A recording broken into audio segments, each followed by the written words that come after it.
Chapter 1. Rebirth in the Kingdom of Goya. In the year 1517 of the Oceanic calendar, at the refused site of the Kingdom of Goya in the East Sea, a diminutive figure tumbled directly down from the heap of garbage, his body drenched in filthy water. Struggling to rise from the muck, the youth fell heavily to the ground once more. In the dead of night, the boy, soaked in sewage, stood and declared, "I am Qianlan, a forlorn orphan. The Kingdom of Goya? Windmill Village? A garbage dump? Have I somehow traversed into the world of One Piece?" As Qianlan pondered this bewilderment, a futuristic light screen materialized before him. Host, Qianlan. Level none. Attributes: wind, thunder, fire, earth, water, yin yang. Ninjutsu none. Taijutsu none. Kekkei Jinkai none. Summoning beast none. Weapons none. Shop: kunai, shuriken, explosive tags. Beginner's gift pack, awaiting activation. To Qianlan's astonishment, he found himself in the world of One Piece, only to receive a system reminiscent of Naruto. Yet he resolved to adapt to his new reality and strive to survive in this realm. With a flick of his finger towards the heavens, Qianlan noticed a transformation at the bottom of the screen. Beginner's gift pack, Jonin chakra amount, body replacement technique. In an instant, a surge of warmth flowed into Qianlan's body, circulating throughout him. After a prolonged moment, Qianlan finally regained his senses, clenched his fists tightly, and thought, "Is this the power? Now I possess a semblance of self-defense in this world." Just as he began to acclimate to this newfound strength, two lecherous figures emerged from the shadows. A gaunt figure stepped directly before Qianlan. "Jiren, the little brat you pummeled earlier is still alive and well. Are you losing your touch?" "Doll, shut your mouth. I could dispatch this little runt with a single hand," retorted another, sturdier figure, who also approached Qianlan. Both men regarded Qianlan with keen interest, seemingly curious as to why he still drew breath. Having absorbed the memories of his original self, Qianlan understood the situation. Despite being a rubbish heap, there existed a territory claimed by scavengers. Jiren and Doll, relying on their youth, had staked their claim over this area abundant in refuse. The original Qianlan had come here to scavenge and had ultimately met his demise at their hands in a stinking puddle. Task: eliminate Jiren and Doll to avenge the original self. Task level A. Task reward: 10 task points. Upon seeing the notification on the system panel, Qianlan comprehended his mission. With trepidation, he gripped the iron shard in his hand, the sole reward from a day spent scavenging, which had brought about the original's unwarranted misfortune, imparting to the current Qianlan a profound understanding of the nature of this world. Doll, observing Qianlan's immobility, chuckled, "Jiren, has this kid been rendered brainless by your beating? Should we just finish him off and toss him to the fishes?" As Doll finished speaking, Qianlan, having long prepared for this moment, erupted into action, the iron shard slicing across Doll's throat, crimson blood spraying across Qianlan's face. Jiren, momentarily stunned by the turn of events, responded with a swift punch aimed at Qianlan's face. However, Ziren's moment of distraction provided Qianlan with the opportunity he needed. Substitution? Jiren was taken aback to see the living boy transform into a mere log, as Qianlan, utilizing the body replacement technique, reappeared behind him. With a sharp thrust of the iron shard, Qianlan pierced Ziren's neck, then forcefully withdrew the shard. Task reward: 10 task points credited to the shop. After discarding the iron shard, Qianlan wasted no time and began to search the bodies of Jiren and Doll. Ultimately, he scoured their belongings, uncovering a mere 100,000 berries, along with 2 short blades that appeared rather useful. As Qianlan turned his attention back to the system, the panel shifted once again. Host, Qianlan. Level, Jonin. Attributes: wind, thunder, fire, earth, water, yin yang. Ninjutsu, body replacement technique. Taijutsu none. Kekkei Jinkai none. Summoning beast none. Weapons none. Shop: kunai, shuriken, explosive tags. Gazing at his accrued task points, it seemed he could only afford the initial 3 items. The ellipsis that followed indicated goods beyond his current means. Ding! Host spent 10 task points to acquire 10 kunai. Qianlan tucked the kunai into his pocket and, dragging his weary body to the seashore, washed himself before collapsing onto the sand for a deep slumber. The following day, awakening, Qianlan foraged a few wild fruits from the trees to stave off hunger. Given his current strength, he was not yet qualified to venture into the sea, lest he become a snack for the Sea Kings. Wiping his mouth, Qianlan retrieved the kunai and began to train, knowing that even with a system, effort was essential. Thus, the trees of the forest suffered greatly at the hands of Qianlan with considerable force. He threw kunai at a single tree dozens of times, leaving it riddled with holes. 2 hours later, as noon approached, Qianlan concluded his training and lay on the beach, basking in the sun until hunger gnawed at him once more. Perhaps I should venture into town to purchase some clothing and enjoy a hearty meal, he mused, springing up with renewed vigor and setting off in the direction of the city. Upon reaching the town, Qianlan swiftly entered a tailor shop, spending 10,000 berries on a more suitable outfit, which transformed his appearance, making him resemble anything but a beggar. After meandering through the streets, Qianlan found no trace of the devil fruits at any fruit stalls, concluding that fortune was not on his side. He reflected on the many individuals who had fortuitously consumed remarkable devil fruits in their youth, such as Baby Five and Robin, who serve as prime examples. Choosing a nearby restaurant, Qianlan entered, ready to indulge in a casual meal. However, upon entering, he encountered an exceedingly clicked scene. A brutish man was gripping the hand of a young girl, while an elderly man in an apron pleaded for the brute to release her. "Bastard, why won't you let Beth serve drinks? Do you look down on me?" With that, the brute spat alcohol in the elder's face and kicked him aside, smashing the table behind him and spilling liquor everywhere. The other patrons in the restaurant, witnessing this scene, were too intimidated to speak out, as the 2-meter tall brute exuded an overwhelming presence. This aspect starkly contrasted the world of One Piece, where figures like Vegeta and Goku stood at 1.58 and 1.72 meters, respectively, while Jiraiya for Naruto barely reached 1.90 meters, and even the Raikage was just above 2 meters. In the world of One Piece, if one did not exceed 2.5 meters, they would hardly dare to claim the title of a strong individual. Chapter 2. An unexpected encounter with Ace and Luffy.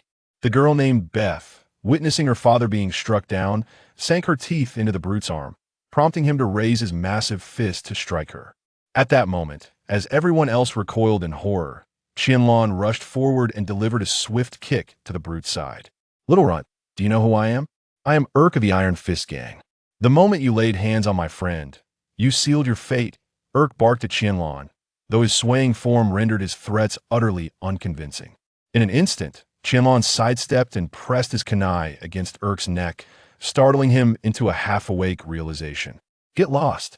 With a furious bellow, Urk scuttled out of the tavern on all fours, while the other patrons who had not intervened hastily settled their bills and exited. Meanwhile, the fallen elder was helped to his feet by Beth, and the two knelt before Qianlan in gratitude, prompting him to assist them both upright. In truth, Qianlan was not one to idly watch others suffer, even if he did not consider himself a good person. His principle upon crossing into this world was akin to that of Yu Huanshui. "Anyone who provokes me, I will retaliate." The father and daughter, grateful for his intervention, warmly invited Qianlan to share a meal. Naturally, he awaited the arrival of the so-called Iron Fist Gang. As Qianlan sat quietly in a chair, idly picking his teeth, a group of thuggish individuals burst through the door, led by a man who appeared to be a boxer. The cowardly Urk, having fled, returned like a lapdog, barking at Qianlan. "Herdos, it's him. He's the one who stopped me from collecting protection fees. He even said he'd wipe out our Iron Fist Gang." Qianlan chuckled at this revelation. "Herdos? What a ridiculous name. It sounds like a cautionary tale against excessive drinking. Tell others to drink less, or they might end up like you." As Qianlan spoke, the system panel suddenly materialized before him. Task: eliminate the Iron Fist Gang. Task level A. Task reward: 60 task points. Though the task remained at level E, the reward was significantly more generous, indicating that the task's difficulty was based on complexity rather than quantity, further enhancing Qianlan's understanding of the system. Herdos, perceiving Qianlan's silence as a sign of fear, relaxed his expression. Kid, hand over 100,000 berries, and we can let this matter slide. Otherwise, you might find yourself missing a few unnecessary parts. As Herdos continued to throw punches, it appeared that this fellow might have once been a boxer. Meanwhile, Qianlan was deep in thought, contemplating how to better accomplish his mission if this group were to flee from him. Would that not signify his failure? With that thought in mind, Qianlan suddenly shattered a window and dashed out of the restaurant. Chase! At Herdos' command, the 13 lackeys behind him immediately pursued, all of them roaring as they sprinted towards Qianlan. However, the nimble Qianlan merely led this group at a leisurely pace, for a pack of small thugs could hardly match the speed of an upper ninja, especially with Qianlan's agility still unbridled. Thus, the chase ensued, ultimately leading Qianlan to guide the Iron Fist gang into a narrow alleyway. Boss Herdos, ahead is a dead end. Herdos did not respond much, instead quickening his pace. At last, Qianlan's figure came to a halt in the cul-de-sac, standing still while the members of the Iron Fist gang panted heavily, evidently exhausted from their earlier exertions. Even Herdos, the leader, leaned against the wall, gasping for breath as he chuckled. "You've wasted so much of my time, boy. I will surely kill you today." Then, to the disbelief of the Iron Fist gang, Qianlan's figure transformed into smoke and vanished, while the real Qianlan appeared behind the gang, where the last 4 members lay lifeless on the ground. The moment of slaughter has commenced. With 2 short blades in hand, Qianlan resumed his assault. The Iron Fist gang, fatigued from their strenuous efforts, were utterly incapable of resistance, and soon only Herdos remained alive amidst the carnage. However, the brief interval of slaughter allowed Herdos to regain some strength. It seemed that this fellow possessed a certain prowess to lead a dozen or so individuals. "Bah!" Herdos spat, his face contorted with malice as he glared at Qianlan. "You should not have given me time to rest die." With that, Herdos launched a powerful punch at Qianlan, who simply extended his hand to seize Herdos' fist. "What?" Qianlan scoffed, a smirk gracing his lips. "You are remarkably overconfident, rather. It is you who shall perish." With a forceful tug, Qianlan yanked Herdos forward, swiftly turning to plunge his kunai into Herdos' chest. Task reward: 60 task points deposited into the shop. Ding! Congratulations, host, for spending 60 task points to purchase 6 explosive tags. Ah, incredible. This big brother is amazing. Be quiet, Luffy. Ace promptly covered his mouth, as if he had inadvertently revealed Luffy's name. Intrigued, Qianlan turned to the two, surprised to encounter the 2 brothers on the very next day after his arrival. "Aren't you too afraid after witnessing me slay so many? Don't you fear I might eliminate you as well?" Ace, as the elder brother, stepped forward protectively in front of Luffy. "The people you killed were from the local gang. I am quite familiar with them." "Right? I recognize those guys too. So, does that mean this big brother is a good person?" Luffy asked, pointing at Qianlan's face with a naive expression. Qianlan slowly wiped the blood from his kunai, grinning wickedly at the two. "Do I appear to you as a good person or a bad one?" Startled, Ace and Luffy immediately fled without answering Qianlan's question. At their age, they were merely accustomed to minor brawls, and facing someone like Qianlan, who had just dispatched over a dozen men with an unflinching demeanor, surely invoked a significant amount of fear within them.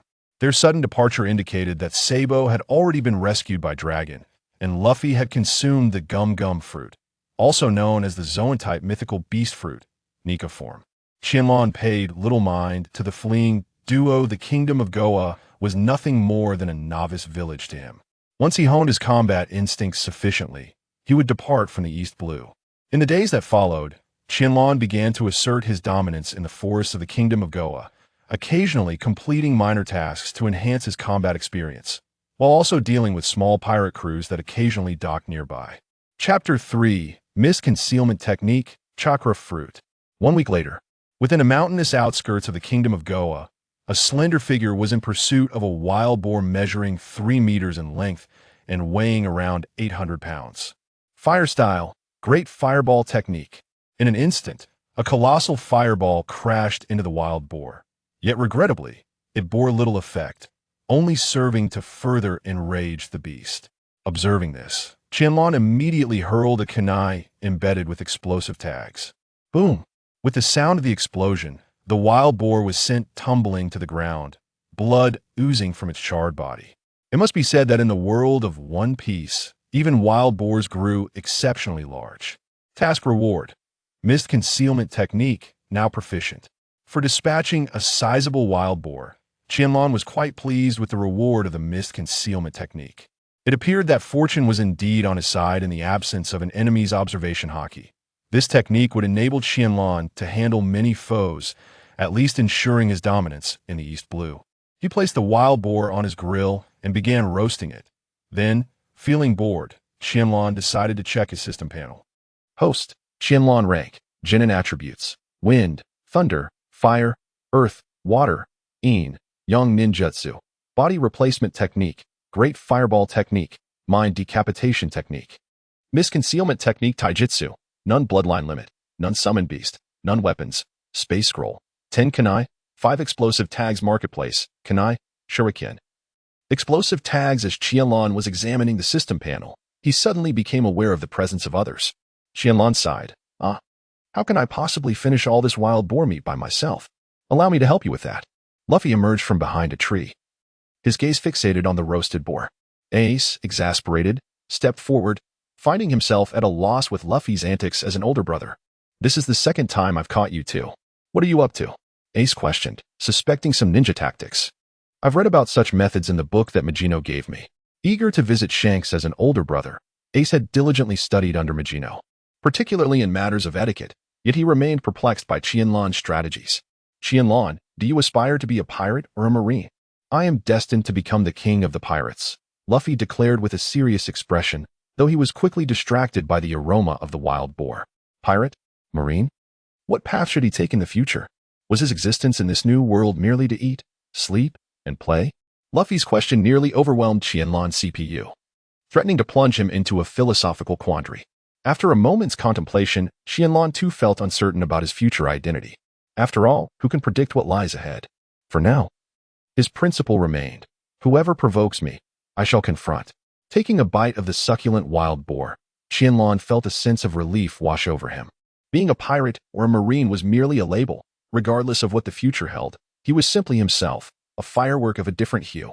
Upon hearing Qianlan's words, Ace scoffed. Your words resonate more with the spirit of a pirate. Qianlan remained silent, continuing to savor the wild boar meat in his hands. The 3-meter-long wild boar was indeed substantial, a testament to the sheer size of the fauna in the world of One Piece, which contributed to the prevalence of martial artists.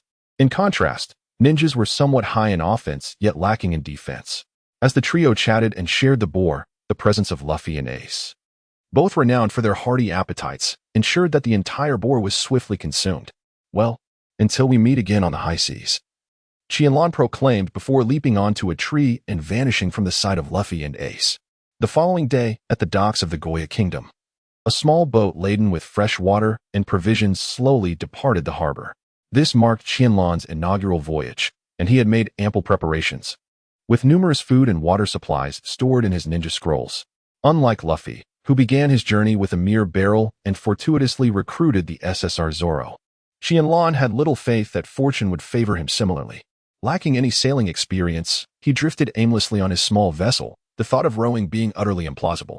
Just as Qianlan was on the verge of dozing off, 2 grappling hooks ensnared his boat, and a powerful pull yanked it towards a pirate ship. What the? Qianlan exclaimed, immediately utilizing his chakra to adhere to the hull and ascend. This spectacle left the 2 pirates who had cast the hooks utterly astonished.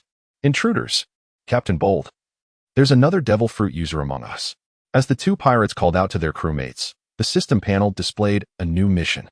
Mission: defeat the notorious pirate Bold mission level. See mission reward.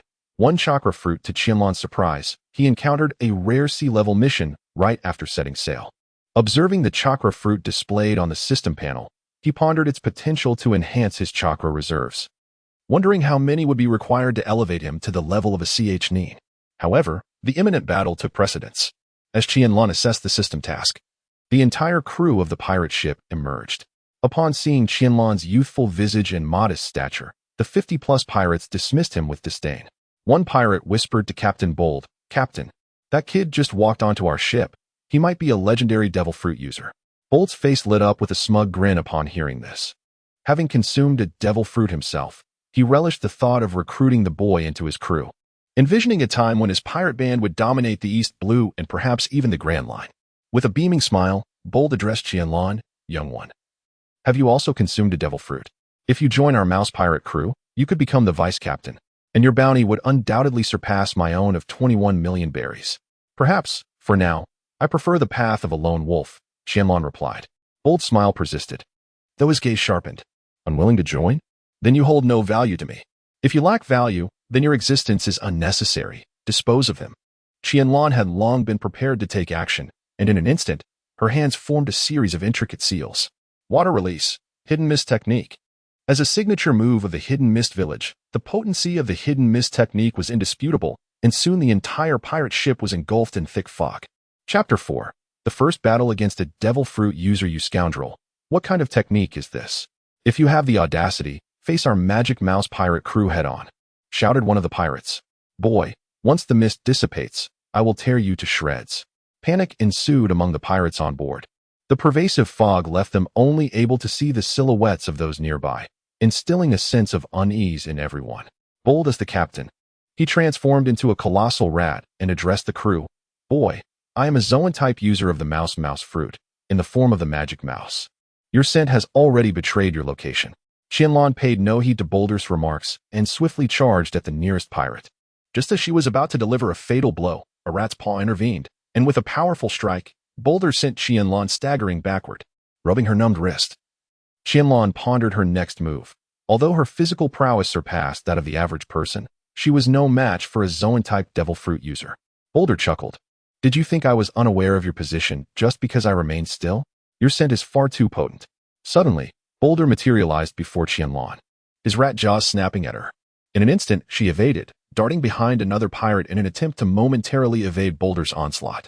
However, Boulder showed no concern, even sinking his teeth into his own crew member, declaring, "Killing you only paves the way for me to recruit more." No sooner had he uttered these words than the fallen pirate began to convulse, his body shaking uncontrollably, foam spilling from his mouth. "You had better hope I do not catch you, for the venom on my teeth is quite formidable." At this moment, Qianlan had already devised a strategy.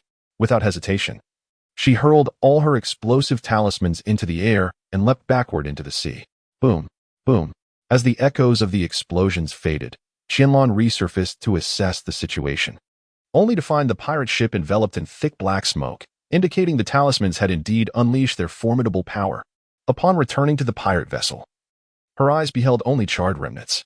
Moments ago, shrouded in fog and ignorance, no one had anticipated the explosive force, and when the blast struck, none thought to evade.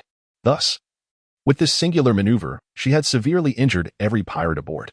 Boulder, a user of a Zoan-type devil fruit, was also left blackened and scorched but quickly regained his footing. He had been perilously close to the blast, and the singed rat appeared gravely wounded, blood seeping profusely from his body. However, his robust physique prevented him from succumbing. Earth release, hard as decapitation technique. In an instant, Qianlan seized Boulder, dragging him onto the deck, leaving only his head behind. A kunai then pierced his neck, pinning it firmly to the wooden floor. The other injured pirates, witnessing this grim spectacle, leaped into the sea, seemingly seeking a chance at survival. Alas, what awaited them was merely a watery grave. Once Qianlan had dealt with all remaining threats, she removed Boulder's head. A bounty worth 1,200,000 berries. No one would ever complain of having too much wealth. Mission reward, chakra fruit, extractable.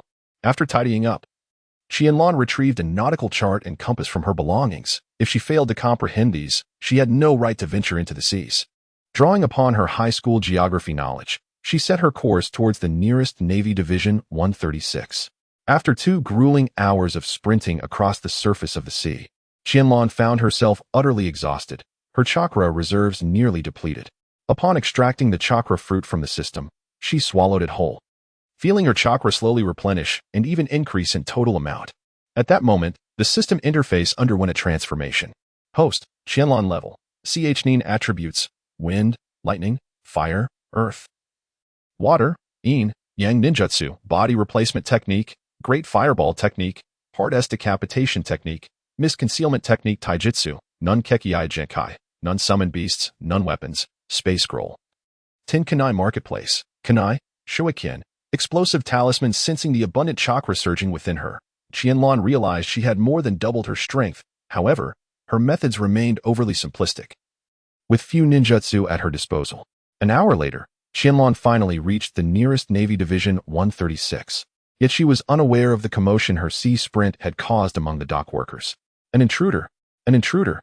The station Navy personnel immediately sounded the alarm, throwing the entire coastline into chaos as they assembled, while civilians sought refuge. Amidst the ensuing pandemonium, dozens of Navy soldiers formed ranks, their flintlock rifles and cannons aimed squarely at Qianlan. Upon witnessing this, Qianlan waved her hands to the soldiers on the shore, declaring, "I am a bounty hunter, and I possess the head of the notorious pirate, Boulder." Suddenly, two Navy personnel emerged from the ranks, navigating a small boat towards Qianlan. One of them, wearing glasses, inquired, "May we first verify that this is indeed Boulder's head? Rest assured, your bounty will not be diminished." Qianlan extended the parcel in her hand, which was cautiously received and examined by the bespectacled naval officer. After a brief moment, he shouted to the sailors on the shore, "This is the bounty for the head of the notorious Bold, amounting to 20 million berries." Upon hearing this, the sailors on the shore erupted in cheers, and the previously hiding citizens emerged to witness the downfall of the infamous pirate, knowing it would soon become a topic of conversation. Thus, Qianlan followed the naval small boat to the shore, where Lieutenant Desh of the 136th Division promptly approached her. "I am Lieutenant Desh of the 136th Division. Thank you for eliminating the menace that is Bold. The 20 million berries will be dispatched immediately." A facade of false cheer adorned Desh's face, though his demeanor betrayed a palpable anxiety. Qianlan understood that this individual feared her presence would pose a threat to the common people. Hence, he refrained from taking her to the 136th Division to provide financial assistance, instead opting to engage in conversation by the shore. Qianlan could comprehend the situation, yet she still felt a tinge of displeasure at such treatment. However, the paramount concern was that the money was now in her possession. A quarter of an hour later, 10 million berries was handed over to Qianlan, and Desh immediately extended his apologies to her. The 136th Division possessed only this limited sum, and once we present the bounty for Boulder, we shall request the remaining 2 million berries on your behalf. Qianlan couldn't help but chuckle inwardly. Is it truly possible for a branch office to lack even 12 million berries? If someone were to capture 2 pirates worth 6 million each, wouldn't a branch office be able to fulfill that? Chapter 5, B-Level Mission, 7 Days of Calling. Qianlan temporarily feigned indifference as she departed from the vicinity. In reality, she turned back, employing her transformation technique to discreetly investigate the lieutenant of the 136th Division. After a day adrift at sea, Qianlan finally seized the opportunity to indulge in a warm meal. Upon entering a restaurant, she opted for a private room, choosing to keep her identity concealed for the time being. The feast consisted of fish, shrimp, and even roasted meat from formidable beasts, suggesting that the island's resources were quite abundant. This delightful meal brought her immense joy. As Qianlan exited the restaurant, the sky had darkened, and the number of pedestrians on the streets had dwindled compared to the daytime bustle. Amidst the cloak of night, Qianlan skillfully concealed her figure and hastened towards the Navy's 136th branch. The branch remained brightly illuminated, providing an opportune moment for Qianlan to stealthily infiltrate. Possessing the ability to transform, she deftly evaded 2 patrols before arriving at Deshi's office. When the door swung open, Qianlan transformed into a small cat and slipped inside, soon thereafter morphing into a potted plant, remaining still. As the lights gradually extinguished one by one, Deshi finally returned, cautiously surveying his surroundings before leaning down to unlock his safe. "When will I ever wield control over such vast seas like Colonel Kuro? I have aided in the demise of many who dared to expose him within the Navy. Alas, my fate may not be any more favorable," he lamented. "It seems imperative to hasten my plundering endeavors. Only by amassing enough wealth to acquire a devil fruit can I set sail as a pirate." With this resolution, Deshi motivated himself, oblivious to the pair of eyes lurking in the shadows, fixated on his very life. Qianlan never anticipated witnessing such a scene. The Navy, as the enforcer of the world government, inevitably harbors significant corruption, particularly in remote regions where authority is distant. The depravity may be even more pronounced. However, Qianlan deemed such matters beyond her concern, Since the misappropriation of her funds was undeniable, she steeled herself for the consequences. With this resolve, she hesitated no longer, swiftly driving her kunai through Dashi's throat. To her surprise, having ascended to the rank of Nin, her strength had notably increased, suggesting it was time to embark on the grand line sooner than expected. After completing her grim task, Qianlan immediately began to inspect her spoils, 20 million berries, various navy documents, and, of course, an exquisite handgun along with ammunition. She hastily seized the money and firearm before departing, following her escape with a grand fireball technique to obliterate any evidence. The boundless expanse of the sea lay before her. Qianlan was still reclining on the small boat, drifting with the wind, her destination unknown. Of course, the small pistol she had acquired the previous night was elegantly fastened to her waist, lending her an air of confidence. A day passed, and Qianlan continued to lie on the boat, seemingly lifeless. 2 days later, she remained in the same position, still adrift. On the third day, Qianlan finally found herself approaching a rather secluded island. Intrigued, she felt a spark of interest. 2 days of aimless drifting had proven to be exceedingly dull. It was no wonder that pirates felt such exhilaration upon discovering uncharted islands. As she disembarked at the dock, Qianlan inquired of a middle-aged man selling fruit nearby. "Excuse me, sir, may I ask what island this is?" "Ah, this is Kairluo Island, Libu Village. By your attire, you wouldn't happen to be a pirate hunter, would you?" The vendor gestured toward the exquisite pistol at Qianlan's waist. "If you were a pirate, I doubt you would have ventured here alone." Qianlan nodded slightly, choosing not to elaborate further, as she herself was uncertain about her future endeavors. At present, she felt akin to a pirate hunter. Observing her demeanor, the middle-aged man chuckled heartily, then pulled Qianlan into his embrace, saying, "You must possess great strength. This handgun appears to be quite valuable." Qianlan remained silent, merely nodding her head. She had not anticipated that this man, upon noticing the gun at her waist, would still dare to engage her in conversation. He clearly was not an ordinary individual. "I am Vados, the village chief of Libu. I wish to hire you on behalf of all the residents to eliminate the monster that resides in the mountains behind. We can offer you 500,000 belly." Upon uttering these words, a pained expression crossed Vados's face, indicating that this sum was indeed significant for the village of Libu. At this moment, Qianlan inquired with a sense of perplexity, "What kind of monster must I eliminate? Could it possibly be a creature of considerable size?" Vados also displayed a look of confusion, as if he struggled to articulate his thoughts. After a prolonged gaze at Qianlan, he resolved to clarify his explanation. "It was about a year ago, I believe. A traveler arrived here, stopping at my fruit stall. She purchased one of my fruits and consumed it, but immediately regurgitated it, claiming my fruit was unripe. In an astonishing turn of events, she transformed into a winged monstrosity, which utterly terrified me." As he spoke, a wave of dread washed over Vardos's face, as if he recoiled from a haunting memory, perhaps recalling the creature the traveler had become. Qianlan's heart was filled with deep indignation. It appeared yet another fortunate soul had stumbled upon the powers of a devil fruit by sheer luck. Why was it that such fortune eluded her? Driven by curiosity, Qianlan inquired, "What happened next?" The next chapter unfolded with the villagers and me firing our guns to drive it away. It bled profusely at the time, yet sadly managed to escape. Subsequently, our village faced a recurring loss of sheep and chickens, while the mountains behind us became littered with the bones of various animals. Upon hearing this, Qianlan finally grasped the entirety of the situation.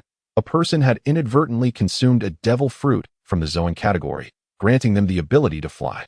Injured by the villagers' gunfire in retaliation, this individual resorted to stealing the livestock of those who had harmed them. At this moment, Qianlan's interest was piqued. If she could recruit this individual as a companion, it would facilitate her endeavors, whether she chose to pursue a life as a pirate, a naval officer, or a bounty hunter. "Very well, I shall take charge of this matter. I will emerge from the mountains in 3 days." As soon as Qianlan finished speaking, the system panel underwent another transformation. Mission: defeat Chelsea Timan's mission level. B mission reward: 7 days of summoning. Fragment. Qianlan did not anticipate that this time it would be a B-level mission, which rendered the situation far more complex to resolve. However, the rewards for this task were indeed quite substantial. The 7 days breathing technique is a martial art created by Zilluo, which revitalizes the entire body by absorbing a significant amount of oxygen through a specialized breathing method. When Zilluo employs this technique, his lung capacity expands to approximately 4 times its usual volume. Given that it is Zilluo's original creation, it has only reached the 3rd stage of activation. If perfected, it could rival the 8 gates of Duanjia. Hence the inclusion of Zilluo's 7 days breathing technique within a B-level mission. Chapter 6. The Enchantress Timan after a brief farewell to Vados. Qianlan eagerly made her way to the back mountain. Since Timan had previously seized the villagers' poultry more than once, it was certain that she would return. Furthermore, a Zoan-type devil fruit user with an affinity for animals possesses a considerable appetite, which might serve as an advantageous point of leverage. Qianlan understood what she needed to do next. She would set a trap for the beast.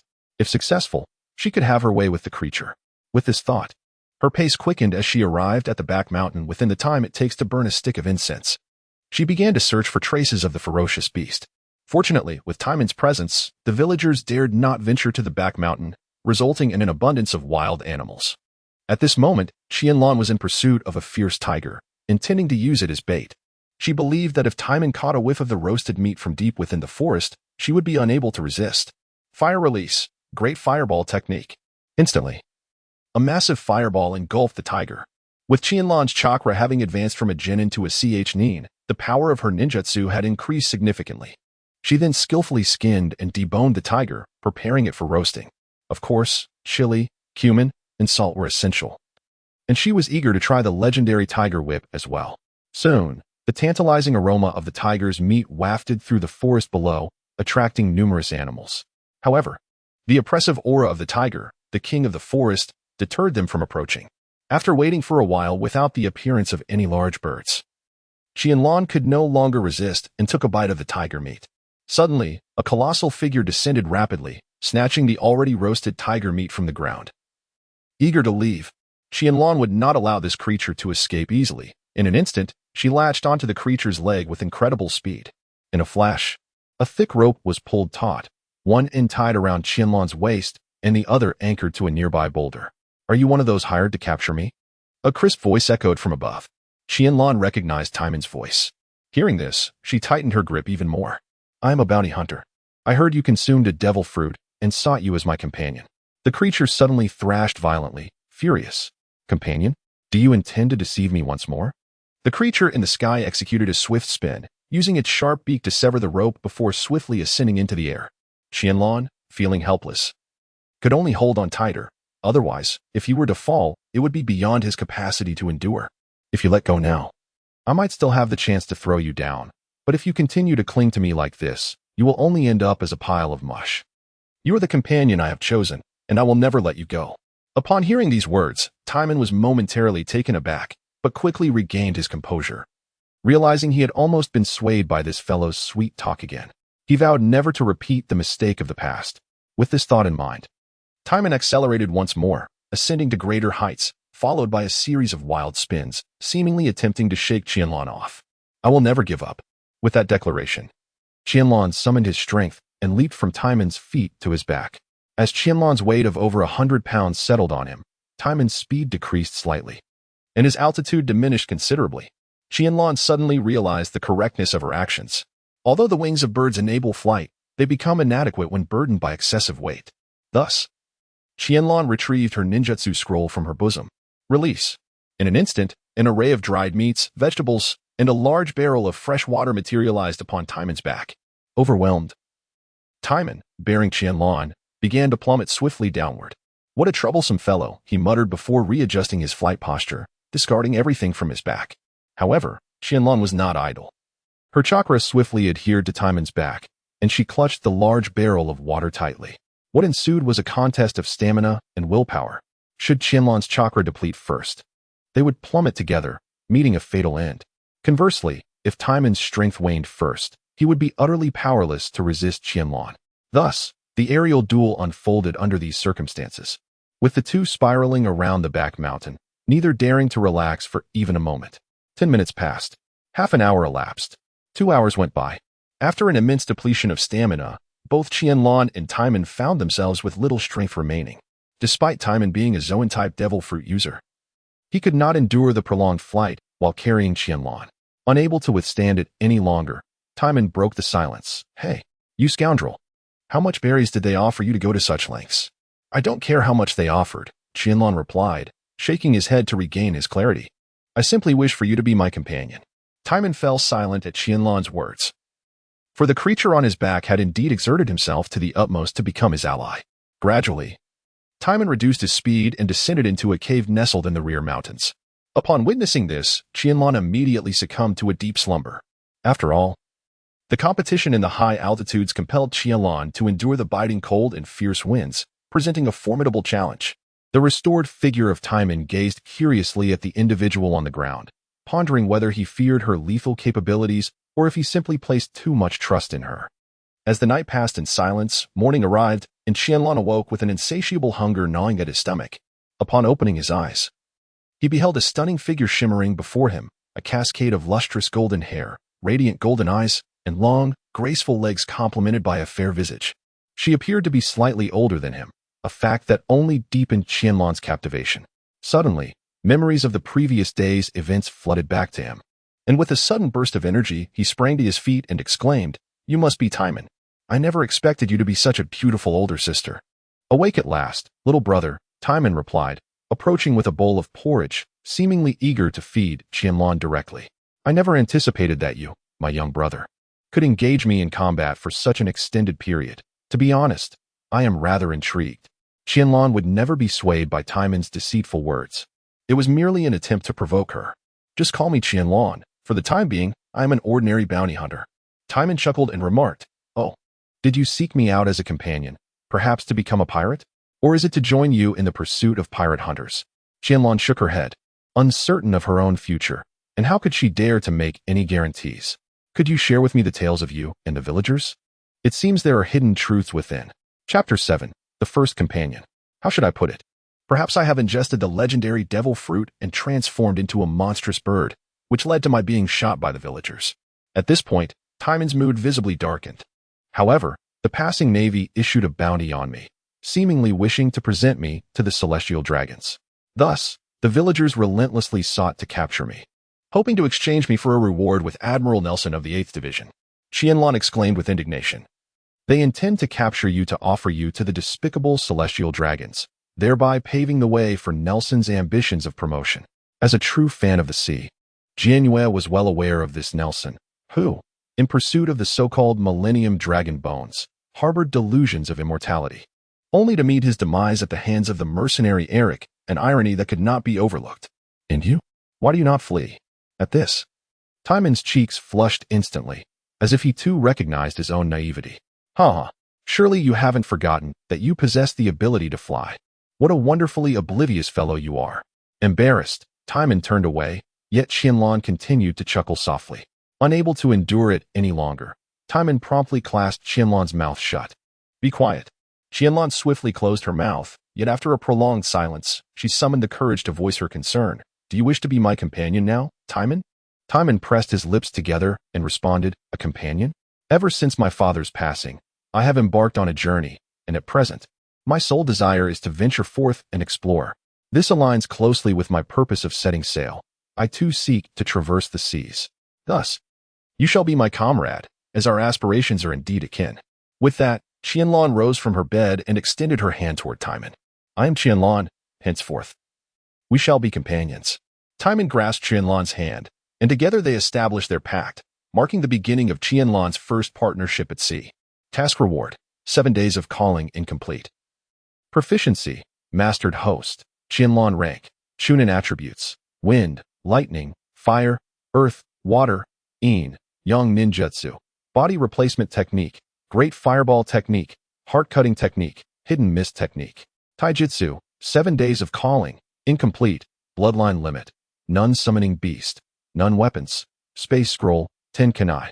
Marketplace: Kanai, Shuriken, Explosive Tags.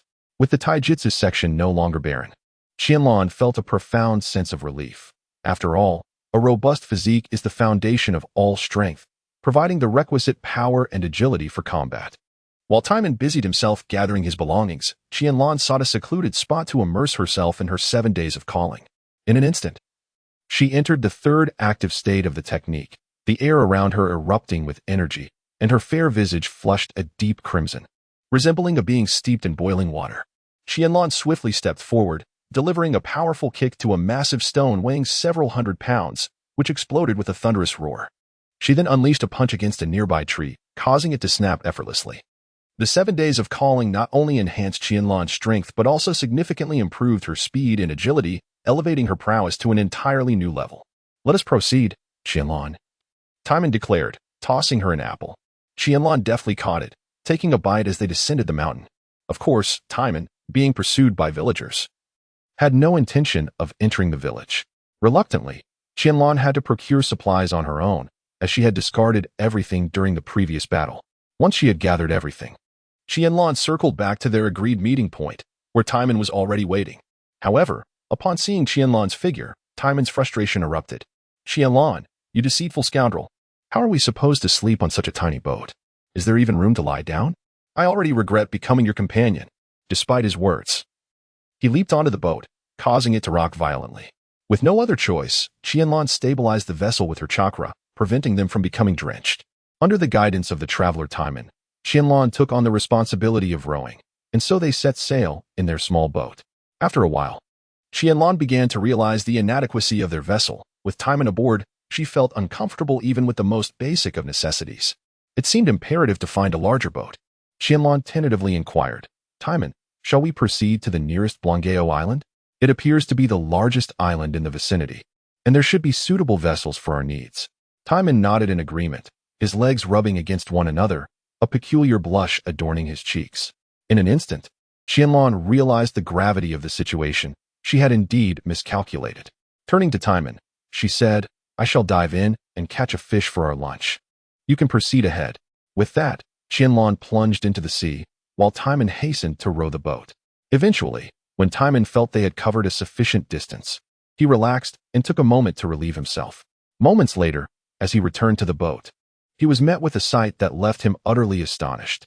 Qianlan was walking on the surface of the ocean, a spectacle that was truly remarkable. As Qianlan approached, Timan's face flushed once more. Their earlier unspoken understanding was now awkwardly tangible, and he felt a pang of shyness in her presence. Upon witnessing this, Qianlan understood the reason and promptly shifted the topic, saying, Timan, are you aware of the identity of the devil fruit you have consumed? Timan replied, I am not certain. I have merely heard of the devil fruits, which are treasures of the sea. As he spoke, he pointed his finger at his chubby little face, adding, however, it should not be a particularly powerful fruit. Otherwise, you would not be able to defeat me. Qianlan did not expect the situation to turn against her. Subsequently, she drew a book from behind her and tossed it towards the contemplative Timan. Timan, caught off guard, managed to catch it clumsily. Noticing the 6 bold characters emblazoned on the cover, Demon Fruit Compendium. This was obtained from a pirate I defeated. It may contain information about the demon fruit you consumed. Given your ability to fly, it is likely that your demon fruit is quite exceptional. The capacity for flight is exceedingly rare in the world of pirates, thus, based solely on this ability, Timan's demon fruit could not be deemed inferior. A quarter of an hour later, Timan, frustrated, tossed the demon fruit compendium back to Qianlan, pouting. What a useless compendium. It can't even identify what demon fruit I consumed. But it must be of the Zoan type. Then let us hasten to Brono Island. There, we should find a more comprehensive demon fruit compendium, Qianlan replied, her rowing speed suddenly increasing as the two set off towards Brono Island. Chapter 8. The emergence of a golden legend as night fell. After a day of sailing, Timan and Qianlan finally arrived at Brono Island. As the largest island in the vicinity, Brono Island housed a substantial town, Brono Town, which, in a world where every island typically has but a village, boasted a population of several 100,000, rendering it particularly vibrant. Naturally, the presence of the Navy's 113th Division was established here, as it is their duty to maintain order. And it is precisely due to their presence that this small island can sustain a semblance of peace. Qianlan, look at that battleship. It appears rather peculiar, Timan exclaimed, pointing to a nearby docked warship that looked anything but conventional. Just disembarking, Qianlan was drawn in by Timan's words. Turning to witness a scene that astonished her, a colossal battleship anchored at the pier, exuding an imposing and majestic aura. Though it was the figurehead of a dog that truly commanded attention, Qianlan instantly recognized this as the exclusive warship of the naval hero, Iron Fist Garp. As the comedic relief in the realm of One Piece, no one dares to question Garp's formidable strength. The notion that the East Sea is the weakest of all seas merely stems from Garp's frequent returns to his homeland. Qianlan urged anxiously, you should first investigate the types of devil fruits at the library, and then we must hastily depart. This is a tangible world. And Qianlan does not perceive the cheerful Garp from the anime as a benevolent figure, especially when one is in the company of someone whose strength far surpasses their own. It only breeds discomfort in her heart. Timan inquired with confusion, "Why?" "I was planning to spend a couple of days leisurely exploring this island. After all, I have spent the past month on the mountain, and I need to rest properly." "Very well. We shall take a day of rest tomorrow and set off the day after." Qianlan conceded to Timan's words, for this is her first companion, and she feels compelled to indulge him. Qianlan swiftly accompanied Timan to a quaint inn, fervently hoping that the old man Garp would depart soon. The night passed in silence. On the following day, Qianlan and Timan parted ways. One set off to investigate their respective devil fruits, while the other ventured to the nearest shipyard to procure a new vessel.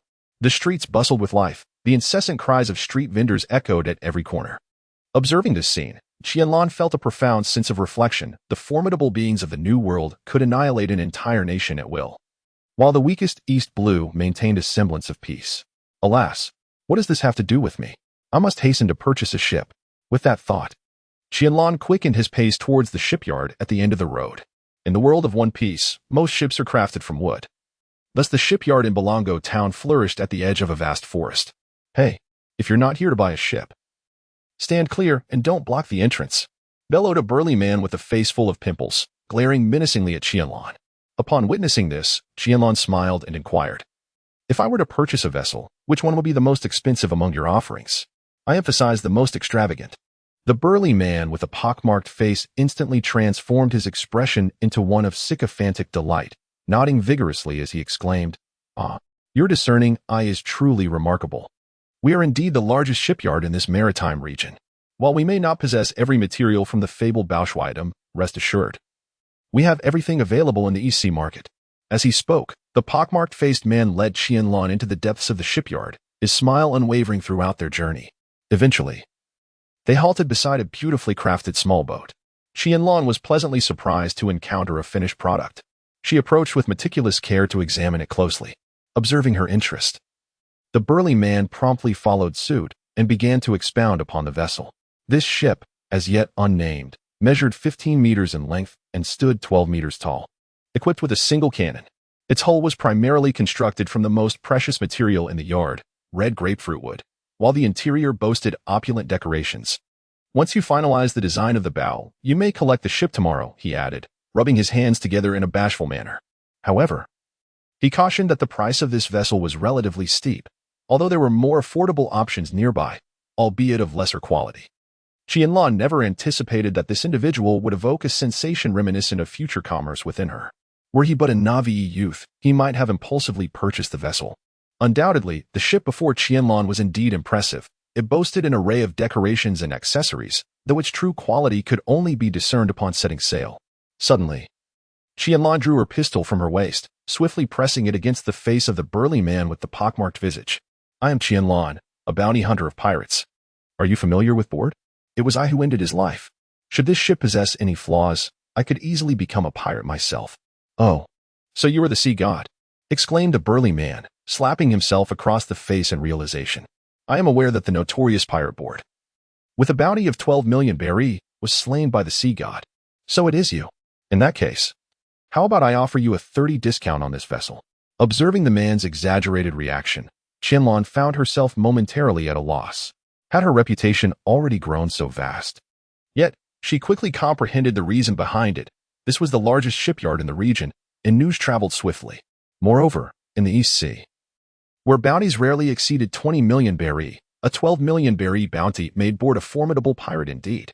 The moniker of sea god likely stemmed from her ability to traverse the ocean's surface, leading the naval forces and citizens ashore to misconstrue her prowess. With this understanding, Qianlan lowered her small firearm, and the burly man visibly exhaled in relief. "How much for the ship?" he inquired. "Considering your esteemed status as the sea god, it can be yours for merely 3.5 million berry." Qianlan directly tossed 3,500,000 berries into the hands of the burly man with a pockmarked face, declaring, "I desire the red cloud for the canvas, and let an angel dangle from the bow." The red cloud naturally referred to the illustrious vessel of the Akatsuki organization, while the angel at the ship's prow was a tribute to the Black Pearl, a small sentimental touch from Qianlan. After finalizing the details of the ship, Qianlan procured a batch of essential supplies for the forthcoming voyage, subsequently retreating to the inn to engage in training. "You're back. What news?" Qianlan inquired, keenly interested in Timan's devil fruit. If it turned out to be a formidable one, it would be a significant gain for Qianlan. Timan, with an expression of calm, replied, "It seems to be an ancient Zoan-type dragon fruit, specifically the form of a pterosaur, though the name is rather lengthy. Beyond that, I have no further information. Exploding with potential, a golden legend. You can indulge in it for another day, but soon I shall guide your training," Qianlan stated, before swiftly retreating to his room to soothe his restless spirit. Chapter 9, Class A Mission, challenged the marine hero Garp the following day. After a night of contemplation, Qianlan found himself more composed. Was it merely an ancient Zoan-type dragon fruit in the form of a pterosaur? He was indifferent, utterly unconcerned. "Timan, puzzled?" asked Qianlan. "Why do you appear somewhat downcast? Did something occur last night?" Qianlan shook her head and said, "No, let us go. Today, I shall accompany you for a stroll, for soon you will be engrossed in your training." As the two emerged from the inn, they were met with an unusual sight. A formidable line of naval officers stood proudly along the street. All around, the townspeople craned their necks, peering in with curious concern. "What is happening?" Timan sighed in exasperation, observing the encircled street. "How am I to shop today?" Qianlan smiled broadly. Nothing in this world could deter a woman intent on shopping, especially a formidable one. Wait a moment. Perhaps high-ranking officials from the Navy have arrived. Otherwise, such a grand display would be unnecessary. Lord Thor was correct. This was indeed a visit from the esteemed Navy hero, Vice Admiral Garp. And how could Colonel Fisk dare to neglect such an important reception? After finishing his words, the burly man with a pockmarked face bowed to Qianlan. Though the obsequiousness had vanished from his expression, it seemed that many from the East Sea took great pride in the naval hero hailing from their region. Just as the pockmarked man concluded his statement, the long silent system panel underwent a transformation once more. Mission: challenge the Navy hero Garp mission level. A mission reward: 3 Tomo Sharingan. Qianlan never anticipated that the system would lead her to such a perilous challenge. Daring to confront the legendary marine hero, Garp. Was she truly capable of such a feat in her current state?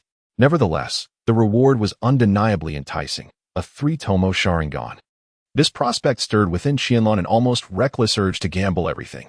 Although the 3 Tomo Sharingan may not have shown as brilliantly in the original narrative, it certainly held its own during the early arcs, particularly with Kakashi and Sasuke exhibiting formidable prowess. It simply paled in comparison to the later revealed Eternal Mangeki Sharingan and Rinnegan. Eventually, the marine hero Garp and the enigmatic Commander Fisk made their entrance. Unable to restrain her excitement any longer, Qianlan leaped boldly into the heart of the street. "I am the pirate hunter Qianlan, with a bounty of 20 million berries for the head of my target, Board, whom I have slain. I wonder how formidable the marine hero truly is." Upon finishing her words, Qianlan became vigilant of her surroundings, ready to flee at the slightest hint of danger. Colonel Fisk, witnessing this, turned pale. He cursed inwardly, questioning why this individual chose to appear now, when it was most inconvenient, rather than earlier or later. In Fisk's mind, Qianlan had already been metaphorically dismembered. Meanwhile, his aide, Bogart, placed his hand on his blade, ever prepared for combat.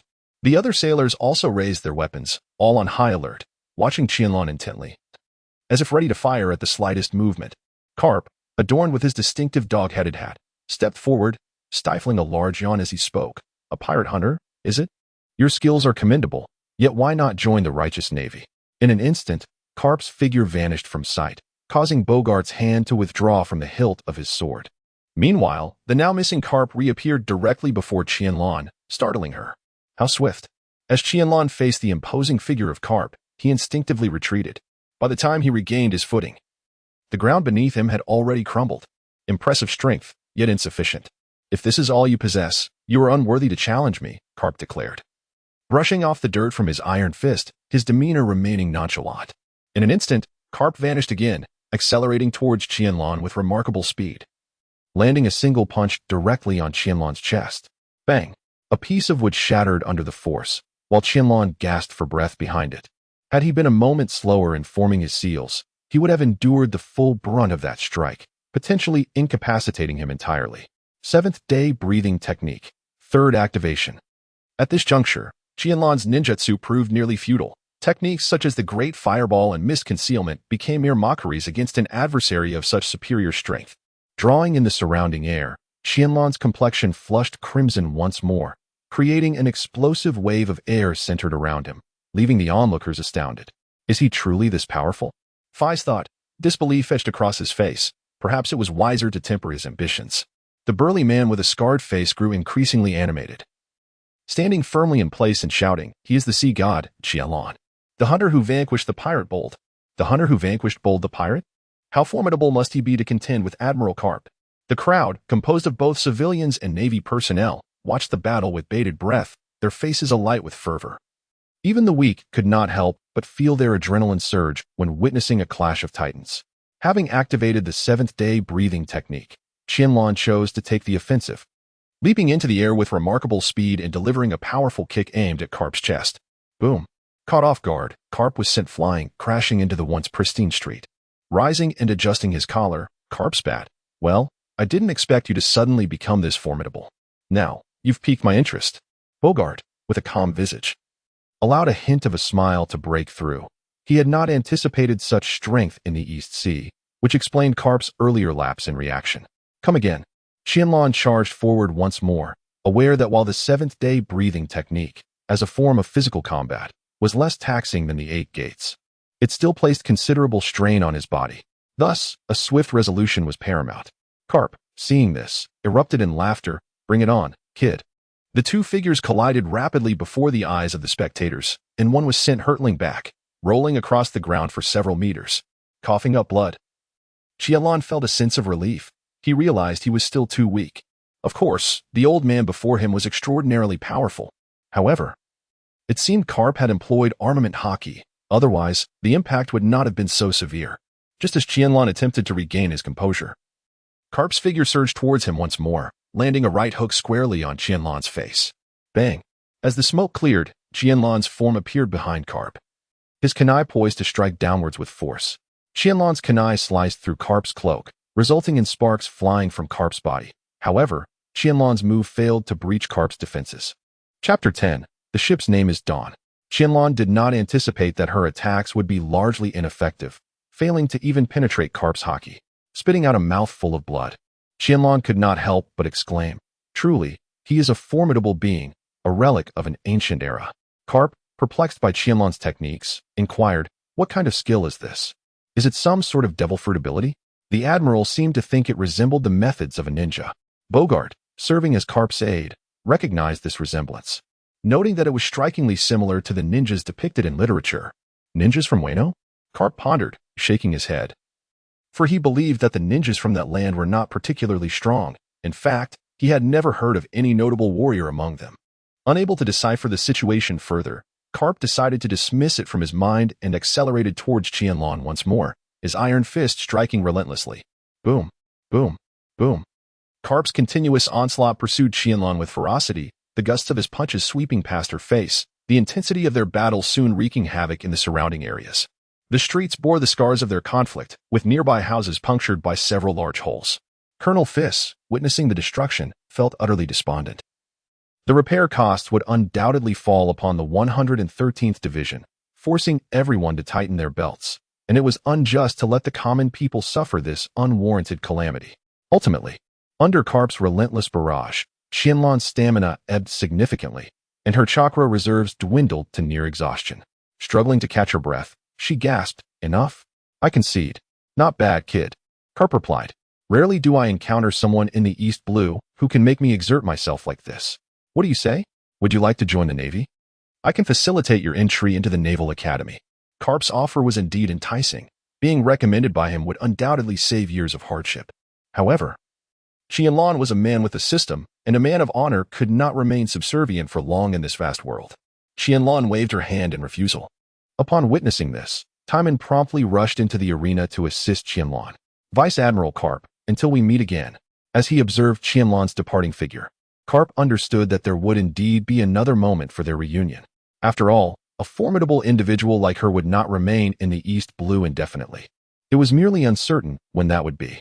Task reward: 3 Tomo Sharingan, successfully implanted. Host: Qianlan level. Ch Nin attributes: wind, lightning, fire, earth, water, Yang ninjutsu, body replacement technique, great fireball technique, part decapitation technique, misconcealment technique, taijutsu, 7 heavens breathing method, incomplete, bloodline limit, 3 tomo sharingan summoning beast, none weapons, space scroll, 10 kunai marketplace, kunai, shuriken, explosive tags. As Qianlan made her way outside, a burly man with a pockmarked face approached, assisting her alongside Timan. Lord of the Sea, will you be inspecting the ship next? Rest assured, everything has been arranged for you. The man's previously sycophantic demeanor now bore an additional layer of respect, evidently heightened by the recent confrontation between Qianlan and Garp. Timan remarked with a smile, finally, we have a new ship. We can bid farewell to that rickety vessel. I desire a room of my own. Fear not, Mississippi. All the rooms have been meticulously prepared, and the necessary provisions have been acquired for the Lord of the Sea. Consider this my humble offering to you, the man replied. As they spoke, the trio arrived at the shipyard, gazing upon the newly constructed grand vessel. Both Qianlan and Timan were enraptured, envisioning it as their future home upon the vast ocean. Timan, with a serious expression, turned to Qianlan and said, "Let us bestow a name upon it, Captain." Qianlan understood that this was her privilege, so she did not decline. Instead, she pondered carefully and suddenly noticed the red clouds on the sail. Unconsciously, she exclaimed, "Let us call it Dawn, shall we?" Dawn? Breaking dawn? It is quite a lovely name. Timan nodded in agreement, completely unaware of the significance this name would hold in the future. The two then began to select their cabins. As a beautiful girl, Timan naturally chose the best spot, even though she was older than Qianlan. Qianlan, on the other hand, casually picked a room and settled in, not particularly concerned about such matters. Nevertheless, their quarters were well equipped, especially with the training equipment Qianlan had specifically purchased, which would come in handy the following day. Set sail. We embark. With Qianlan's command, the shipwrights at the shipyard pushed on into the sea, and Qianlan and Timan began their voyage. However, the two, whose enthusiasm waned quickly, soon lay back and allowed Dawn to drift with the waves. On the deck, the two rocking chairs creaked rhythmically as Timan and Qianlan reclined together under the sun, appearing utterly relaxed and content. "Qianlan, why don't you prepare the meal?" Timan suggested, shifting slightly, clearly lacking the desire to rise. After all, if one could lie down, one should never stand, as Qianlan had taught herself. Qianlan shook her head, indicating her disinterest in preparing lunch, particularly given her mediocre culinary skills. Upon witnessing Qianlan's refusal, Timan spoke with a tone laced with displeasure. "Since neither of you wishes to move, perhaps we should forego lunch altogether." Hearing Qianlan's response, Timan let out a disdainful huff, expressing his dissatisfaction, and then reclined in the rocking chair, resuming his lethargy. Bathed in the warmth of the sun, both felt pleasantly drowsy, lulled into a state of blissful semi-consciousness. Suddenly, a thunderous explosion erupted in the sea not far from the ship, and the yawning Qianlan was unexpectedly doused with seawater. After coughing a couple of times, she felt somewhat refreshed and cast an irate glance ahead, where she spotted a pirate ship adorned with a bull's head sail approaching them. "Qianlan, are you capable? Perhaps we should consider fleeing," Timan exclaimed, panic rising within him as he observed the menacing pirate vessel, which was at least 3 times the size of their own ship. Qianlan leaped off the deck, and at that moment, a sound reached Timan's ears. True men never admit defeat. Before Qianlan, the system panel underwent a transformation. Task: defeat the bull pirates. Task level: B. Task reward: 5 chakra fruits upon seeing the name. Qianlan couldn't help but burst into laughter, likening it to a pig's grunt. Was this pirate crew in the business of selling milk? However, as he continued to read, he stumbled upon words that left him astounded. He never expected this would grant him 5 chakra fruits. Could it be that there existed such a valuable pirate crew in the East Sea? Chapter 11. The practical application of the 3 tomo sharingan. As Qianlan approached the bull pirates, a cannonball hurtled toward him once more. But he deftly sliced it in 2 with a kunai, causing the projectiles to explode harmlessly.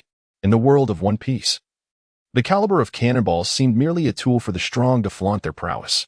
"Captain, first mate, we've encountered a formidable foe." "Indeed, Captain." Our cannonball was cleaved in 2. The crew of pirates gathered on the deck, various flintlock guns and small pistols trained on Qianlan. In an instant, dozens of firearms unleashed a barrage of bullets, obliterating Qianlan's shadow clone, while his true self ascended to the mast. With fury, Qianlan bellowed, "Who is the captain aboard this ship? Who gave the order to fire just now?" He would never forgive the scoundrel who had forced seawater down his throat. He resolutely adhered to the principle that those who wronged him would face his wrath in kind. A furious roar from Qianlan revealed his location, causing all the pirates on the deck to instantly redirect their weapons, and gunfire erupted in an instant. However, Qianlan leaped into the midst of the pirates, instilling hesitation in those wielding firearms. "Make way for me." The pirates that had surrounded Qianlan immediately parted to form a path wide enough for two. From the crowd emerged two figures, one stout and the other slender, one tall and the other short, who to Qianlan appeared as if they were chubby celestial beings. The taller and heavier of the two turned to the shorter one and exclaimed, "Brother Shunwan, this fellow seems incredibly formidable. Are we going to be defeated by him?" The shorter one leaped up and slapped the taller one on the head, retorting angrily, "Mingwan, although we have just set sail, we are the strongest. We brothers possess the treasures of the sea, and with the map of the Grand Line, the world belongs to us." Qianlan discerned the nature of these two brothers. One was plagued by self-doubt, while the other exuded arrogance. It appeared highly probable that both were wielders of devil fruit powers. Coupled with the navigational charts of the Grand Line, it was no wonder their worth equated to 5 chakra fruits.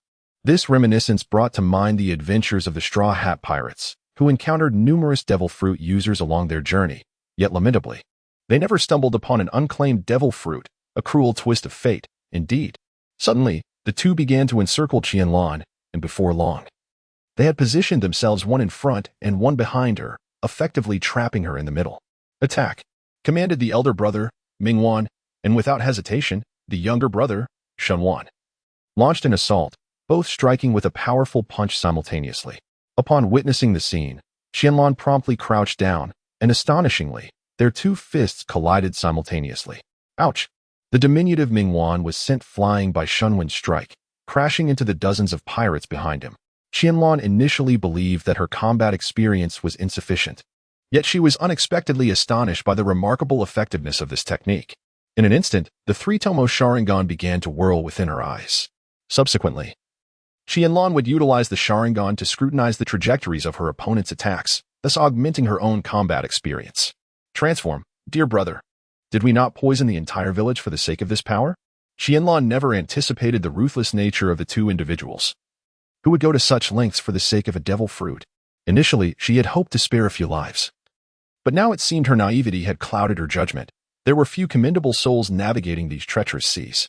As Qianlan's mind wandered, Mingmaru and Shunmaru simultaneously transformed into the most exquisite hybrid forms of their respective animal types.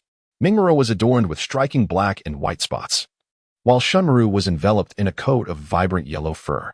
"I am Mingmaru, the cow-human who has consumed the zoan-type bulbul fruit, taking the form of a dairy cow," he declared. "I am Shunmaru, the bull-headed warrior who has partaken of the same fruit, embodying the form of an ox." With that, the duo struck a pose reminiscent of the Jinyu Force from a certain anime. Qianlan found herself wanting to critique this peculiar tradition of announcing their devil fruits before engaging in battle. Was it a fear that their adversaries lacked sufficient information? After striking their poses, the two brothers lunged toward Qianlan, their hooves poised to deliver a powerful left-right jab. However, under the gaze of Qianlan's three-tomo sharingan, their expressions were vividly illuminated. With a sudden surge of power, Qianlan leaped into the air, seizing the brothers' hands and delivering strikes to their faces. Ouch! Ouch! A scene similar to the previous unfolded, but this time both brothers were sent flying by each other's blows. "Brother, are we truly not going to die today?" Mingmaru wiped the blood from the corner of his mouth and reassured, "Fear not, dear brother, we are the strongest in the world." The brothers' performance instantly threw the other crew members into a state of panic. The captain and first mate, who typically dispatched foes with ease, found themselves on the receiving end of a one-sided beating. "Hang in there, first mate. Have confidence." The crew shouted in support. "Captain, victory is assured." The pirates rallied behind their captain and first mate, for if they were to be defeated, the foe before them would undoubtedly show no mercy to those who dared to raise their weapons. Upon witnessing this, Qianlan's lips curled into a faint smile. Yet within her heart, a sense of vigilance began to stir. Although the earlier performance of the two was lackluster, she sensed that their speed had significantly increased. It seemed that even an ordinary Zoan-type devil fruit could provide a considerable boost. Realizing that their previous assault was futile, the brothers opted for a more calculated approach, waiting until the distance was nearly equal before launching a joint attack on Qianlan. Bang! With a single shot, Qianlan obliterated Ming Yuan's eye. For why would one refrain from using a firearm? That would be sheer folly. Afterward, she returned the gun to her waist, a spectacle that sent shivers down the spines of the observing pirates. Initially, they had thought themselves to be unsavory characters, only to discover that this individual was truly formidable. In fear, the pirates collectively stepped back, anxious to avoid being on the receiving end of Qianlan's lethal shot. Enough of this charade. You may all come at me together. At that moment, a tense silence enveloped the air. Nevertheless, the other pirates, along with the less severely injured Shumaru, charged towards Qianlan, wielding katanas, nunchaku, and an array of other weapons aimed at her. With the three-tomo sharingan glimmering in Qianlan's eyes, she deftly evaded each assault directed at her, effortlessly dispatching one pirate after another into the depths of the sea with each strike. Before long, the pirate ship was left desolate, save for Mingwan, who lay on the ground, clutching his eyes in despair. At that moment, Qianlan resembled a seasoned veteran in a novice village, mercilessly wreaking havoc upon her foes. I surrender. Spare my life, and I shall willingly submit to the navy. Mingwan implored, fervently bowing before Qianlan, his face streaked with tears and snot, seemingly earnest in his repentance. Yet, as Qianlan approached, Mingwan abruptly produced a pouch of white powder from his chest and flung it into the air. Chapter 12. The Enlarged Timan. Unfortunately, Mingwan's actions appeared painfully sluggish before the prowess of Qianlan's sharingan. Just as he prepared to make a move, he was sent flying into the sea with a single kick. Having concluded her business, Qianlan promptly made her way to the captain's quarters, for it was there that the most precious treasures were likely to be found. Upon entering the room, she was assaulted by the overwhelming scent of rum, leaving her momentarily disoriented. After taking a deep breath, Qianlan began to rummage through the confined space and soon discovered a small black box. How impoverished! Setting sail only to find a meager sum of 5 million berries. Yet the map of the Grand Line was an unexpected delight. Mission reward: 5 chakra fruits available for extraction. Without a moment's hesitation, Qianlan extracted 5 chakra fruits from the system. Consuming 4 of them, she was enveloped by the familiar sensation of a surging warmth coursing through her body. Host: Qianlan rank, Jonin attributes: wind, lightning, fire, earth, water, yin, yang ninjutsu, body flicker technique, great fireball technique, heart decapitation technique, misconcealment technique taijutsu, 7 heavens breathing method, incomplete, bloodline limit, 3 tomo sharingan summon beasts, none weapons, space scroll, 10 kanai store, kanai, shuriken. Explosive tags. Gazing at the rank of Jonin displayed on the system panel, Qianlan felt a profound sense of relief. The 3 tomo sharingan was notoriously taxing on chakra. For instance, Kakashi had suffered from a depletion of chakra due to the burden of Obito's eye. However, with the chakra capacity of a Jonin now at her disposal, Qianlan's endurance in future battles would pose no significant issue. Having organized everything, Qianlan plunged back into the ocean. Standing atop the waves, she addressed the entire crew of the bull pirates beneath her. I am Qianlan. Should any of you survive, feel free to seek me out for vengeance at any time. Since her arrival in this world, Qianlan had been devoid of kin, and as for avenging herself upon her, it seemed that these individuals would never achieve that in their lifetimes. Fire release, great fireball technique. A fireball, the size of a house, appeared abruptly, igniting the ship of the bull pirates. Subsequently, Qianlan turned away, for she had already noticed the sea kings in the distance, likely destined to become the next meal for these formidable creatures. Truly, how benevolent I am. They fired upon me, yet I chose to spare their lives. Are there still good souls like me in this era?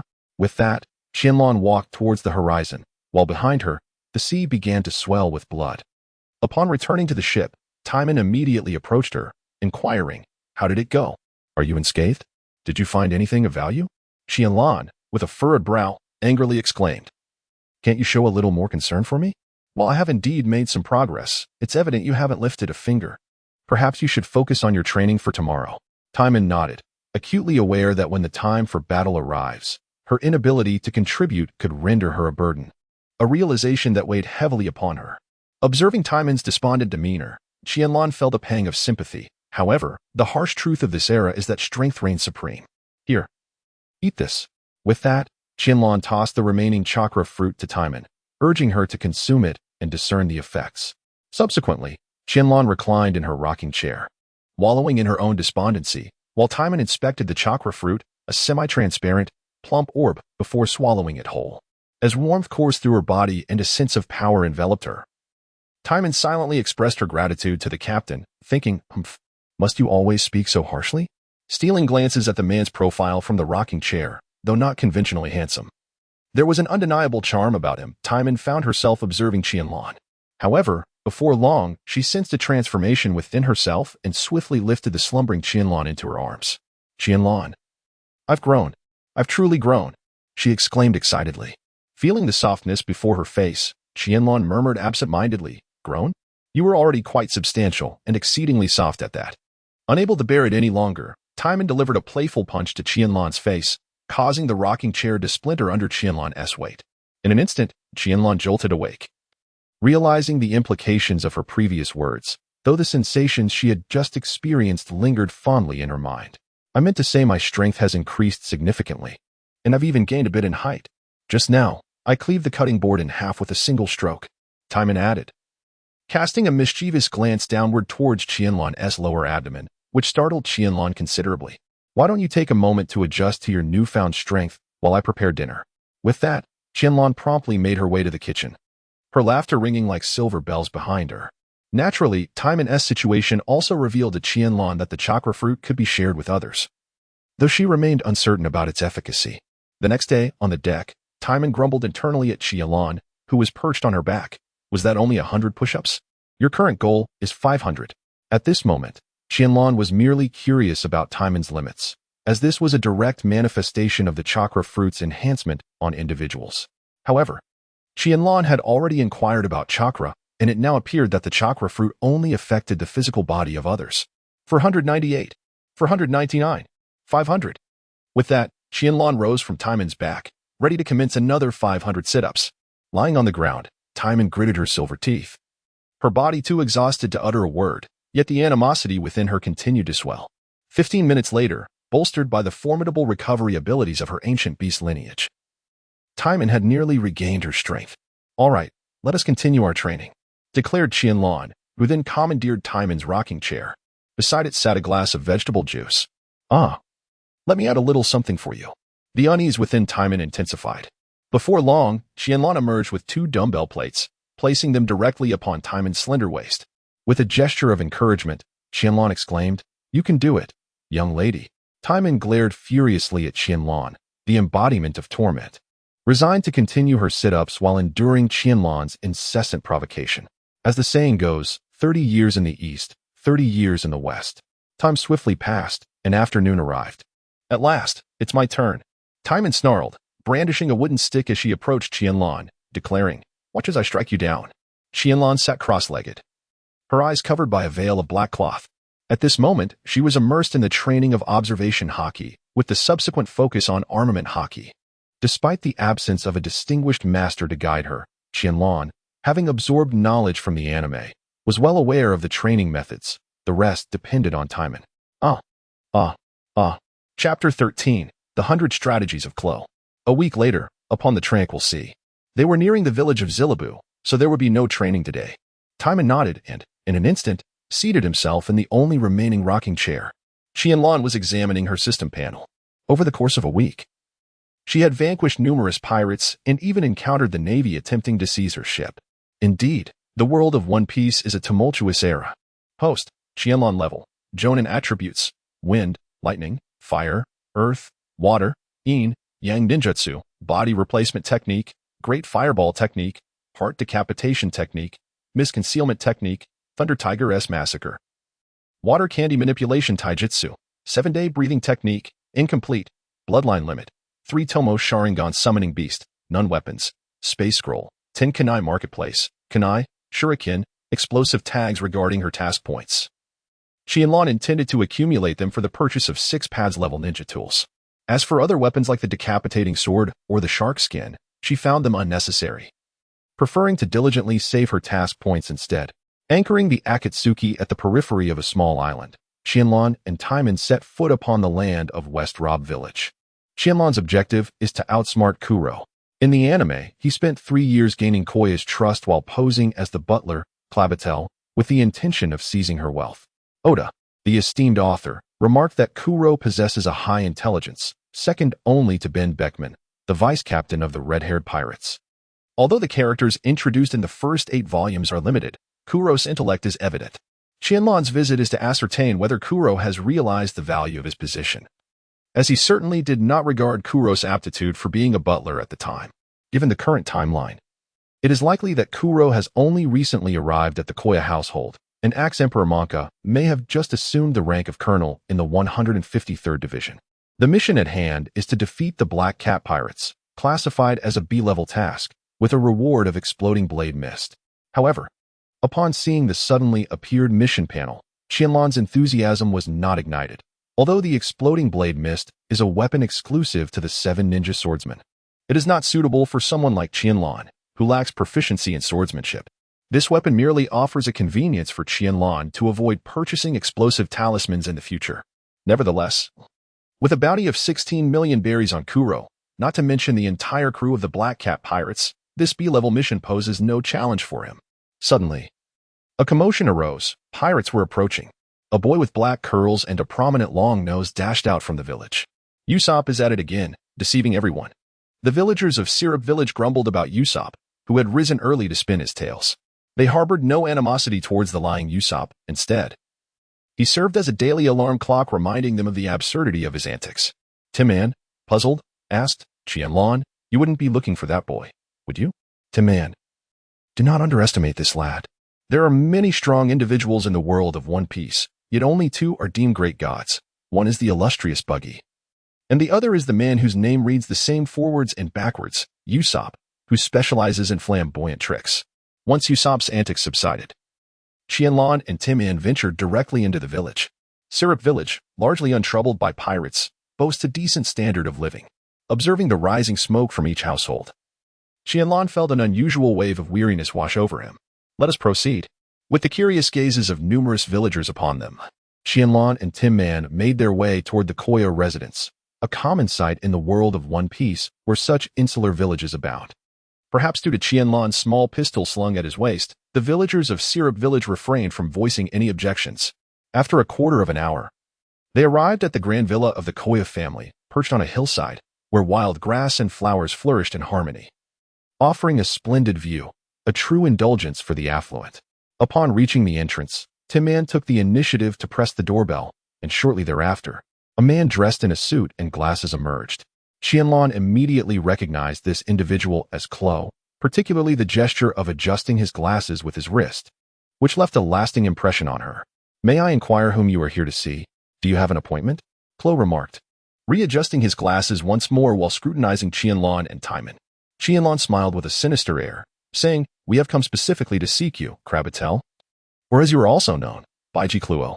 Upon hearing this, Kluo's expression darkened instantly, his gaze lowered to conceal the murderous intent brewing within him. Logically, this substitute scheme should have been flawless. How could someone suddenly appear at his doorstep? The appearance of Qianlan left Kluo utterly bewildered, no matter how hard he pondered. He could never fathom that Qianlan was a traveler from another realm. Sir, I am at a loss for your words. Unless there is nothing further to discuss. Should your identity be compromised, let us meet at 7 this evening on the easternmost edge of the island, Qianlan stated, punctuating his words with a sinister laugh characteristic of a villain before striding away without a backward glance. Timan, bewildered by the unfolding events, promptly followed after Qianlan. Kluo suppressed his inner fury, recalibrated his mindset, and, once he regained his composure, retreated indoors.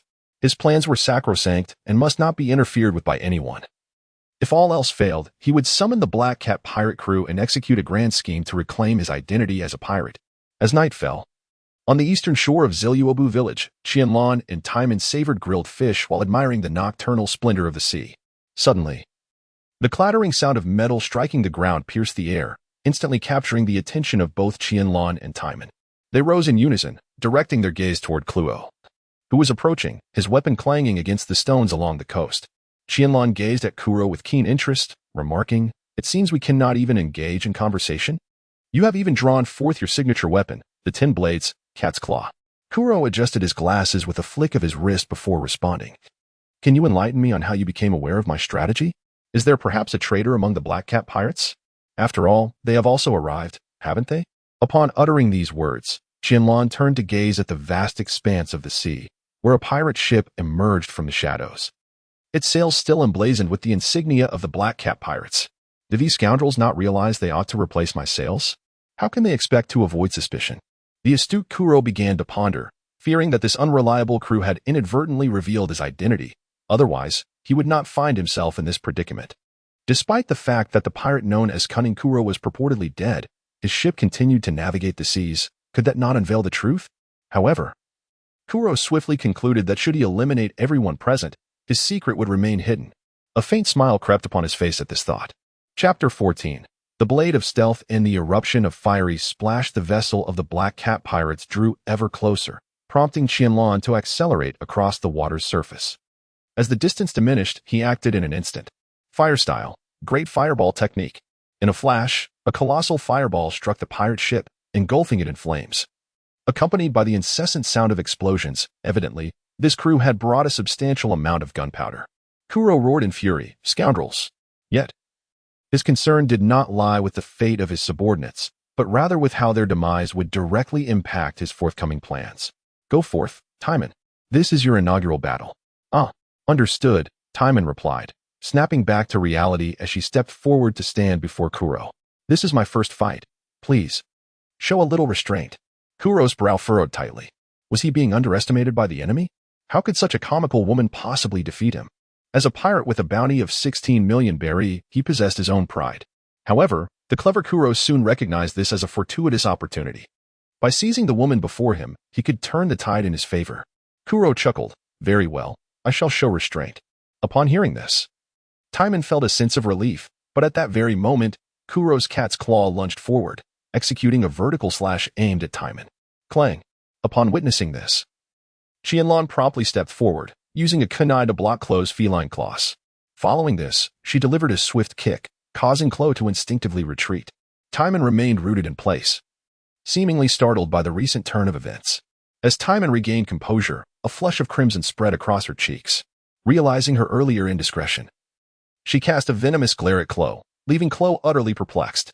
Qianlan was acutely aware that Timan was fully prepared for combat. She stepped back several meters, focusing intently on the imminent battle. In an instant, Timan transformed into the most exquisite hybrid form of a Zoan-type devil fruit, manifesting as a striking figure with dual wings. Flowing golden hair cascading to his waist, and his entire body adorned with shimmering blue-green feathers. His height surged to an impressive 2 meters and 3, exuding an alluring charm. Timan glanced down at his own form, instantly filled with confidence. Let the battle commence. Klo, however, remained unfazed by Timan's transformation. Adjusting his glasses, he opted to continue with his previous assault, seemingly curious to observe Timan's response. As Klo's claw descended with lethal precision once more, Timan swiftly flapped his wings, gliding backward to evade the attack. With a renewed sense of assurance after successfully dodging Klo's strike, Timan kicked a rock from the ground, sending it hurtling toward Klo. Unfortunately, as Klo's designated weapon, the claw possessed formidable hardness. With a deft slice, Klo cleaved the stone into 4 pieces, which tumbled to the ground. "All right, young lady. Let us be a bit more serious now."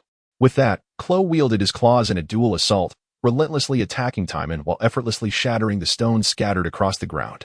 Despite Timan's considerable size, he exhibited remarkable agility, evading Klo's onslaught in a rather surreal display. "I think I can see it," Timan mused. In his eyes, Klo's attacks were not entirely unpredictable. It was merely their astonishing speed that rendered them challenging to counter. Yet, as Timan became fully immersed in the fray, he realized Klo's strikes were not solely to be dodged. Boom. At last, Timan seized an opportunity, landing a claw squarely in Klo's palm, disrupting the rhythm of Klo's attacks. Gradually, the exchanges between the two intensified, and Timan's wounds multiplied. Had it not been for the comprehensive enhancements provided by the ancient Zoan-type devil fruit to his stamina, endurance, and speed, Timan would have already succumbed to Klo's ferocity. "Enough," Qianlan declared as she swiftly entered the combat zone, delivering a single kick that sent Klo tumbling to the ground in a series of rolls. "How about that? My first battle went rather well, wouldn't you say?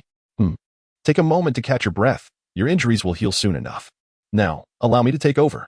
With that, Qianlan lifted Timan aside, signaling that the forthcoming battle would unfold without uncertainty. Klo, brushing off the imprint of a shoe on his chest, rose to his feet.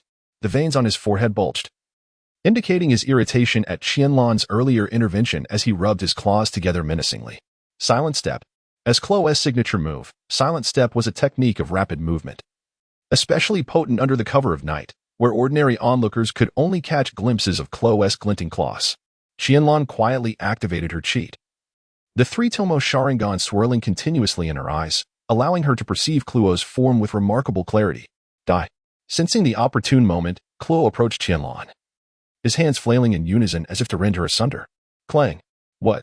Kluo stared in disbelief at the figure before him, his attack thwarted by a kunai that had intercepted it. Could this individual truly possess such strength? Realizing his composure had faltered, Kluo stepped back, slightly hunched, adjusting his glasses once more as the malevolence etched upon his face deepened. However, upon noticing Qianlan, a jolt of shock coursed through him. Her blood-red eyes resembled those of a demon. In an instant, Kluo unleashed his most formidable technique, striking indiscriminately and intending to annihilate all within his range. In Oda's perspective, this move was comparable in speed to one of the 6 styles, Suru, albeit Kluo was unable to control its trajectory, demonstrating its formidable nature. More importantly, this technique was a product of Kluo's own ingenuity. Qianlan had no intention of undermining Kuro's confidence. Before the 3-tomo sharingan, Qianlan merely evaded the onslaught of attacks from all directions. To Timan's eyes, Qianlan appeared to be leisurely strolling in place, moving with a remarkable ease and nonchalance. Were it not for the ground littered with shattered stones, Timan would have failed to perceive any semblance of lethal intent. 3 minutes passed. Damn it, Kuro cursed, launching his technique, the shovel of death, once more. 6 minutes later. Damn it, he gasped, cursing again as he activated his technique, the shovel of death, yet again.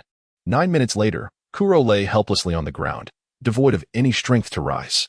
Mission reward, explosive blade shards, available for collection. Qianlan stepped forward to lift Keilu from the ground. Let us go, Timan. This fellow will share a room with me tonight, so you can sleep soundly. Timan hurriedly grabbed a roasted fish from the side and quickly caught up with Qianlan, having yet to savor the delicacy. Chapter 15. Enlisting Keilu the following day. The vast expanse of the ocean remained unchanged. Qianlan and Timan quietly savored the delectable dishes laid out before them, all of which were skillfully prepared by Kuro, though they were merely under the enchantment of Qianlan's sharingan genjutsu. Observing the two reveling in the fruits of his labor, Kuro, with a voice strained to the point of hoarseness, cried out with a tone imbued with indignation and a sense of oppression, "Hey, are you planning to hand me over to the Navy? If so, you might as well slay me and present my head to them. It would be far more convenient." As a former minor antagonist, Kuro still retained a semblance of dignity. Meanwhile, Qianlan paid no heed to Kuro, instead serving Timan a crab, who reciprocated by spearing a piece of roasted meat for Qianlan. The harmonious scene, in Kuro's eyes, felt like an immense affront, and the bitterness within him threatened to consume him entirely. "I did not capture you for your bounty. A certain individual informed me of your high intellect. Thus I seek your allegiance to the Akatsuki." This notion had struck Qianlan while contemplating a name for his crew, as he aspired to establish his own faction within the world of pirates. Kuro, perplexed, inquired, "Is it merely because of my intellect that you approached me? What then is the purpose of your organization?" "The purpose?" Qianlan replied, "I am uncertain." Qianlan was uncertain of her own purpose, thus she paused with her chopsticks, contemplating what her goal in establishing the Akatsuki truly was.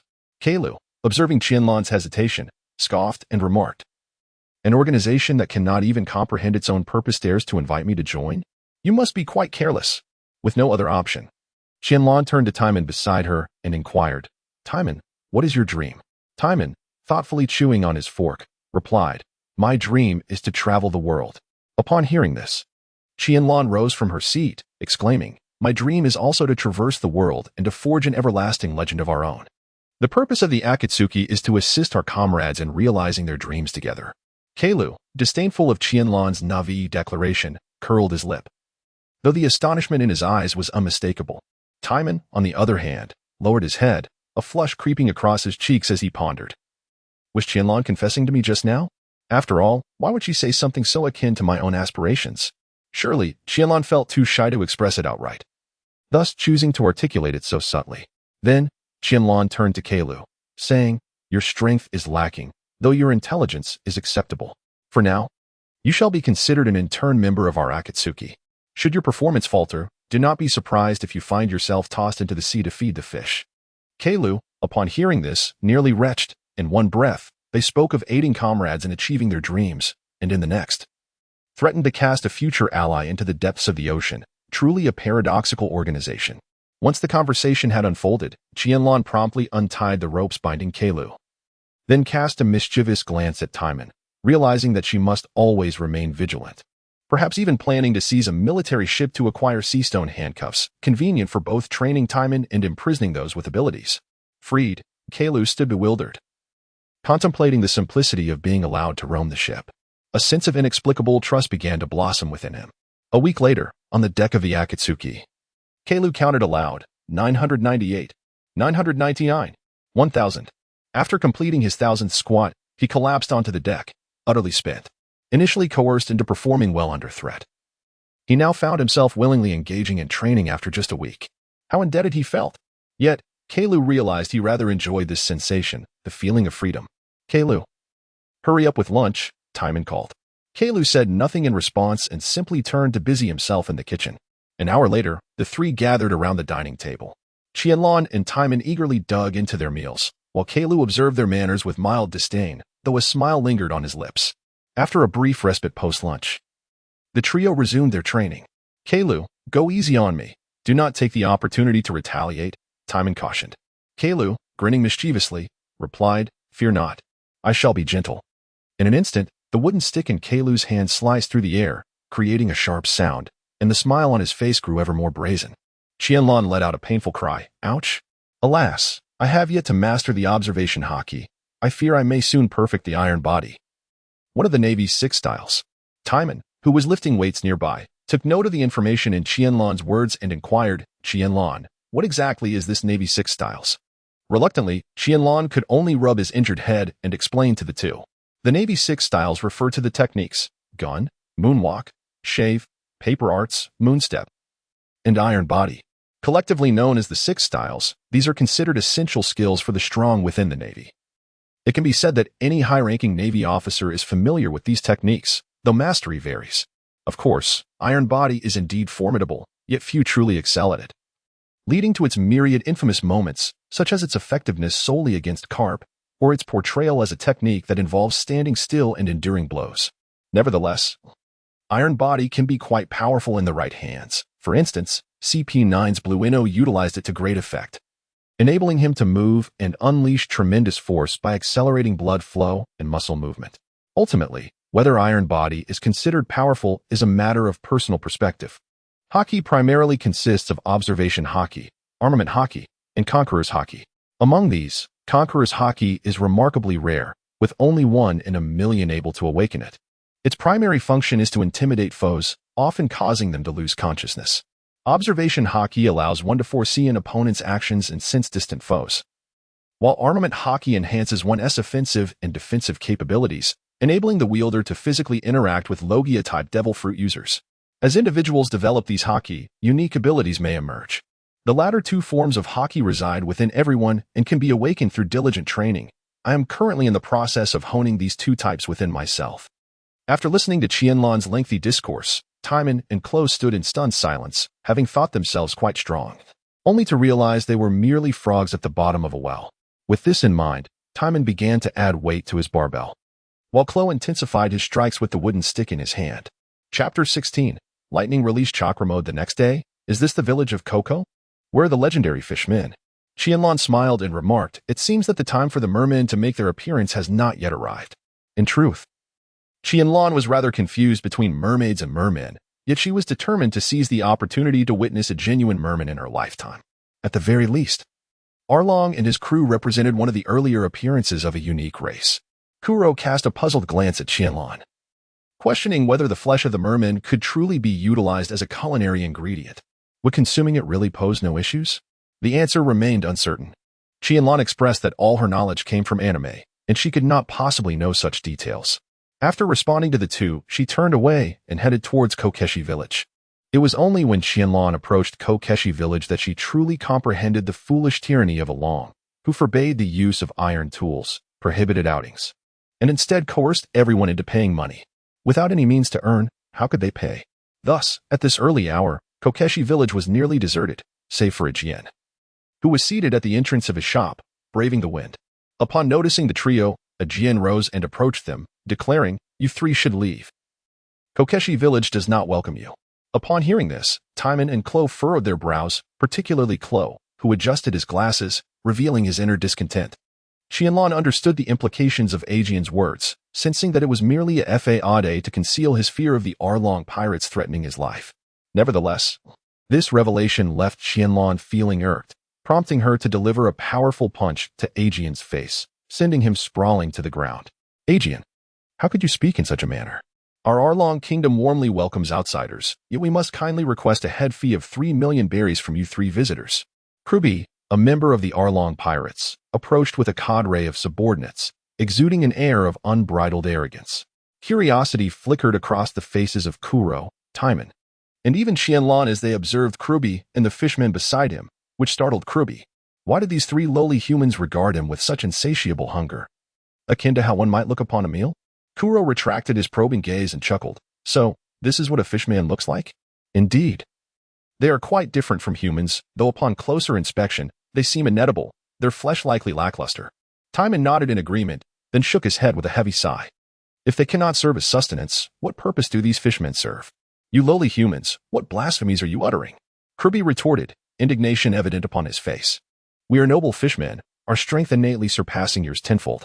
As a staunch racist, Kirby wore his fury like a badge of honor. Kirby, brother, eliminate these 3 wretches. One of the fishmen urged. Indeed, even if we slay them, brother Arlong shall not punish us.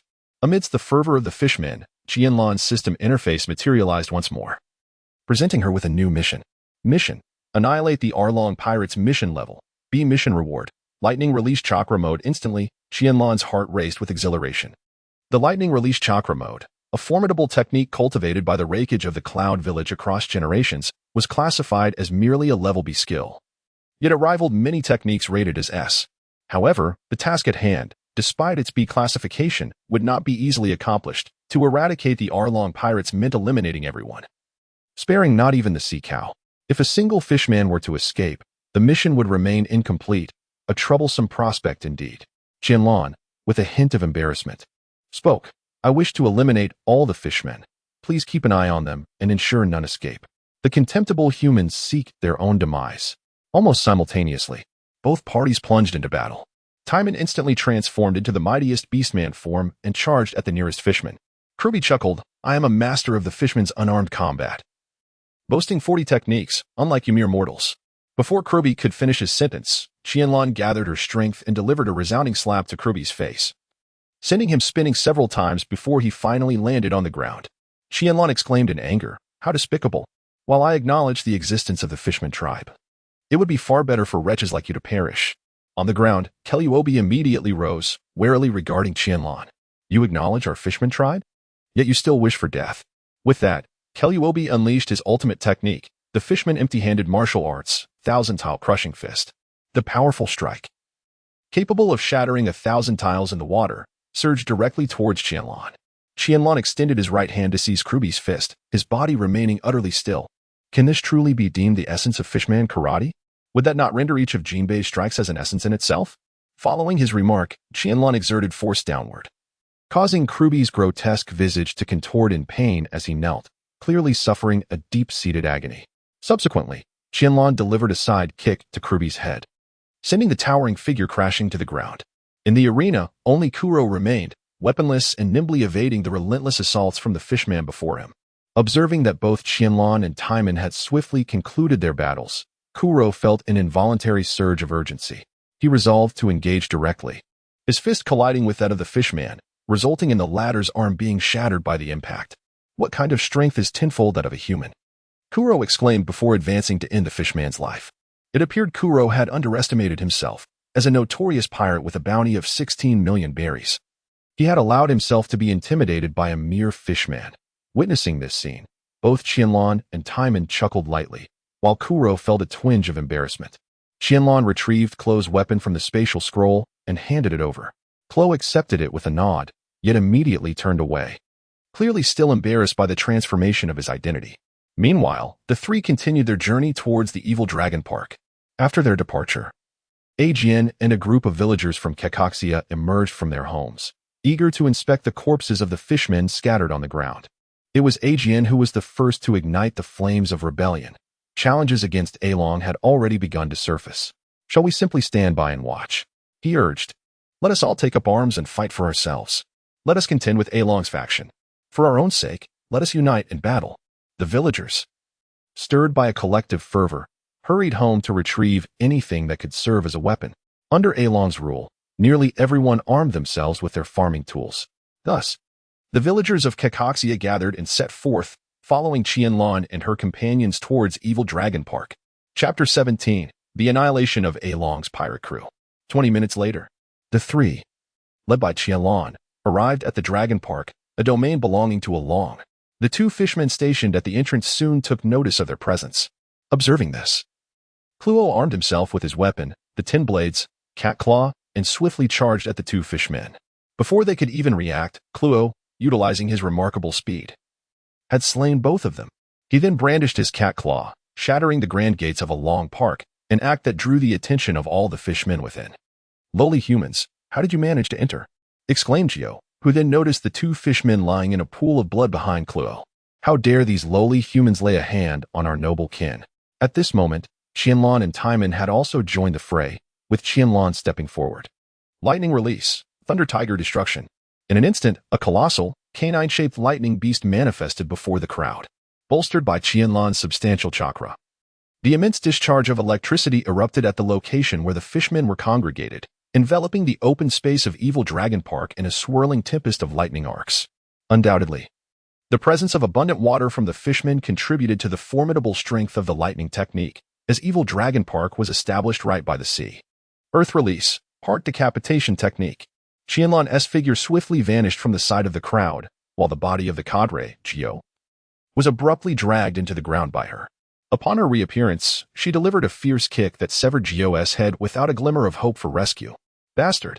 The last cadre, Xiaoba, managed to utter just 2 words before Qianlan's petite pistol fired, shattering one of his eyeballs. The rapidly shifting dynamics of the scene left the onlookers utterly stunned. Even Klo and Timan wore expressions of astonishment as, in the blink of an eye, the last 2 cadres of the Arlong pirate crew were left, one dead and one injured. "Lowly humans, you should not lay a hand on my kind." Arlong's face contorted with rage, veins visibly throbbing beneath his blue skin, indicating that Qianlan and Klo had significantly provoked him. In an instant, the entire Arlong pirate crew charged at the trio led by Qianlan, and even Xiaoba, enduring the excruciating pain in his eye, joined the fray. "Be careful," Qianlan exclaimed as she withdrew 2 shurikens from her hands and hurled them forth, piercing the necks of 2 fishmen before continuing their trajectory to impale another fishman behind them. Qianlan once again drew a kunai and charged towards the fishmen. In her current state, she dared not strike too fiercely, for the consequences of allowing even one to escape would be a considerable hassle. Meanwhile, Klo, equipped with weapons, was unleashing chaos. Perhaps fueled by the memory of being forced to retreat by a fishman moments earlier, he sought to unleash his pent-up frustration. Unfortunately, the injured Xiaoba was unable to demonstrate his true prowess and was inadvertently slain by Klo's reckless swings. Transformed into his beast form, Timan flapped his wings, creating distance between himself and the advancing fishmen, launching aerial assaults upon them. Rending wind. Under Qianlan's guidance regarding Timan's devil fruit abilities, he had developed his own signature move. A barrage of wind blades erupted from Timan's mouth, decimating 13 fishmen on the ground in an instant. Timan's attack momentarily silenced the battlefield, until Klo seized the opportunity to slay 2 more fishmen, reigniting the fray. It was clear that no fishmen dared to position themselves beneath Timan, for death awaited any who did. Subsequently, Timan, akin to a low-flying helicopter, would grasp a fishman with his talons, hoisting them to great heights before letting them plummet, leaving little chance for any to remain intact in his grasp. Qianlan muttered to herself, "How utterly brutal. Arlong, do you feel fear now? You lowly humans." After her furious outburst, Arlong became acutely aware of the threat posed by Timan from above, for he had no confidence in surviving a fall from such heights. Meanwhile, Qianlan yawned, realizing it was still premature to deal with Arlong. She decided to wait until Timan and Kuro had substantially weakened him before unleashing her full strength to annihilate the dragon pirates. Thus, Qianlan subdued Arlong with a kunai, leaving him questioning his own strength. Is this guy truly that formidable? Arlong thought to himself, seizing what he perceived as an opportunity when Qianlan yawned. He lunged forward to bite her. Clink. As the 6th member, Qianlan extracted the explosive blade from her system and deftly inserted the blade into Arlong's mouth. Arlong, with all his might, bit down, triggering a detonation within his mouth. Boom. A tremendous explosion resonated, engulfing Arlong in a shroud of black smoke. Yet this did not deter Qianlan from continuing her assault. Fire release, great fireball technique. A fireball, as large as a house, crashed down upon Arlong, igniting the garments of the 3 nearby fishmen, who promptly leapt into the sea to extinguish the flames. Water release, water sticky rice. Viscous liquid erupted from Qianlan's mouth, unknowingly ensnaring everyone present, save for Timan, who was airborne. Hey, why did you stick me too? Timan, get me out of here. Kuro instinctively called out to Timan, evidently considering himself a member of the Akatsuki. Observing the situation, Timan grasped Kuro's shoulder and extricated him from the sticky predicament. Once they landed, Qianlan no longer held back. Lightning release, lightning tiger strike.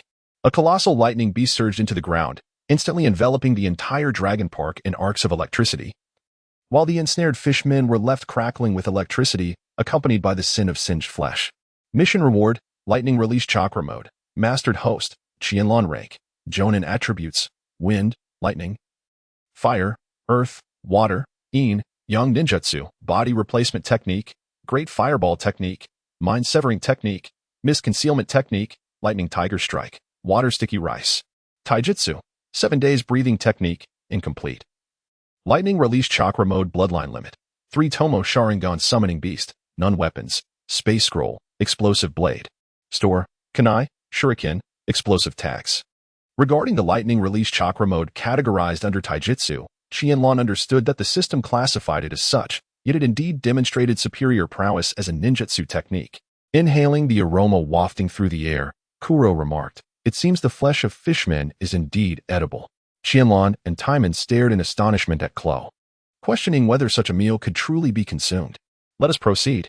I shall now introduce you to true strength. With that, Qianlan turned and departed, promptly followed by Timan, while Klo, shaking his head with a wry smile, chose to accompany them nonetheless. After the trio's figures faded from view, the villagers of Kekaxia finally arrived at the scene. And upon witnessing the chaos left by Qianlan and his companions, they erupted in jubilant cheers. Chapter 18. The Bounty on Many Heads Marine Headquarters, Marine Fort. In the office of Fleet Admiral Sengoku, an expression of disbelief crossed his face. What? You say that lad, Qianlan, has turned to piracy? Garp examined the bounty notice in his hand, perplexed as to why he would suddenly choose the path of a pirate. Was he not a hunter of pirates? Sengoku crumpled the document in his hand and fed it to the nearby goat. Is this the formidable individual you encountered in the East Blue? The notorious pirate Qianlan, with a bounty of 50 million berries? You should not have let him slip away. But he was initially a hunter of pirates. Who could have foreseen that this young man would embrace piracy? Garp, seated on the sofa, found it difficult to remain composed. I must return to the East Blue and personally apprehend him. That is out of the question, Garp. Currently, the Big Mom pirates are expanding their influence in the New World, affecting several nations. You and Akiji should journey to the New World instead.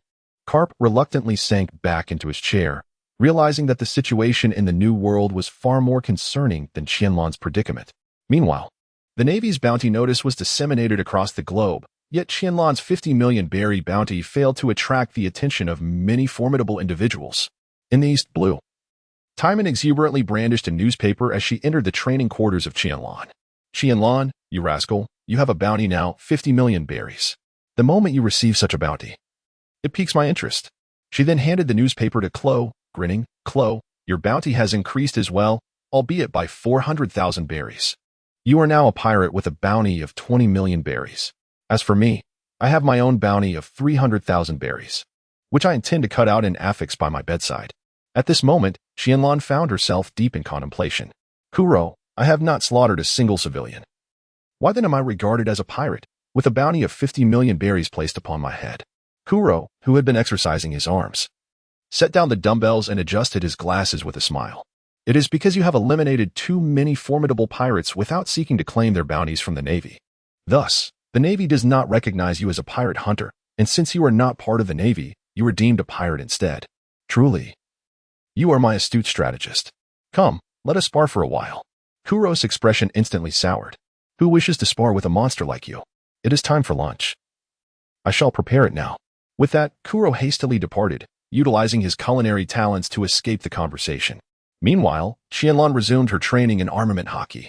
As a transmigrator, it had already been over a month without awakening any form of haki. This was indeed a source of embarrassment for a traveler of worlds. With a deep sigh, Qianlan made her way to the ship's front deck, ultimately finding solace in the rocking chair. Shortly thereafter, Kuro placed a sandwich on the table beside her, accompanied by a glass of vegetable juice. Kuro, have I deprived you of funds? After your training, you present me with this?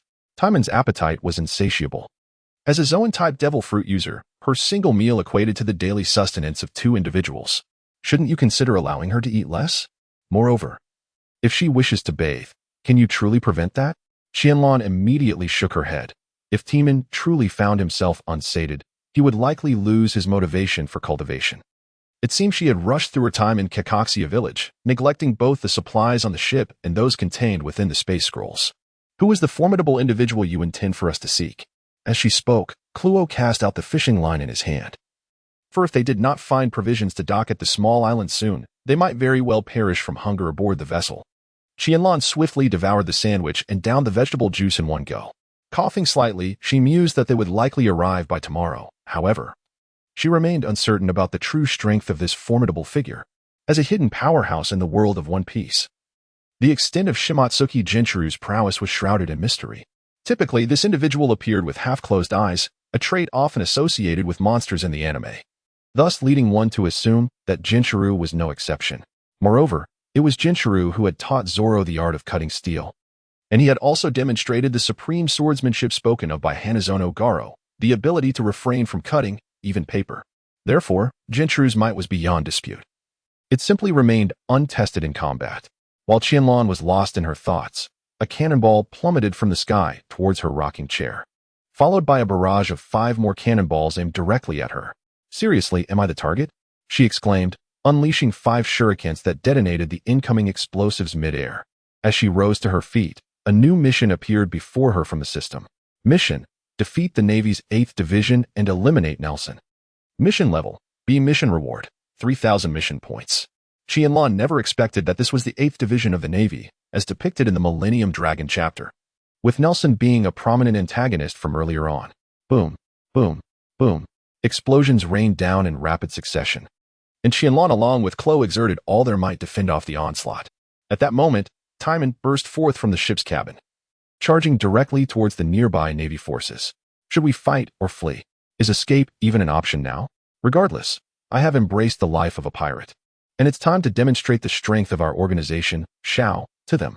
You stay here and safeguard the ship. With that, Qianlan leaped down, hurtling towards Nelson's designated warship in the distance. Observing Qianlan sprinting across the surface of the sea, Nelson grinned maliciously and ordered those around him. Concentrate fire and eliminate this bounty of 50 million berries. Everything else is of no consequence. If I claim this one's head, my entry into the headquarters will be assured. At Nelson's command, the cannons of 4 warships aligned their sights on Qianlan, while the Navy troops armed with flintlock guns simultaneously took aim. Fire. In an instant, the air was filled with the cacophony of cannon blasts and gunfire, as the area surrounding Qianlan was engulfed in explosions, even causing the warships to tremble. With his hefty frame sluggishly rising, Nelson curiously gazed towards the tumultuous waters, pondering, has he been obliterated? Apologies, but I am still very much alive. Qianlan, wielding his explosive blade, stood directly behind Nelson, while nearly 100 Navy personnel remained oblivious to his presence.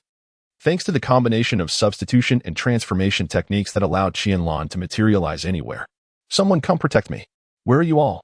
Qianlan paid no heed to Nelson, raising the explosive sword and striking it against the deck of the warship. A tremendous explosion tore a significant hole in the ship's deck, causing Nelson's corpulent form to plummet through it. The 3-tomo sharingan in Qianlan's eyes began to swirl incessantly, instantly ensnaring all the Navy personnel within the central hull.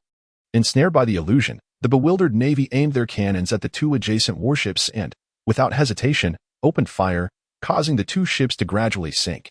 Chapter 19. Frostmoon Jinchuru. Observing the burning warship, Qianlan realized that his objectives had largely been accomplished. At the very least, the Navy had lost its capacity for pursuit. Perish. With that, Qianlan's explosive sword struck down upon Nelson's flesh as the warship began its slow descent into the depths. Upon witnessing the unfolding events, Qianlan chose to disregard the individual in question and instead rose to explore the warship, mindful of her objective, the Sea Prism Stone handcuffs. This presented a fortuitous opportunity. Thus, Qianlan employed her transformation technique, taking on the guise of a Navy officer as she meandered through the vessel, diligently searching for Nelson's quarters. Fortune smiled upon her. For just as she contemplated retreating, she stumbled upon the resplendent captain's cabin belonging to Nelson. A safe? It was unexpected that someone would utilize such a contraption. As she spoke, Qianlan swiftly deposited the safe into her spatial scroll and seized the sea prism stone handcuffs from a nearby shelf before departing the warship, which was on the brink of sinking. On the far right side of the ship, Timan gasped for breath, his body drenched in blood after having slain nearly 100 foes. His stamina was nearly depleted, and had it not been for the enhancement provided by his Zoan-type devil fruit, he would have certainly collapsed. The remaining 100 or so sailors aboard had lost their will to fight, merely observing Timan's precarious state, yet none dared to engage him in battle. In an instant, Qianlan appeared beside Timan. "My comrade, I am grateful for your care. Fire release, great fireball technique." After executing the ninjutsu, Qianlan paid no heed to the navy behind her and leaped from the warship with Timan, making their way towards the Akatsuki. Timan, his head swirling in confusion, inquired, "Has the battle concluded?" "Indeed. Your bounty will significantly increase this time. Rest easy. Mission reward, 3,000 mission points, successfully issued." That evening, the trio reconvened in the dining hall after a restful afternoon. Qianlan laid out the safe and sea prism stone handcuffs seized from Nelson upon the table. "Is this our bounty?" Timan exclaimed, seizing the handcuffs and promptly slumping over the table. Having recently consumed a devil fruit, he clearly struggled to endure the sensation. Observing this, Kuro struck the safe with a claw, but regrettably, it yielded little effect, merely leaving a few white marks. Noticing this, Kuro immediately lifted the safe for inspection. "What material is this? Its quality appears far superior to that of my weapons. But how shall we open this contraption?" "Allow me," Qianlan interjected, rising and closing her eyes to prepare for a display of prowess. Timan and Kuro were instantly captivated by Qianlan's presence, even if they did not fully comprehend her intentions. 7 days calling technique. Lightning release, chakra mode. In an instant, Qianlan's form became a dazzling spectacle of red and blue, reminiscent of Goku's Super Saiyan Blue and Kaio Confusion from Dragon Ball. Of course, Qianlan's manifestation was the combination of the 7 days calling technique and lightning release, chakra mode, effectively layering buffs upon herself. Once she had adjusted her state, Qianlan delivered a decisive chop to the safe, slicing through its top with ease. And with a surge of strength, she dismantled the safe. "So much money. It seems we have struck it rich." Timan's eyes sparkled as he fixated on the bills in his hands, embodying the very essence of a money grubber. Kuro, meanwhile, picked up a piece of parchment, examining it closely. "This resembles the Grand Line map you previously showed me, albeit a smaller version, serving merely as a supplement to the prior chart." Qianlan picked up a large wooden box and began to examine it. Upon opening, she discovered a small booklet nestled inside, appearing rather worn. What could this be? To her astonishment, it was the training manual for the Navy's 6 styles. Alas, it contained only 3 techniques. Qianlan had previously been puzzled by the system's sudden generosity and the unusually high level of the current task. It turned out that everything was waiting for her here. Timan and Klo were also drawn in by Qianlan's exclamation. The two had been captivated by her earlier explanations of the Navy's 6 styles, and now they found themselves in possession of it. Klo, in particular, was overwhelmed with joy. His previous technique was merely a rudimentary version of one of the 6 styles. Shave. Now, the authentic shave was manifesting right before him. "Is there a training method for shave? Please, let me see," Klo asked eagerly, his gaze akin to that of a long-suffering woman in a secluded chamber. Qianlan smiled and remarked, "The 3 techniques in this booklet are the finger gun, the gale foot, and the shave. It seems we must intensify our training henceforth." After a brief and modest dinner, the trio dispersed, each resolved to devote themselves to mastering the Navy's 6 styles once their current affairs concluded in the coming days. The following day, after an hour's voyage, Qianlan and his companions finally arrived at Frost Moon Village.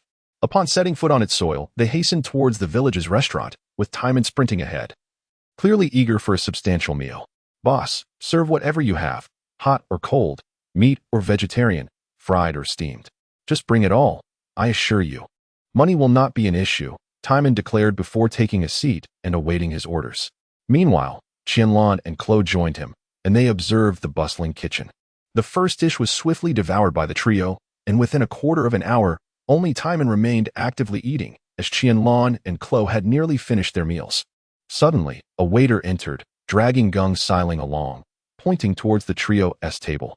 Gung Xiling, the restaurant owner, it is them, he exclaimed. They matched the wanted poster exactly.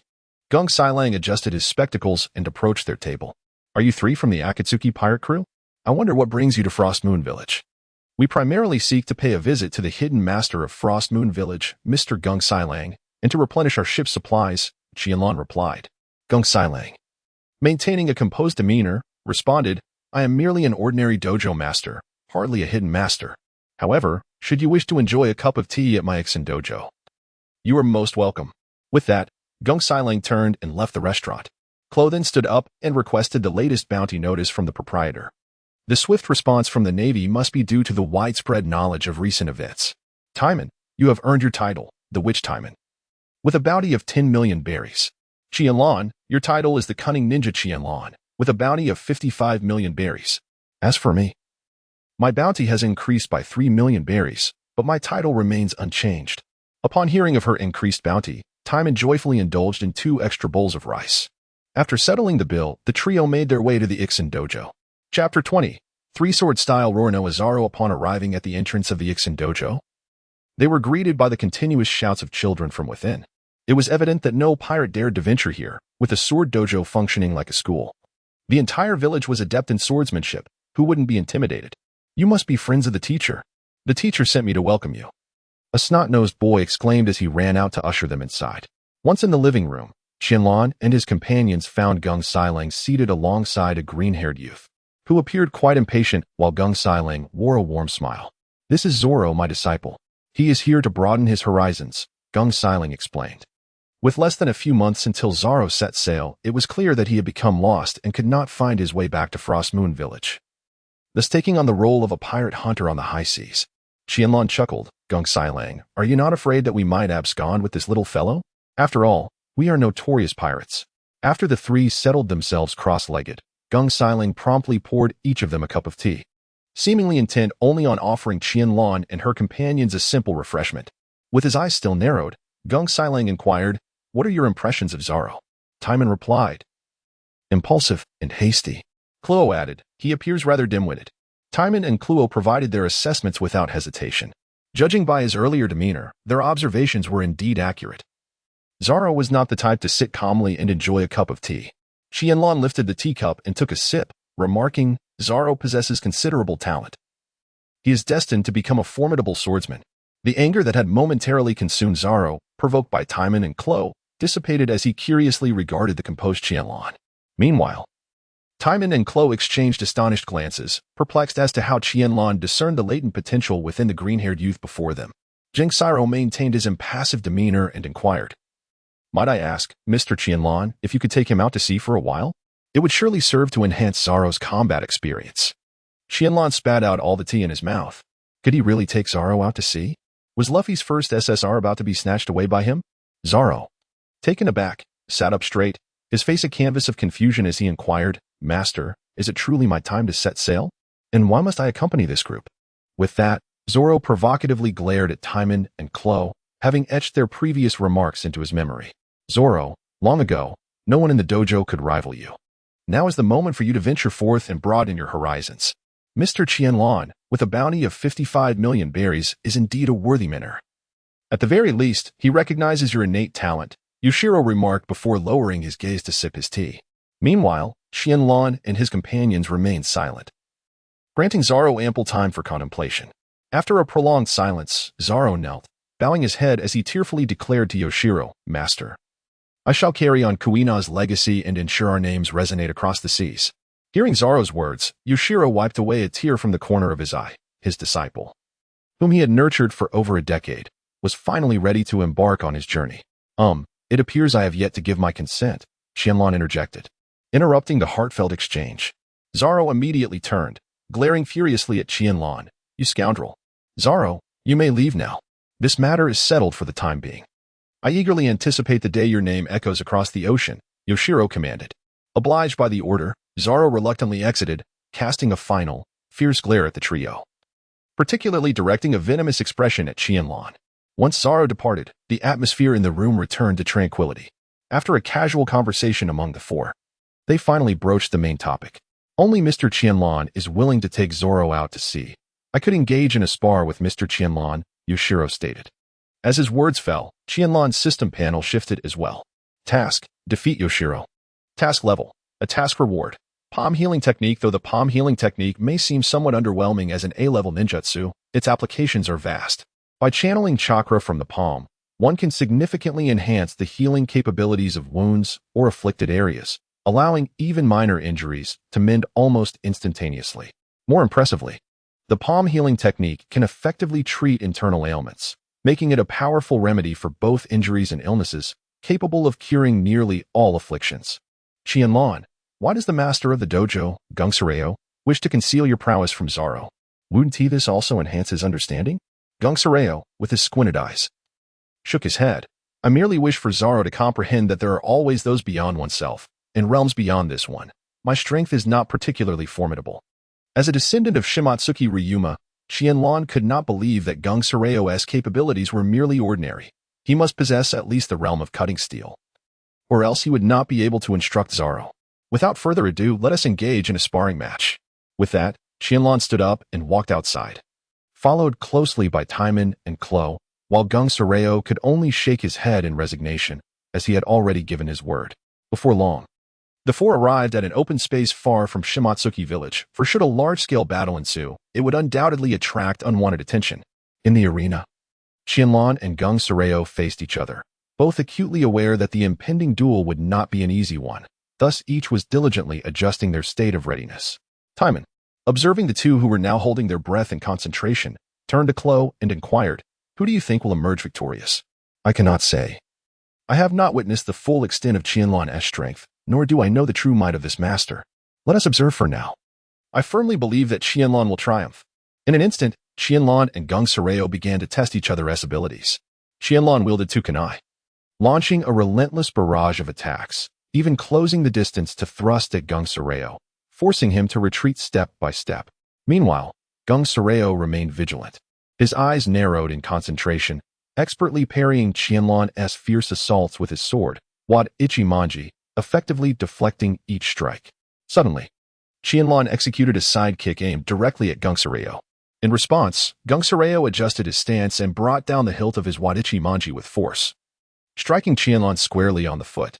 Wincing in pain, Qianlan instinctively withdrew, creating a distance between them. "Qianlan, must we continue to test one another?" Gungsureo did not respond, merely shaking his head. The previous exchange had been a mere preliminary assessment. Gungsureo had effortlessly countered all of Qianlan's techniques. As they began to focus earnestly, a fleeting glimmer of sharpness appeared in their eyes. Water release, water prison technique. Once again, it was a controlling maneuver, with a viscous liquid rapidly spreading across the ground. Gungsureo was unaware of the nature of this technique, yet he instinctively knew to evade it, retreating swiftly and consistently until he was out of Qianlan's jutsu range. Chapter 21. Acquiring A-rank ninjutsu, mastering the celestial technique. This had further increased the distance between the two, undoubtedly providing Qianlan with an opportunity. Fire release, great fireball technique. In the face of Qianlan's assault, Gungsurong's expression remained unchanged, his demeanor calm and composed. He then wielded his sword with a diagonal slash, the wide arc of his strike cleaving Qianlan's fireball in two, causing it to explode on either side of him. Setting aside his sword, Gungsureo regarded Qianlan with a serious expression and stated, "Mr. Qianlan, I implore you to unleash your full strength." 7 days summoning technique. Lightning release, chakra mode. The intertwining waves of red and blue energy enveloped Qianlan once more, the overwhelming aura startling Gungsureo. With a firm grip on his sword, he steadied his mind. "Gungsureo, Mr. Qianlan, I fear that the Navy's bounty on you is still woefully inadequate. With such prowess, you ought to be making waves in the Grand Line." Qianlan nodded, contemplating that it was nearly time to embark on a journey to the Grand Line after concluding this battle with Master Gungsureo. Upon finishing his words, Gungsureo opened his previously narrowed eyes, his expression shifting to one of seriousness, while Qianlan twirled the kunai in his hand, poised to strike at any moment. Clash! Clash! Clash! The two figures danced through the air, the white silhouette colliding with the red and blue one in a relentless flurry. The grass beneath them lay trampled, and the atmosphere around them was thick with an oppressive intensity. Timan remarked, "Klo, I cannot discern the movements of Qianlan and Master Gung. Can you?" "I am equally unable to see clearly. The disparity in our strengths is too vast, Klo replied. A hint of frustration swelling within both as they followed those far beyond their capabilities. Suddenly, the two figures separated and came to a halt, standing in place. Qianlan's kunai shattered in his grasp. Gung Shirling commented, Mr. Qianlan, it appears your weapon is lacking. It has hindered your performance in this combat. Qianlan shook her head with a smile, remarking that Gung Xilang's blade, the Wado Ikamanji, truly deserved its reputation as one of the finest swords crafted by the renowned Great Blade 21. Indeed, the mastery of Busashoka haki displayed was exceptionally high. Moreover, how could a swordsman of such caliber, who had achieved a level of swordsmanship capable of cleaving steel, fail to slice through the kunai in her hand? Even though Qianlan had not awakened her Busashoka haki, she possessed a keen sense of perception. The Frost Moon clan, having traversed from Wano to the East Sea, would have long since become fish food without such prowess. They likely wouldn't have even survived the challenge posed by the Sea Kings. Suddenly, she invoked the technique. Water release, hidden mist technique. A thick fog enveloped the battlefield, swallowing even the distant figures of Kuro and Timan. With the chakra of a Jonin at her disposal, Qianlan was now capable of unleashing numerous potent ninjutsu. Earth release, heart-cutting technique. Qianlan's form darted underground, racing towards the position of Gung Xilang. Sensing Qianlan's direction and presence, Gung Xilang unleashed a powerful horizontal slash toward the ground, creating a massive incision that extended several meters beneath his feet. It appeared that the mastery of observation haki by the dojo master Gung Xilang was commendable. Nevertheless, Qianlan harbored a lingering curiosity as to why Gung Xilang refrained from uttering the names of his techniques. Was Zaro's penchant for giving his moves such striking titles not inherited? It seemed that Gung Xilang, much like Mihawk, relied on fundamental strikes rather than grandiose techniques. Gung Xilang, the methods employed by Mr. Qianlan bear a resemblance to the techniques of the ninjas from Wano, as recorded by my father in his notes. However, the ninjas of Wano certainly do not exhibit the formidable prowess displayed by Mr. Qianlan. It is no wonder that the Navy has bestowed upon Mr. Qianlan the title of the Deceptive Ninja. Mr. Gung Xilang, prepare to witness my true strength. In an instant, Qianlan activated his three-tomo sharingan, immediately casting an illusion upon Gung Xilang before recklessly charging at him. Clang! Gung Xilang once again intercepted Qianlan's assault with the Wad Ikamanji, yet the three-tomo sharingan proved insufficient. Having utilized observation haki to sense Qianlan's aura, Gung Xilang was not easily ensnared by Qianlan's illusions.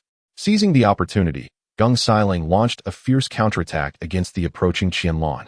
Relying on the hardness of the Wad Ikamanji, but under the keen observation of the three-tomo sharingan, Qianlan deftly redirected the kunai, altering the trajectory of the Wad Ikamanji. Gung Xilang gasped in astonishment, yet his blade remained unyielding as it cleaved toward Qianlan. Thanks to the perceptiveness granted by the three-tomo sharingan, Qianlan evaded Gung Xilang's strike once more and swiftly formed a single-handed seal. Wind release, great breakthrough. At such a close range, a torrent of razor-sharp wind erupted from Qianlan's mouth, assailing Gung Xilang with relentless ferocity. The proximity of the attack left Gung Xilang overwhelmed, resulting in several wounds adorning his body and his attire becoming disheveled. Qianlan seized the opportunity to once again close in and strike, while Gung Xilang defended with his blade. With the aid of his three-tomo sharingan, Qianlan relentlessly pursued Gung Xilang, attacking as they had at the beginning of their spar. Alas, sensing the sticky liquid beneath his feet, Gung Xilang realized he had been cornered by Qianlan. Lightning release, lightning tiger's fury. The canine-shaped lightning beast erupted in the viscous water, and thanks to the water's conductivity, arcs of lightning enveloped Gung Xilang's entire body in an instant.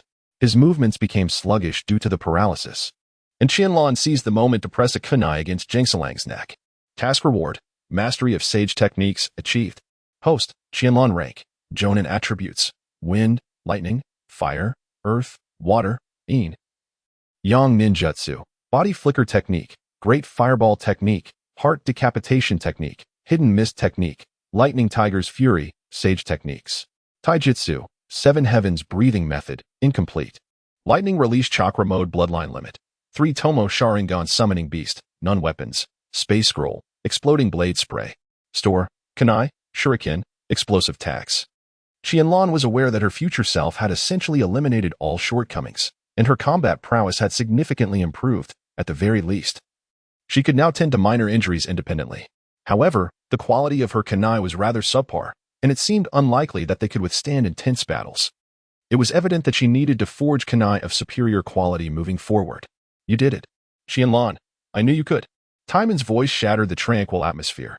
Qianlan set aside the kunai in her hand, while Kayashiro sheathed the sword, Ando Ikamanji. I'm relieved that Zaro can set sail with you. I hope he can realize his dreams. But let's postpone our departure until tomorrow. I have a few words of advice for Zoro. Qianlan nonchalantly waved her hand. And after a brief exchange, the four parted ways. After leaving, Gungshiro returned to the Isen dojo, likely intending to entrust everything to Zaro. While Qianlan and the others headed back to the ship after gathering supplies in Frost Moon Village. Chapter 22. Retreat and training the following day, at the dock of Frost Moon Village. This departure was not due to Zaro getting lost, but rather a formal setting sail, prompting many villagers and dojo students to come bid him farewell. Brother Zaro, I await the day your name echoes across the seas, exclaimed a snot-nosed child who, after wiping his nose on Zaro's sleeve, scampered away, an unconventional farewell, indeed. Hey, Zaro, don't get lost and worry your companions. If you get the chance, come back to Frost Moon Village. Zaro impatiently retorted, I know, you're so annoying. Take care of yourself, master. After saying this, he turned his gaze towards the sea. A man's farewell requires no tears. Though Qianlan could see the glimmer of moisture in Zoro's eyes. Go forth, Zoro. A true swordsman must gallivant across the ocean, Gungshiro encouraged. With Qianlan's command, the ship of the dawn began to move slowly, gradually distancing itself from Frost Moon Village. Once the village was out of sight, Zaro adjusted his state of mind. Just as Qianlan and the others approached him, suddenly, Qianlan pushed Kuro forward, saying, Go on, Kuro. You are now an official member of the Dawn organization. You should introduce yourself to our new members. Kuro, pushed forward, shyly glanced at Zaro, his cheeks tinged with a hint of crimson. The purpose of the Dawn organization was to support each member in realizing their dreams together. Initially, Kuro thought this moment was mortifying, but to his surprise, Zaro nodded in approval, stating, That's a commendable thought. My dream is to become the world's greatest swordsman. I will carry her name to the heavens. So, what is your dream?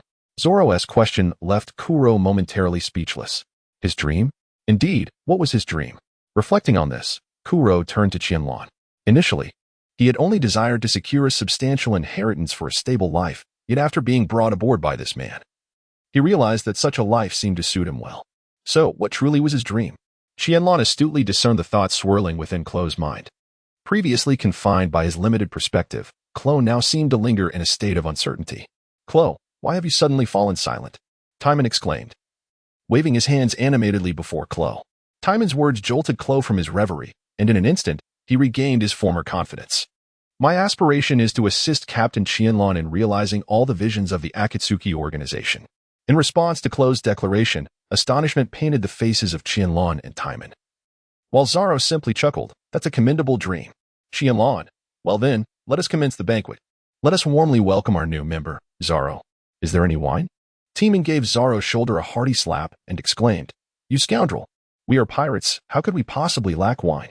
The four then busied themselves on the ship, with Kuro primarily preparing the dishes, while Qianlan, Zaro, and Timan assisted.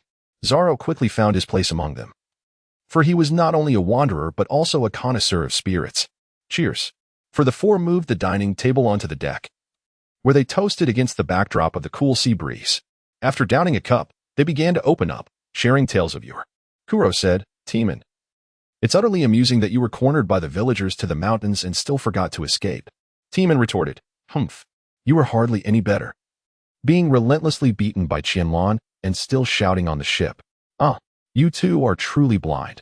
Only Qianlan recognized my talent and acknowledged my three-sword style. Curiously, Timan asked, Three-sword style? I recall an octopus fishman wielding 8 swords. Does that make him an 8-sword style practitioner? Zaro took a hearty swig of rum and nodded, intrigued by Timan's mention of the 8-sword fishman. Is this the vast and boundless sea? It seems to hold wonders beyond imagination. Qianlan, let us behold your 3-sword style. Qianlan harbors considerable anticipation for Zaro's 3-sword style, especially since Zaro is famously known as Pirate Hunter Zaro, akin to the monikers of Germa Sanji and Monkey D. Luffy. Well then, allow everyone to witness my 3-sword style. With that, Zaro struggled to rise, drawing from his waist the legendary Wado Ikamanji along with 2 ordinary katana. He then assumed the iconic stance with a blade clenched between his teeth. 3-sword style, Tiger Hunt. Zoro wielded his dual blades with astonishing speed while simultaneously unleashing the Wado Ikamanji from his mouth, swiftly cleaving the nearby orange tree into several pieces, striking a remarkably cool pose upon completion. In an instant, Qianlan darted behind Zoro and delivered a swift kick that sent him sprawling. Fool! This is our orange tree for supplementing vitamins. Why did you cut it down? Upon witnessing this, Kuro posed an exceedingly perilous question. Zoro, if you were to wedge a knife between your buttocks, would that not constitute the four-sword style? After a meal that was neither breakfast nor lunch, Qianlan and the others resumed their usual activities, while Zoro embarked on his training, for the ship was well equipped with training apparatus. After a brief moment of idleness, Qianlan's companions also joined in the practice. Observing Qianlan's training methods, Zoro, driven by curiosity, inquired about them, leading to an enlightening exchange of knowledge. With the question of their next destination lingering in the air, Zoro spoke, and the trio turned their gazes expectantly towards Qianlan, awaiting the captain's command.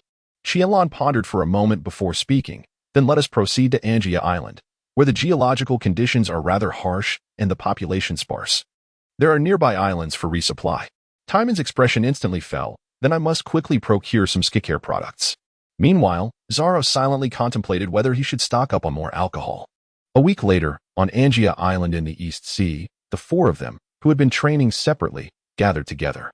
Klo, haven't you mastered the Marine 6 style Soru? Come, show me, Qianlan said, as the three-tomo sharingan in her eyes began to swirl. Klo then demonstrated the technique of Sara before them. His rapid acquisition of this skill within a week was unsurprising to all, for Klo had created a simplified version of Soru. Klo's performance ignited a spark in the hearts of the other three. None wished to lag behind, thus intensifying their training efforts. Another week passed. With the aid of the three-tomo sharingan, Qianlan finally grasped the principle of Soru and commenced her training in the other 6 styles. Chapter 23. Arrival at Rogue Town 5 months later. Liberated. At last, liberated. Ignoring Timan's exuberant shouts at the bow of the ship, Qianlan, Klo, and Zoro remained composed, taking a moment to rest. After 5 months of rigorous training, Zoro appeared steadier, while Klo seemed more robust. Qianlan successfully awakened a comparatively rudimentary form of observation haki and armament haki. With the assistance of the three-tomo sharingan, he mastered the 6 forms in just 1 week, a feat that took Timan and his companions over a month to achieve. It is no wonder that Kakashi is known as the copy ninja. Adept at replicating 1,000 jutsu, the sharingan indeed offers remarkable convenience. As Qianlan languished in a rocking chair, a bounty notice unexpectedly flew towards him, landing squarely on his face. Upon inspection, he discovered an intriguing scene. Has Ace set sail? The bounty is 3 million berries. After muttering this to himself, Qianlan resumed his repose. Meanwhile, Klo exhibited signs of impatience. When shall we embark upon the Grand Line, Qianlan? Klo could no longer suppress his yearning for the vast world beyond. Having risen in strength, he was disinclined to linger in the East Blue, known as the weakest sea. And he brimmed with anticipation for the so-called graveyard of pirates. In truth, the Grand Line earns its grim moniker primarily due to the formidable naval forces stationed in its first half, rendering it nearly impossible for ordinary pirates to survive. Additionally, the intense competition among pirates, each seeking to eliminate the other, further complicates matters, with the capricious weather of the latter portion also playing a significant role. Damn it! Having emerged from hell, shouldn't we take a moment to savor life? Timan exclaimed, casting a fierce glare at the trio, particularly directed at Qianlan, the captain. Qianlan smiled apologetically and said, let us choose a place that satisfies everyone. The town of Rogue Town, the gateway to the Grand Line, where beginnings and endings intertwine. Kuro remarked, the entrance to the Grand Line, is it? It seems we are on the brink of making a name for ourselves across the world. Zoro declared. Then I shall seek to challenge even stronger swordsmen. Timan added, does that mean we can acquire more goods? A week later, after dispatching several minor pirates along the way, Qianlan noted that her system panel had not undergone significant changes. With no B rank or higher tasks available, it had become increasingly challenging to pique her interest. Observing the dozens of pirate ships docked at the harbor, Qianlan realized that Smoker had yet to arrive. It might be a year before he reached Rogue Town. Consequently, the pirates in Rogue Town remained quite unruly, though this was of little concern to her. Timan exclaimed with delight, is this Rogue Town? It seems to have a larger population than many small nations. I must explore it thoroughly, gazing at the grand archway and the multitude of shops nearby. Kuro took a moment to calm his thoughts and remarked, "This can truly be regarded as the largest town in the East Blue. Almost anything one wishes to purchase can be found here." Qianlan gently patted Zoro's shoulder and smiled. "In a certain shop in Rogue Town, there are 2 renowned swords. I wonder if you possess the skill to wield them." Qianlan's words instantly piqued Zoro's interest. After all, what swordsman does not desire a renowned blade? Contemplating this, Zoro cast a puzzled glance at Qianlan, wondering how he had come to possess such knowledge. Had he perhaps visited this place before? "Qianlan, do you know the names of those 2 legendary swords?" Qianlan shook her head and handed the bellis to Zoro, stating that if he could afford it, he could purchase it. With that, Qianlan leaped down and made her way towards Rogue Town, showing no interest in the execution platform of the Pirate King. Instead, her curiosity lay with the fish market by the coast, where, although a culinary competition might not be taking place at the moment, the abundance of delectable cuisine was surely to be found. As Qianlan departed, Timan, Zoro, and Kuro also went their separate ways, each pursuing their own unique desires, leading them in different directions. Little did they know that after their exit, several dubious figures quietly slipped away as well.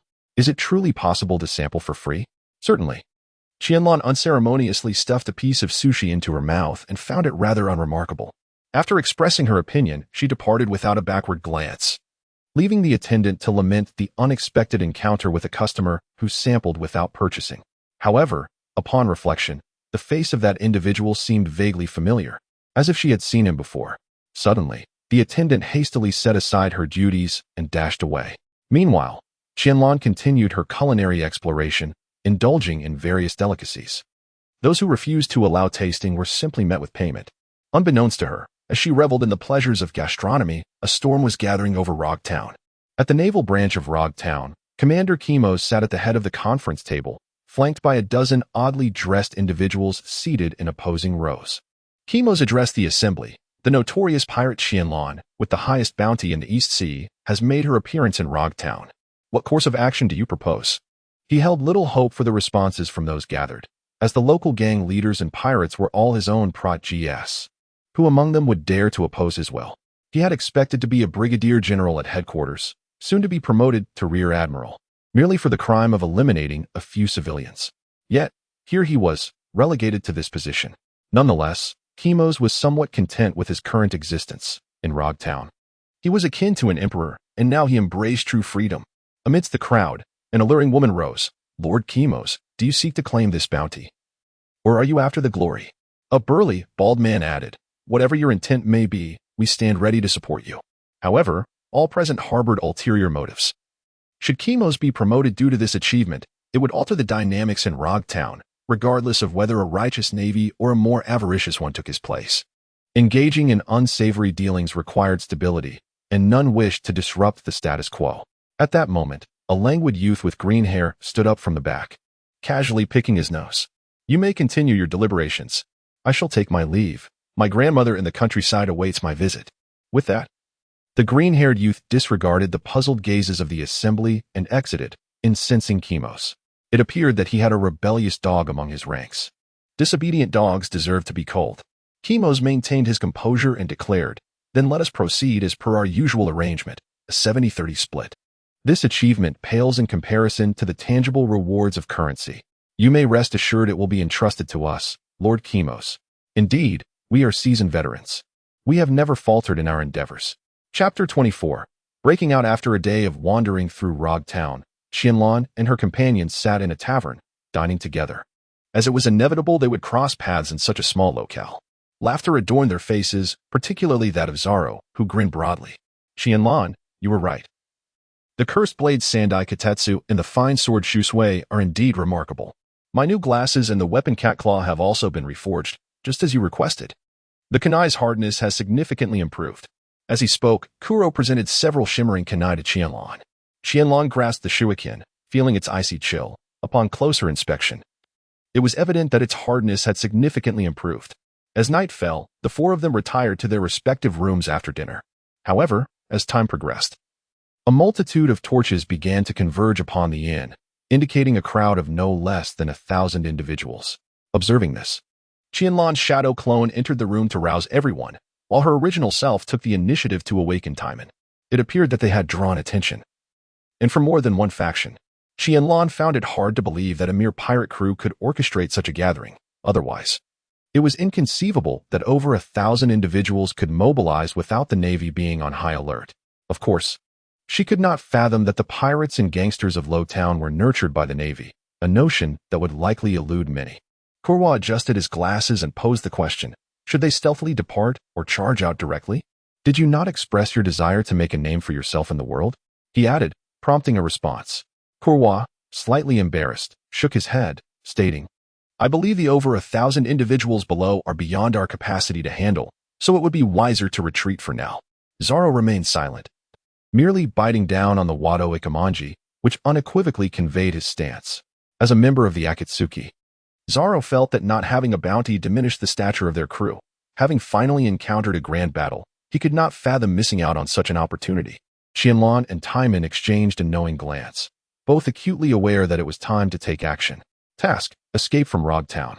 Task level: A. Reward: 15 chakra fruits.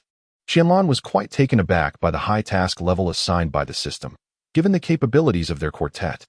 Breaking free from a crowd of over 1,000 should pose little difficulty. Pondering this, Qianlan suggested with a smile, let's split into 4 directions and regroup on the ship. Each direction would likely contain at least 300 or 400 foes. Qianlan's decision, though not reckless, ignited the fighting spirit of the 4. If they hesitated today, what right would the Akatsuki have to advance into the Grand Line in the future? Let us move. With that, Qianlan leaped from the 2nd floor, while Timan, Kuro, and Desarro burst forth from other directions. If they were discovered, they would fight. They sought the heads of those treacherous ninjas. In an instant, chaos erupted as assailants from all directions converged on Qianlan and his companions. Water release, water prison jutsu, lightning release, lightning tiger strike. Ninjutsu was unleashed as if it were free, while Qianlan wielded his kunai with precision, each strike claiming a life, thus sharpening his newly acquired weapon. In the darkness, Qianlan's agile figure danced like a spirit of the night, effortlessly extinguishing the lives of his adversaries. At that moment, 4 figures clad in dark cloaks emerged from the shadows, observing the carnage with keen interest. Shall we intervene? Hee. After all, she is but a young lady. How could she compare to you brutish men? I shall wait until the end to make my move. 2 of the cloaked figures, nearly identical in stature, charged towards Qianlan, effortlessly shattering the stone pavement beneath their feet. Fist of Fury. X2 The 2 figures expanded rapidly, their cloaks bursting apart as they resembled 2 ferocious tigers pouncing on their prey. During the combat, Qianlan remained vigilant of the distant figures, suspecting they were the formidable adversaries lurking in the background. As the 2 figures rushed towards him, Qianlan raised his fists, preparing to meet their assault head-on. Boom. In an instant, the point of their collision erupted like an explosion, the surrounding assailants being swept away by the force, tumbling out of the combat zone. Stabilizing himself, the smaller figure spoke, Brother, this guy is too powerful. He easily countered our punches. Humph. Then let us unleash our strongest technique to eliminate him. That way we can claim a larger share. After their discussion, the 2 brothers huddled together, focusing intently on Qianlan. Little did Qianlan expect to encounter 2 practitioners of Qigong here, a rarity in the world of One Piece. Fist of Fury, Dragon Tiger Stranglehold. 7 days call, 3rd activation. Lightning release, chakra mode. The brothers concentrated all their strength into their fists, and 2 streams of energy coalesced in the air, merging as they charged towards Qianlan.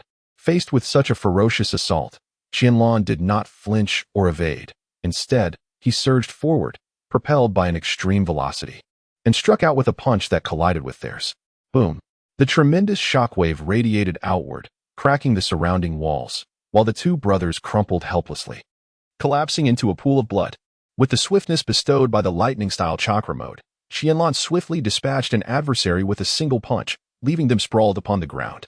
In a brief moment, those who had besieged Qianlan found themselves largely incapacitated. At this juncture, Qianlan's figure approached the final 2 remaining opponents. What a remarkable young man you are, she remarked. I am a wielder of the superhuman illusion fruit. I wonder how you intend to unravel my illusions. As she spoke, dozens of identical figures, all of the same stature and height, materialized in the arena, creating an eerie spectacle. Qianlan then activated her observation haki, sensing the essence of each illusion, only to discover that the intensity of their auras was identical. Qianlan lowered her head with a smile and remarked, Isn't this similar to the technique of multiple shadow clones? I wonder how well it has been developed. Illusory strike. Dozens of figures launched an assault towards Qianlan, the glimmer of their weapons showcasing their sharpness. Unfortunately, the speed of the clones was too sluggish. Despite their coordination, they were effortlessly dispersed by Qianlan's fists and feet. Spirit explosion. The remaining figures recklessly lunged at Qianlan simultaneously, overwhelming her in an instant, the deafening sound of a tremendous explosion resonating through the air. No one can withstand my sister's explosive might. Bang! Before the words could fully escape her lips, the woman was struck down by Qianlan's bullet, hitting her squarely in the forehead. In the world of One Piece, individuals with formidable abilities often squander their potential through lack of proper development. Now, only one person remains in the arena, and this individual had not moved a muscle throughout the encounter. Chapter 25. Bartolomeo, you are quite formidable. What was that technique you employed earlier? The methods of a ninja. As Qianlan spoke, she directed a powerful punch at the elusive figure, only to feel as though her strike had landed upon plastic glass. Could you teach me those techniques from earlier? I am willing to accept any conditions. Qianlan was taken aback to find someone attempting to show off in her presence. It seemed her techniques were obstructed by some unseen force, leaving her bewildered. Thus, Qianlan feigned a relaxed demeanor and inquired, at the very least, you must reveal your identity to me. Otherwise, how could I possibly teach you? Upon hearing Qianlan's words, the enigmatic figure finally removed his hood and dark cloak, revealing a character with a vibrant green mohawk, a nose ring adorning his nostrils, and a short blade at his waist. Bartolomeo. Qianlan gazed in astonishment at the figure before her, only to realize that her oversight was the cause of her surprise. It was entirely reasonable for Bartolomeo to appear here. It was her failure to anticipate it. Moreover, the means that had previously obstructed her must have been the barrier fruit of the paramecia type. Bartolomeo, whose name had just been uttered by Qianlan, remained unfazed, even displaying a hint of excitement. Oh, Lady Qianlan actually recognizes me. I am Bartolomeo, the ogre and the leader of the underworld who governs 30 streets. Qianlan smiled and remarked, so you do not intend to engage with me? Faced with the impenetrable barrier of the barrier fruit, Qianlan found himself compelled to circumvent it for the time being. He pondered whether his 3-tomo sharingan could exert control over Bartolomeo. Otherwise, a prolonged conflict would prove disadvantageous. Bartolomeo, feeling a touch of embarrassment, chuckled softly, scratching his head as he confessed, actually, I wish to become your disciple. I am profoundly intrigued by your ninja techniques, Lord Qianlan. I am unsure how I acquired this ability. It may be a unique form of devil fruit. Qianlan, whose chakra was supplied by the system, realized that the chakra fruit would not provide chakra if consumed by others, leaving him at an impasse. Ah, does that mean I cannot practice? Bartolomeo's tone fell, revealing his disappointment as hope flickered away. Suddenly, Qianlan smirked. Of course, I possess other methods I can teach you. However, I am about to set sail. Bartolomeo's spirits instantly revived. Then I shall accompany Master Qianlan on his voyage. After all, I am merely the leader of a few streets of gangsters. It would be far more enriching to journey with you. At that moment, Bartolomeo had already referred to Qianlan as his master, clearly eager to learn his techniques, which ultimately allowed Qianlan to successfully lead Bartolomeo astray.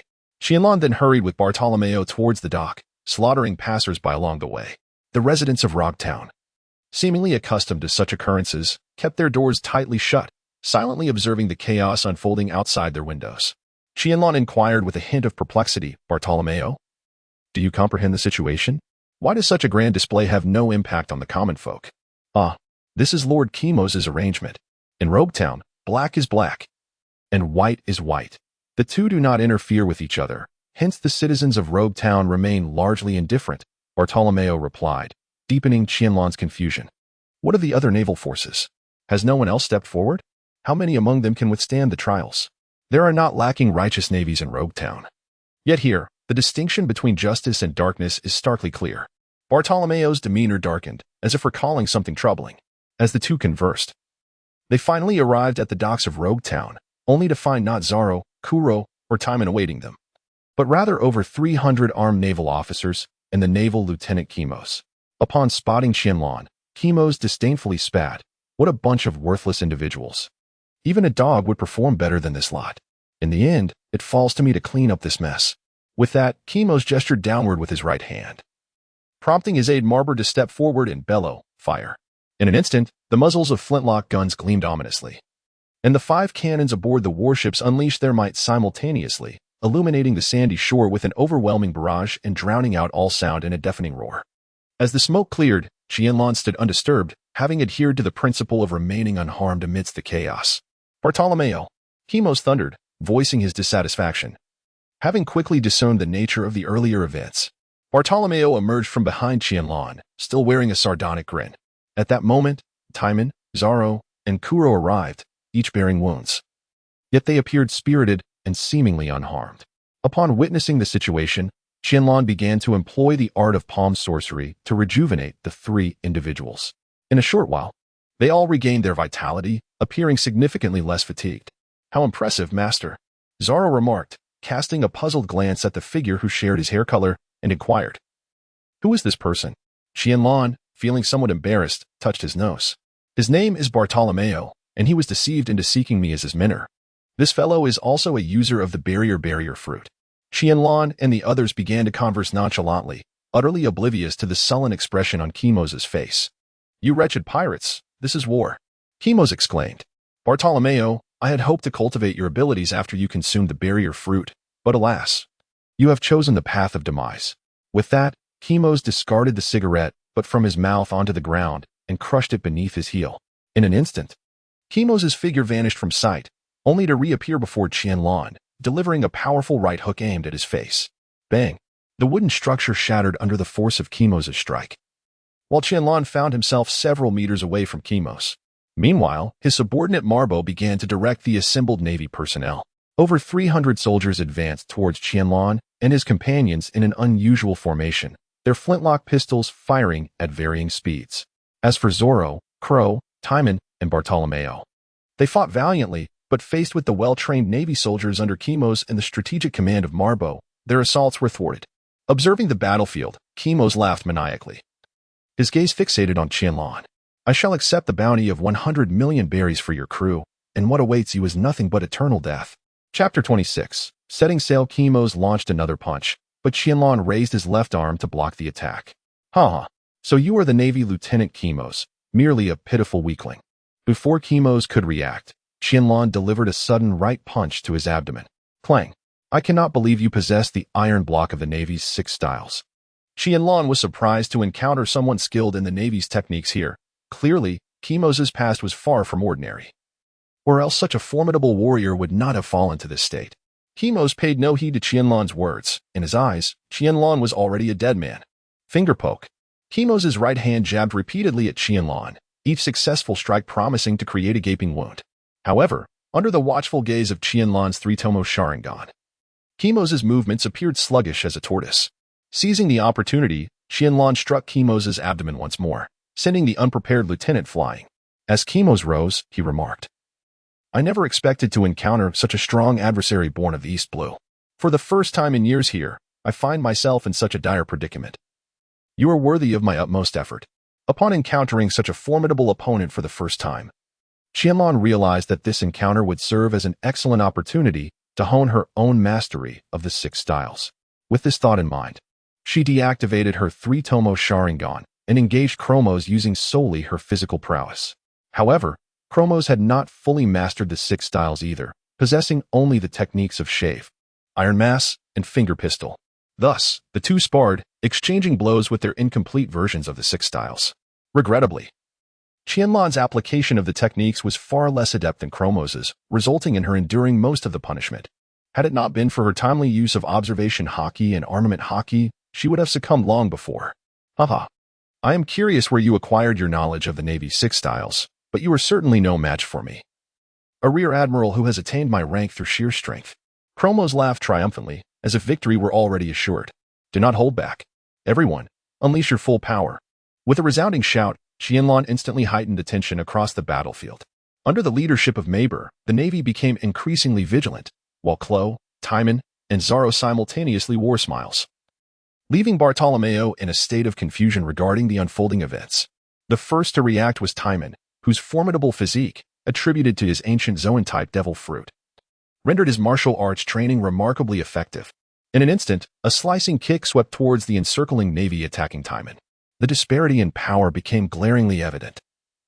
Even as some Navy personnel attempted to evade Timan's assault, none within the range of his kick emerged unscathed. Desarro and Klo, masters of the shave technique, traversed the battlefield with their weapons, swiftly claiming the lives of their naval adversaries. Meanwhile, Bartolomeo utilized his barrier fruit to block or topple the Navy soldiers, revealing that he had recently consumed the devil fruit, as his control seemed rather rudimentary. Witnessing the slaughter of his elite forces, who had trained rigorously and were equipped with the finest gear, a sense of despair washed over Chromos. Unable to endure the devastation inflicted upon his loyal troops, he declared, "Enough. This disturbance in the dead of night is intolerable." Qianlan, having lost interest in Chromos, felt no thrill in effortlessly dominating foes in the East Blue. Lightning release. Thunder Tiger Barrage. A colossal, dog-like lightning beast lunged towards Chromos, its body crackling with arcs of electricity, instilling dread in all who beheld it. Just as Chromos evaded with a shave, Qianlan executed a similar maneuver, striking Chromos in the abdomen with a powerful punch, followed by an elbow strike that sent him sprawling to the ground, rolling several times before coming to a stop. Protect Lord Chromos. Maber's command rallied the remaining 100 Navy soldiers to encircle him, abandoning their defenses against the trio. Amidst Qianlan's observation through his Kinbunchika haki, he sensed several presences hastily retreating, indicating that not all were loyal to Chromos, while some Navy members remained covertly observing the situation. At this juncture, the members of the Akatsuki gathered together, with Timan urging, "Qianlan, please conclude this battle swiftly. I have no desire to continue fighting." In an instant, the three-tomo sharingan immobilized nearly 100 Navy soldiers present, compelling them to aim their weapons at Maber and Chromos, who were now perceived as the true enemies. In a heartbeat, Maber fell to the ground, riddled with bullets, lifeless and beyond salvation. Chromos, witnessing the carnage, had no choice but to flee. Yet, as Qianlan anticipated his movements, he delivered a swift kick, sending Chromos back to his previous position. Chromos, left with no options, resorted to bracing himself against the blows. After several futile attempts to break free, Chromos found himself increasingly exhausted. Within a minute, he could no longer withstand the onslaught. A bullet struck him in the stomach, followed by another, and then a third. As Chromos met his demise, Qianlan detected several presences retreating rapidly, foreseeing that the balance of power in Rogue Town would soon shift. Upon stepping aboard the Akatsuki's vessel, the system panel underwent another transformation. Mission reward: 15 chakra fruits available for extraction. Set sail. With a loud shout from Qianlan, the crew aboard sprang into action, steering the vessel and hoisting the anchor as the ship gradually departed from the dock of Rogue Town. Exhausted, the few individuals slumped onto the deck. Though such exertion was trivial for Qianlan, who once again employed her healing arts to mend their injuries and restore their vitality. Bartholomew, grinning widely, exclaimed, "Master Qianlan is truly remarkable, just like the ninjas from the tales." Timan added, "Qianlan, is this yet another new technique? It seems we no longer require a ship's doctor." Timan's words resonated deeply with the others, for they had all just witnessed Qianlan's formidable abilities, which could astonish even the most skilled physicians in the world. As for the ship's doctor, it would be left to fate. What I truly seek is a chef who can tantalize our palates. With such an abundance of ingredients in the vast ocean, it would be a shame to waste them without a talented cook. Qianlan, you need not eat the meals I prepare. You may cook for yourself, Klo remarked, his tone tinged with a hint of grievance. Originally intended to serve as a steward in Zilliba village, he found himself still attending to others aboard the ship, and now he felt unappreciated. Klo expressed his disillusionment. Qianlan forced a smile and waved her hand, suggesting, "For now, let it be your responsibility. I cannot be there, but once we find a chef on the Grand Line, you will find it much easier." After some idle chatter, everyone freshened up and succumbed to a deep slumber, while the day's battles swiftly spread across the vast ocean. Chapter 27. Shadow Level Strength. The following day, Kuro had everything prepared, and breakfast was once again managed by Kuro, the diligent steward. As for Bartolomeo, he had already adjusted to the routine. Kuro inquired, "Bartolomeo, are you aware of the true purpose of our Akatsuki organization?" Qianlan and Timan simultaneously turned their gaze towards Zoro, who should be quite familiar to them. After all, he had boarded the ship in a similar manner. "Ah, I am here solely to learn the ninja techniques from Master Qianlan." Early in the morning, Zoro took a swig of alcohol, declaring that their purpose was to assist their comrades within the organization, together striving to realize their dreams. "My aspiration is to become the greatest swordsman in the world." Bartolomeo, observing Qianlan, burst into laughter, proclaiming, My dream is to master the ninja way under Master Qianlan's guidance, and he has already promised to teach me. Suddenly, Qianlan felt a sharp pain in his lower back and turned to see Timan grinning maliciously at him. That was merely a trivial tactic. In truth, my abilities cannot be imparted to others. With that, Qianlan felt a sense of relief in his back. And there is something I wish to present to you all. Qianlan took out the chakra fruits obtained from this mission, placing one on the dining table for each person. Chloe's voice trembled with disbelief. Could this truly be it? Flustered, Chloe turned to Timan, who nodded in affirmation of Chloe's speculation. Timan, remarkably composed, consumed a chakra fruit without hesitation, as it was not his first experience with it. However, when the effects of the fruit began to manifest within him, he couldn't help but let out a soft gasp. Zoro and Bartolomeo exchanged bewildered glances, pondering whether this was some extraordinary fruit. Chloe's reaction seemed overly dramatic. With that thought, Zoro picked up the fruit for closer inspection, finding it rather ordinary. "Shut up," Bartolomeo suddenly exclaimed, rising to his feet. "This is the very first gift from Master Qianlan. How can you deem it unremarkable?" Resolute in his sentiment, Bartolomeo declared earnestly to Qianlan, "Rest assured, Master Qianlan, I shall cherish it and will ensure to plant it once I finish." Upon hearing this, Qianlan could not help but smile bitterly. If you could truly cultivate such a fruit, then everyone in this world would undoubtedly become significantly stronger. Zoro, however, paid no mind to such musings. He promptly swallowed the chakra fruit whole, smacking his lips as if savoring its flavor. Observing this, Kuro also swallowed his fruit but closed his eyes, slowly attuning himself to his body. "We've grown," Zoro and Kuro exclaimed in unison, prompting Qianlan to glance at Timan. For the memory of that moment was still vivid. Timan, noticing Qianlan's gaze, lowered his head in embarrassment, recalling how reckless he had been, allowing that rascal to take advantage of the situation. Such a despicable act. "What do you mean you've grown? Why are you two reacting so dramatically?" Bartolomeo inquired, puzzled. "It's just a fruit, after all." With a dismissive scoff, he took a bite of the chakra fruit, chewing slowly. However, just as he finished his thought, Bartolomeo felt a surge of warmth coursing through his body, an exhilarating sensation that made it abundantly clear he was indeed growing stronger. A minute later, an ecstatic Bartolomeo threw his arms around Qianlan and began to weep uncontrollably. "Master Qianlan, you have been so incredibly kind to me. This reminds me of my grandmother in the countryside. She always took such good care of me." Qianlan was taken aback by Bartolomeo's intense reaction, sensing a slight dampness on her shoulder. At that moment, she found herself somewhat at a loss. Consequently, she offered her shoulder to Bartolomeo, realizing that this individual, who could ascend to the role of a gang leader overseeing numerous streets, must have traversed considerable darkness in his past. However, Bartolomeo's vibrant green hair struck Qianlan as rather incongruous. After a while, noticing that time was of the essence, Qianlan firmly pushed Bartolomeo away, urging him to focus on his training. "It is essential to understand that our organization does not accept members who are overly weak." The group then proceeded to exit in succession, but just before leaving, Qianlan pulled Bartolomeo back, posing a question. "Is it only when your middle and index fingers intertwine that you can manifest your barrier?" This query had long occupied Qianlan's thoughts. Perhaps it was a psychological effect on Bartolomeo, or akin to Spider-Man's trial-and-error approach. Of course, it could also be reminiscent of the hand seals required for activating ninjutsu. Bartolomeo, scratching his head, let out an awkward laugh, acknowledging, "You are absolutely right, Master Qianlan. I demonstrated my barrier fruit's ability only once in your presence, and you discerned it so astutely. How impressive." Qianlan felt somewhat embarrassed by the remarks made. After all, she couldn't very well admit that she was deeply impressed by this segment while watching an anime. "Bartolomeo, if you can summon your barrier with one hand, I shall entrust you with something of great significance, something that will certainly astonish you." With that, Qianlan turned and exited the kitchen. Bartolomeo stood bewildered, pondering the meaning of something special and something important that would leave him in awe. What could it be? Was it something of great importance to Master Qianlan? Surely, he could not accept such a thing. As he spiraled deeper into confusion, it was only when he truly could not fathom it any longer that he left the kitchen. Meanwhile, Qianlan extracted the remaining chakra fruits, savoring their crisp, chicken-flavored taste. Once she had consumed all the chakra fruits, the system panel began to change.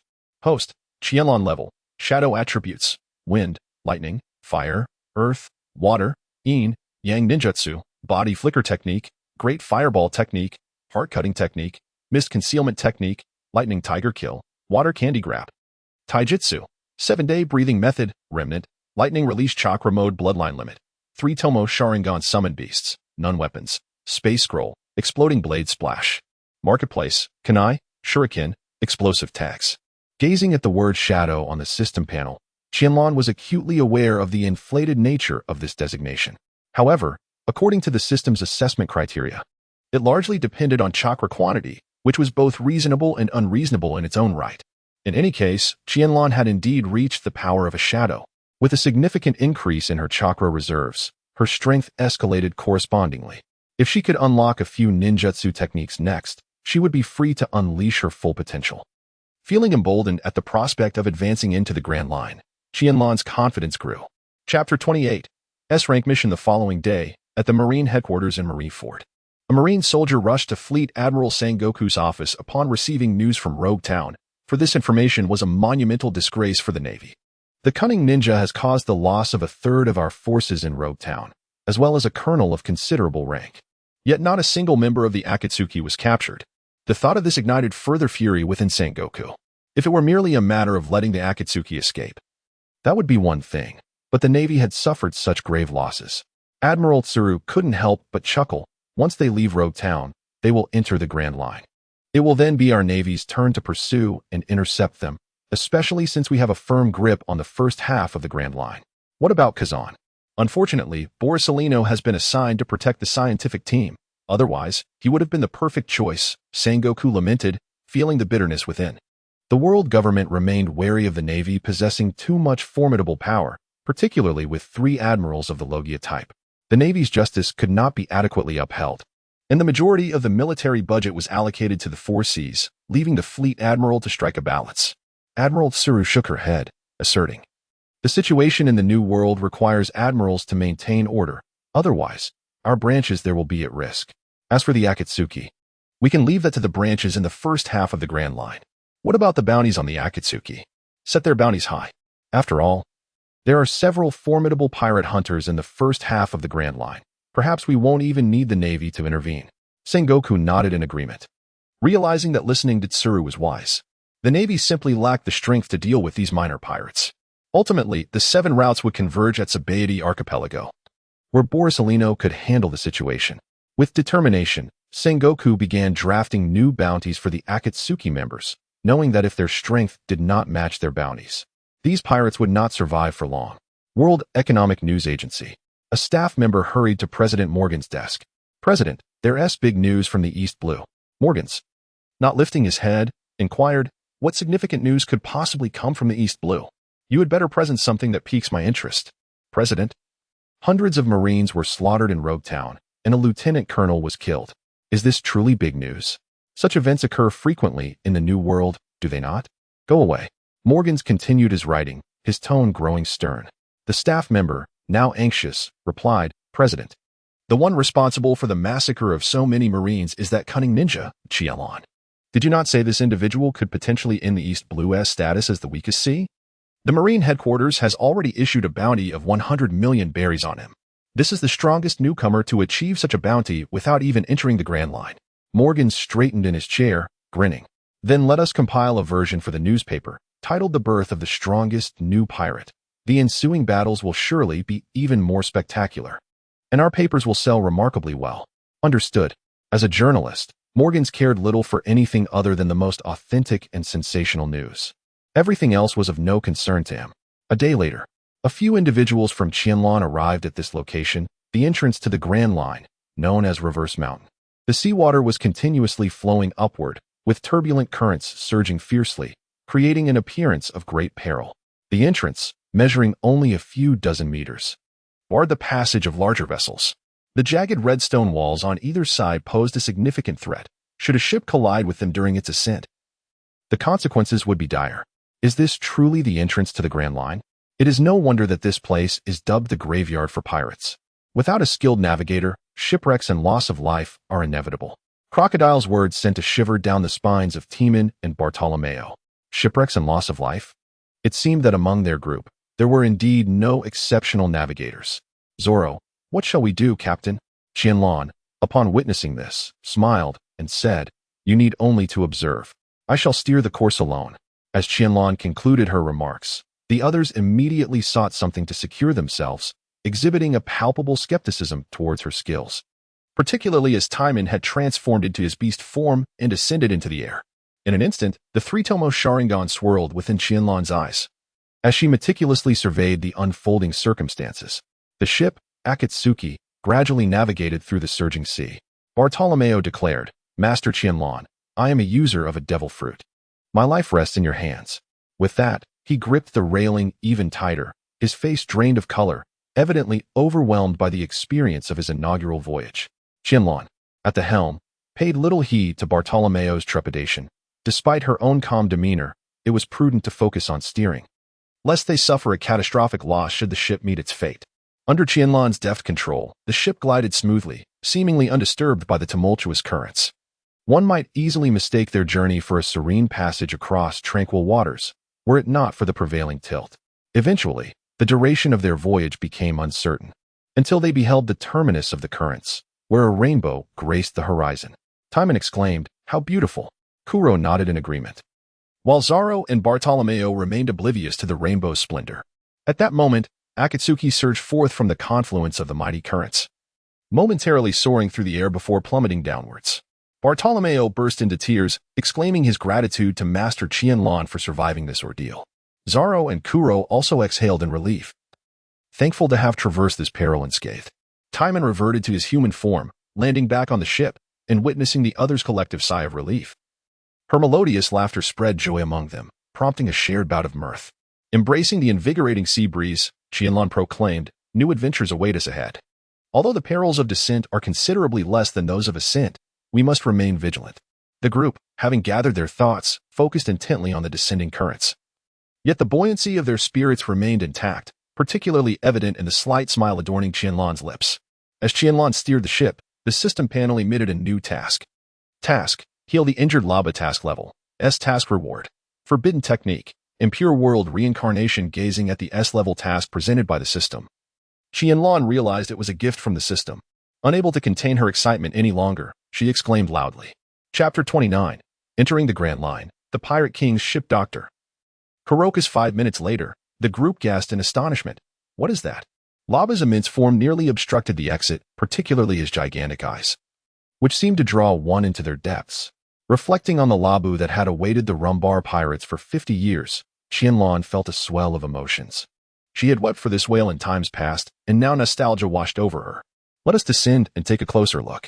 With that, Qianlan maneuvered the Akatsuki closer to the Twin Cape lighthouse, and once docked, the crew eagerly disembarked.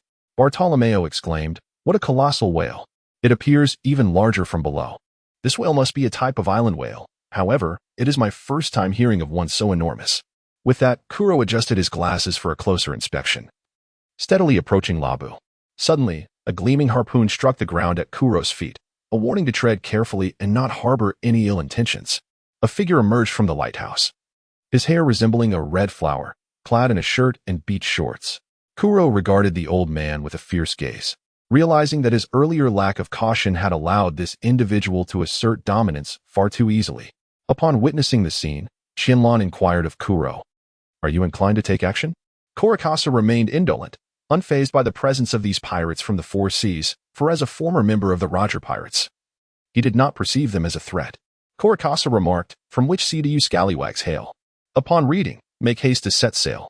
Bartolomeo retorted, "Old man, we are part of the Dawn. Surely you've heard of us." Kurakasu nodded. "So you are the illustrious and cunning newcomer Qianlan, who has already garnered a bounty of 100 million berries upon entering the Grand Line. It seems danger awaits you ahead."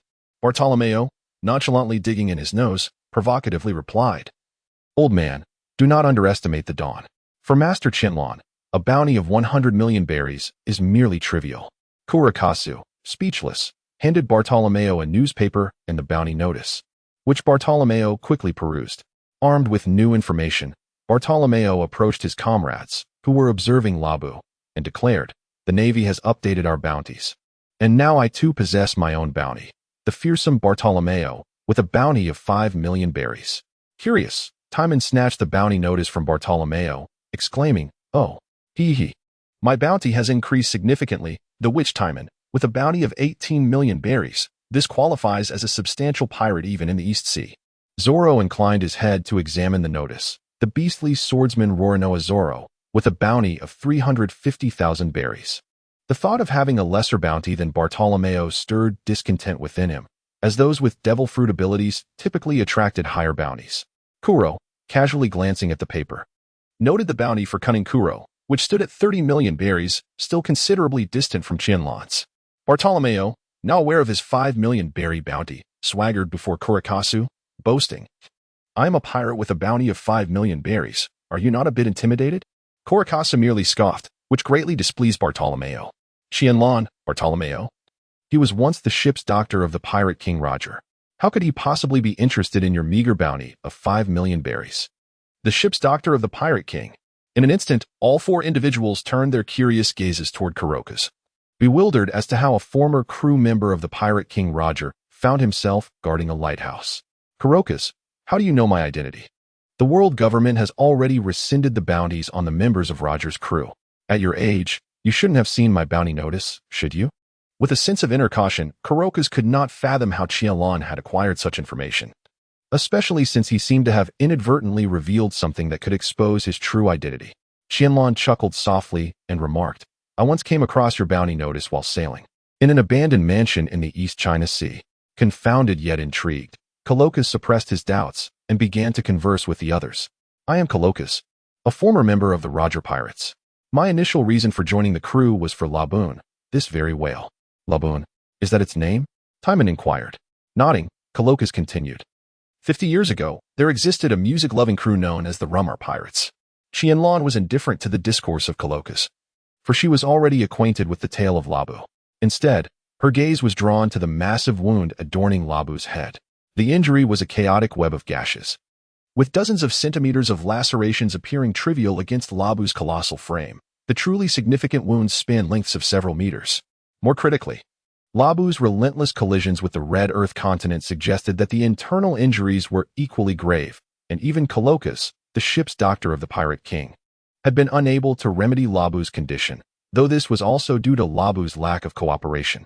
It seemed a daunting task indeed. Kuroka had resorted to boring into Labu's body for treatment, indicating that perhaps she too would have to attempt to delve within. As the crowd engaged in idle chatter, Labu took matters into his own hands, his immense form gradually submerging into the water until he was soon obscured from view. Subsequently, those on the shore began to feel a palpable tremor, with small stones cascading down from the Red Earth continent. In this moment, Kuroka found himself powerless. He could not impede Labu's actions. Meanwhile, having heard Labu's story, Bartolomeo and Timan were already in tears, while Crocodile and Zoro maintained their placid expressions. Though Qianlan mused that deep down, these two were likely overwhelmed with emotion, just as she once was. At long last, Labu's gargantuan silhouette resurfaced from the depths, blood gushing from his head, a sight that would have rendered a human a mere corpse. Observing this, Kuroka promptly retreated indoors, retrieving a colossal syringe.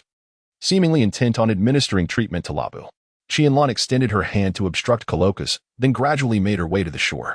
"Laboon, you are waiting for the Rumar Pirates, aren't you? All the members of the Rumar Pirates have perished, leaving only Brook alive." Qianlan's words immediately captured Labu's attention, his enormous eyes fixed on her, seemingly awaiting a plausible explanation. "Brook is still alive, and today we made a pact. Within a year, Brook shall return to seek you out." Chapter 30, Choosing the Route. Upon hearing Qianlan's declaration, Labu exclaimed, uncertain whether he concurred with her agreement.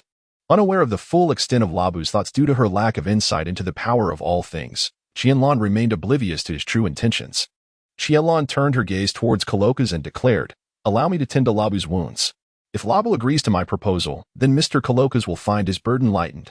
With that, Qianlan leaped gracefully atop Labu's massive head and commenced her healing techniques. Despite Labu's colossal size, demanding considerable chakra from Qianlan, this very aspect alleviated the complexity of her healing task. Coupled with her shadow-level chakra reserves, the injuries on Labu's head steadily began to mend. After an hour had elapsed, Qianlan elegantly descended from Labu's head. Observing this, Timan hurried to support her, his heart aching at the sight of her slightly pallid complexion. Kuroka tossed a bottle of liquor to Qianlan, remarking, "Few pirates emerge from the East Sea who earn my respect, but you are one of them." Qianlan drank heartily. savoring the fragrance of Timan's hair, her thoughts drifting into a whirlwind of emotions. How delightful! After uttering those words, Qianlan sank into a deep slumber, leaving behind Timan with flushed cheeks. Quickly, carry the captain to rest. He looks utterly exhausted, Kuro urged. Displaying perceptiveness, Kuro led Desarro and Bartolomeo away, while Colokas went to assess Lab's condition. Is he truly asleep? Timan nudged Qianlan gently, and upon realizing there was no response, she began to drag Qianlan back to the ship. The night passed in silence. Upon waking in the morning, Qianlan commenced the restoration of her chakra, as the events of the previous day had nearly drained her completely. Today, she would have to be cautious. Awake now? After exchanging brief greetings, Timan turned her head away. Though her gaze lingered sideways on Qianlan, she had etched the previous day's occurrences in her memory, fearing that Qianlan might feign ignorance today. Qianlan nodded silently, then swiftly consumed the milk on the table and picked up the bread to eat. Diamond furrowed his brow, temporarily suppressing the questions swirling in his mind. Oh, you're awake? Young man, I wonder if you could spare some time to help me repair the lab, of course. I am willing to offer a price that might pique your interest. Bartolomeo exclaimed excitedly. Wow, you wouldn't be offering us the record pointer of Lafru, would you? How could we possibly accept such a generous gift? After speaking, Bartolomeo broke into a foolish grin, as if the treasures of Lafdru were already in his possession, leaving Qianlan and the others utterly speechless. Qianlan, I shall tend to Labu's ailments, though I wonder what splendid offerings Mr. Colokas might bestow upon us. As you are aware, from the moment one sets foot upon the Grand Line, the compass ceases to provide guidance. At such a juncture, one can only discern direction through the record pointer and the eternal pointer. The gift I have for you is solely the eternal pointer. It seems that the medicinal supplies I had prepared may now be superfluous, for your captain is undoubtedly the finest ship's doctor in the world. Kurlo, with a look of curiosity, inquired as to where the eternal pointer would lead us. Qianlan waved his hand, indicating that the others need not concern themselves too much. Adventures upon the sea are rife with uncertainties, and the eternal pointer may not be of use to him. After breakfast, Colokas began to guide Qianlan around the body of Laboon, gradually mending the lingering wounds left behind. As for the others, they either engaged in their own training or entertained themselves, for Twin Cape was quite secure. 3 days later, Colokas inquired with curiosity, have you decided which route to take? He looked at Qianlan, eager to see the choice this young man would make. Timan, equally curious, remarked, all 7 routes should be fairly similar. Any one of them would suffice. Timan's words garnered unanimous agreement, as given Qianlan's prowess, he would have no trouble traversing any of the routes. Qianlan, Mr. Colokas, which route did the Pirate King Roger take? Young man, are you certain you wish to know? Colokas gazed at Qianlan with confusion. A man of his stature should not pose such inquiries. Of course, I have no intention of following the same route as the Pirate King Roger. This adventure belongs to us. Bartolomeo instantly transformed into an adoring fan. What Master Qianlan said is so profound. We, after all, are quite different from Roger. In reality, it was merely an overthought by a few individuals. Qianlan was indifferent to such matters, primarily because he had forgotten which route Luffy had chosen. Having witnessed numerous adventures of Luffy, selecting the same path would indeed be rather dull. However, his curiosity about certain individuals remained. Thus he would still visit the places that intrigued him. Well then, after today's treatment, I shall enlighten you. Colokas concluded and proceeded towards Labu, with Qianlan following suit. As they departed, the remaining Timan, Klo, Bartolomeo, and Desarro began their discussion. Timan, which of the 7 routes do you think Qianlan will choose? Having arrived at the Grand Line, Zoro mused that he merely needed to encounter that man with eyes like an eagle. He understood that the moment he stepped into the Grand Line, he was one step closer to his dream. Bartolomeo, however, shook his head, and Klo waved dismissively. Both were utterly unconcerned about the query. Meanwhile, within Labu, under Colokas' guidance, Qianlan completed his treatment, during which the system panel underwent a transformation. Task Reward. Forbidden Technique. Impure World Reincarnation. Proficient Host. Qianlan Level. Shadow Attributes. Wind. Thunder. Fire. Earth. Water. Yang Ninjutsu. Body Replacement Technique. Impure World Reincarnation. Heart Decapitation Technique. Mist Concealment Technique. Lightning Tiger Strike. Water Candy Snatch Taijutsu. 7 Heavens Calling Method. Remnant. Lightning Release Chakra Mode Bloodline Limit. 3 Tomo Sharingan Summoned Beasts. None Weapons. Space Scroll. Explosive Blade Spray Marketplace. Kunai. Shuriken. explosive tags. Upon observing the impure world reincarnation on the system panel, Qianlan was suddenly reminded of a certain individual Moria, who had once battled Kaido. Would he, too, become one who scoured for corpses? A shiver ran down his spine at the thought. However, the prerequisites for impure world reincarnation required the flesh, blood, or hair of the reincarnator, as well as a living sacrifice, though Qianlan was unconcerned about this aspect. In the world of One Piece, killing a few individuals hardly constituted murder. After all, that formidable pirate crew had engaged in warfare that annihilated nations. Alas, he lamented his own kindness. Thus, he resolved to set a modest goal, to become an eternal legend in the world of One Piece. Chapter 31. Zoro's battle. After Qianlan completed all her tasks, Zayad's vessel gradually departed from the Gemini Gorge. Farewell, Mr. Kuralakas. My choice is the first route on the far left. Farewell, Lab. I shall honor our agreement and bring Brook back. Farewell, old man. The crew on board bid farewell to Kuralakas, while Lab, at that moment, broke the surface, seemingly sending off Qianlan and her companions on their voyage. As both parties vanished from sight, the remaining crew resumed their training, the urgency of entering the Grand Line propelling them forward relentlessly. Hey, it seems a merchant ship is approaching. Shall we seize the opportunity? As a former pirate, Kuro could hardly resist the temptation to act. For raiding merchant vessels was not a new endeavor for him. Qianlan, do you still regard that trifling amount of money with any significance? Chloe, who was peering through the telescope, chuckled. After being a pirate for so long, it is difficult not to feel exhilarated upon sighting a merchant ship. This might very well be the first large merchant vessel I have let slip away during my piratical career. They are indeed fortunate. No, they are exceedingly unfortunate. As he spoke, Qianlan rose and gazed into the distance. Through his observation haki, he detected several dozen presences.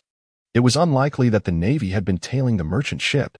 Observing Qianlan's actions, the others aboard the ship turned their hopeful gazes toward the horizon. For none could remain indifferent to the prospect of battle. Water release, water clone. In an instant, a clone materialized before them, promptly leaping into the sea. Heading directly toward the distant merchant vessel, Bartolomeo wore a look of regret, pondering when Master Qianlan might impart some unique techniques to him. As the group observed, they beheld the massive merchant ship ablaze, smoke billowing ominously into the sky. Timan, Qianlan, has your clone reported back yet? I do not know. But it seems we have encountered a particularly vicious band of pirates. Of course, in the world of One Piece, one could say that 10 pirate crews could hardly muster a single good pirate. True pirates, like Luffy, who selflessly aid others in liberating nations, are indeed a rarity. Qianlan closed her eyes, immersing herself in the memories bestowed by her doppelganger. Upon reopening her eyes, she grasped the situation with considerable clarity.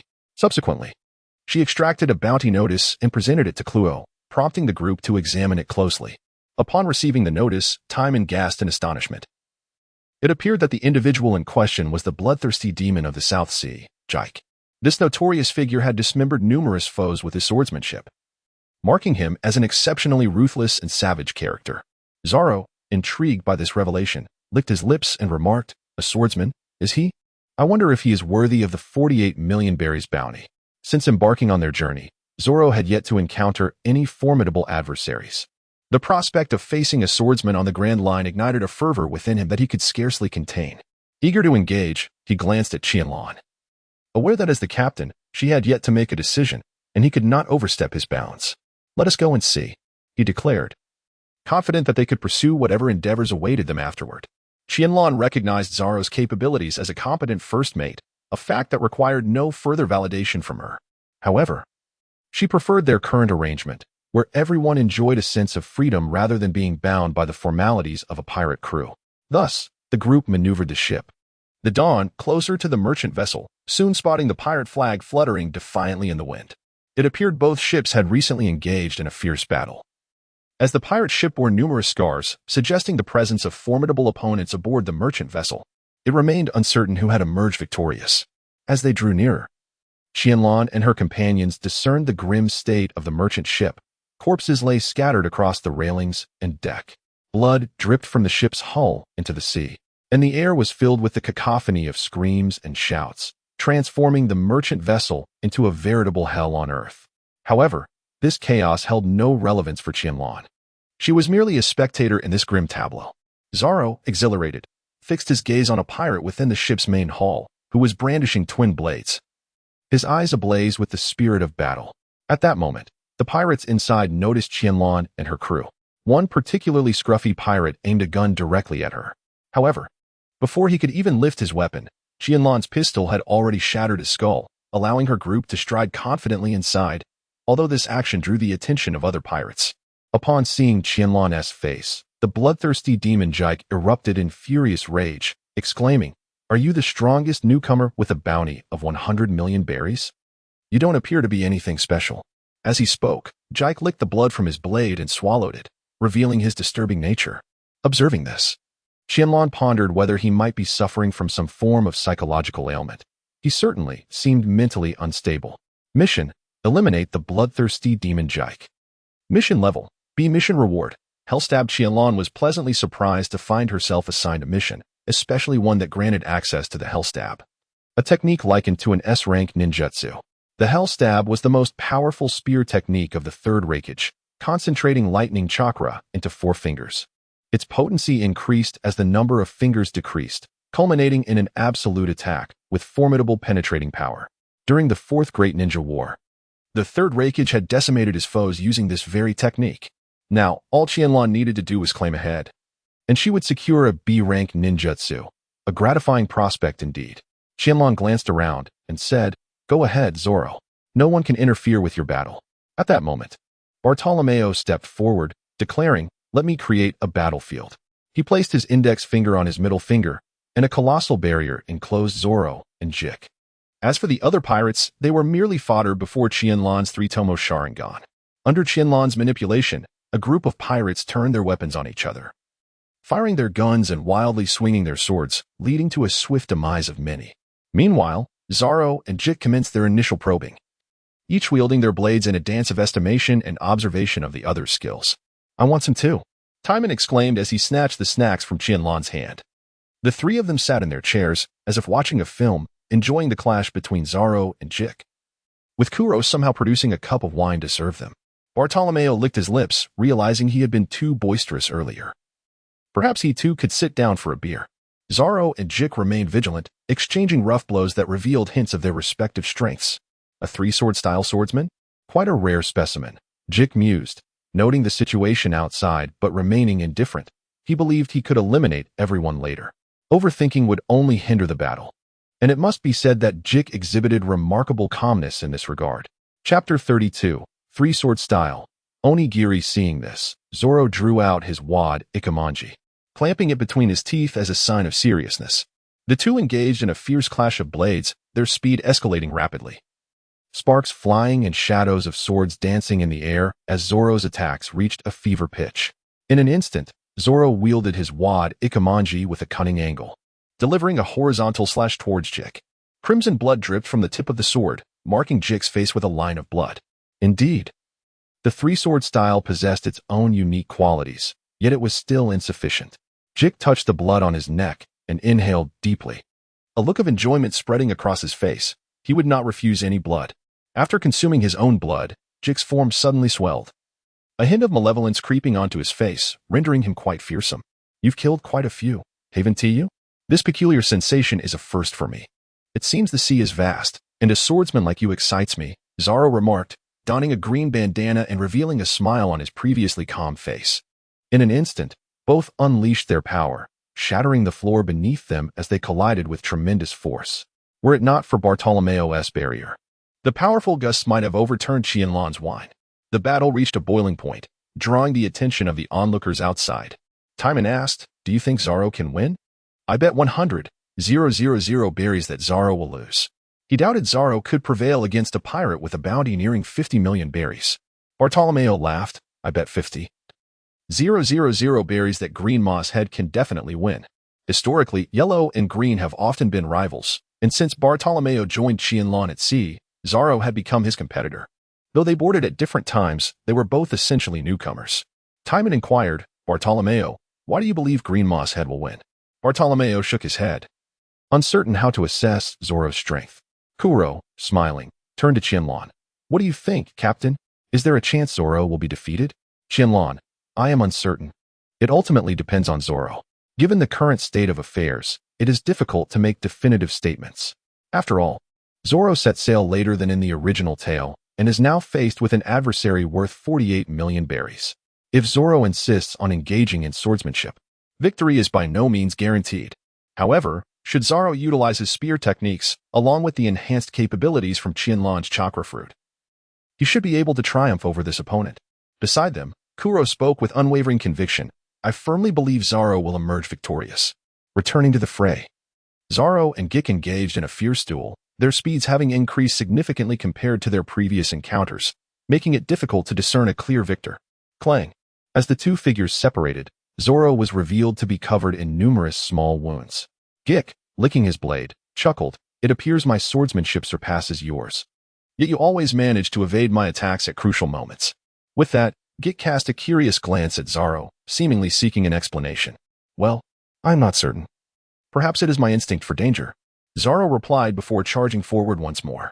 Gik, caught off guard by Zoro's recklessness, thought to himself, does he truly believe that trusting his instincts will keep him alive?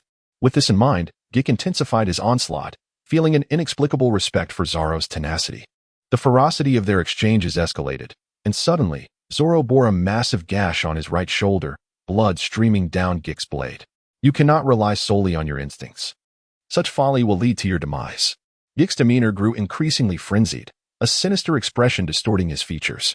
Whether influenced by Zoro's injuries or Gik's inherent madness, Gik, now in a position of advantage, disregarded his own wounds, and both warriors began a brutal exchange of injuries. In this manner, Gik acquired several new wounds. Yet Zoro's injuries deepened, the loss of blood and stamina causing his attacks to falter. Noticing this, Gik paused his assault and glanced towards the sidelines. Your companions appear rather relaxed. Zoro, about to speak, coughed up blood.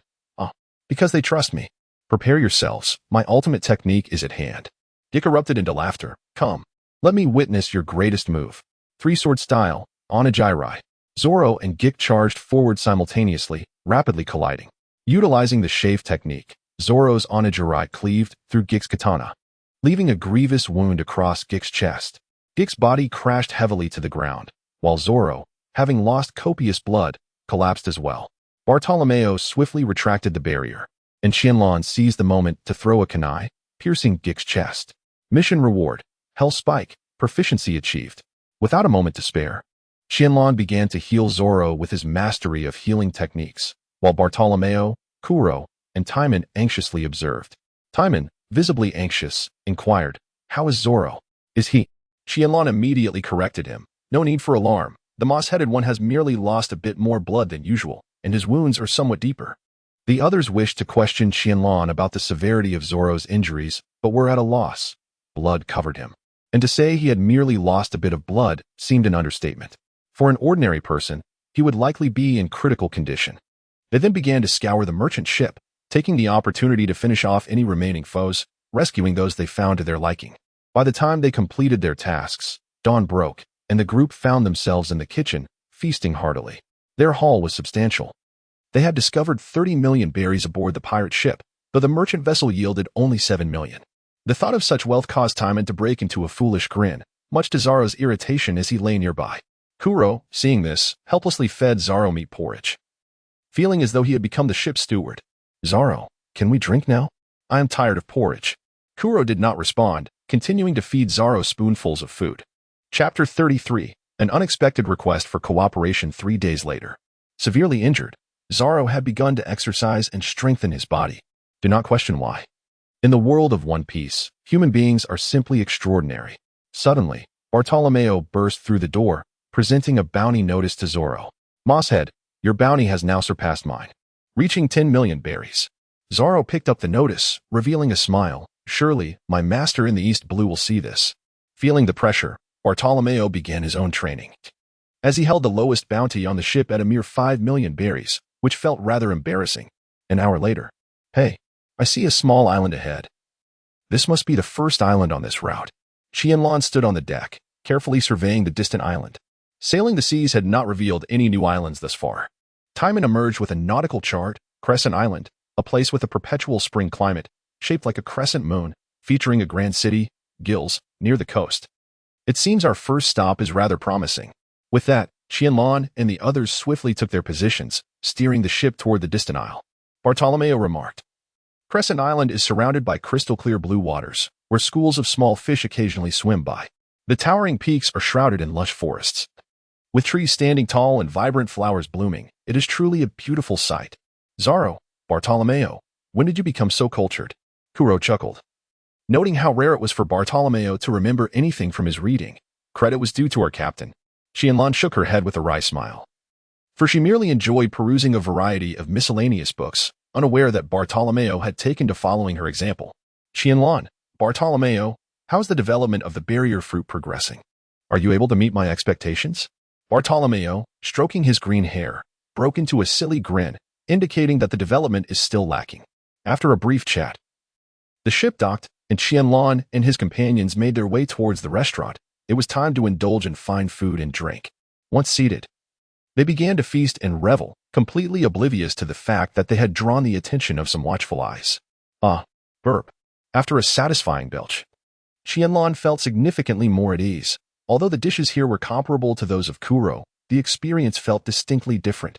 Desarro, seated nearby, sipped on his beer intermittently, while Bartolomeo attempted to further develop the barrier fruit, clearly still affected by the earlier conversation. Kuro inquired, Qianlan, are we set to traverse this route into the New World next? Timan exclaimed, Isn't it too early to enter the New World? Qianlan, didn't you mention that many in the New World possess the ability to harness haki? Qianlan smiled, expressing her current lack of intention to enter the New World, preferring to observe for the time being. Desarro, meanwhile, restrained his excitement, knowing that as long as he continued to grow stronger, he would inevitably encounter that man one day. Someone approached them. As soon as Qianlan's words fell, a sharp sound echoed from outside the door. The entire restaurant was surrounded by a group of soldiers. Their intentions evidently hostile. The Akatsuki organization, is it? You are encircled. Why not come out and surrender? A slender man emerged, shouting at those inside. Bartolomeo's face lit up with excitement. Don't move, everyone. Leave these fellows to me. With that, Bartolomeo stood up and walked outside, adopting an incredibly arrogant demeanor at the entrance of the restaurant. Our leader from the Akatsuki is resting inside. That fool can step forward. Then, 200 soldiers stepped forward in unison, their dark gun barrels aimed at Bartolomeo, seemingly ready to fire at the slightest provocation. The effeminate man stood forth and declared, by order of His Majesty, King Binsney, I have come to assess the strength of the Akatsuki organization. It appears you are not impressive. Bang, bang. 200 soldiers fired simultaneously, countless bullets hurtling towards Bartolomeo. Yet, they were thwarted by an imperceptible barrier, the bullets bizarrely suspended in midair. Keep firing. It is merely a special devil fruit ability. I refuse to believe he can sustain this indefinitely. Puss, with an exaggerated flourish, pointed angrily at Bartolomeo and drew a long knife to strike. Clang. Puss was immediately repelled by the recoil of his own force, his previously elegant posture vanishing. Bartolomeo calmly regarded the 200 men firing at him, appreciating Qianlan's teachings. In a skirmish, one ought not to foolishly reveal the abilities of their devil fruit. Thus, the atmosphere at the restaurant's entrance became eerily divided. Before Bartolomeo, there was gunfire and smoke, and beyond him, a realm of tranquility. At last, the barrage of bullets ceased. Yet Bartolomeo's fruit-based defense remained unbroken. It must be said that while the barrier's offensive capabilities may have been somewhat lacking, its defensive strength was unimpeachable. How tedious. Now it is my turn. With a swift motion, Bartolomeo charged forward, wielding the barrier as he collided with the formation of soldiers. Bolstered by his speed, the once solid barrier transformed into a weapon of offense, toppling the 200 soldiers with a single strike. Seeing this, Puss helplessly exclaimed, the strongest newcomer, Lord Qianlan, wishes to collaborate with the Akatsuki. We are willing to make amends for the earlier incident. Puss realized he had misjudged the strength of the Akatsuki. His rashness in attacking had been ill-advised, and he should have approached them first. Bartolomeo scoffed disdainfully at Puss. This coward had ended the fight before he had even warmed up. He wondered how much the Navy would increase his bounty this time. With that thought, Bartolomeo cheerfully led Puss into the restaurant, unaware that to Puss, Bartolomeo's smile was more terrifying than that of a devil. Master Qianlan, this man claims he wishes to collaborate with us. I wonder what they mean by that. Bartolomeo said as he plopped down beside Desarro, provocatively eyeing him. That detestable green-haired fellow. It seems this time my bounty will surpass yours. Do not be unhappy. I won't be unhappy, Desarro replied, squinting at Bartolomeo before crushing the glass in his hand. Puss was on the verge of tears, feeling somewhat superfluous standing there, particularly in the presence of these two green-haired men, who seemed to pose a greater threat. Qianlan, seated in his chair, regarded Puss, noting his flamboyant attire and delicate gestures, nearly making him gag. Chapter 34. Pick up your ears, I am Qianlan. What business does your so-called King Robinson have with me? In response to Qianlan's inquiry, Puss instantly adopted a serious demeanor. Representing his nation and its monarch, he could not afford to appear weak. Lord Qianlan, our king's name is His Majesty Binsney, not Robinson. Please show the respect befitting of a king. Qianlan never anticipated that this fellow would put up a struggle.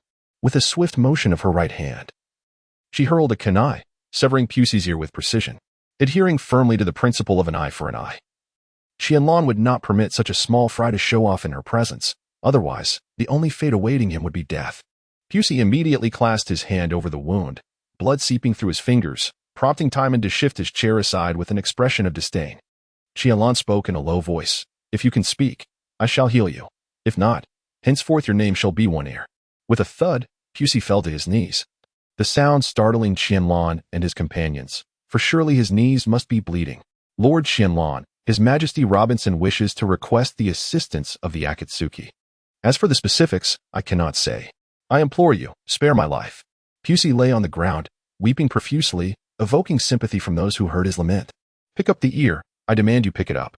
Flustered, Pusey retrieved his ear, while Qianlan employed his healing arts to reattach it. Before long, Pusey's ear was restored to its former state, and Qianlan intoned gravely. Tell me everything you know. I trust you are aware of my methods. A smile brightened Pusey's face. Lord Qianlan, there exists a chasm behind the mountains of our moon's spirit kingdom, shrouded in poisonous mists and home to various ferocious avians. Yet legend speaks of a power that could dominate the world. His Majesty Binsney has sought the collaboration of many formidable warriors to venture there, but alas, they all perished. I understand that you, Lord Qianlan, are a notorious pirate with a bounty of 100 million berries. Hence His Majesty sent me to negotiate with you. Treasure, you say? After so long as a pirate, I have yet to encounter true treasure. Qianlan chuckled in disbelief, realizing he was on the brink of an actual pirate adventure. Crollo nervously inquired, what sort of powerful individuals has your Majesty sought previously? There have been naval forces, pirates with bounties nearing 100 million. And numerous strongmen from our own nation have also met their demise. Pusey's expression fell. This nation had paid dearly for such pursuits. Yet His Majesty Binsney relentlessly sought this power. Mission: explore the abyss of the Moon's Spirit Kingdom mission level. A mission reward: heavy and light rock technique gazing at the system's notification. Qianlan discerned that the challenge posed little difficulty. An A-level mission was now within his capabilities. Qianlan, return and inform your Robinson Majesty to await news. Tomorrow I shall provide him with a resolution. Seeing this opportunity, Puss had no reason to linger. Delaying any further might result in a significant loss of his own faculties. Before the eyes of Qianlan and her companions, 200 soldiers gradually retreated, while Puss had long since fled, allowing the once quiet streets to regain their liveliness. Timan cast a nervous glance at Qianlan, his eyes filled with apprehension. Are we truly going to that abyss? Timan, are you not prepared to go? Chloe, what do you imply? Must we all venture forth? Timan gazed in astonishment at the calm demeanor of his companions, realizing that everyone was prepared to embark. Very well, let's proceed now. We need not gather any supplies. With that, Qianlan and her group rose and made their way outside, soon departing the town and entering the forest.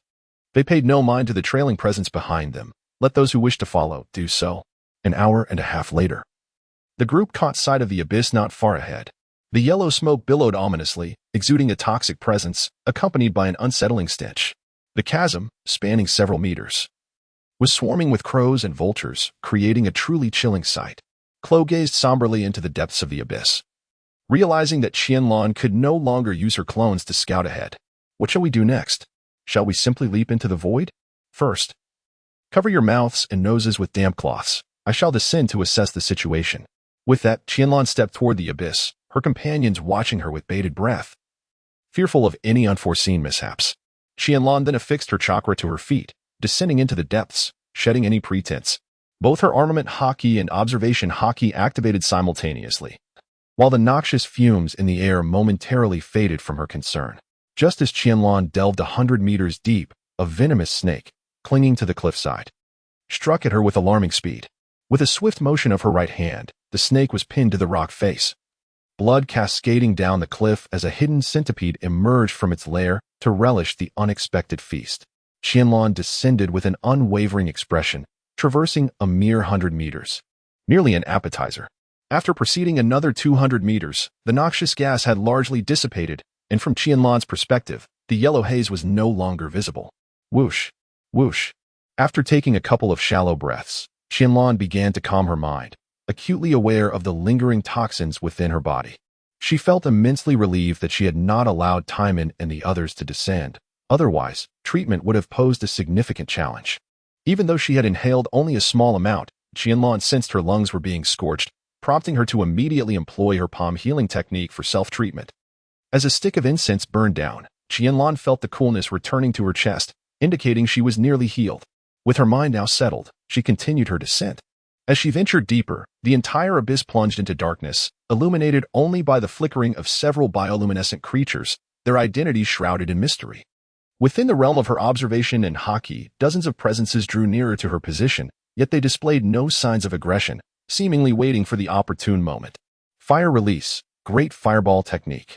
A colossal fireball struck the opposite stone wall, and in an instant, flames engulfed several shadowy figures. Chirp, chirp. As Qianlan gazed into the firelight, clarity emerged. The chilling cry belonged to the monstrous beast encountered moments before. It was revealed not to be a ferocious avian creature, but rather a mysterious denizen of the depths. The visage of the beast lingered in her mind, evoking a sense of revulsion within her. Its elongated claws gripped the rocky wall, while its drool and fangs appeared exceedingly menacing. The creature's green, slime-like fur further intensified her disgust. Nonetheless, this revelation alleviated her concerns. For at least this formidable beast posed no threat to her. However, for other typical powerhouses, it would likely prove fatal. Chapter 35. The enormous treasure. As she sensed an increasing number of presences, Qianlan silently quickened her pace. The depths below were unknown and treacherous, and she dared not leap into the abyss. Just as she remained vigilant of her surroundings, the lurking beast finally struck. Through her observation haki, she perceived a beast lunging toward her. Wind release, wind cutter technique. Qianlan directly transformed the wind into a blade, striking the invading foe in an instant. Even amidst the darkness, she could sense the splatter of blood. This moment marked the clarion call for battle, as countless malevolent beasts surged forth from the shadows. Qianlan, resolute, brandished her kunai in response. The agile creatures clung to the rocky walls, launching relentless assaults, with some capable of leaping across to the opposing cliffside. Water release, water shark bullet technique. Qianlan's assault was directed at the stone wall beneath her feet, after the influx of water. It seemed that the vicious claws of the beast would no longer easily secure her to the stone surface. Fire release, phoenix fire technique. The flames illuminated the darkness with striking clarity, drawing Qianlan's attention to the silhouettes scattered around, revealing hundreds of malevolent creatures upon the stone wall. Qianlan finally comprehended why so many formidable beings were interred in this place. Firstly, the ability to fly was essential. Otherwise, the sheer cliffs, soaring hundreds of meters, coupled with venomous snakes and centipedes, would prove insurmountable, not to mention the peril posed by toxic gases. Secondly, the area was rife with malevolent beasts. In the face of such relentless assaults, unless one possessed exceptionally potent strength to carve a path through the chaos, mere flight within the depths of the chasm would amount to little more than delivering oneself to the slaughter. Raging gale. The white slash once again felled several of the vile creatures. Qianlan understood that he could no longer linger. Otherwise, confronting this horde directly would be an egregious folly. Lightning release, thunder tiger rampage. Earth release, earth mound. Thus, Qianlan pressed forward, employing his ninjutsu along with his own formidable prowess.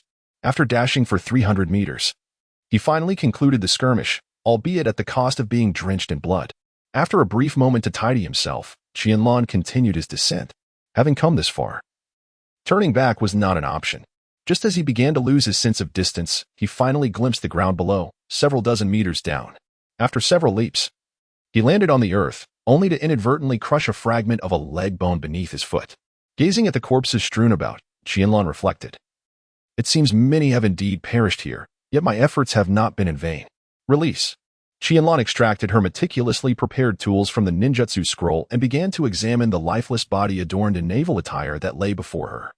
Anyone capable of reaching this place must possess at least a modicum of the 6 powers of the Navy. Otherwise, they would not have ventured here. Thus, One of Qianlan's objectives was to collect the flesh, hair, and bones of the Navy personnel. As she diligently scrutinized the corpse, Qianlan gradually commenced the gathering of the necessary materials. Just as she became engrossed in her task, a laser blast narrowly grazed her cheek, crashing into the solid stone wall behind her, creating a substantial breach. What on earth? A miniature version of a pacifist? The combination of the dark attire and the recent laser discharge left little room for misunderstanding. Of course, given the current timeline, it was impossible for Bartholomew Kuma to have been developed into a weapon. Thus, this must be a product of the technology from the Moonlit Kingdom. While Qianlan continued her observation, 7 identical figures emerged simultaneously, their weapons poised and directed menacingly at her. 7 days of calling. Lightning release. Chakra mode. Qianlan had directly empowered herself, realizing that facing 8 unknown robots necessitated caution. Should these 8 adversaries coordinate flawlessly, she would lack the stamina to engage them effectively. As the 8 laser cannons unleashed their assault upon her, the sheer velocity of their projectiles pierced through her form, causing her water clone to shatter instantaneously. A few meters away, Qianlan swiftly hurled a shuriken, which embedded itself in the robot's exterior without making any headway. Was it truly that resilient? Despite the formidable boost from her duel enhancements, her strength and speed were considerable, yet the shuriken failed to penetrate the robot's metallic armor, indicating that its defenses remained robust. Suddenly, a gaping hole appeared in the right hand of 4 of the robots, from which fierce flames erupted. The remaining 4 transformed into 6-barreled machine guns, unleashing a relentless barrage of bullets towards Qianlan. The walls and soil of the abyssal depths were charred black, with many sections of the stone walls collapsing under the onslaught, while numerous corpses were reduced to ash. Indeed, such formidable machinery was beyond the capacity of an ordinary warrior to withstand, yet Qianlan had discerned the robot's vulnerabilities. Utilizing the technique of instantaneous movement, she executed a series of rapid teleports, augmented by the emergence of her clones, leaving the 8 robots unable to react, as they could only aim and fire aimlessly. Leveraging her speed advantage, Qianlan positioned herself behind one of the robots and brought her explosive blade crashing down. Boom! A resounding explosion echoed as the targeted robot was propelled into the wall, lodged so firmly that it could not be dislodged. These robots boasted fierce firepower, robust defenses, and decent speed, yet their sluggish reaction time proved to be their Achilles heel. Otherwise, they would have surpassed even the pacifists in prowess. Subsequently, Qianlan employed the same strategy to dismantle each robot one by one. Once all 8 had fallen, her attention was drawn to the interior of the stone wall. Before her emerged a vast underground laboratory, replete with various artillery, machine guns, and flamethrowers. An array of weaponry littered the space. Most of these artifacts were antiquated, with few remaining in good condition, yet those that were well-preserved found their way into Qianlan's possession. As she organized her findings, Qianlan began to scrutinize the laboratory, astonished by the existence of such a facility constructed nearly a kilometer deep in the abyss, complete with a research building and testing grounds, truly a fantastical sight. She surmised that this accomplishment was likely the work of a devil fruit user. Otherwise, given the production capacity of the world of One Piece, the populace of the Moon Spirit Kingdom would be incapable of such an endeavor. Regrettably, the research building had nearly collapsed, suggesting that an earthquake had ravaged the site, with many artifacts submerged in the sands of time. What could this possibly be? Qianlan immediately stepped forward and extracted the object, revealing a white box before her. With a firm grip, she crushed the rusted lock, and upon examining the contents, she realized she had struck gold. Inside were blueprints for robotic designs, schematics for laser cannons and machine guns, as well as several volumes of data. However, what captivated Qianlan most was the information on steam engines, which would undoubtedly ease future endeavors. Chapter 36. The Art of Heavy and Light Stones. Just as Qianlan had thoroughly explored her surroundings, the system panel underwent a transformation. Task Reward. The Art of Heavy and Light Stones. Proficient Host. Qianlan level. Shadow Attributes. Wind, Thunder, Fire, Earth, Water, Yin, Yang Ninjutsu. 3-Body Technique. Impure World Reincarnation. Hell Stab. Mist Concealment Technique. The Art of Heavy and Light Stones. Water Candy Manipulation. Taijutsu. 7 Days Breathing Method. Remnant. Lightning Release Chakra Mode. Bloodline Limit. 3 Tomo Sharingan Summon Beasts. None Weapons. Space Scroll. Exploding Blade Spray Marketplace. Kunai. Shuriken. Explosive Tags. Qianlan had long envied the ability to fly, and now it was finally her turn. Earth Release. the art of heavy and light stones. In an instant, Qianlan felt as light as a feather, as if the stones beneath her feet bore no weight, propelling her upward with astonishing speed. Upon re-entering the territory of the ferocious beasts, Qianlan unabashedly began to wreak havoc, channeling her joy into a fierce display of power. A mere 15 minutes later, she emerged from the abyss, her demeanor considerably brighter. "Is that Master Qianlan? How impressive!" Bartolomeo exclaimed excitedly from the ground, his happiness surpassing even the thrill of soaring through the skies. Both Kuro and Desarro wore expressions of delight, proud of the stronger Qianlan. "Humph! From now on, let Qianlan take you flying." Though Timan felt immense joy as well, she kept her emotions in check. At that moment, Qianlan landed directly before them, laughing heartily. "Then let's fly together." Qianlan gracefully passed by the four individuals, the technique of gravity manipulation enveloping each of them. Slowly, they began to lift off the ground. Bartolomeo exclaimed, "Master, you are truly remarkable. I adore you." Desarro remarked, "Is this the sensation of flying?" "Quite pleasant." Crocodile remained silent, merely adjusting his glasses, quietly relishing the freedom of flight.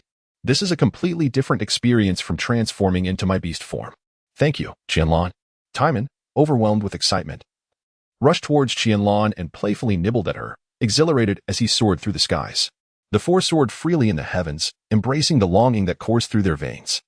Humanity has always yearned for the skies, and now they were immersed in the celestial realm. Upon witnessing this, Qianlan promptly joined the quartet, for she had yet to fully indulge in the experience. In the forest below, did they truly acquire the power to dominate the world? Regardless, it was imperative to report back to His Majesty Binsney. Several figures gradually faded into the shadows, unnoticed by the members of the Akatsuki organization at that moment. An hour later, after having thoroughly enjoyed their escapades, the group descended. Bartolomeo, however, clung to Qianlan's leg, exclaiming, "Master, if possible, I wish to soar through the skies each day." Qianlan chuckled, "Very well. From now on, you shall soar until you can no longer." The newfound ability to fly granted everyone in our organization a significant enhancement in strength. Keilu could clearly perceive the might of this power, at the very least. The prospect of a swift escape was now within reach. "Enough chatter, it is getting late. Let us retire for the night," Timan suggested. Suddenly, a man adorned with a crown, with a magnificent mane of golden hair and a robust physique, emerged from the forest, laughing ominously, "Hee. I fear your rest shall be elusive today, for you shall all meet your demise at the hands of the great His Majesty Pinsney." In an instant, several figures descended from the heavens, standing behind Pinsney, followed by over 100 elegantly attired soldiers who emerged from the trees. Their weapons pointed menacingly at Qianlan and the others. Upon witnessing this, Zoran felt a thrill of excitement. "Ah, swordsman, are you inclined to engage in a bout? Or shall we simply retreat to rest?" Keilu replied, "Let us partake in a little exercise. We have grown rusty aboard the ship." Bartolomeo and Timan nodded in agreement. No member of the current Akatsuki would shy away from combat. Pinsney glared at them, his fury palpable, transforming his visage into that of a thoroughly cooked lobster. However, the swordsman beside him interjected, "Your Majesty Pinsney, it would be prudent to ascertain the situation first." "You are right, Sissel," Pinsney conceded, regaining his composure as he turned his gaze towards Qianlan. "You must have acquired that power. Hand it over to me, and I shall grant you everything you desire." Wind release, wind cutter technique. Qianlan responded with her actions as the two factions clashed instantaneously. However, confronted with an army akin to mere minnows, the entire Akatsuki organization engaged in battle, facing no rivals. Desarro directly sought out the swordsman known as Sisser, while Qianlan approached Benny's. Boom! As Qianlan and Benny's fists collided, it was Qianlan who was sent reeling backward, staggering several steps before finally coming to a halt. Observing this, a triumphant expression spread across Benny's face. "You see, my boy, I have reached this point through sheer strength. Do you think I am like those other kings who indulge only in pleasures?" With a fierce declaration. Seventh-day invocation, fourth activation. Qianlan unveiled the fourth activation of his own development of the seventh-day invocation. A crimson aura enveloped him, causing his form to appear significantly more imposing. Once more, he bellowed, launching another powerful straight punch, matched by Benny's who also retaliated with equal ferocity. The two engaged in a raw contest of strength. Crack! Trees surrounding them shattered under the force of their clash, and Benny's was sent hurtling by Qianlan's punch, crashing against a massive boulder behind him. "Impressive," Benny's muttered, reaching behind to retrieve a syringe, which he plunged forcefully into his own body, his expression contorting in agony as he endured tremendous pain. Again, after the effects of the drug coursed through him, Benny's regained his confidence, his golden hair billowing in the wind like the legendary golden lion. With a fierce visage, Benny's charged at Qianlan, delivering a right hook aimed at Qianlan's temple, only for the quick-witted Qianlan to deftly block it. The three-tomo sharingan in Qianlan's eyes spun continuously, scrutinizing every movement of Benny's body. Then, with a swift motion, Qianlan's hand sliced through the air, inflicting a deep gash across Benny's chest. "You bastard!" Benny's roared, swinging his fists once more at Qianlan. Yet, the continuous loss of blood had significantly diminished his speed. Qianlan deftly evaded Benny's assaults, their movements resembling a chaotic performance, yet in the end, it would be Benny's who would ultimately forfeit his life. Qianlan unleashed a powerful punch that struck Benny squarely in the face, causing the already weakened Benny's to crumple to the ground, unable to rise. Meanwhile, the others had likewise concluded their battles. Chapter 37, Bartolomeo. The air of the explosive knife splendor. It appears satisfactory. Now it is time for my experiment. With that, Qianlan gathered the surviving wounded together. While she retrieved the flesh and blood collected from the depths of the abyss, Qianlan placed the injured and the remnants of flesh together, her hands tirelessly working away, leaving onlookers utterly bewildered by the spectacle. Once everything was prepared, she struck the ground with one hand, and a gentle breeze swept through the air. Impure world resurrection. The original soldiers of the Moon Spirit Kingdom were swiftly consumed, and a man draped in a naval justice coat materialized before the gathered individuals. They were all left agape at Qianlan's prowess, with Bartolomeo exclaiming, "Master, this is the work of the divine, the work of the divine." Desarro, witnessing the scene, was visibly moved, perhaps reminded of the girl who had made a pact with him. How did I end up here? You all. Qianlan had no desire to listen to the ramblings of the reincarnated Navy member, promptly stripping away the consciousness of the reborn individual. "Do you know the 6 forms of the Navy? No? Then be gone." Just like that, the newly reincarnated individual was sent back by Qianlan, while the living person used for the reincarnation had already perished. This scene instilled a profound fear in the captives on the ground. "Please, spare my life. Grant me a path to survival. Allow me a swift death, if you will. I implore you." Qianlan pays no heed to such trivialities, since she has drawn her weapon. She must wager her life. The world of pirates is exceedingly ruthless. Impure world reincarnation. In an instant. Yet another naval officer clad in the coat of justice was resurrected by Qianlan, the bewildered individual gazing around in confusion upon awakening. Without further ado, Qianlan once again stripped this fellow of his consciousness, for she had no time to squander. "Do you know the 6 styles?" "Yes." "Which techniques do you know?" "Moonwalk, paper drawing, and storm leg." Qianlan never anticipated that this time she would indeed uncover something valuable. Now, only the iron blocks were missing. Thus, under the astonished gazes of several onlookers, Qianlan successfully extracted all the secrets of the Navy's 6 techniques, leaving her with the task of assimilation and practice. Upon returning to the village, the group dispersed to their respective rooms for the night, while chaos engulfed the Moon Spirit Kingdom. With King Benny's deceased, the immense power vacuum stirred turbulent currents among the kingdom's elite. Naturally, none of this concerned Qianlan and her companions, and soon they succumbed to slumber, ushered into a night devoid of discourse. Upon awakening the next morning, the group noticed that others dared not approach them, likely fearing the revelations of the previous night. "Let us spend a day exploring and depart tomorrow," proposed Chloe, a suggestion that garnered the consensus of most. Timan sighed in resignation. "Only one day? I shall make the most of it." After breakfast, Chloe hurried out to procure supplies, while Timan eagerly ventured into the marketplace. The inn was left with only Qianlan, Desarro, and Bartolomeo. Both seemed to have something to express to Qianlan, but were uncertain about who should speak first. "Desarro, Bartle, you go ahead. I'll wait." "Bartolomeo, green algae head, you should speak first. I can wait as well." Upon witnessing this, Qianlan couldn't help but chuckle, as she had already surmised the purpose of their visit. "Bartolomeo, you may speak first."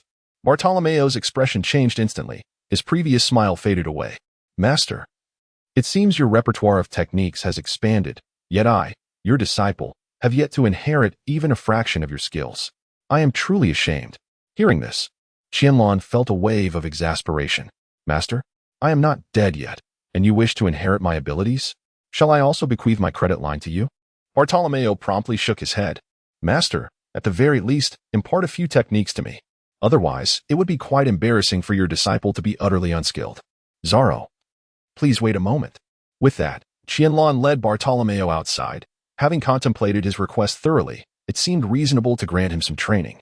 5 minutes later, Qianlan led Bartolomeo to a desolate clearing, where the two stood facing each other in stillness. Bartle, she began, I have long wished to impart to you my ninjutsu, the explosive blade spray. However, I have hesitated, fearing that you might struggle to master it. It is imperative that you fully harness the powers of the barrier fruit to unleash the true potential of the explosive blade spray in battle. In an instant, a shadow clone identical to Qianlan appeared before them. With effortless grace, Qianlan tossed the explosive blade spray to her clone. The clone received the weapon and sprinted into the distance, stopping once it reached a sufficient distance, then gestured back at Qianlan and Bartolomeo. Watch closely, Bartle, Qianlan called, signaling her clone.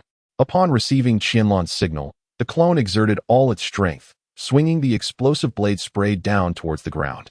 A tremendous explosion ensued, sending a wave of heat rushing towards them. The blast radius extended to 10 meters, with the damage reaching even farther. Bartolomeo gazed in astonishment at the charred earth. While Qianlan's water clone vanished, its existence tied to the remnants of the explosive blade spray upon the ground. Qianlan said with a wry smile, the reason I hesitate to grant you the explosive blade spray is that I wish for you to first develop the barrier fruit. This way, you can harness the power of the explosive blade spray while ensuring your own protection. I apologize, Master.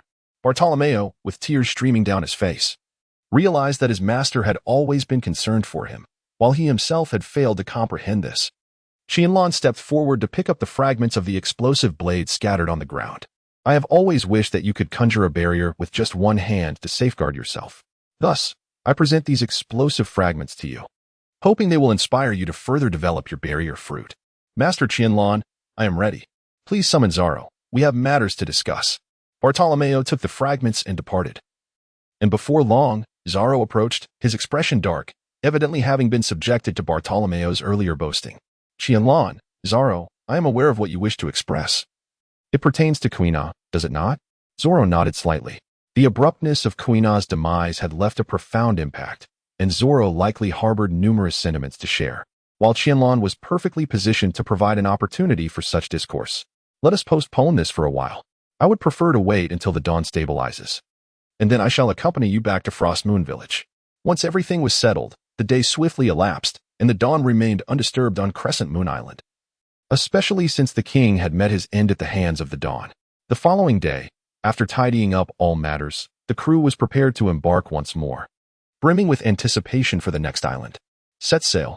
At Qianlan's command, the group smoothly maneuvered the dawn away from the dock, while the distant observer, Rat, exhaled a sigh of relief. Naturally, news of the moon's spirit kingdom spread incessantly, moreover, due to the dawn's day's respite within the kingdom. Its whereabouts had been deduced by those with ulterior motives. Chapter 38, The Island of Fine Wine and Unexpected Encounters. Ah, what a pity. Why has my bounty not increased? I must swiftly surpass Green Algae Head. Bartolomeo lamented while perched on the railing, fishing, his mind preoccupied with the battle in the moon spirit kingdom. The Navy does not possess knowledge of every single skirmish, Crocodile chuckled. In any case, your bounty will inevitably rise in due time. Well, it seems that my bounty remains slightly higher for now. Observing Zoro's smug grin, Bartolomeo hurled a fish from his bucket, only to have it sent flying into the sea by a swift kick from Zoro, who was engrossed in training. Qianlan paid no heed to the antics of her companions. Her focus was instead on the bounty in her hand, Port Asti, Ace, with a bounty of 10 million berries. Yet, none of this concerned Qianlan. Her attention was directed toward which island they would be visiting next. 2 days later, upon beholding the outline of Qianlan's island, smiles illuminated every face. Is this the island of fine wine, Pickpapa Island? I can already scent the aroma of wine in the air. Zoro leaned over the ship's bow, half of his body extending over the edge, his expression one of sheer enjoyment and pride.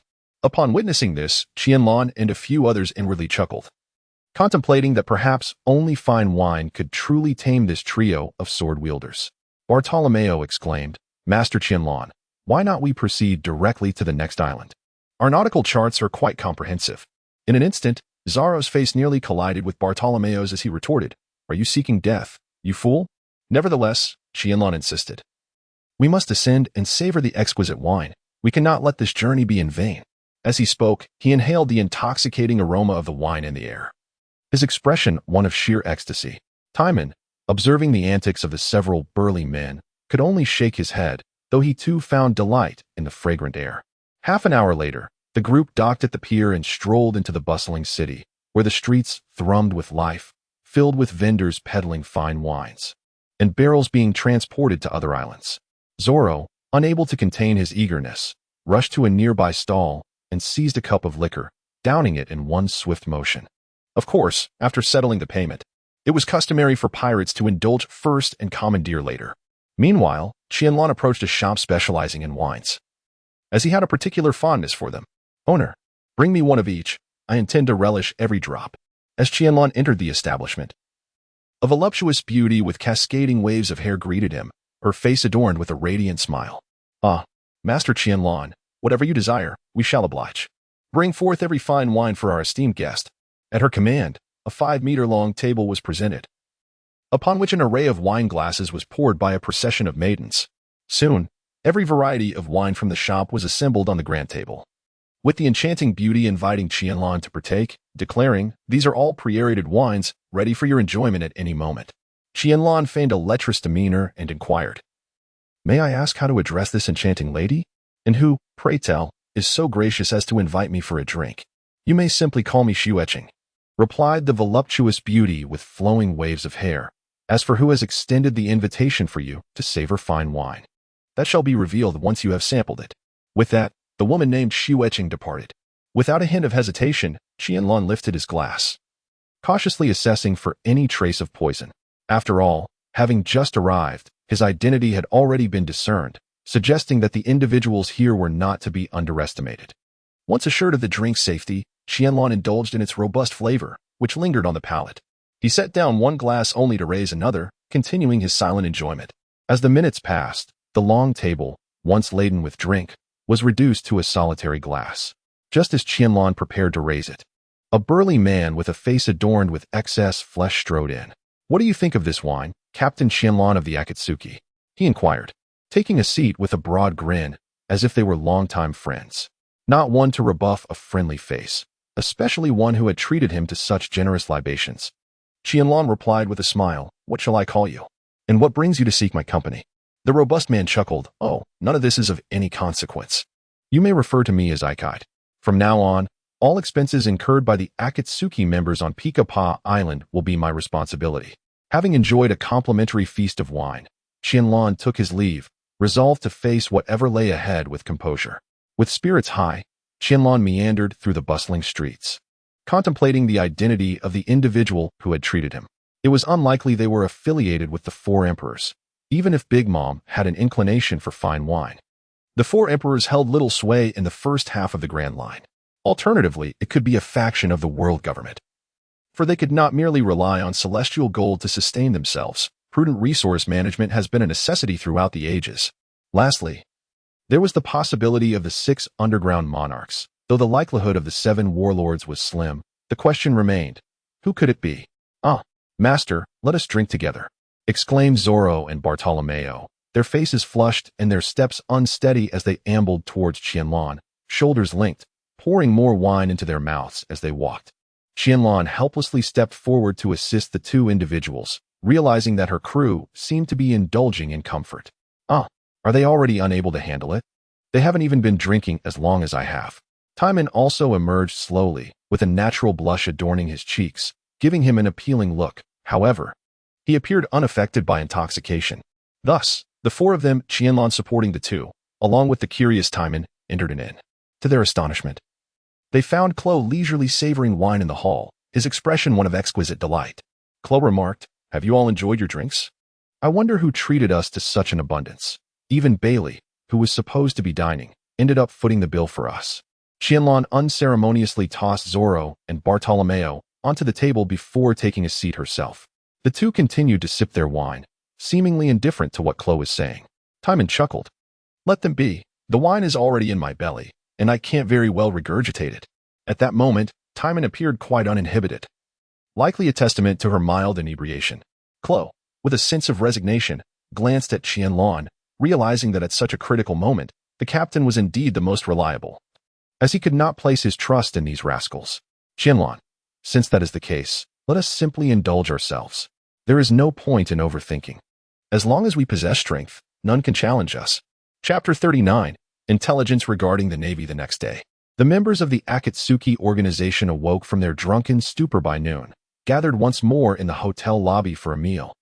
Though the expressions on their faces were far from cheerful, observing the countenances of her companions, Qianlan inquired with curiosity, "What is the matter? Shall we extend our stay here for a few days?" Desarro shook his head resolutely. "Let us depart tomorrow. Staying here too long will dull my blade." "Does that mean we shall indulge ourselves today?" Timan replied with an exuberant demeanor, for he had consumed lighter beverages and felt he could linger a few more days. Bartolomeo slammed his hand on the table, declaring, "Let us drink to our heart's content today, and set off tomorrow." The reactions of her companions left Qianlan feeling somewhat exasperated. "Very well, we shall remain another day. I too wish to savor the experience once more." After finishing their lunch, the members of Akatsuki dispersed. Qianlan returned to the tavern from the previous day, her curiosity about Ikai's identity piqued. Upon entering, she found Ikaid seated in the same spot as before, seemingly awaiting her arrival. The striking beauty, Shueqing, was nowhere to be seen, presumably engaged in some task. Ikaid smiled. "Are you leaving tomorrow?" Nodding, Qianlan took a seat. Enchanted by the exquisite wines that effortlessly ensnared the strongest of warriors, Qianlan felt a twinge of discomfort, realizing that there were likely spies of this individual in her residence. Otherwise, he would not have been privy to her arrangements. It was likely Bartolomeo's shout that drew others' attention. "I possess exclusive information to share with you." "I wonder if it piques your interest," Ikaid inquired, feigning curiosity while a smirk adorned his face, as if he awaited the unfolding of Qianlan's misfortune. Qianlan chuckled as well, expressing her curiosity about the price she would have to pay, pondering that perhaps there is no such thing as a free lunch in this world. Upon hearing this, Ikaid stood up and strode towards the back of the tavern, leaving his intention shrouded in mystery. Qianlan continued to savor the wine with effortless grace. Admiring the various maidens in the tavern, it must be said, the sight was indeed pleasing to the eye. Before long, Ikaid emerged, presenting Qianlan with a small square box, his face adorned with an unyielding smile. One could not help but wonder what had brought such joy to this fellow. Qianlan took the item and opened it, bursting into laughter upon seeing its contents. She never imagined that she would be involved in this matter. The naval branch and the Lord of Carnival City had already collaborated, intending to capture her during the upcoming voyage. Qianlan had long anticipated that the Navy would make a move, yet it was now somewhat too late. Her strength rendered her impervious to any challenge. Ikaid inquired, "I wonder if Captain Qianlan could share a piece of information with me. Though this is merely out of personal curiosity." Qianlan nodded, uncertain of what could pique the curiosity of the individual before her. "In truth, I am quite intrigued by the treasures Captain Qianlan procured from the Moon Spirit Kingdom. It is said that many formidable warriors perished there previously. However, the so-called treasures merely constitute a vast underground research facility, while the actual treasures consist of advanced weaponry. Of course, one might consider me to be deceiving you." Ikaid hastily waved his hand, "For I tend to place considerable faith in Captain Qianlan's words." "Then, what is your identity? Tomorrow we shall depart for our next destination. So concealing our identity seems rather pointless now. My superior is Lord Kyberson, one of the 6 underground sovereigns, reigning over the domain of storage. And I am the representative he has assigned to the paradise. My primary aim is to cultivate a good rapport with the Akatsuki organization. As Lord Kyberson believes your potential is limitless." It was an unexpected yet logical turn of events, Qianlan mused, though she remained uncertain of the identity of this individual. Fortunately, it was not someone she despised. After a brief exchange, Qianlan took her leave, for the impending battle would bring renown to the Akatsuki organization, and she needed to prepare herself adequately. However, she did not anticipate someone extending an olive branch to her. It appeared that the world of pirates was not solely about violence, but also encompassed the intricacies of human relationships. Upon returning to the inn, Qianlan commenced her training while awaiting the return of her companions. As time elapsed, Chloe and others gradually returned to the inn, and once everyone was present, Qianlan conveyed the news she had just received. Bartolomeo remarked, "If that is the case, then let us engage in battle. After all, my bounty has not increased since the last encounter, which irks me greatly." Upon finishing, Bartolomeo turned to Qianlan, adding that he would abide by her guidance and decisions. "Qianlan, I believe we should fight. Otherwise, our time in the Grand Line will merely be trivial skirmishes. It is time to make a name for ourselves Close stated. Instinctively adjusting his glasses, feeling a surge of excitement for the forthcoming battle. Very well, let us procure a uniform that embodies our Akatsuki organization. Faced with Qianlan's unconventional thought process, the others found themselves momentarily perplexed. Subsequently, Qianlan led the entire Akatsuki team to a tailor shop. Shopkeeper, please craft 5 identical outfits for us. Red clouds on black robes, complemented by wind chimes and straw hats. Money will not be an issue. In that moment, the affluent Qianlan exemplified the adage that wealth is omnipotent, especially since the entire island was under Aikai's influence, thus she intended to forego payment. With Qianlan's command, the tailor shop sprang into action, measuring each individual meticulously to ensure a perfect fit. The design of the red cloud black robe was expedited under Qianlan's supervision, while others were dispatched to procure wind chimes and hats. This task posed little technical difficulty, and soon, 10 complete outfits were successfully delivered. When the time comes, we shall request berries from Aikai. We are lacking in funds.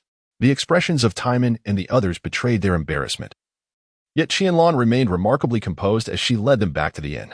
Qianlan distributed the uniforms to everyone, marking the largest battle since the inception of our Shao organization. Hence the need for a unified attire. After speaking, Qianlan felt her words sounded peculiar. She didn't want to appear overly ostentatious. She was not a mere celebrity but a true powerhouse. All right, I'll comply with all your requests. After all, you're the captain. Timan remarked before retreating to his quarters, perhaps to try on the new outfit. Bartolomeo, Desarro, and Kuro paid little heed, likely finding the attire quite stylish. The night passed without incident. As dawn broke, everyone donned their new uniforms and made their way to the dock, where they found Shueqing waiting. Until we meet again, Master Qianlan, she said with a parting remark before departing. Under the piercing gaze of those watching, Qianlan shouted, "Set sail." Chapter 40, S-Rank Mission, Flying Thunder God Technique. Inside the captain's quarters, the atmosphere was somewhat awkward, with Timan and Qianlan sharing the same space. However, Qianlan felt no joy. What did that woman write to you? Qianlan proactively handed the note to Timan, believing that it was likely a message from Aikai, which probably had no connection to Shueqing. Upon receiving the note, Timan gasped in astonishment, as it appeared that the leaders of 2 bases were involved, one being Gelsder and the other Gomer, though the location of their impending actions remained uncertain. Qianlan smiled nonchalantly, remarking, "They are undoubtedly engaging us at sea. Our intelligence has likely been compromised significantly in the previous naval skirmishes. The Navy's vessels could scarcely approach the vicinity of Shao, and with Bartolomeo's barrier fruit, the naval cannons have proven largely ineffective. Moreover, the challenge of surrounding us with our small ship at sea is considerable. I fear this confrontation will transpire in Carnival City." Very well. I shall instruct Kuro and the others to expedite their training and develop new techniques. With that, Timan exited, his decisive demeanor eliciting a chuckle from Qianlan. Nonetheless, this was advantageous, as it ensured that everyone would be adequately prepared for the impending battle. Indeed, once Qianlan stepped out, all began to engage fervently in their training, with Bartolomeo and Desarro also setting aside their usual rivalry. Instead, Bartolomeo sought Desarro's guidance on the optimal use of the exploding blade technique. 2 days later, as evening descended, the lights of Carnival City illuminated the night, the opulent structures offering a feast for the senses. "Shall we venture in and place a few bets?" Desarro inquired. Bartolomeo nodded in agreement, refraining from commenting on Desarro's suggestion, given that one was a notorious drunkard and gambler, while the other had once led a gang. Gambling was likely a trivial matter for both. Kuro interjected with a smirk, "Just don't lose everything and leave us to bail you out. That would be rather awkward." Kuro held little faith that Desarro and Bartolomeo could gain any advantage in this locale. For how could 2 fledgling pirates possibly outmaneuver the renowned gaming establishments of the Grand Line's first half? Qianlan's tone, however, carried a hint of displeasure. "You are currently adorned in our esteemed uniform, thus it is imperative to maintain an air of aloofness. Let us conclude this battle first." Just then, the long silent system experienced yet another transformation. Task: defeat the invading navy and the Lord of Carnival City. Machner task level, S task reward. Flying Thunder God Technique. Qianlan's insatiable greed was instantly ignited. The Flying Thunder God Technique, an S-rank space-time ninjutsu, was fundamentally in a state of being unsolvable, as long as she could master it. Qianlan felt that even the formidable beings from the world of One Piece would not intimidate her. "Let us hurry. We must go and slay them." With Qianlan's command, the speed of the Akatsuki surged significantly, racing towards Carnival City. A quarter of an hour later, the entire crew anchored their vessels, and everyone at the dock gazed at Qianlan and her companions in astonishment. It was rather peculiar to see them wearing hats in the dead of night. However, Qianlan paid no heed to the judgment of the mundane world, while only Timan and Klo felt somewhat awkward. Upon entering Carnival City, Qianlan leaped effortlessly to the pinnacle of the tower. Surveying her surroundings, she proclaimed, "I am the cunning ninja Qianlan. If the navy that lies in ambush does not reveal themselves, I shall unleash a massacre forthwith." Qianlan's words ignited a fervor throughout the entirety of Carnival City. As the most illustrious pirate of the first half of the Grand Line, and the bearer of the title the strongest newcomer, it was nearly impossible for Qianlan's declarations not to capture the attention of others. The strongest newcomer pirate, you say? I, the bounty hunter Jinfu, shall claim your head as my prize. With that, a disheveled middle-aged man leapt into the air, utilizing a few strategic movements to ascend to the pinnacle of the tower, standing in apparent opposition to Qianlan. At this moment, Qianlan chose to disregard the insignificant adversary, deeming it more prudent to swiftly fulfill her mission. With a mere flicker of her three-tomo sharingan, she swiftly subdued the foe, followed by a precise throw of a kunai that struck directly at Jinfujuo's neck. Clang! The shuriken thrown by Qianlan was swiftly deflected, and in the final moment, Jinfu managed to break free from Qianlan's illusion. It appears this individual possesses some skill, though it is evident that Qianlan has not yet exerted her full strength. However, as Qianlan encounters increasingly formidable opponents along the Grand Line, the three-tomo sharingan seems somewhat inadequate. Such an enigmatic technique, it is no wonder this ninja is so cunning. Yet, was that power truly derived from a devil fruit? Qianlan did not respond to Jinfudo. Instead, she hurled a kunai enveloped in both armament haki and kinbunchika haki, which pierced directly through Jinfudo's neck. Consequently, Jinfudo plummeted from the high tower, his body reduced to a bloody mess upon impact. Below, Timan and the others grew vigilant, fearing that the elevated Qianlan might fall prey to an ambush, for she stood out like a target at such a height. In an instant, a colossal slash was directed at Qianlan, its speed so swift that it cleaved her in half, revealing a severed section of wood to the onlookers. The strongest newcomer, Qianlan, taunted a figure with black hair, who bore two katana on his back and now stood before them. You should not have acted in Carnival City. I have slain individuals with bounties exceeding 100 million before. Qianlan, Desarro, this fellow is in your hands. A most welcome opportunity. With that, Desarro donned his green bandana, unsheathing three swords simultaneously, and charged excitedly towards Macon. Meanwhile, Qianlan approached Bartolomeo from behind and whispered, "Bart, I sense that Desarro may not be a match for that guy. Please keep an eye on Desarro's battle." At that moment, the Navy's arrangement had also come into play, as large numbers of naval officers emerged at both the eastern and western exits of the street, seemingly a collaboration between the G10 and G2 branches. Rear Admiral Gelsdorf led his officers from the eastern street, while Vice Admiral Gamer advanced from the west, effectively surrounding the entire Akatsuki organization. Pirate Qianlan, I, Gelsdorf, am here to arrest you for trial. A slightly gray-haired Rear Admiral charged forward, transforming mid-sprint into a colossal gray cat. Clang! The enormous paw of the cat met the kunai in Qianlan's hand as both unleashed their haki, creating a shower of sparks in the arena. However, Qianlan was sent flying by the sheer force of the blow. Regaining his footing, Qianlan realized he had underestimated these admirals. Even seemingly ordinary devil fruits could wield tremendous power in the hands of the strong. Moreover, the admirals were the backbone of the Navy's dominion over the seas, their strength undeniably formidable. Chapter 41. Defeating two Navy admirals. The clash between Qianlan and Gelsdorf ignited the battlefield. Timan and Klo charged towards the Navy from the east and west, respectively.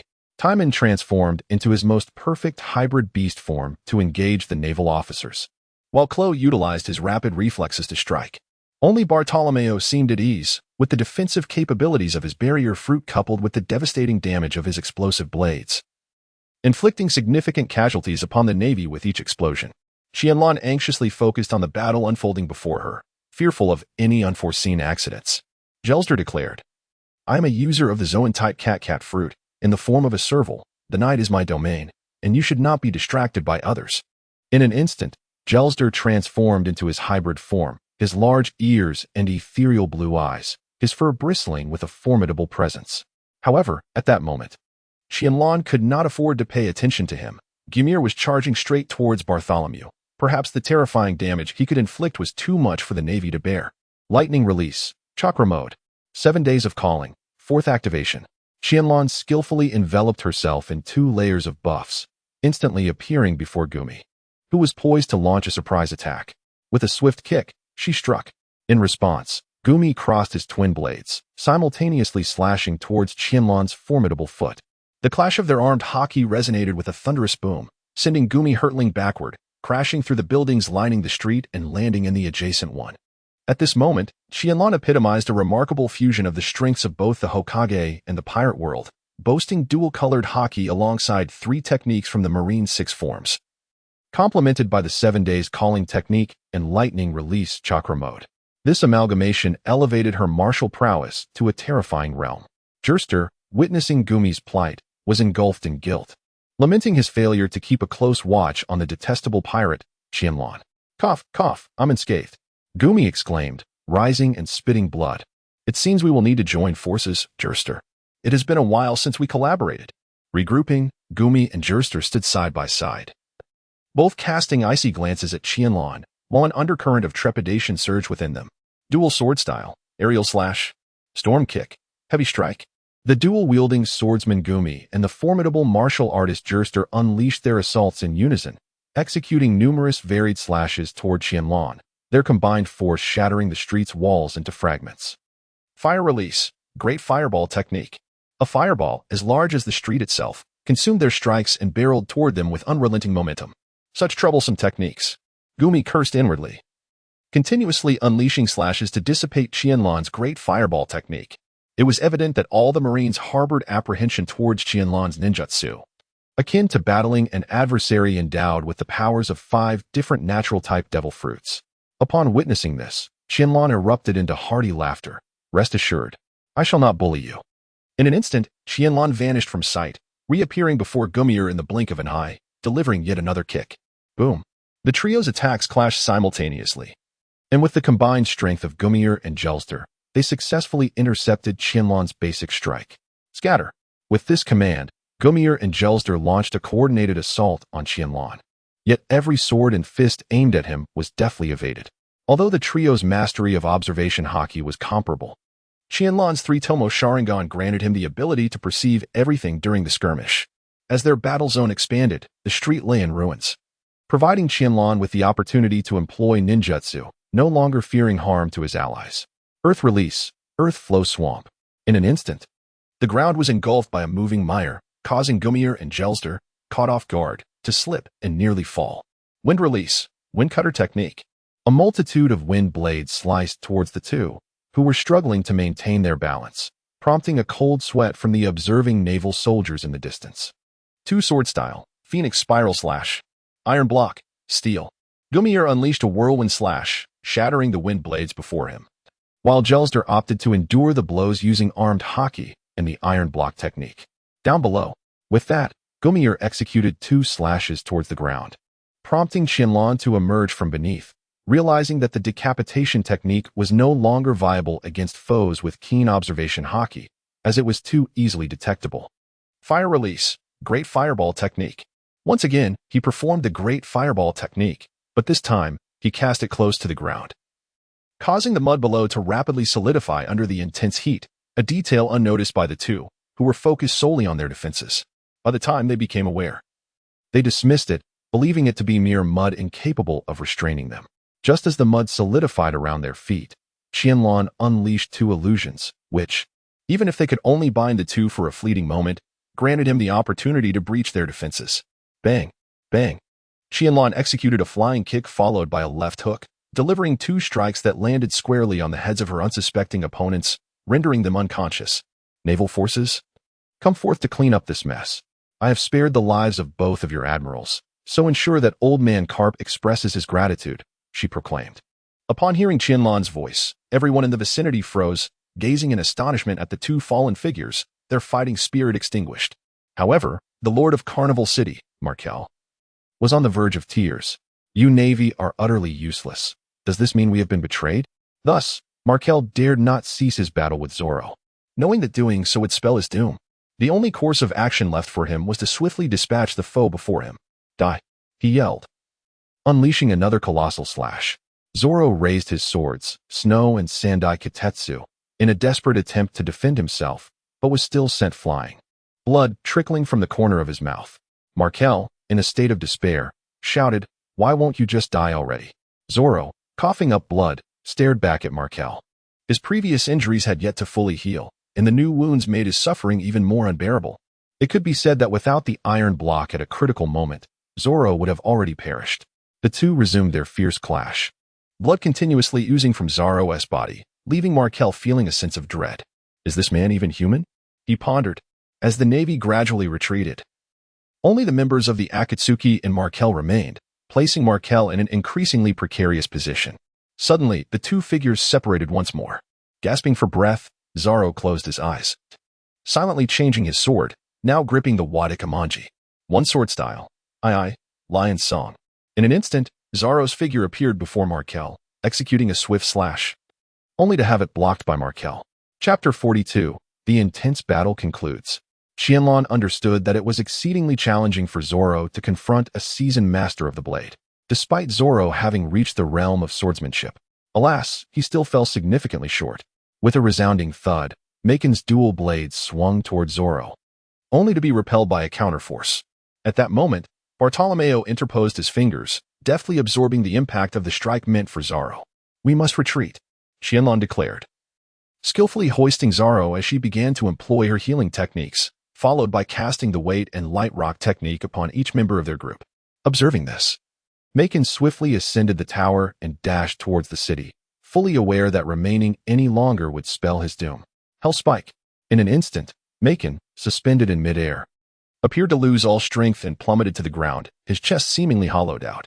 Mission reward: Flying Thunder God Technique, Mastered Host, Qianlan level, Shadow Attributes, Wind, Lightning, Fire, Earth, Water, Yin, Yang Ninjutsu, 3 Body Technique, Impure World Reincarnation, Hellspike, Flying Thunder God Technique, Weight and Light Rock Technique, Water Candy Manipulation Taijutsu, 7 Heavens Breathing Method, Incomplete, Lightning Release Chakra Mode Bloodline Limit, 3 Tomo Sharingan Summoning Beast, None Weaponry, Space Scroll Marketplace, Kunai, Shuriken.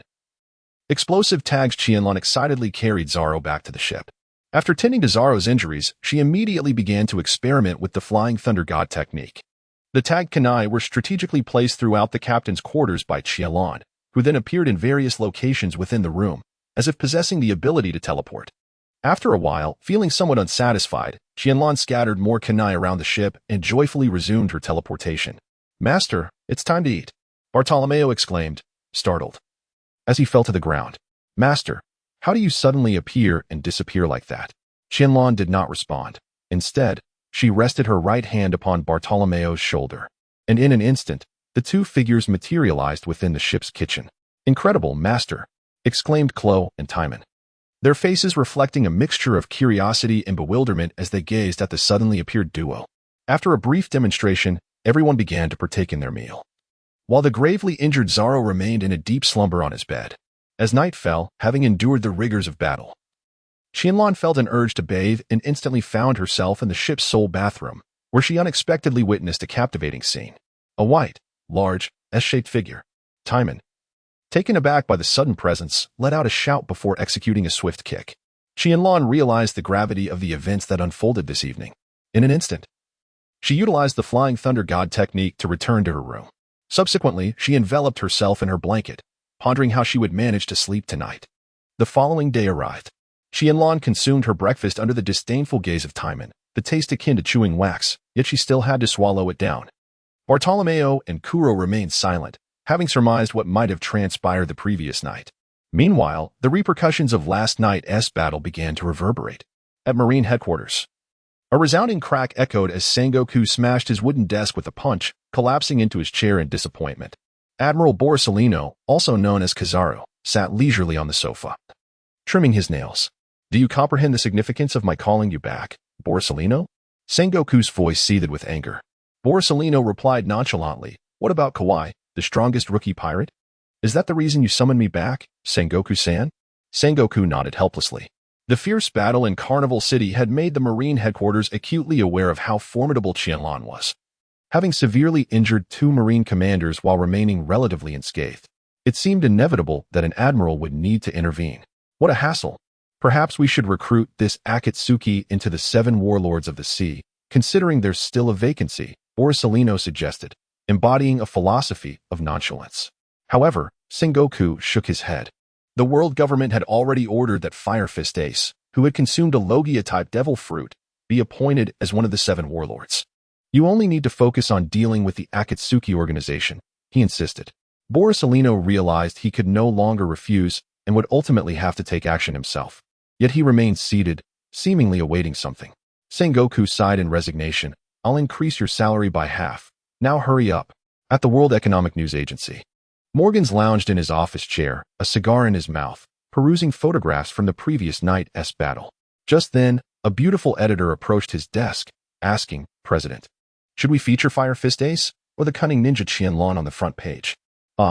The world government has dispatched someone to invite Fire Fist Ace to become a 7 warlord, so let us place his news in the next edition. For now, we'll spotlight the cunning ninja Qianlan. However, I find it curious that the Marines have not released a new bounty this time, Morgans mused. As the preeminent news agency in the world, Morgans had a deep penetration into world government officials, for few were indifferent to wealth. Unfortunately, embedding a spy within the Marines proved exceedingly difficult, which caused Morgans to be consistently a step behind in his reactions compared to the world government. I will publish the report on last night's battle. What headline do you think we should use? He inquired. The fierce clash between the strongest rookie pirate and the Marines. The editor promptly took her leave after receiving instructions. Morgans continued to puff on his cigar, examining the photos.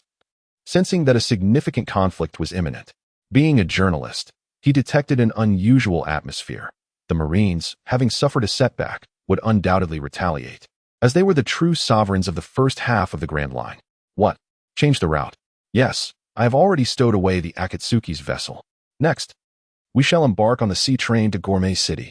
At the mention of Gourmet City, Qianlan couldn't help but salivate, eager to experience the remarkable culinary delights of the One Piece world.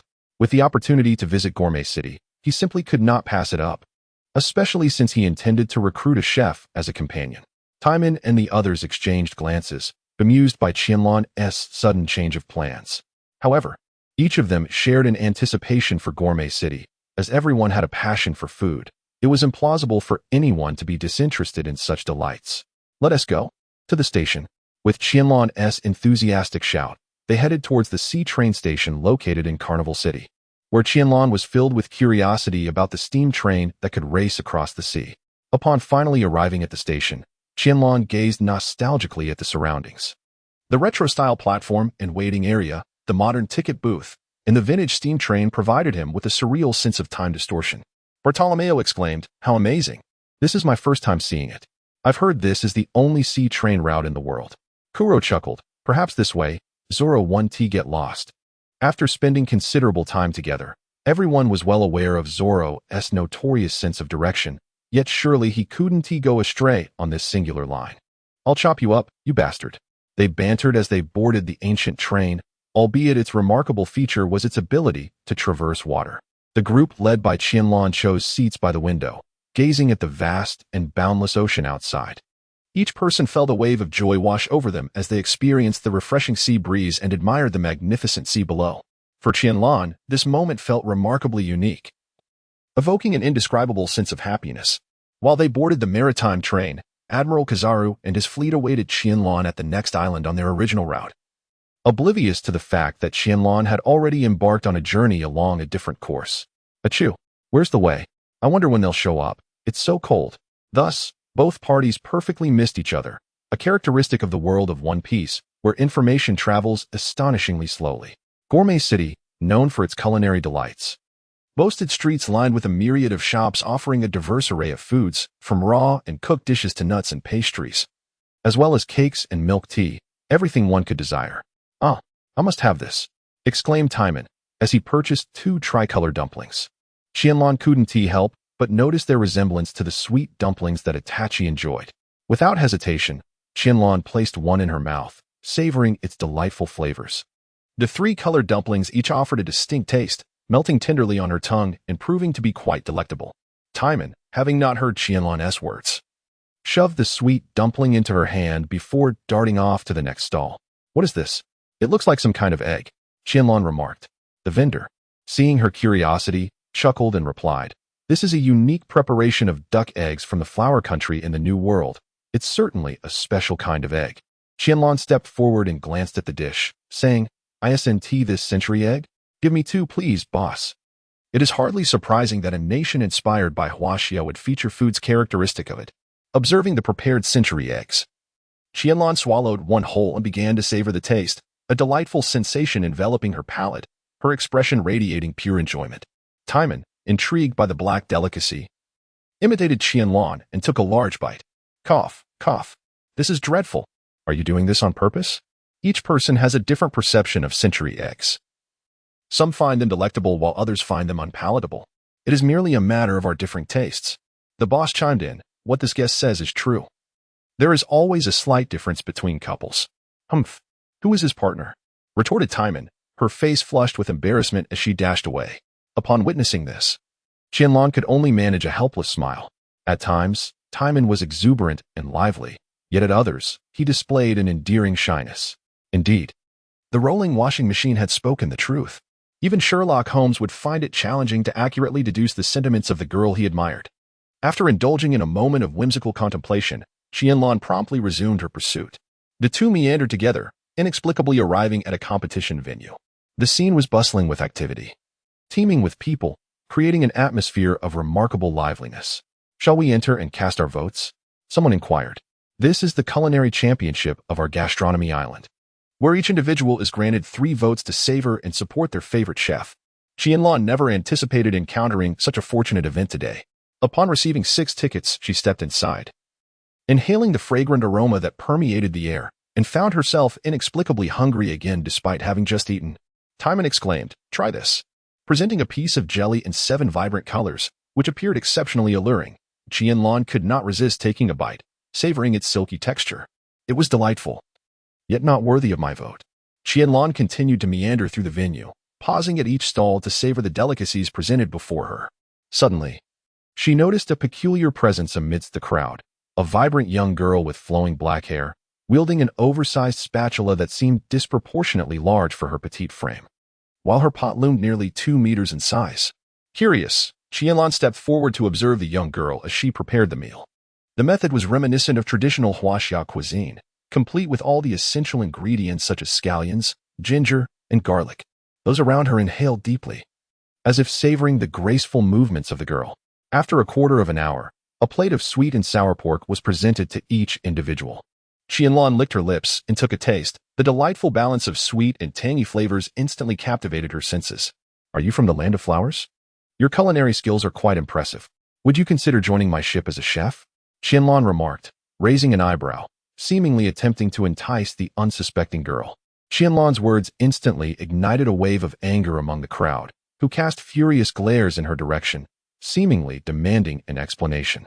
The young girl looked up, revealing a radiant smile adorned with her tiger-like teeth, and declared, "I have no interest in pirates, and why would I venture out to sea with you?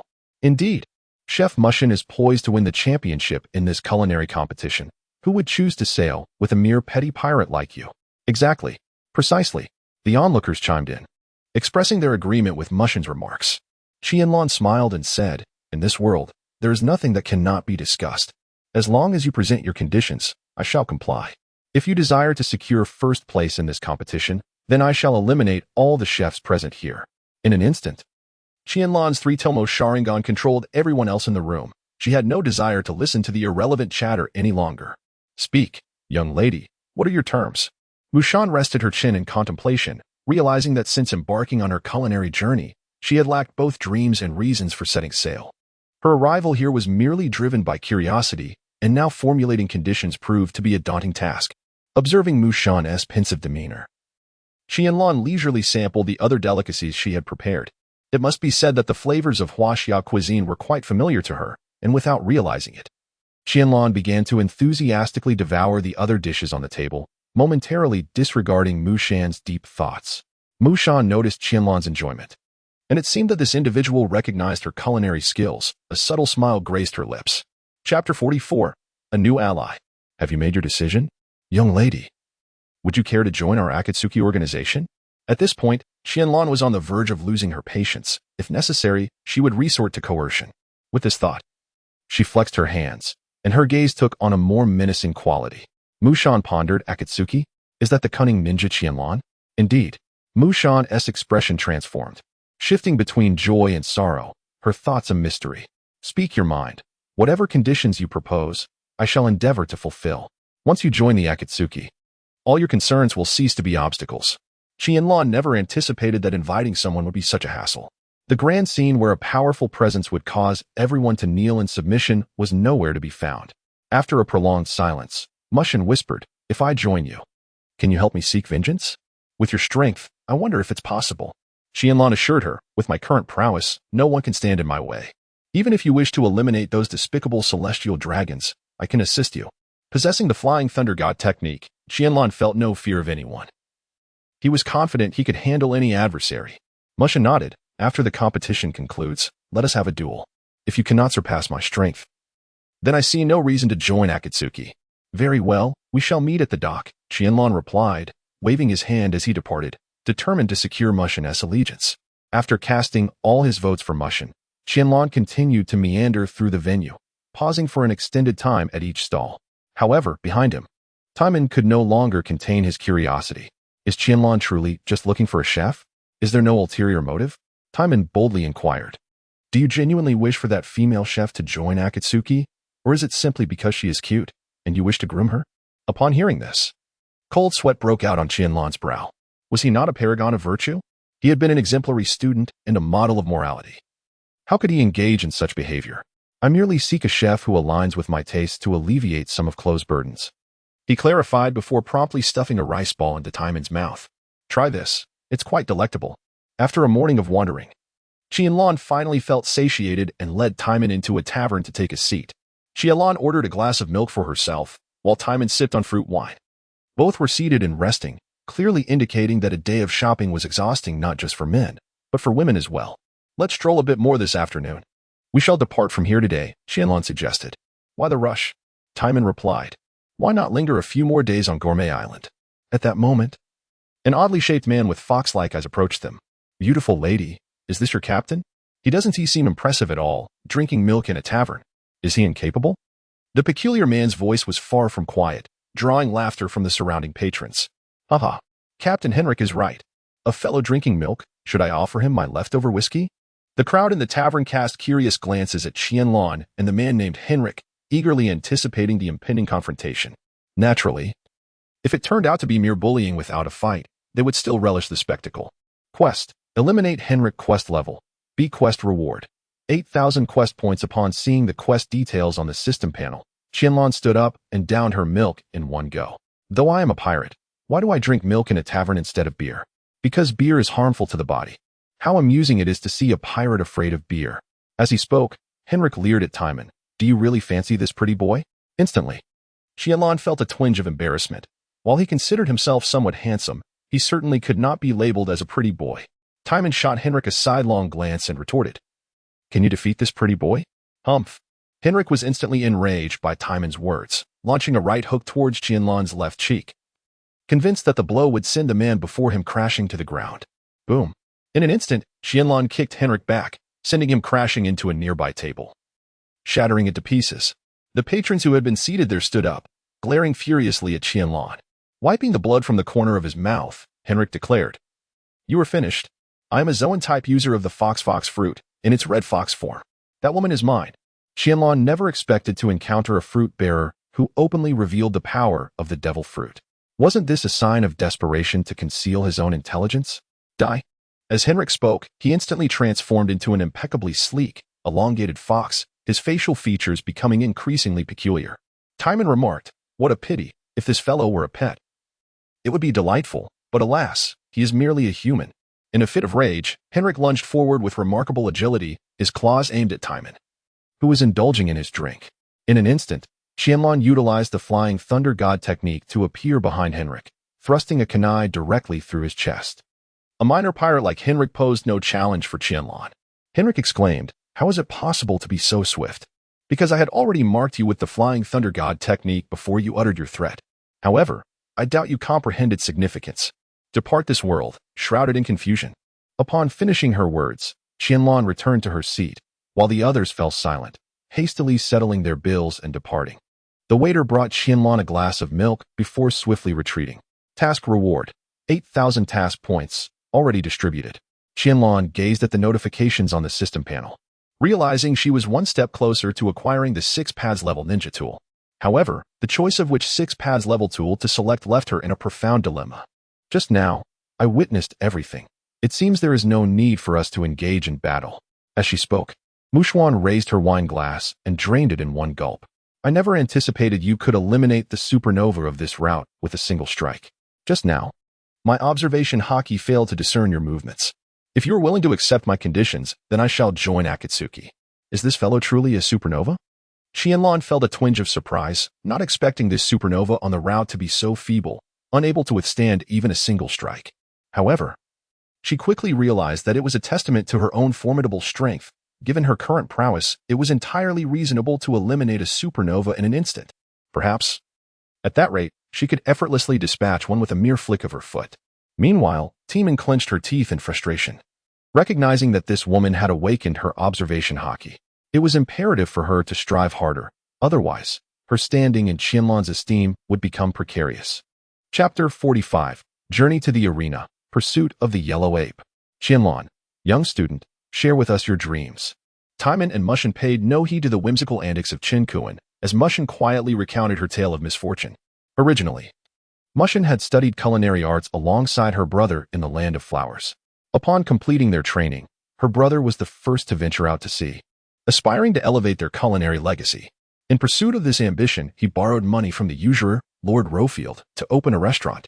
Tragically, Rofield sent henchmen to disrupt his endeavors, ultimately leading to her brother's untimely demise.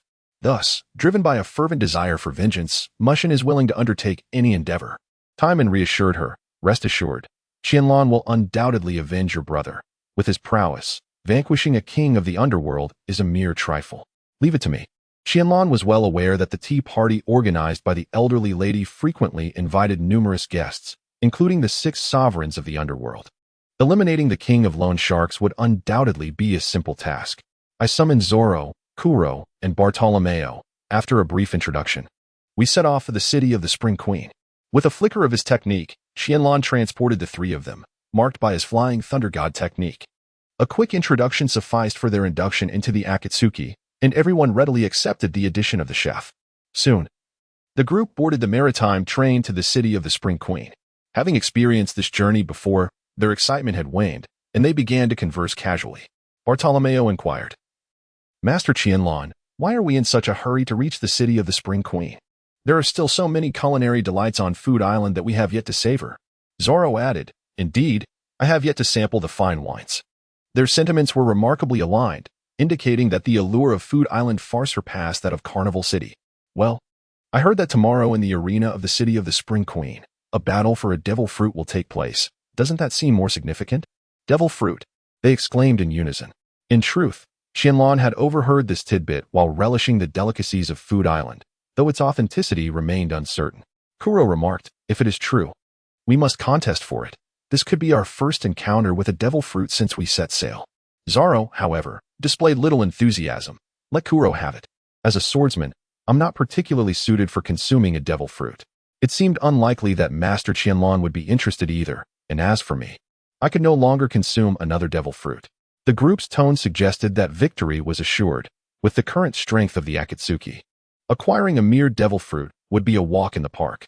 However, the uncertainty of which fruit awaited them posed a potential pitfall. Should it turn out to be a worthless fruit, it would not be worth the effort. Of course, the value of a devil fruit does not solely depend on its inherent strength, but rather on the creativity of its developer. This notion held some merit, yet not entirely.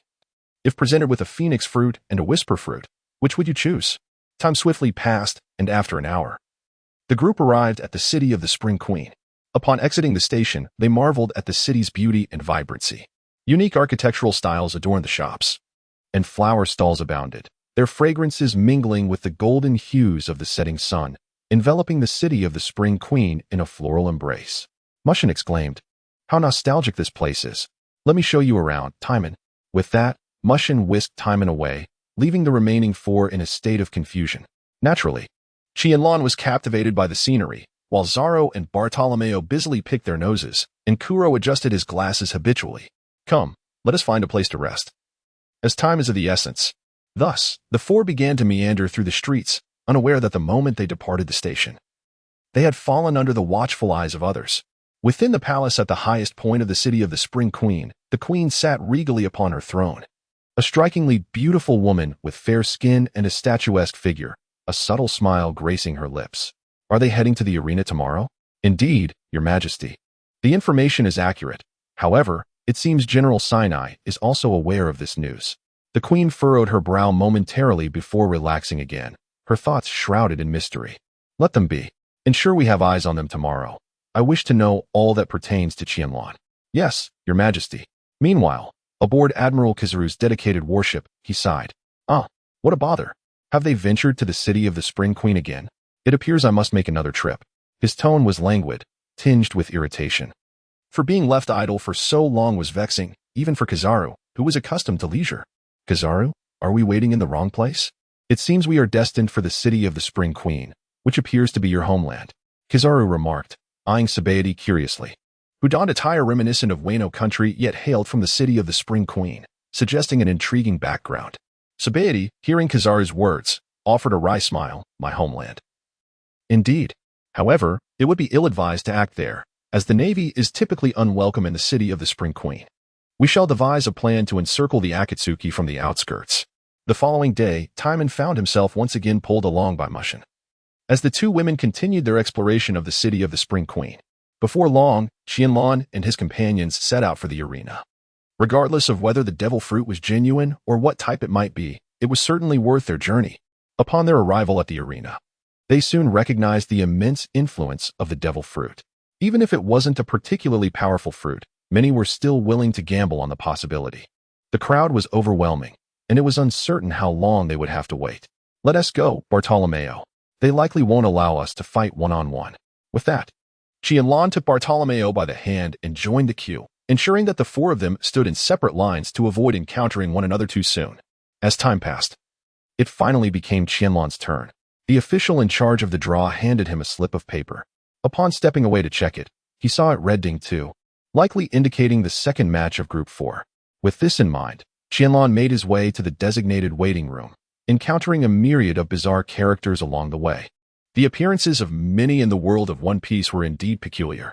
His arrival caused a palpable shift in the atmosphere of the Ding 2 waiting room, with numerous individuals covertly observing Qianlan's every move. The perceptive Qianlan could sense the malevolent gazes surrounding him, yet he paid no heed to these insignificant foes. Chapter 46, Qianlan's Match, A Slaughter. Ding 1. All contestants drawn for Ding 1, please enter the arena for the match. With the referee's announcement, competitors began to file into the arena. Before long, 20 individuals stood atop a stone platform, suggesting a chaotic melee was about to ensue. As the match commenced, the 20 participants exchanged glances, and the brawl erupted instantaneously. Whether old adversaries or complete strangers, everyone became an enemy. Those armed opened fire, while the physically adept targeted the nearest opponents. The clashing of weapons and the thunder of gunfire filled the air, accompanied by the wails of the dying, which echoed hauntingly. Spectators in the stands were ignited by the spectacle of life and death, their thunderous cheers occasionally drowning out the sounds of battle. In this low-stakes environment, weaponry played a significant role. Most combatants relied heavily on firearms and explosives, with true powerhouses being a rarity. Soon, the Ding 1 match came to a close, leaving a burly man wielding a rocket launcher as the sole survivor. Group 2, Ding 2, please have all contestants drawn for Ding 2 enter the arena. Gradually, more individuals congregated at the battleground, each wary of their surroundings. Increasingly, eyes turned toward Qianlan, and he could feel the mounting hostility directed at him. It was evident that once the match began, he would be beset by this rabble. Yet to Qianlan, these remaining 19 were pathetically weak. Match. Begin. As anticipated, the other 19 swiftly surrounded Qianlan from all directions, their weapons aimed menacingly at him, their faces twisted in grim smiles. You're too strong. And as long as you're here, we cannot obtain the devil fruit. They shouted. Yes, let us eliminate this formidable newcomer pirate, and then we can fight amongst ourselves. In stark contrast to the hostility within the arena, the spectators were electrified by the unfolding drama. whether in a chaotic melee or a frenzied brawl. They only cared about the sight of blood.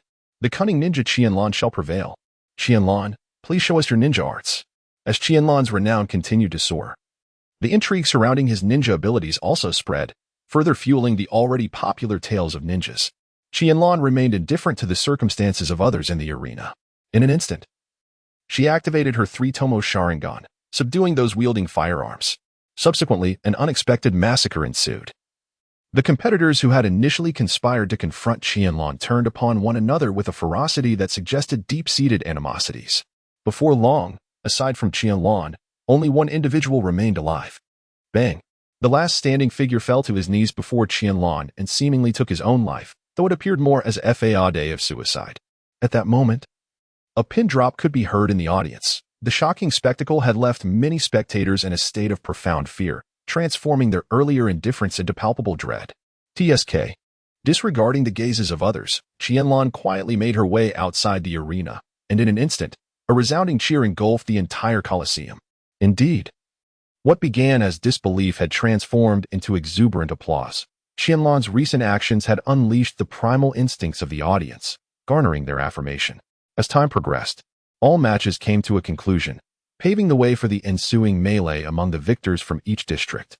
In District Ding, 5 victors have emerged, each possessing an unusual appearance. You must be Qianlan. I shall claim your head, even if the devil fruit eludes me. A bounty of 100 million berries is still a considerable prize. Indeed, such a battlefield must be quite disadvantageous for someone of your prowess, wouldn't it? Qianlan found herself utterly exasperated with this group of fools, and she called out to the referee, "Can we commence the match now?" The referee, taken aback by Qianlan's inquiry, was puzzled. After all, should not all contenders exchange fierce words and cast hostile glances at one another prior to the contest? Let the competition begin. Impatient as she was, Qianlan swiftly made her move. The marks of the Flying Thunder God technique had already been inscribed upon the 4 participants.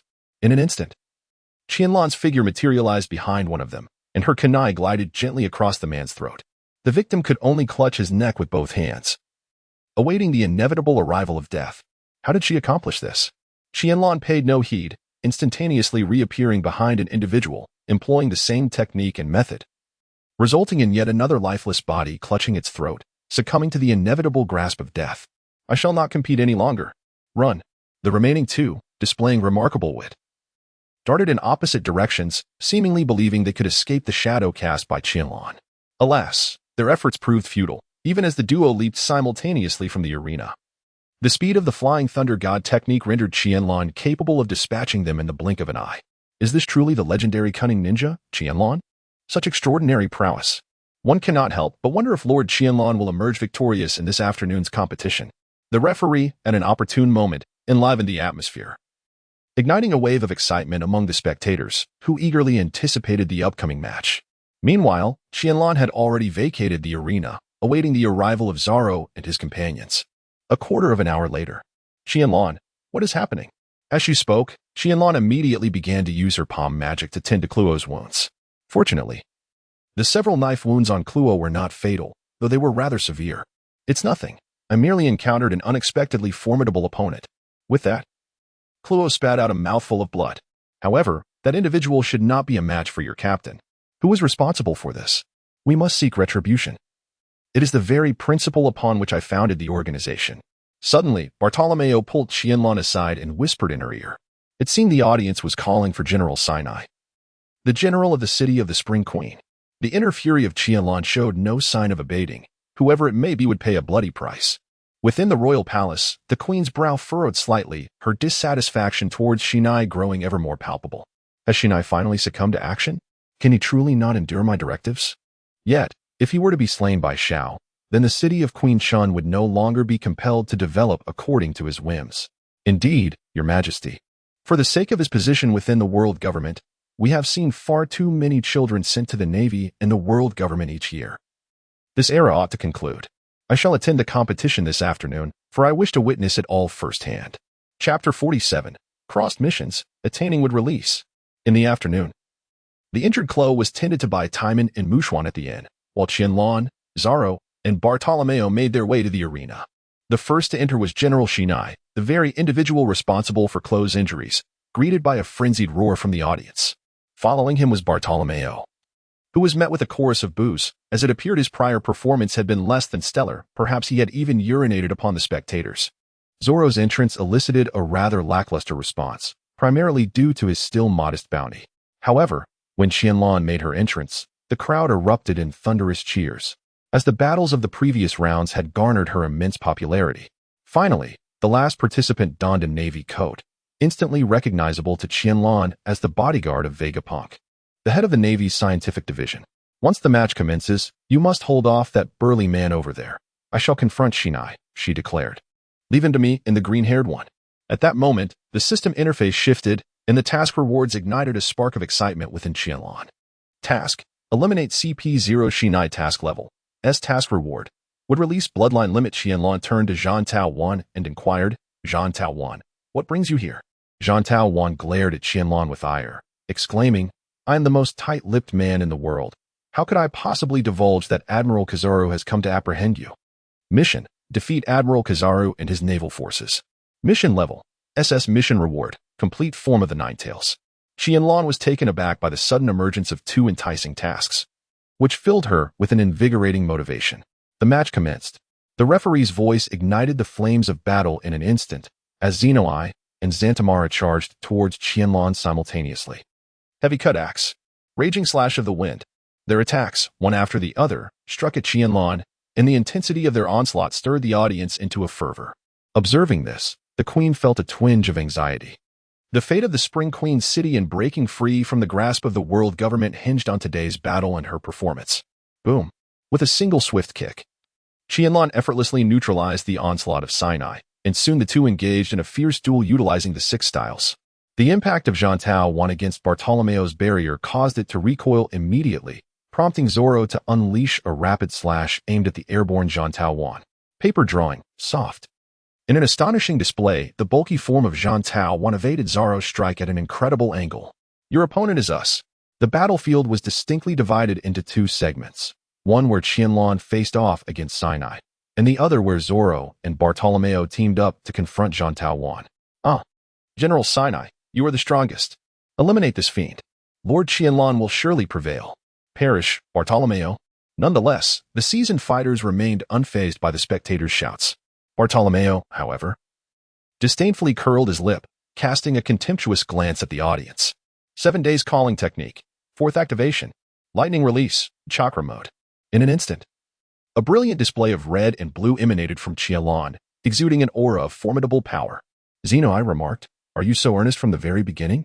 If I slay you, it will be a significant achievement.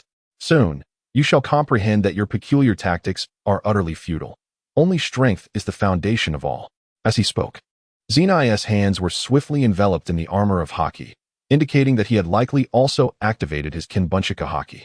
Upon witnessing the situation, Qianlan enveloped the kunai in her hand with the armor of haki, her three-tomo sharingan swirling incessantly as it meticulously monitored Zenoi's movements. In an instant, both combatants struck simultaneously, as if they had choreographed their actions in perfect unison.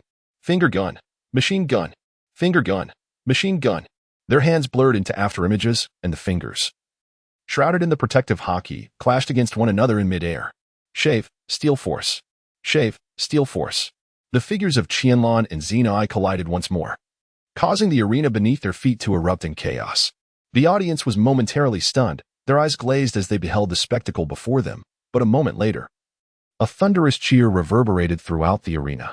Can you truly replicate my techniques? It appears you possess some skill. Lanju Great Windmill. Zenoi propelled himself into the air, executing a rapid spin while unleashing a flurry of kicks. In no time, the competition ground was torn asunder, with some strikes nearly grazing Jean Tamaru. Engaging with me means your demise is inevitable. The mark of the Flying Thunder God technique had already been inscribed upon Zenoi during their earlier skirmish, leaving the ensuing battle devoid of suspense. In an instant, Qianlan's form appeared at Zenoi's right side, swiftly delivering a kick. Despite Zenoi utilizing observation haki, his speed proved insufficient. Iron Block Stone. In the final moments before crashing onto the arena, Zenoi activated his specialized Iron Block technique, enveloping himself in a layer of armament haki. Qianlan continued her relentless pursuit, executing the same devastating maneuver as Zenoi had moments before, striking down from the heavens directly into the earth. The ground shook with a resounding boom. The already dilapidated arena was instantly showered with debris, some fragments nearly striking the queen. How perilous! Zenai sighed deeply. Had it not been for the force exerted by his right hand propelling him out of the pit, he would have surely perished from that blow. Although Qianlan was somewhat surprised that Zenai managed to evade her attack, it was merely a slight astonishment. The profound essence of the sixth style, the return of life? The visible wounds on Zenai's face began to staunch, and his aura surged to a new height. 61st Essence, Great Dragon Cannon. Qianlan did not anticipate that this fellow possessed the profound secrets of the six forms. In an instant, Qianlan was pierced through the chest. Ha ha ha, before Xena could even laugh. A sharp pain surged through her chest. Looking down, she beheld a bloodied kunai. Task reward. Would release bloodline limit, now proficient. A warm current coursed through Qianlan's body, and a vital essence emanated from her surroundings. In truth, Qianlan's would release was not merely a bloodline limit but a bloodline elimination. For instance, Danzo and Yamato, though both wielding would release, merely fused earth and water attributes, rendering their techniques relatively feeble. However, within Qianlan flowed yang chakra, combined with the inherent earth and water, thus forming a would-release bloodline elimination of 3 chakra types. Bardo, Desarro, step aside. With this command, the two unreservedly trusted Qianlan and swiftly leapt aside. Would release. Binding technique? Unprepared, Sakamoto was ensnared by Qianlan, leading to a dramatic conclusion of the match. Chapter 48. Fierce battle at the Navy headquarters against the Supreme Admiral Kizaru. Victors, please approach Her Majesty the Queen to receive the champion's prize, the Devil Fruit. Qianlan leapt from the arena, striding toward the central steps where the coveted Devil Fruit lay beside the Queen. As Qianlan approached, the Queen summoned her courage to rise and slowly walked to stand before him. Do you wish to become the king of this nation? If you are willing to protect this land, everything shall be yours, including me. The Queen gazed nervously at Qianlan's impassive face, uncertain of the thoughts swirling within his mind. Would he reject her, given her terms and beauty? Dumbfounded, Qianlan felt somewhat flustered. Had his hard-earned devil fruit become a subject of coercion? Your Majesty, I already have someone I cherish. Hand me the devil fruit, and I shall depart from this kingdom. With that, Qianlan reached for the box containing the devil fruit, and then handed a kunai bearing the mark of the flying thunder god to the Queen. Should this nation face peril, I can intervene once. I hope, Your Majesty, that you never have to utilize it.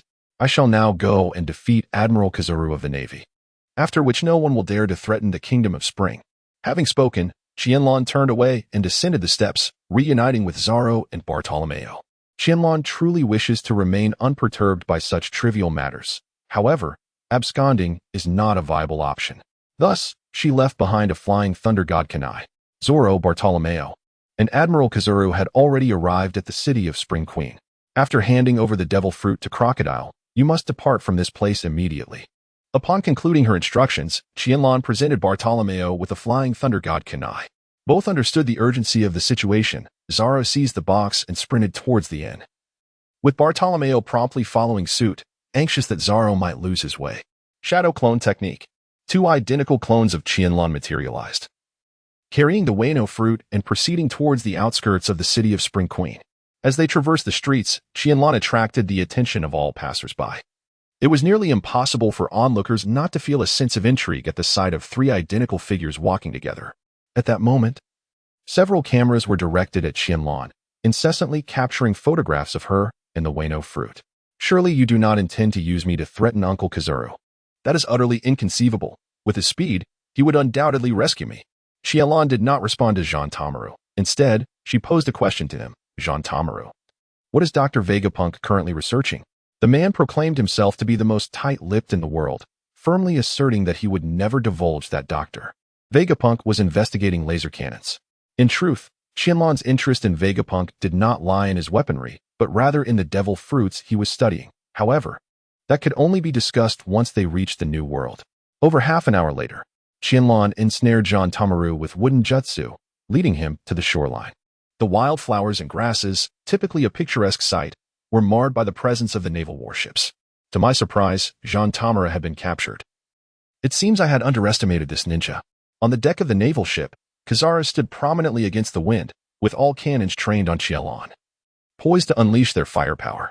Daubman inquired, Admiral Kizaru, shall we commence the bombardment? As a representative of the hawkish faction, Daubman adhered to justice akin to Akainu, believing that the apprehended Jean Tamura could die for the Navy, even if it meant his own capture. Yet, Guillaume countered, Jean Tamura is a member of Dr.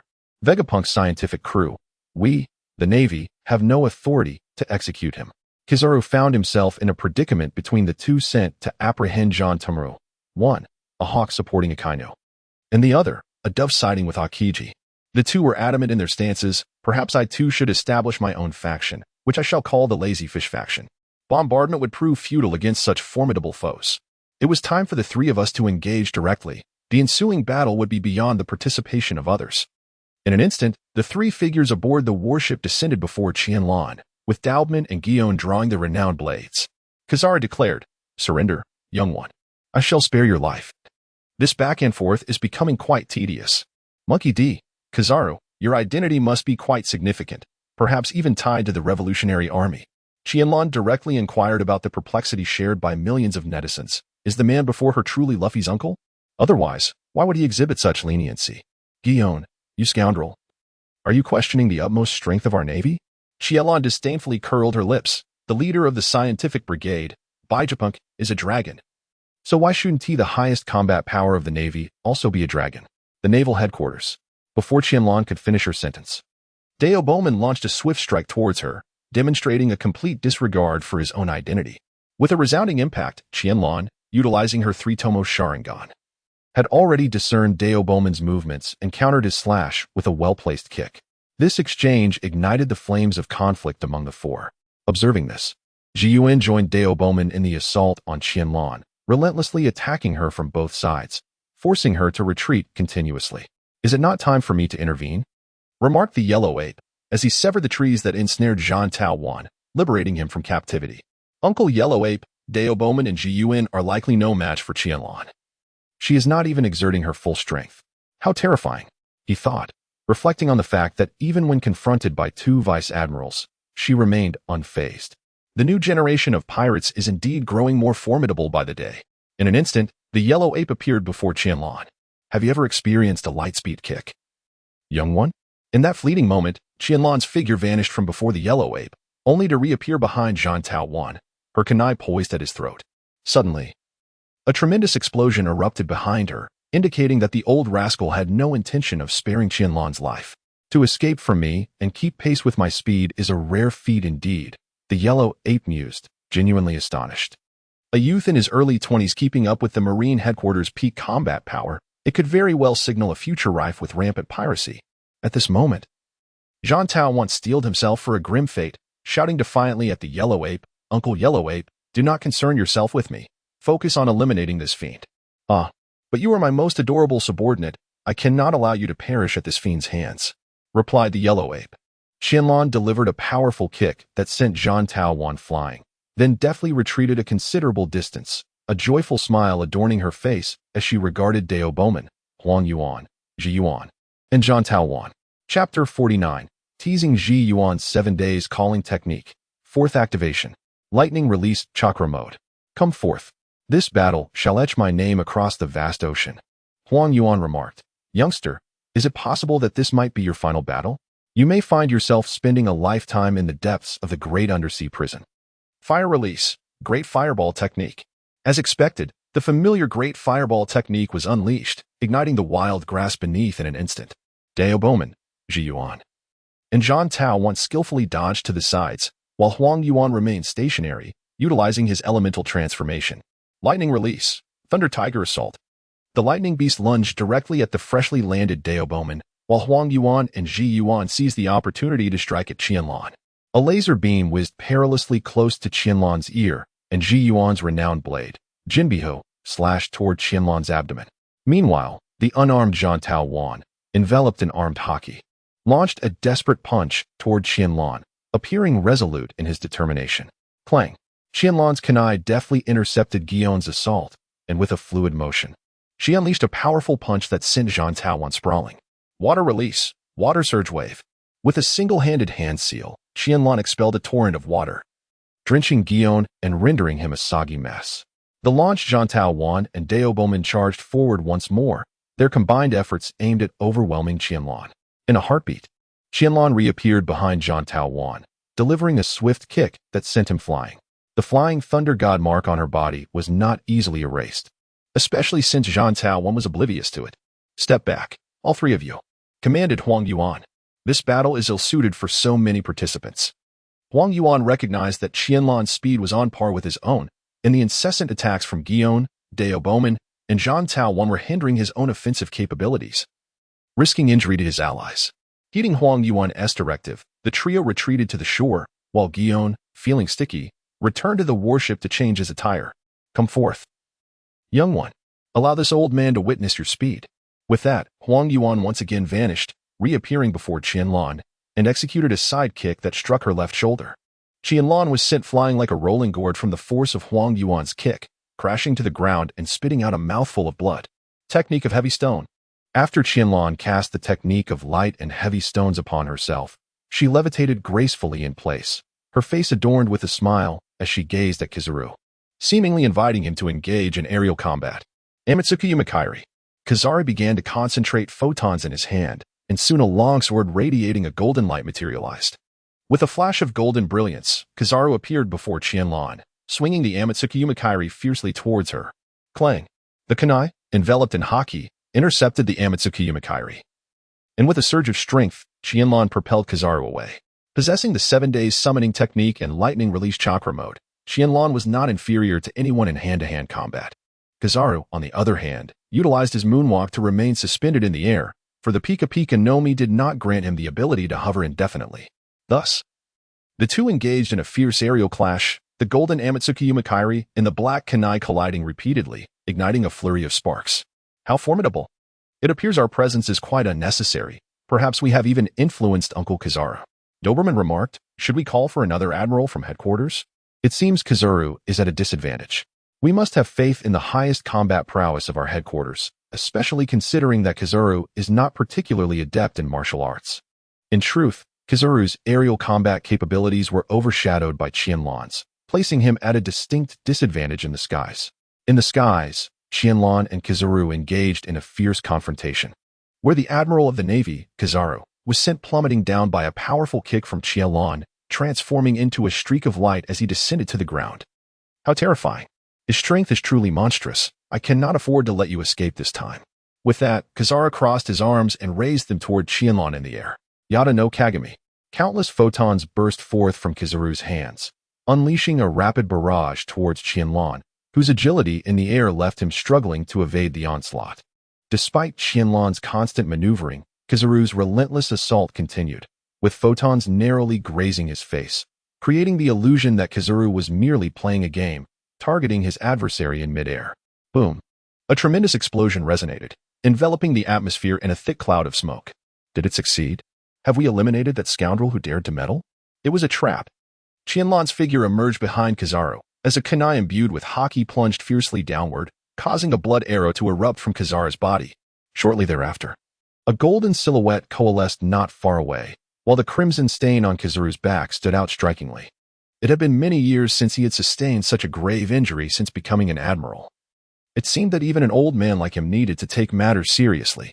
That said, Kizaru promptly activated his life return technique to staunch the blood flowing from his back, managing to suppress his injuries. In an instant, Kizaru transformed into a beam of golden light, appearing before Qianlan and delivering a right hook aimed at her face. Haha, have you finally pulled your hand out of your pocket? Qianlan, now alert, retaliated with her own right hook, and their fists collided fiercely. You've fallen into my trap. Sensing the impending danger, Qianlan swiftly sidestepped, yet her right hand still suffered a wound from Kizaru's laser. Qianlan once again utilized the Flying Thunder God technique, shifting her form to the left side of Admiral Kizaru, and thrust her kunai once more. As a naval admiral, Kizaru sensed the change in Qianlan's aura and realized her presence to his left. However, his body could not keep pace with her speed. Once again, the same kunai pierced his shoulder. Despite his injury, Kizaru delivered a powerful kick. Qianlan raised her arm to block the blow. Boom! The ensuing explosion engulfed both of them. And soon the photons coalesced, reforming Kizaru's silhouette. Doberman exclaimed, "Is he dead? I fear I may disappoint you." At that moment, Qianlan appeared behind Ji Yuan, her kunai poised against his neck. Fortunately, all four bore their respective marks of the Flying Thunder God technique, Otherwise, the previous strike might have inflicted significant harm. Wanjua and Doberman immediately took defensive stances, wary of making any rash movements. Jiyuan retorted, "I will kill you one day," sensing the trembling figure in her embrace. Qianlan silently recited the calming incantation multiple times. This was not the moment for such thoughts. With another powerful kick, Jiyuan's rear bore a substantial shoe print. As Qianlan's strength sent her sprawling aside, Qianlan twirled the kunai with her right index finger, returning before Admiral Kizaru, a nonchalant smile lingering on her face. Chapter 50, Defeating Admiral Kizaru, Unexpected Awakening of the Kaleidoscope Sharingan. Admiral Borsellino, it appears that I shall not be able to descend into the depths of Impel Down today. Kizaru paid no heed to Qianlan's teasing tone. However, the lecherous smile on his face gradually faded. Suddenly, a dazzling radiance began to emanate from Kizaru, blinding even in the daytime.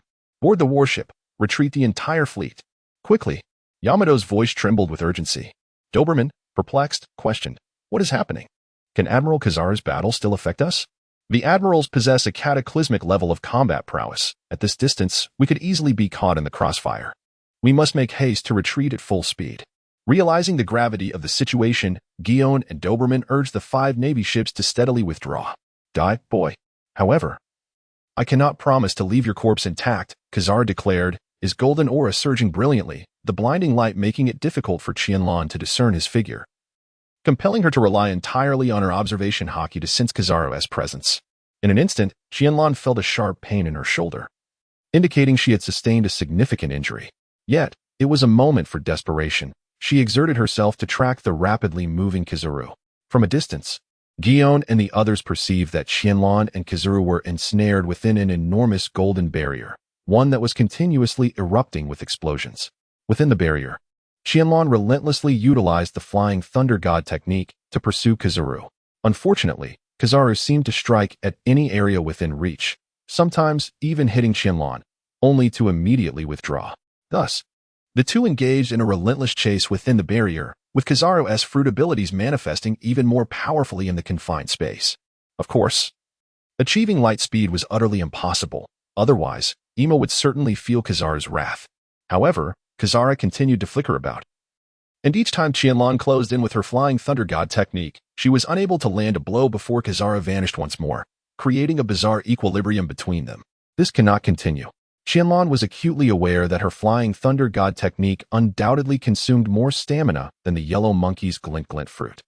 Even though the Yellow Monkey's martial arts were relatively weaker, they were still formidable compared to the other 2 admirals. Thus, Qianlan remained grounded, attuned to any potential manifestation of the Yellow Monkey within the luminous barrier, oblivious to the continuous bleeding from her own 3-tomo sharingan. As Qianlan exerted every effort to evade the onslaught of Kizaru, she simultaneously harnessed the full power of her 3-tomo sharingan to observe her surroundings. Before long, several wounds marred her body. A furious roar reverberated across the entire coastline, and within the protective barrier, Qianlan's eyes underwent a transformation. Her once 3-tomo sharingan morphed into a swirling black pinwheel. Qianlan couldn't help but exclaim, "The past and the future? What a formidable ability!" Yet, witnessing the future feels somewhat superfluous. Even though my kaleidoscope can perceive the future and alter the past, the mastery of observation haki allows for similar foresight, rendering the ability to see the future rather redundant. Nevertheless, this does grant Qianlan the potential to counterattack against Kizaru. In an instant, Qianlan harnessed the power of foresight and utilized the Flying Thunder God technique to arrive at the location where Kizaru was about to materialize. Hell's piercing strike. Qianlan's right hand lunged towards the chest of the yellow ape, yet it failed to pierce through. Perhaps it was fate that spared the yellow ape. Or perhaps it was the instinct of a formidable warrior that allowed him to evade danger. Just as Qianlan's strike was about to connect, he deftly retreated. As the blinding light faded, the yellow ape's figure reappeared on the naval warship, startling everyone with the blood staining his chest. "Medical personnel. Doctor. Quickly, retreat at once. All troops, withdraw." The naval warship erupted into a flurry of activity, and under the efforts of 2 vice admirals and War Peach Maru, order was eventually restored, leading to a systematic retreat. However, it seemed the yellow ape would survive, for the effects of the life-restoring blood clotting were nothing short of miraculous. Watching the Navy depart, Qianlan did not pursue. Instead, he began to use wood release to restore the land ravaged by their battle. After all, the coast of Spring Queen City had been largely destroyed, Had the island not been sufficiently vast, even distant cities might have suffered. Task reward, complete Ninetales. Tamed host, Qianlan level, super shadow attributes, wind, thunder, fire, earth, water, yin, yang ninjutsu, body replacement technique, impure world reincarnation, hell stab, flying thunder god technique, light heavy rock technique, water candy manipulation, taijutsu, 7 days call, remnant, lightning release chakra mode bloodline limit, kaleidoscope sharingan, would release summoning beast, 9 tails weapons, space scroll store, kunai, shuriken. Explosive tag, gazing upon the transformed panel of bloodline limits and summoning beasts, Qianlan realized the magnitude of his gains. Of course, the recent battle did not go unnoticed. With explosions, soaring figures, and flashes of golden light, news of the event had likely spread throughout the city. Inside the palace, the queen, perched at the pinnacle of the nation, received the news with a face filled with astonishment. Has the admiral been defeated? She exclaimed, bursting into maniacal laughter. With Sinai dead and the admiral in retreat, the grip of the world government was dissipating, allowing the nation to finally develop according to its own will. As she caressed the kunai in her hand, a glimmer of moisture appeared at the corner of her eye, though she quickly wiped it away. Meanwhile, a small boat aimlessly drifted across the ocean, where the eyes of all aboard were fixed intently on a kunai, their faces etched with despair. Why hasn't Master Qianlan returned? Is the admiral truly that formidable? Bartolomeo lamented. He is the highest combat power of the Navy. Can he really make it back here alive? At these words, Muxuan lowered her head and began to sob quietly, fearing she might have caused his demise. Do not worry. He is my acknowledged captain. He will surely be fine, reassured Zoro, whose words steadied the hearts of those aboard. Timan and Kuro, although equally worried for Qianlan's safety, remained silent, their gazes glued to the kunai. Just then, Qianlan's figure materialized in the center of the boat, laughing heartily at the group. Seeing him, they joined in his laughter, though none knew the reason for their mirth. Perched on Qianlan's shoulder, the Ninetales grinned and said, "What are you fools laughing about?" Bartolomeo gasped, "A nine-tailed fox, and it can talk." Muxuan immediately reached out, attempting to embrace the 9 tails, only to be met with a sharp bite. "This creature shall now be our companion. Its name is 9 tails. And it is incredibly powerful." Zoro scoffed, "TCH, just a stinky fox. What did you say, you green algae-headed fool?" Chapter 51, Nature-Type Devil Fruit. The world's attention on Qianlan, the ship of the Akatsuki, was promptly released, and everyone quickly moved to the kitchen. Bartolomeo placed the box containing the devil fruit on the table, while Qianlan slowly opened it. "Can you recognize it?" The group gazed at the devil fruit with wide eyes. For if it were easily identifiable, it would have been announced during the competition. Ultimately, it was Kuro, the strategist, who proved most reliable. Retrieving a 3-inch thick devil fruit encyclopedia from his quarters and slamming it onto the table, they began to assess the fruit's patterns and shapes to determine its type, searching for high similarities for comparison. Thus, they busied themselves, flipping through the pages of the encyclopedia. Unfortunately, after their investigation, they could only surmise that it was likely a nature-type devil fruit. "Are you going to eat it, Kuro?" Everyone looked at Kuro with bated breath. Even the 9 tails perched on Qianlan's shoulder wore a curious expression. At that moment, it was a step towards paradise or a plunge into hell, naturally. No nature-type fruit was truly worthless, unless the person was utterly incapable. Kuro picked up the devil fruit from the table and took a bite, forcing himself to swallow the unpleasant taste. Instantly, everyone turned their curious gazes toward Kuro, eager to see what changes might unfold. Zoro remarked, "No reaction at all. Do you feel anything?" Kuro shook his head, feeling no special abilities, and this realization cast a pall over everyone's spirits. "Let us go outside," Qianlan suggested, using the flying thunder god technique to reach the ship's railing. "I'll pull you. Jump in and see if anything happens." Reluctantly, Kuro took a deep breath and jumped into the sea, only to sink immediately. Upon witnessing the scene, Qianlan promptly retrieved Klo from the sea, while Klo, regaining his composure, lay on the deck, gasping for breath. Suddenly, the orange tree that had been planted underwent a transformation. The soil beneath began to gather incessantly, ultimately forming a small mound. Javelin. Qianlan's index finger pierced through Kelluo's arm, but alas, it lacked the coating of haki, rendering it ineffective against a user of a Logia-type devil fruit. Kelluo instinctively transformed into an elemental state, evading Qianlan's strike, and at that moment, he regained his composure. A Logia-type user of the Doton fruit. "Kelluo, you lucky fellow. In the original story, the fruits most akin to the Doton fruit are the Logia-type sand fruit and the Paramecia-type stone fruit. Generally speaking, their wielders are not weak. The notorious crocodile can contend evenly with anyone, and Pika was defeated by Desarro after 2 years of training, yet he still demonstrated considerable strength. Bartolomeo exclaimed, "Excellent. Let us hold a banquet to welcome Muxin and the foul fox." Muxin replied, "In that case, allow me to showcase my skills." Zoro added, "I'll fetch the wine I purchased on Wine Island." In the New World, the World Economic News Agency. President. A great battle has erupted in the first half of the Grand Line. The cunning ninja Qianlan has defeated Admiral Desarro of the Navy, inflicting severe injuries. What? Morgans instantly sprang to his feet, astonished at the news of the cunning ninja Qianlan overcoming Admiral Desarro. Anxiously, Morgans began rifling through his documents and photographs. If this were true, it would be an earth-shattering headline. The source is highly reliable. Such a powerful battle cannot be concealed. Morgans, filled with excitement, leapt onto his desk, proclaiming to everyone, "We must publish this news. I will not let this world-shattering scoop slip away." President, what shall the headline be? The fifth Emperor of the Sea is born. At the Navy headquarters in Marineford. As the violent apparatus of the world government. The Navy headquarters typically operates in a busy yet orderly manner. Suddenly, a chilling alarm echoed throughout Marineford as a warship docked just in time. What is happening? Guion. Her voice tinged with distress, responded, "Sister Tsuru, Admiral Kazuru has sustained grave injuries. We rushed back on the fastest warship, and he requires immediate medical attention." At that moment, all the high-ranking Navy officials gathered around, concern etched on their faces as they looked at Kazuru. As the Navy's laziest admiral. It is common for the doves and hawks to be at odds, yet none held animosity towards the Admiral Kazuru. "Quickly, attend to Borsellino.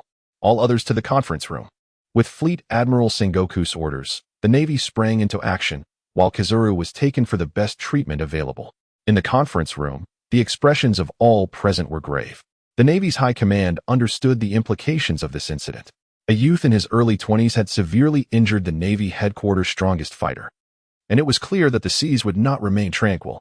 Immediately seal off the news of Kazuru's injury. The various branches in the first half of the Grand Line must intensify their pursuit of pirates to ensure the Navy's control over that region. Meanwhile, the Navy branches in the New World would adopt a more cautious stance to maintain their power. Admiral Akainu would lead an expedition into the New World, with Garp providing support. Other idle vice admirals returned to their posts to ensure the headquarters' security. As the strategist Sengoku issued commands, the vast machinery of the Navy began to operate swiftly under his meticulous direction. Unfortunately, the impact of the battle between Qianlan and Kazuru was too significant. This was not a matter that the Navy, nor the world government, could suppress, and the entire ocean was no longer at peace. In the New World, on Cake Island, the Yonko Big Mom devoured a 3-tiered cake in one bite, exclaiming, "MMM. A lad who has defeated an admiral? At only 20 years old. Whom do you think would be a suitable match for the cunning ninja Qianlan?" Katakuri responded, "Mother, let's wait until this fellow survives to the New World." Meanwhile, on Onigashima and Wano country, a lad who has defeated an admiral? Pity he isn't a Zoan-type devil fruit user. Otherwise, I would definitely recruit him into the Beast's Pirates. "Master Kaido, you've had too much to drink," said Yamato. On the Moby Dick. "Interesting. A boy who has vanquished an admiral? The fifth Emperor of the Sea? I wonder if he is worthy of such a title." Marco glanced at his father with exasperation. Yet he remained vigilant about Qianlan as depicted in the newspaper. On the Red Force, Beckman handed the newspaper to Shanks, saying, "A boy who has defeated an admiral." Quite astonishing. Shanks took a look and erupted in cheers. An admiral defeated? A banquet. A banquet. Chapter 52. A new bounty. Kellyo remarked, "Qianlan, did you see that? The fifth Emperor of the Sea. Master Qianlan, the bounty is 13 billion berries. The current supernovas cannot compare to you." Bartolomeo flamboyantly ran around the ship as if he himself had received a bounty of 13 billion berries. "Had I known, I would have gone too. Otherwise, this bounty is truly meager." Bartolomeo raised his middle finger at Zoro. "Do you think it's so easy to mix with the strongest fighters of the Navy headquarters?" "Huh. The strongest fighters of the Navy headquarters? Just wait until he experiences my might." The words of the Nine-Tails were bold. Yet his doll-like appearance made it hard to take him seriously. Foul fox. Scoundrel. Little brat. Timan and Muxin watched the playful banter among the group, smiles of satisfaction gracing their faces.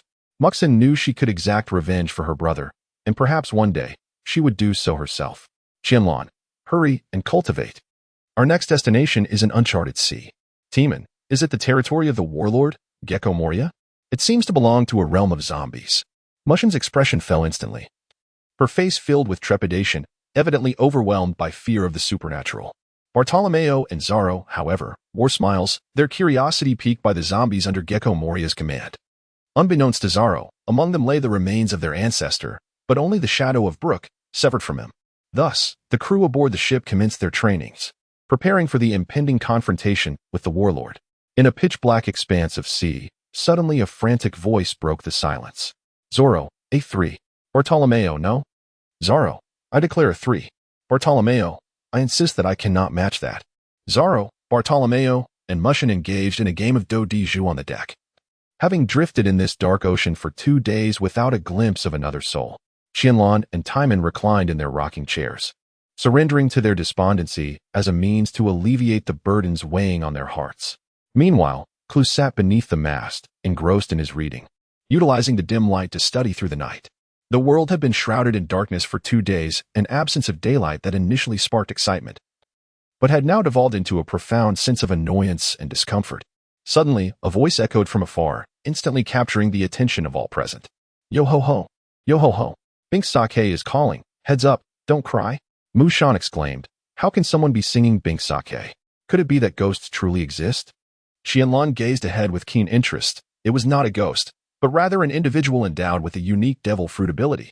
Confounded, Kuro turned to Qianlan and inquired, what kind of unique devil fruit ability? The answer came. A Paramecia-type Yomi Yomi no Mi user, whose powers could only manifest after experiencing death. As they drew nearer, a dilapidated vessel navigated the vast ocean, where a skeleton leaned against the railing, casting its gaze in their direction. A ghost! Exclaimed Tima and Muxin, who immediately clung to one another, as even the normally unafraid Tima succumbed to fear. Meanwhile, Desarro, Bartolomeo, Kuro, and Qianlan gradually rose and soared towards the forlorn ship. Brook exclaimed, Yo-ho-ho-ho! Such formidable flying prowess! Hey, Brook, Laboon has been waiting for you for nearly 50 years. A single phrase from Qianlan profoundly stirred the softest recesses of Brook's heart. Overcome with sorrow, Brook collapsed onto the ground, wailing in anguish as he expressed his emotions. However, being a skeleton, he was unable to shed tears. The 4 companions patiently awaited the conclusion of Brook's emotional outpouring, enveloped in a prolonged silence. Soon, Brook rose and bowed in gratitude to Qianlan and the others, though his tone remained notably somber. Unfortunately, I cannot depart just yet. My shadow has been ensnared within the body of a swordsman by Moria. Mission: retrieve Brook's shadow mission level. A mission reward: Rasengan the Rasengan, an A-rank ninjutsu. Is incredibly formidable. Qianlan felt a sense of satisfaction regarding this task. At the very least, she was now on par with Yang's sister. Fear not. We shall seize Moria's pirate ship, and I will ensure your shadow is reclaimed. Brook replied with a gleeful, oh ho ho ho, that sounds splendid. Allow me to guide you in the search for Moria's pirate vessel. With that, Brook leaped into the sea, dashing across the water's surface. Kuro remarked, indeed. It is the unique ability of a special devil fruit.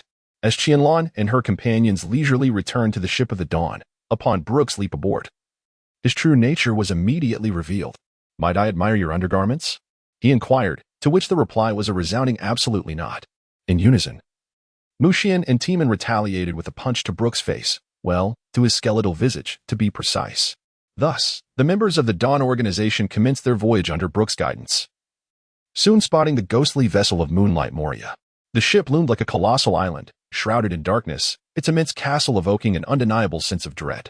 In the original narrative, the fearsome 3-masted ship's entrance resembled a gaping maw, designed to ensnare passing vessels. Each year, over 100 ships vanish within the treacherous Bermuda Triangle, vividly illustrating the terror that permeates this locale. Qianlan, let us proceed. Next, we shall explore the nature of zombies.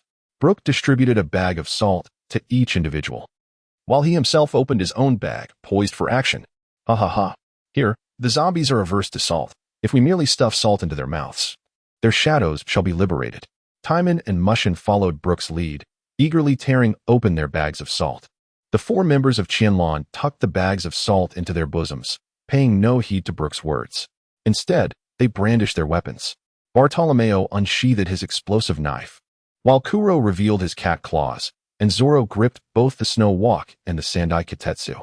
With vigilance etched on their faces, they advanced towards the formidable three-masted ship, their objective being the imposing castle. Suddenly, a monstrous three-headed hound, stitched together, lunged from the shadowy forest, drooling and glaring menacingly at Qianlan and his companions. The appearance of this creature instantly captured their attention, particularly Bartolomeo, whose face radiated excitement. "A hellhound?" he exclaimed. "But where is the hellfire?" Kuro replied. "Because this is a counterfeit hellhound." With a swift incantation, he unleashed the fire release, great fireball technique, engulfing the stitched monstrosity in a searing inferno, rendering it utterly lifeless. Such a pathetic creature, yet Moria intended to treat it as a combat asset. One could only wonder about the peculiar logic behind such a thought. Chapter 53. The Seven Warlords of the Sea, Moonlight Moria, Qianlan. This is merely the amalgamation of three dogs, devoid of any noteworthy spectacle. The forthcoming journey holds far greater intrigue. Qianlan chuckled as she gazed at the group, her handheld recording device yearning for action. Thus, they gradually ventured deeper into the forest. While the zombies encountered along the way were effortlessly dispatched by Brook, liberating their shadows. Zoro inquired, "Brook, you mentioned that your shadow was ensconced within the body of a swordsman. Is he formidable?" "Hey, undoubtedly formidable, but alas, my shadow has become a burden to him," Brook replied, acutely aware of Ryuma's terrifying prowess. After all, he had not triumphed over him for many years, especially since acquiring his own shadow. Suddenly, a girl adorned in a gothic attire, complete with pink twin tails, a crown upon her head, and a wine-red umbrella in hand, floated gracefully in the air. She was none other than Perona, one of the officers of the Thriller Bark pirates. "Ho ho ho, are you the invaders?" "Such an adorable girl," Mokushin exclaimed. "Indeed, we are not merely invaders, but the ones who will vanquish Moria." Qianlan's laughter was wickedly sinister, her unscrupulous gaze instilling considerable fright in the petite Perona. Negative ghosts. In an instant, 7 ethereal figures materialized in the air, precisely matching the number of the group. To the astonishment of all, several spirits surged through the group, causing each member to collapse to the ground. Zoro lamented, "I am truly a mere worm." Bartolomeo added, "As a human, I am deeply sorry." CLO remarked, "My apologies, I should have perished long ago." Timan expressed, "I feel as insignificant as a mere insect." Mokushin declared, "I am unworthy of existence in this world." Brook concluded, "I apologize. As a skeleton, I should have long since departed from this life." Qianlan was just about to kneel on the ground when her true self struck her down, causing her wooden clone to vanish instantly. Kurama remarked, "What a delightfully wicked individual." Qianlan indeed shook her head. She held a profound admiration for the ghost fruit, yet she harbored no desire to personally experience its eerie effects. Soon, the several individuals who had collapsed to the ground regained their senses and glared furiously at Perona, who floated in the air. Perona's spirit wandered aimlessly, cackling, "Ho ho ho. Would you care to try again?" In an instant, Zoro unleashed his one-sword style, 36 troubled winds. The spiraling slash pierced through the air, but regrettably, it failed to inflict any harm upon Perona, who simply vanished into the ether. This entity existed in a spectral state, rendering physical attacks ineffective. Indeed, she proved to be quite a formidable adversary. In light of Perona's current state, Qianlan found herself at an impasse, even though her illusions were potent. They could not affect a being of spirit. Wood clones. Now endowed with the complete Nine-Tails chakra, Qianlan exhibited no trepidation, as nearly 100 wooden clones surged towards the castle in search of Perona's presence. "Leave this little girl to me. You all attend to the other officers of the Moria pirates." With that, Qianlan pursued her shadow clones. The onlookers regarded Qianlan's retreating figure with peculiar expressions before dispersing. At that moment, the entire crew of the horror three-masted ship began to mobilize, including Ryuma, who bore Brook's shadow, dispatched by Moria himself. As Qianlan delved deeper into the castle, some of the wooden doppelgangers had already been vanquished. After all, it was inevitable that a few formidable shadows accompanied the pirates who had made it this far. The lesser foes were no match. Having absorbed the memories of one wooden doppelganger, Qianlan was taken aback to find herself facing this particular adversary. "What's the matter, Qianlan?" "It seems an unfamiliar aura is approaching," Kyubi remarked, capable of sensing the presence of malevolence and recognizing the encroaching threat. In an instant, Qianlan vanished from her original position and delivered a powerful kick, sending a creature with a lion's head crashing to the ground, its body curling like that of a shrimp. Earth-style, quagmire. Suddenly, the ground beneath Absalom transformed into a swamp, and he was swiftly engulfed by the mire. Qianlan, in a gesture of grim kindness, even erected a grave for Absalom. This scene struck fear into the hearts of the other zombies, and from that point on, both Qianlan and Kyubi faced no further obstacles. Not even a single monster dared to appear. Qianlan continued her journey deeper into the castle, only to realize that she had lost her way. The surroundings were dimly lit, and the paths were intricately woven, causing her to lose her sense of direction. "Just break through," exclaimed the Kyubi. "Qianlan, this method of searching is far too slow." "Indeed. You are right," she replied. With that, Qianlan promptly flung open the window and leaped out, immediately enveloping herself in the light and heavy rock technique. Suddenly, a surge of memories from her wooden clone flooded her mind, revealing the location of Perona. Flying Thunder God technique. Qianlan appeared directly before the wooden avatar closest to Perona. Indeed, they found themselves in a chamber reminiscent of a princess's room, yet imbued with a terrifying ambience. One cannot help but remark that Moria has somewhat skewed Perona's sense of aesthetics. Perona exclaimed, "Hey, you despicable fiend, step outside for a duel. I have no desire to ruin my room." At this moment, Qianlan had no desire to engage with the little girl. This was not a time to squander on trivial matters. In an instant, Qianlan's kaleidoscopic sharingan ensnared Perona, whose formidable devil fruit abilities, akin to a bug, proved futile against Qianlan's illusionary mastery. Her inherent weakness rendered her utterly defenseless. "Let us proceed, Kurama. I have a rather intriguing experiment in mind that may pique your interest." Upon hearing Qianlan's words, Kurama felt a shiver run through him, as if the forthcoming events were somehow intertwined with his own fate. With Perona under his control, Qianlan cast aside all reservations and barreled forward, demolishing any obstacles in his path as he made his way toward the grandest castle. A quarter of an hour later, Qianlan finally arrived at the location of Moria, a vast circular chamber, where the imposing figure of the 67-meter-tall Oz stood nearby. Moria, of course, took notice of Qianlan's arrival, though his expression was one of disdain towards him. "He. Are you the 5th Sea Emperor, the cunning ninja Qianlan? Has Morgans not reported any news lately? You, a newcomer, dare to be called the 4th Sea Emperor?" Qianlan was perplexed by the peculiar confidence that everyone seemed to possess before their defeat. However, Moria's words filled her with considerable irritation. The failures of the New World. Cowering here after being vanquished by Kaido, hoping to exact revenge through external means, Moria, your thought process is truly peculiar. With that, Qianlan raised her middle finger at Moria, thoroughly expressing her disdain for this warlord of the sea. Chapter 54. The Terrifying Tailed Beast Orb. "You scoundrel." Moria's towering figure rose, his ghastly visage glaring fiercely at Qianlan. Before he slowly advanced toward her. Mission: defeat Moria mission level. Mission reward.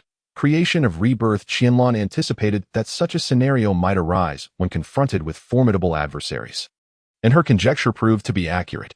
However, it seemed implausible to engage in task completion under these circumstances. Fire release. Great fireball technique.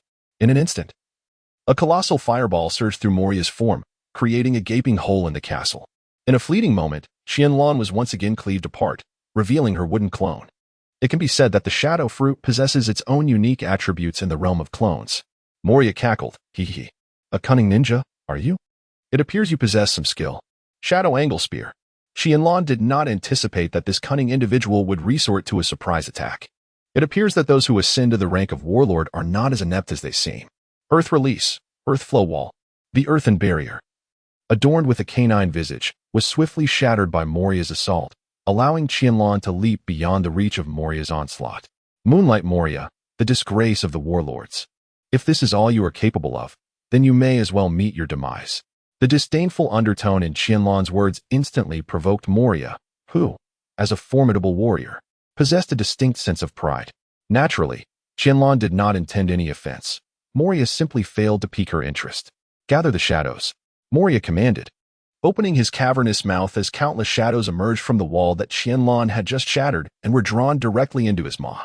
With the continuous influx of shadows, Moria's form expanded exponentially, ultimately causing the very floor he occupied to collapse beneath him.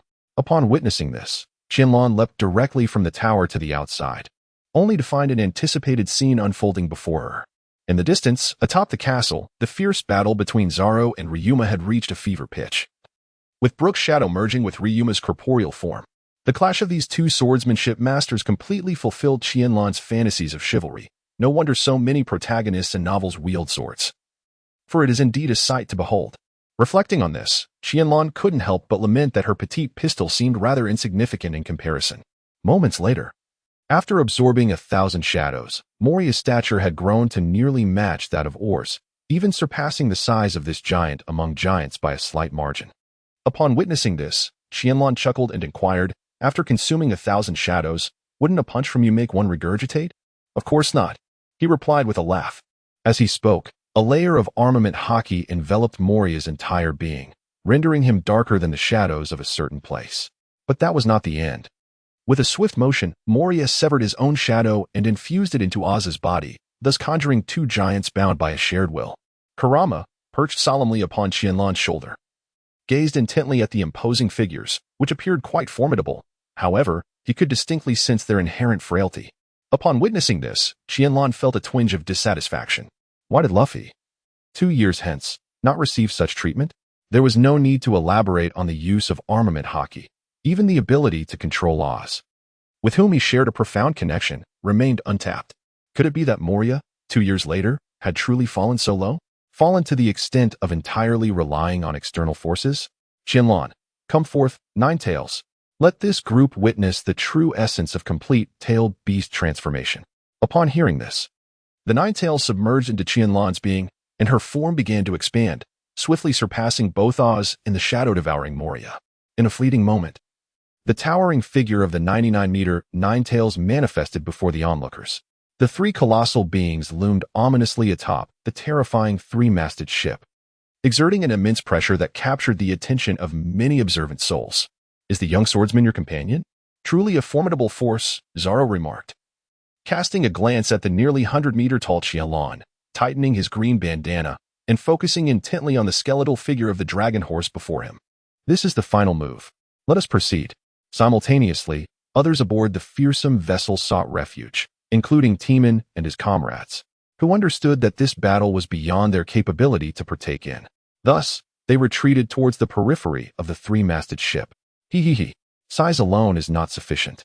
One must truly engage to comprehend its value. Oz, ensnared within Moria's shadows, and Moria, having absorbed 1,000 shadows, both unleashed their strikes, their massive forms delivering powerful punches aimed at Qianlan from either side. Boom! The Ninetail's tail effortlessly deflected Moria's fist, then, with all its might, collided with Oz, sending him crashing to the ground. As Oz struggled to rise, the tailed beast-infused Qianlan maneuvered her tail, propelling Moria forward and delivering a devastating Iron Mountain slam that toppled him. The clash of the three giants caused the terrifying three-masted ship to tremble violently, and even the previously unscathed castle began to crumble. Ninetails, Qianlan, do you not perceive their speed as excessively sluggish? Such is the nature of this world. The giant clan is renowned for its strength, but is comparatively slow against equals of their might. In the harmonious synergy between Qianlan and the Nine Tails, Moria and Oz found themselves perpetually bested in turn, as if Qianlan, in her tailed beast form, were contending with but a single adversary. Curse you! I shall not be defeated by your hand. Moria protested defiantly, opening his cavernous maw to continue absorbing shadows from every direction. Qianlan, shall we have a go? Jolama, let us do it. Qianlan and Kurama commenced the use of yin-yang release chakra, transforming the chakra to its utmost potential, mixing and compressing it in an 8:2 ratio within their mouths. An enormous tailed beast ball materialized from Qianlan, who had transformed into a tailed beast, targeting both Moria and Oz before them. At that moment, Moria completed his absorption, his form rivaling that of Kurama. Perish! Supersized tailed beast ball. In an instant, Oz and Moria collided with the tailed beast ball launched by Qianlan, and the two colossal figures vanished without a trace upon the terrifying three-masted ship. The monstrous vessel, akin to an island, was left severely diminished, its area reduced to a mere quarter. In the moment of Moria's demise, those who had lost their shadows across the world sensed a change, regaining the right to stand in the sunlight once more. Subsequently, Qianlan returned to his normal stature, while Kurama remained a cute creature perched upon Qianlan's shoulder. Mission reward. Creation rebirth. Proficient mission reward. Spiral sphere. Proficient. I was terrified just now. I thought you were in danger, Timan exclaimed as she collapsed into Qianlan's embrace, weeping. Seizing the moment, Qianlan kissed Timan, marking a pivotal moment in their relationship. In the distance, Kuro, Mushin, Bartolomeo, and Zaro observe this tender scene. Chapter 55, Sword God Longma. Hee. At last, I can meet Laboon. Brook's sudden arrival shattered the intimate atmosphere between Qianlan and Timan, reminding Qianlan of his earlier promise to Laboon. Brook, go find Laboon. If you encounter any issues, feel free to seek my assistance. With that, Qianlan tossed a kunai inscribed with the Flying Thunder God seal to Brook. Kneeling on one knee, Brook expressed, Mr. Qianlan, I shall never forget your kindness. I will await you at the entrance of the Grand Line. After Brook departed, the others gathered around, particularly Bartolomeo, who looked at Qianlan with excitement. Master Qianlan, can I grow that large too? Qianlan shook her head with a bitter smile. Bartolomeo, perhaps this is not suitable for you. Subsequently, the members of the Akatsuki began to clear the ruins of the terrifying three-masted ship. The Akatsuki would temporarily establish their base here. The only captive, Perona, was monitored by Qianlan's wooden clone, while the doctor, Hogback, had likely vanished along with the castle. The daughter of the Yonko, Big Mom, named Chiefing, led her crew away. Having just witnessed Qianlan's formidable display, the individuals saved from the shadows departed without a word, leaving Qianlan in peace. Would release 3 rooms and 2 halls technique. In an instant, a grand 2-story villa rose from the ground, and the entire Akatsuki began their moving activities. It is no wonder that Yamato from Naruto possesses considerable wealth. The speed of constructing with wood release is remarkable. Once everything was settled, the members of the Akatsuki raised their cups for a hearty drink, while Muxian, the chef, busied herself in a flurry. Bartolomeo, Master Qianlan, how long will we practice here? Muxian, despite being a chef, possessed duel haki, and the fighters could not afford to lag behind. Zoro, Bartolomeo, and Kuro felt a bit embarrassed by Qianlan's words and expressed their determination to strive in their training. That detestable fellow, I also want to eat. Perona, who had been knocked unconscious by Qianlan, awoke, likely roused by hunger. As a user of the ghost fruit, even though she could summon phantoms, they lacked physical form, leaving her without the ability to rescue herself. Observing this, the wooden clone hoisted Perona onto its shoulder and, upon reaching Qianlan, simply tossed her down. Qianlan, with a piece of roasted meat clutched in her teeth, crouched before Perona. Is it more fitting to surrender you to the Navy, or shall we eliminate you to increase the bounty on our organization? Considering you are indeed a notorious pirate worth 50 million berries? Perona, terrified, burst into tears. What do you intend to do to this adorable girl? Upon hearing this, a chill ran down Qianlan's spine. Despite her youthful appearance, Perona was likely in her early 20s. Let us set your matters aside for now. You shall remain hungry until I have dealt with other affairs. With that, Qianlan turned her gaze towards Zaro. Zaro, ensure that you safeguard Ryuma's corpse. Have you done so? Where is it located? Zoro merely pointed to a large tree not far away before taking a hefty swig of sake.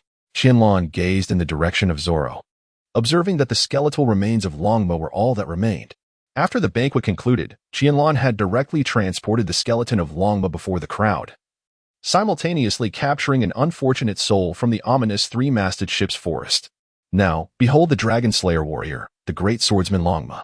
Impure world reincarnation, as the unfortunate soul was enveloped. A figure with short yellow hair and a slender frame, adorned in the garb of a Wano samurai, materialized before the audience. Where is this place? Longma, the great swordsman of Wano, who had never known defeat in his lifetime, the legendary Dragon Slayer revered as a god of the sword, was now resurrected in a peculiar form by my hand. And this green-haired individual beside me is your descendant. Zaro was taken aback at the implication that he was somehow connected to this figure. Did that mean this individual was his ancestor? Just moments ago, he had struck down his own forebear. The reincarnated Longma regarded Zaro with curiosity, particularly drawn to the 3 swords at Zaro's waist, but most significantly, to the sword known as Wadikamanji. A swordsman of the 3-sword style? My descendant. A distorted smile graced Longma's face, revealing a disinterest in Zaro's lineage. Perhaps such a formidable swordsman seemed disinclined to marry or bear offspring, showing little concern for the matters of descendants. On the ground, Perona watched the scene with wide, vacant eyes. It was already quite extraordinary that Lord Moria could create zombies using shadows. Witnessing this individual resurrect someone who had perished hundreds of years ago was even more surreal. To everyone's astonishment, the previously calm Qianlan suddenly launched a punch toward Longma. Clang! Qianlan's fist, enveloped in armed color haki, was intercepted by Longma, who then promptly withdrew, returning to his previous calm demeanor. Longma inquired, Why did you resurrect me? Was it merely to command me in battle? The response was, first, I wish for you to impart your knowledge to the green-haired swordsman beside you. After all, he is a prodigy of the sword. Furthermore, I am intrigued to discover who among you is the stronger, in comparison to the current world's foremost swordsman. Qianlan's words instantly captured the attention of the entire Akatsuki organization, as all eyes turned with keen interest towards Ryoma, seemingly awaiting his response. In truth, this very question had been a subject of discussion among maritime enthusiasts in Qianlan's previous life. One figure was the sword god of Wano, while the other was the world's foremost swordsman. Although they belonged to different eras, both wielded swordsmanship that epitomized the pinnacle of their time. It seems that should they encounter Hawkeye next, it would herald the witnessing of the most formidable battle. Mushin interjected, "How shall we deal with this young girl? Shall we take her life?" Her murderous intent astonished everyone present. Indeed, it appeared that chefs possessed a cold-blooded nature, for how else could one slay such an adorable creature? "Bartolomeo, you should take action and end her," Zoro proclaimed, as he inexplicably produced a dagger and handed it to Bartolomeo, seemingly earnest in his suggestion. Observing this, Ryoma positioned himself protectively in front of Perona, drawing his blade, the blacked-out Chioshue, ready for action. It is the duty of the strong to safeguard the weak. Qianlan did not anticipate that Longma possessed a hint of youthful exuberance. It is no wonder that he could single-handedly fend off invasions from outsiders for decades. His sense of justice is truly overwhelming. Whatever the princess desires is permissible, just spare my life. Perona on the ground understood that if she did not plead for mercy, danger would soon ensue. It appeared she had fallen into the hands of a group of merciless pirates. Hence, she would be retained.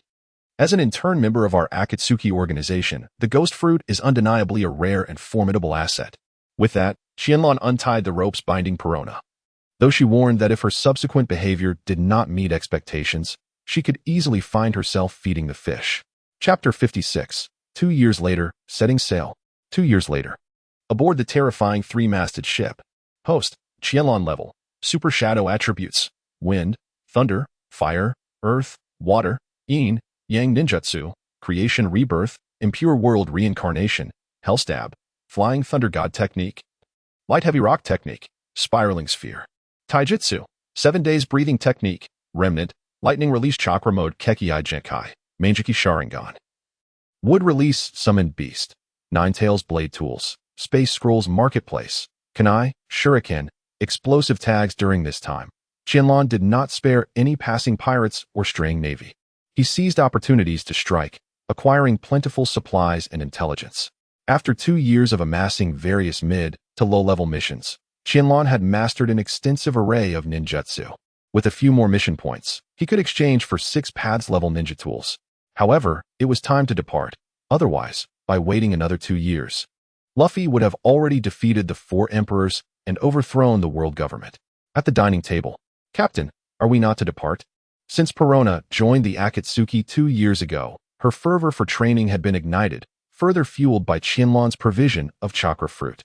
Now, Perona was exponentially stronger than she had been 2 years prior, with visible muscle development on her previously petite frame. Unfortunately, after becoming familiar with Qianlan, she had lost much of her respect for him, often referring to him as Captain Baka. Bartolomeo, indeed. Master Qianlan, these past 2 years have been unbearable for me. It is time for us to venture into the new world. I believe they are eagerly awaiting the name of Bartolomeo the Great. Qianlan chuckled. There's no need to rush for the moment. A grand battle awaits us ahead. The war atop the summit, being the most comprehensive depiction, is an event that neither Qianlan nor the entire Akatsuki organization could possibly overlook. Moreover, this conflict presents an opportunity for us to seize some advantages, as the forthcoming skirmishes promise to be quite rare. So, where shall we head next? Having departed from the Enchanted Triangle, our next destination must surely be the Sabaody Archipelago, the ultimate endpoint of the first half of the Grand Line.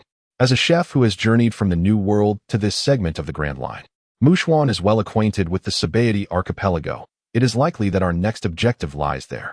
Let us venture to the Sabaody Archipelago for some delightful escapades while we await the eruption of war. Leave the task of erasing all traces here to me. With that, Kuro burst into maniacal laughter.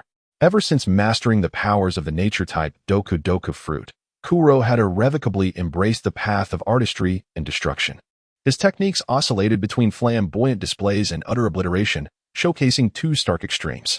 Hurry and tidy up. We shall set sail shortly. Aye, Captain. Thus, the crew began bustling about in the magnificent villa crafted by Qianlan, swiftly packing their belongings onto the ship. As they stood upon the deck of the Akatsuki, gazing back at the fearsome three-masted vessel, Kuro unleashed his devil fruit abilities. In an instant, the already diminished structure of the terrifying three-masted ship began to collapse, with seawater rushing in relentlessly, ultimately engulfing the grand villa that Qianlan had constructed. Set sail. Upon the command of Qianlan, the ship of the organization began to depart from the waters, setting sail towards the archipelago of Shambodi. The vast ocean stretched endlessly before them, vast in brilliant sunshine and caressed by a gentle breeze. On the deck, some reclined lazily, others immersed themselves in books, while a few cast fishing lines. Each individual indulged in their own pursuits, with nary a soul inclined to engage in training. After 2 years of diligent cultivation, the members of the Akatsuki had embraced a state of leisure. Timan exclaimed, "Ah, finally leaving that place. It has been ages since I last soaked up the sun. This feeling is truly nostalgic." On a deck chair, Qianlan savored a glass of juice in one swift motion, reminiscing about the warmth that had eluded them in the treacherous triangle zone. Suddenly, a colossal sea creature leapt from the depths, drenching several individuals aboard. Its gaping maw aimed directly at the angler, Mushin. As the chef prepared to take action, Bartolomeo, also lounging in a chair, sprang into action. "Let me handle this," he declared as he brandished his explosive blade. Explosive splash. "For the glory of my forefathers."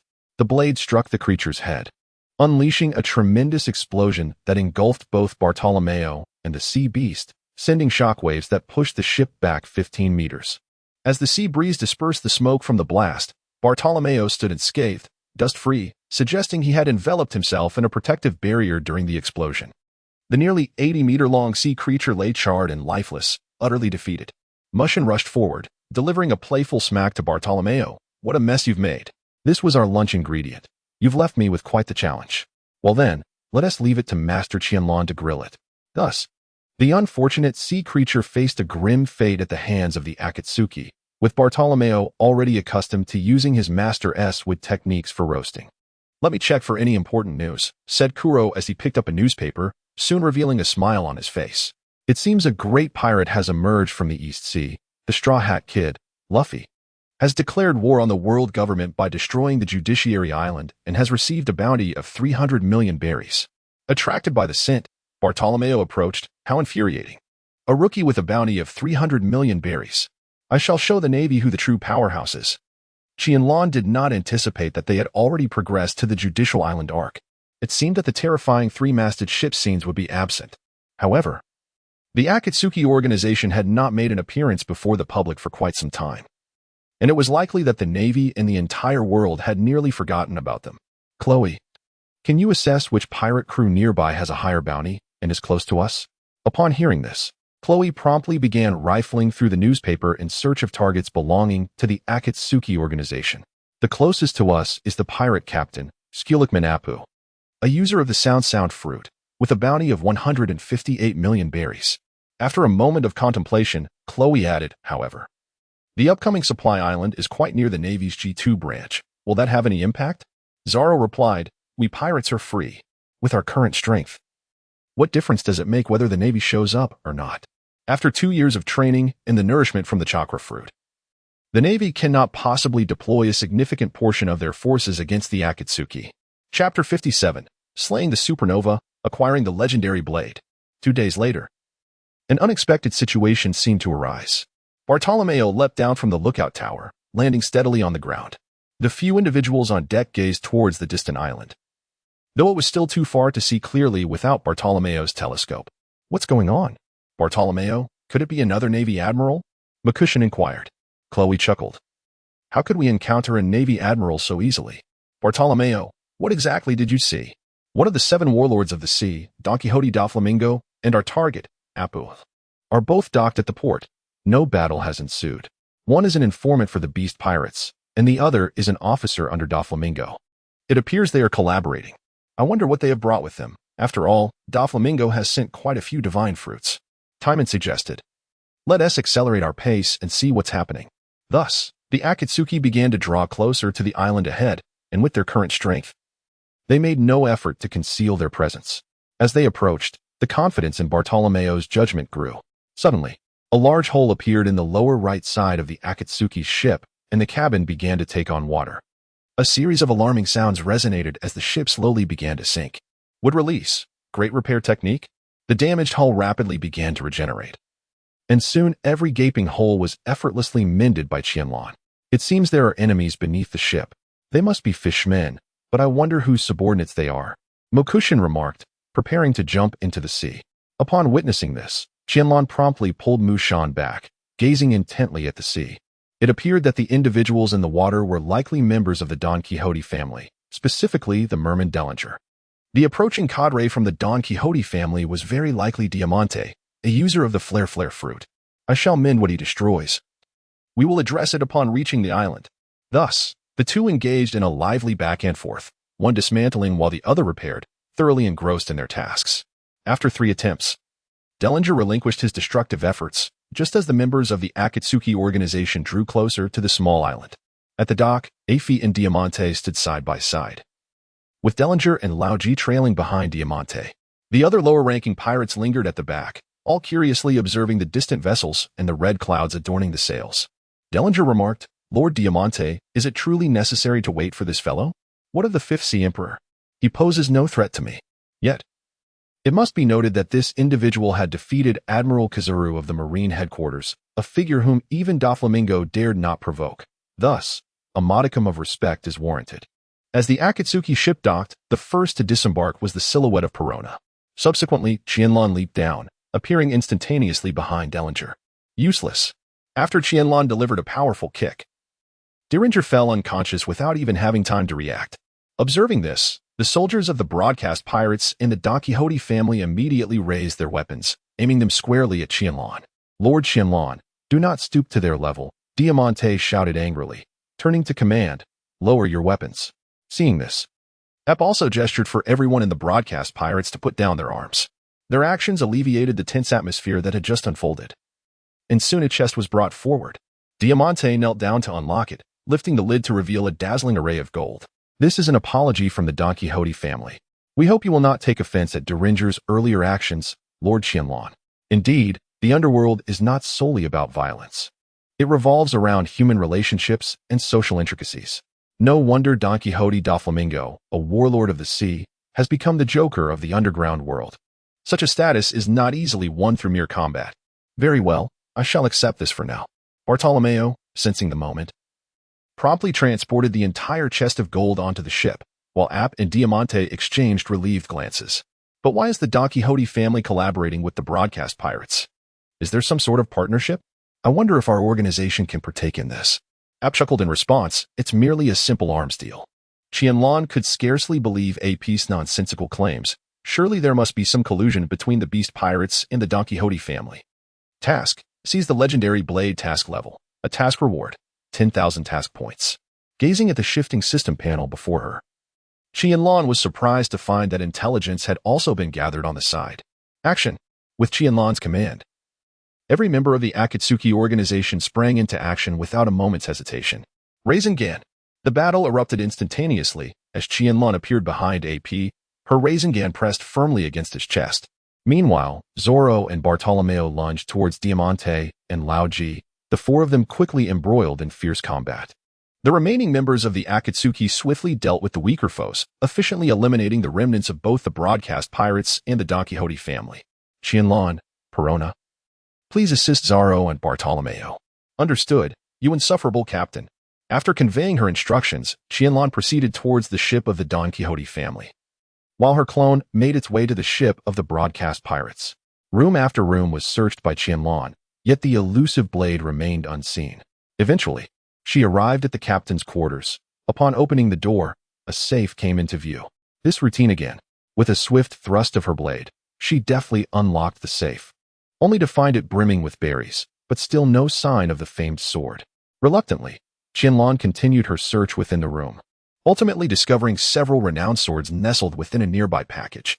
Hey, green algae head, come look at these swords. Huh? Zoro exclaimed, wiping the blood from his blade. Gazing quizzically at Qianlan on the deck, Qianlan swiftly executed the art of instantaneous movement, appearing before several individuals, brandishing multiple blades in her hands. Ding. Task reward. 10,000 task points, already issued. I shall take this. Qianlan reached out and grasped a sword crafted from pure gold, reminiscent of the legendary dragon sword from her childhood. However, she dismissed any thoughts of summoning powers, concluding it was merely a similar antique. With a sense of pride, she named it the Golden Dragon Ink Sword and elegantly secured it at her waist. The idea of traversing the pirate world with both a sword and a spear seemed juvenile yet undeniably cool to her. As for the renowned blade, its name remained unknown. Desarro, with the instincts of a swordsman, sensed that the two blades he held were extraordinary, and naturally, he placed them at his waist as well. Bartolomeo, not one to be outdone, casually picked up a sword and did the same. Ultimately, whether for decoration or utility, the spoils had been thoroughly claimed by the Akatsuki organization. Setting sail, off to Sabaody Archipelago. Chapter 58, Arrival at Sabaody Archipelago, the Mink Tribe Girl. 3 days later, gazing at the towering trees and the bubbles emerging from the ground, Qianlan couldn't help but marvel at the wonders of creation. Mushin, the Sabaody Archipelago is a convergence point for 7 routes, formed by 79 colossal trees. Zones 1 to 29 are lawless areas, 30 to 49 are tourist attractions, 50 to 59 are shipyards, and 70 to 79 are inns. Desarro, and what about Zone 60 to 69? The Navy.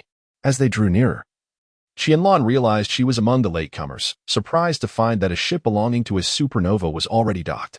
When the Akatsuki ship arrived at the pier, it caused surrounding pirate vessels to scatter in fright. Bang! Suddenly, the sound of a gunshot shattered the atmosphere. Qianlan was taken aback, finding herself receiving treatment akin to that of Kizaru when he arrived at Sabaody Archipelago. However, she had no intention of engaging in a brawl. With a swift motion, she drew her pistol and resolved the conflict with a single shot, showing no hesitation.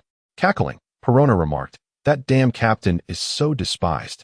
She stuck out her tongue at Qianlan, eliciting resigned smiles from the others. Mushin then took hold of Timan and Perona, leading them off the ship, and turned to the few men, stating, "We 3 are heading to the tourist area. You fellows can do as you please." Thus, the 3 women disembarked and made their way toward the tourist islands, leaving the 4 men to exchange glances. "I'm off in search of a tavern. Feel free to wander," Desarro declared before leaping away in pursuit of drinks. Ever since Qianlan mastered the Flying Thunder God technique, she no longer feared Desarro getting lost. She could always retrieve him at any moment. "Qianlan, the bar is located on the 21st island. Rest assured, Master Qianlan, I have taken care of the green algae."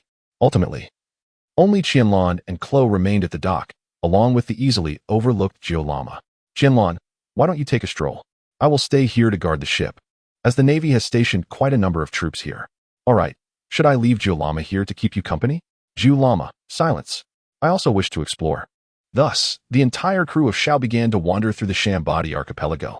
As Admiral Kazara has yet to make his appearance, the atmosphere in the Sabaody Archipelago remains quite pleasant. Qianlan's objective is to venture into the lawless territory from the 1st to the 29th. Primarily, she wishes to ascertain whether there are any valuable items at the auction controlled by Doflamingo. It is possible that the Don Quixote family has yet to receive news of Diamante's complete defeat, or perhaps Doflamingo is en route to the Navy headquarters, resulting in a temporal discrepancy in information. Suddenly, a group of 17 or 18 individuals surrounded Qianlan, wielding an array of weapons and fishing nets, likely members of a slave-capturing crew. "Halt! You, pretty boy, possess quite an appealing visage. Those married women are particularly fond of your type." "Ha! The elder brother speaks true. Such pretty boys are indeed in high demand." Qianlan was momentarily amused by a few individuals, though the young woman did not seem entirely dissuaded. Shaking her head to dispel the peculiar thoughts from her mind, Qianlan smiled at the one who had just spoken. "In light of your compliments about my handsomeness, I shall spare you, for I am not one to indulge in a life of dependence." "Brother, did we inadvertently recruit a fool? His worth has significantly diminished." "Silence. While this fellow may appear dim-witted, as long as he can articulate himself, we need not worry. Who knows, a wealthy woman might just take a fancy to him."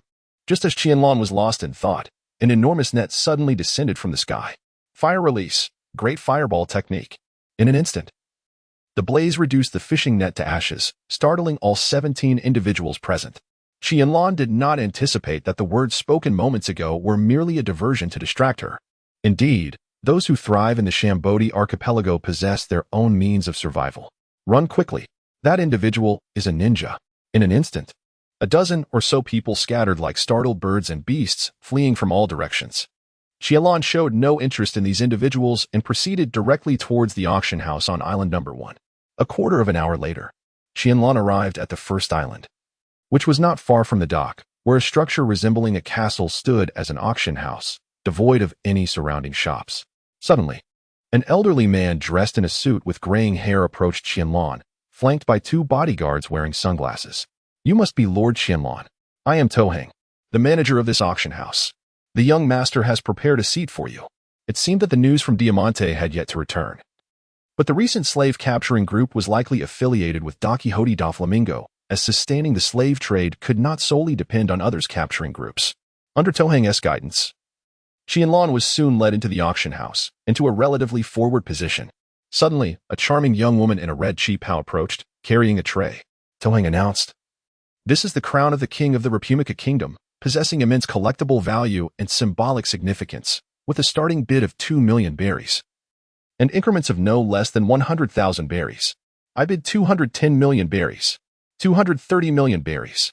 As time elapsed, various auction items were presented. Yet none caught Qianlan's eye. It was evident that the truly valuable items had been absorbed internally, with scarcely anything of worth being auctioned. Soon, the auction transitioned to the segment for slaves, with numerous handsome men and beautiful women being sold, alongside various pirate captains and naval traders auctioned as bodyguards.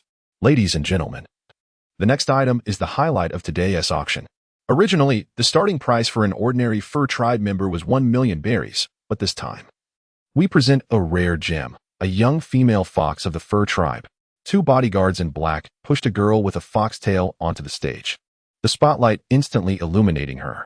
Due to fierce competition, the starting bid for the young fox girl was set at 10 million berries, with increments of no less than 1 million berries. I bid 12 million berries. 13 million berries. The appearance of the fur tribe girl instantly ignited the audience. Even though 10 million berries was no small sum, many were eager to place their bids. "Hey, Qianlan, you can't possibly be interested, can you? Your expression seems rather insidious," remarked Jiolama. "I have a bit of curiosity, but not too much," Qianlan replied. He was indeed intrigued by the talking fur tribe members. As who has he dreamed of conversing with animals in their youth? "Curiosity is fine, but I advise you to be cautious. Her inner malice runs deep," Jiolama warned. "Do not worry. I shall use my charm to win her over," Qianlan retorted, though this was merely a jest. Nevertheless, he raised his paddle. 20 million berries. 20 million berries. This guest has raised the bid to 20 million berries. I wonder if any other guest will follow suit? Tohang on stage was immediately animated. As a fur tribe girl rarely fetched such a high price. "I bid 22 million berries." A man adorned with a large gold chain and thick gold bracelets gazed greedily at the stage, his avarice unmistakable. Qianlan was astonished that there were indeed individuals willing to offer such a staggering price. It appears that everyone is quite the connoisseur. 25 million belly. Qianlan's steady tone instantaneously captivated the attention of the bidders present, particularly that one individual whose face was contorted with hatred as he gazed at Qianlan. This man bore an uncanny resemblance to another. The cunning ninja, Qianlan, the 5th emperor of the sea, a notorious pirate with a bounty of 13 billion berries, was unexpectedly present in this location. "We must leave swiftly. A confrontation could prove disastrous." In an instant, numerous individuals hastily settled their payments and departed with their acquisitions. Although this was a lawless territory, the Navy remained the dominant force at sea, and it was plausible that the naval headquarters ships had already arrived at the Sabaody archipelago. This statement ignited a fervor among the crowd, prompting most nobles and merchants to flee in panic, while some pirates observed the unfolding scene with derisive amusement.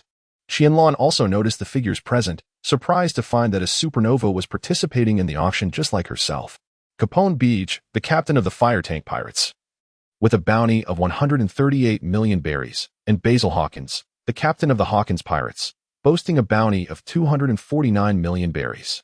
Observing this, Tohang immediately struck his small hammer. 25 million berries, once, 25 million berries, twice, 25 million berries, thrice. Sold. Unfortunately, the number of people remaining in the auction hall was dwindling, and no one responded to Qianlan. Understanding the situation, Tohang promptly pushed the fur-clad girl towards Qianlan and respectfully handed her the remote control in his hand. Qianlan stepped forward, grasping the iron lock with her right hand. With a sudden surge of strength, She crumpled the lock into a ball, prompting the fur-clad maiden within to emerge obediently, gazing at Qianlan with utmost respect. The QB remarked, "Her malice towards you has intensified. Be wary lest you meet your demise at her hands." The sudden interjection startled both Toheng and the fur-clad maiden, who turned their curious eyes towards the nine-tailed fox perched on Qianlan's shoulder. The maiden's delicate form trembled, revealing the marks of considerable torment she had endured.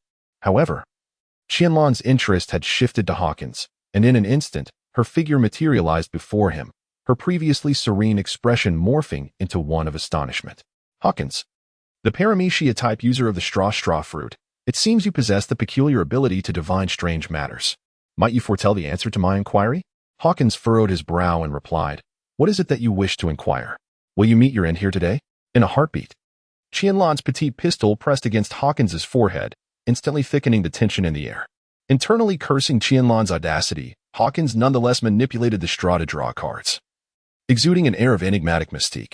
After a brief moment, Hawkins raised his gaze to meet Qianlan's, his eyes filled with resolute determination. "There is a 50% chance of death and a 50% chance of survival. Whether I live or die today hinges upon your disposition." Qianlan chuckled. "Truly deserving of a bounty exceeding 200 million, such a pirate lacks shame. I find it rather appealing." Qianlan set down the small pistol, while Hawkins exhaled deeply, relaxing his tense demeanor. After handing over the money to Toheng, Qianlan departed from the auction house, as it seemed that today she would be devoid of the overwhelming presence of Conqueror's haki. The fur-clad girl promptly followed suit, for the slave collar around her neck left no room for idle thoughts. Once they exited the auction house, the girl unmasked her pretense, her teeth clenched as she glared at the figure ahead. Sensing the malice, the nine-tailed fox turned its head and grinned, causing the fur-clad girl to stumble backward in fright. The Fur tribe, an ancient race residing upon the backs of colossal elephants, hail from the nation of Zao. Tonight, I present you with a challenge. Let me witness your transformation into the Moon Lion. Should you fail to meet my expectations, your life shall be forfeit." As Qianlan spoke without turning her head, her tone was laced with indifference. While she harbored a modicum of interest in the Fur clan, she was certainly not one to fawn over them. Any acquisition would merely serve the purpose of cultivating a maid. The young maiden of the Fur clan regarded Qianlan's words with disdain, dismissing her as anything but a formidable adversary. "By the way, what is your name?" "Sidisi." Thus, the two traversed the lawless territory in silence, though the nine-tailed fox, Karama, found himself intrigued by the talking Sidisi, who bore a similar beastly form. As night fell, after a day spent wandering the islands of Shambadi, Qianlan returned to the ship, where she commenced an indulgent tea session, though in reality it was a spirited drinking affair with Klo and Karama. Sidisi dutifully took her place nearby, fulfilling her role as a maid. Soon, all members of the Akatsuki returned to the vessel, opting against lodging in the inns of Shambadi. However, Zoro and Bartolomeo had imbibed a bit too much, supporting one another as they stumbled back. To Qianlan's astonishment, Perona had donned a pristine white outfit reminiscent of a young princess. Around the campfire, the gathering commenced a feast, with Sidisi continuing to serve in her maid capacity. "Captain, how do you intend to deal with her?" Perona inquired, raising an eyebrow toward Sidisi. In that instant, Qianlan sensed a wave of menace and rose to her feet. "I merely brought her back to witness the Fur clan's Moon Lion transformation. Should she fail, she shall remain a maid aboard this ship." "Master Qianlan, what is the Moon Lion?" "You shall find out shortly." Under the moonlight, Qianlan and Sidisi swiftly assumed their stances, their silhouettes opposing one another in the silver glow. In an instant, Qianlan appeared before Sidisi, delivering a powerful kick that sent her flying. This blow made Sidisi acutely aware that she must immediately undergo her Moon Lion transformation, otherwise, she would be no match for the man before her. She quickly gazed upward at the moon, feeling the surge of power within her. The bloodline of the Fur clan awakened, and Sidisi's form began to change. Her body expanded, growing taller, her hair turned white, her eyes transformed to crimson, and her demeanor shifted from alluring to a regal, aloof presence. Indeed, transformation impacted one's beauty. Chapter 60. Assassinating the Celestial Dragon, obtaining the Eternal Kaleidoscope Sharingan. "Die, you pervert." Qianlan was taken aback to find herself bestowed with such an unusual title. Stasi's exclamation drew the curious gaze of all, including Timan. Their expressions seemed to convey a shared bewilderment at what bizarre occurrence had prompted Stasi to utter such words. Unbeknownst to Stasi, her statement was indeed perplexing. Following her transformation into a Moon Lion, her speed and strength had seen remarkable enhancement. instilling her with an unwavering confidence of victory. Lightning flickered around Stasi, and coupled with her resplendent white fur, she exuded an aura of purity. Albeit her fox-like appearance introduced an element of contrast. While Qianlan was lost in her thoughts, Stasi suddenly appeared before her, her reinforced claws poised for an aggressive strike. Wood release, wooden shield. An oval wooden barrier materialized instantaneously to shield Qianlan, but Stasi's claws struck with relentless force. In an instant, the wooden shield shattered spectacularly, and Qianlan felt a tingling sensation coursing through her. It appeared the electric power inherent in the Moon Lion transformation had affected her. However, for one possessing the lightning release chakra mode, such a jolt was merely a tickle. Quite impressive, but alas, it falls short. Your Moon Lion transformation is rather lacking, Qianlan remarked, clapping her hands together to form a symbolic seal. Would release. Great forest technique? Qianlan extended her right hand, and dozens of vines sprouted forth, ensnaring the oncoming Satake with unwavering tenacity. The expressions of the onlookers, who had initially been eagerly anticipating the spectacle, suddenly froze in disbelief. What they had expected to be an exhilarating battle had concluded so abruptly. The branches coiling around Satake gradually receded, leaving her powerless as she collapsed to the ground. The Moon Lion transformation, once regarded as her ultimate trump card, now appeared utterly futile. Qianlan was unaware of the immense pressure she had imposed upon the fur-clad maiden. Yet the dejection on the girl's face was unmistakably evident. For the time being, serving as a maid aboard the vessel, she could challenge me for her freedom at any moment. With just one step back from me, I would grant her liberty. Satake wiped her lips and declared, "Then you must always be prepared to be defeated by me." Following this confrontation, the festive atmosphere dissipated, and soon everyone retreated to their quarters to sleep. Satake, with a sense of duty, began to tidy up the surroundings. The next day, at the first auction house, Qianlan remained seated in her previous spot, patiently awaiting the arrival of the anticipated individual. Soon, the auction house erupted into fierce competition, and Qianlan successfully bid on a resplendent ruby necklace valued at 8 million berries. With a glint of interest, she glanced at the celestial dragon seated beside her, an inexplicable smile adorning her face. Meanwhile, Toheng, the auctioneer, appeared somewhat flustered, inadvertently casting furtive glances in Qianlan's direction as he organized the auction. At that moment, Toheng fervently wished for the auction to conclude without incident. As time passed, a colossal fish tank was wheeled in, within which resided the enchanting mermaid, Cammy. The audience gasped, such a rare commodity, a female mermaid. The starting bid was set at 20 million berries. No sooner had Toheng finished speaking than the celestial dragon in the front row, displaying an air of foolish enthusiasm, leapt to his feet, flailing his arms and exclaiming, "Father, I wish to spend 20 million berries to purchase this mermaid. I want to bring her home to my aquarium." Beside him, a man clad in a suit, seemingly a government official, addressed the celestial dragon, saying, "St. Charlos, no one dares to bid against the deities. The mermaid is undoubtedly yours." Charlos responded, "But your aquarium already houses sharks, so I cannot place the mermaid there safely." "Understood, Sister Shalilia," came the reply. Their conversation unfolded as if in a void, yet none in the venue dared to interject. For the celestial dragon was backed by the formidable might of the Marine Headquarters' highest-ranking admiral. Toheng, relieved to maintain the peace, promptly announced, 20 million berries once, 20 million berries twice, 20 million berries. Suddenly, the roof of the auction house collapsed, and several figures plummeted from above, landing directly where the celestial dragon was seated. "Huh, why is it soft beneath me?" Usopp mused aloud, reaching down to discover he had inadvertently landed atop someone. Upon witnessing the scene, Qianlan could not help but smile bitterly. Had the Navy captured this moment, the bounty on the Sniper King would have surged tenfold. However, the commotion had frightened all those present at the auction, causing the majority to flee in a panic. "Run! The celestial dragon has been injured. The Navy Admiral is on his way." Luffy, undeterred by the chaos, shouted towards the mermaid in the fish tank, "Cammy, I have come to rescue you." Thus, the crowd scattered, leaving only the Straw Hat Pirates, the Heart Pirates, and the Kid Pirates in the arena. "You lowly scum! How dare you lay hands on a god?" The dim-witted St. Charlos stood up, aiming his pistol at Usopp. Mission: eliminate the celestial dragon. St. Charlos mission level. SS mission reward. Eternal Mangeki Sharingan. Qianlan was acutely aware that this dog system would not allow her to exploit any bugs. Perhaps only the celestial dragon before her was worth such a price. Yet, she could not help but wonder if it was the divine luck of Usopp that compelled her. a notorious pirate with a bounty of 13 billion berries, to take action. In an instant, as Charles Saint prepared to fire, Qianlan shot him in the head, causing blood to stain the air dome above him a vivid red. Ding. Task reward. Eternal Kaleidoscope Sharingan, installed. Suddenly, the atmosphere became eerily still, with all eyes turning toward Qianlan.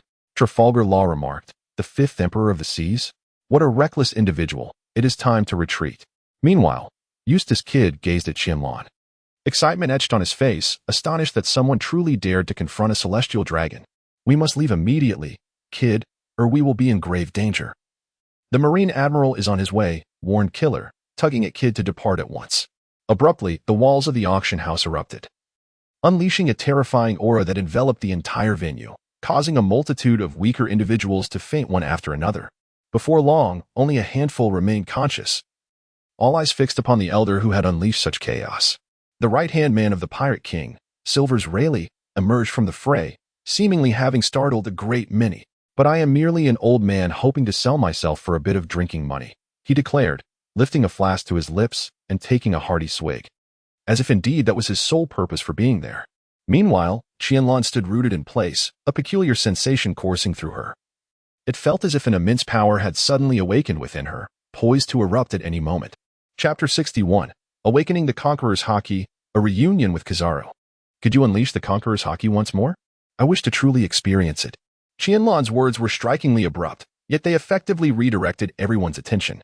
Luffy exclaimed, "Long time no see, Qianlan. How are you?" Nami, noticing the situation, quickly covered Luffy's mouth, anxiously glancing at Qianlan, reminding him that this was the fifth Emperor of the Sea, urging him to choose his words carefully. "You fool," she thought. Robin, observing the scene, stifled a laugh, appearing quite innocent. "Is this the boy who defeated an admiral? Very well." The overwhelming Conqueror's Haki resurfaced, yet this time it was directed solely at Qianlan. Sensing the pressure, Qianlan held his breath and focused intently on this formidable force. Instantly, another aura enveloped the area, causing everyone present to feel a profound jolt. Kurama remarked, "Qianlan, you too have acquired this peculiar power."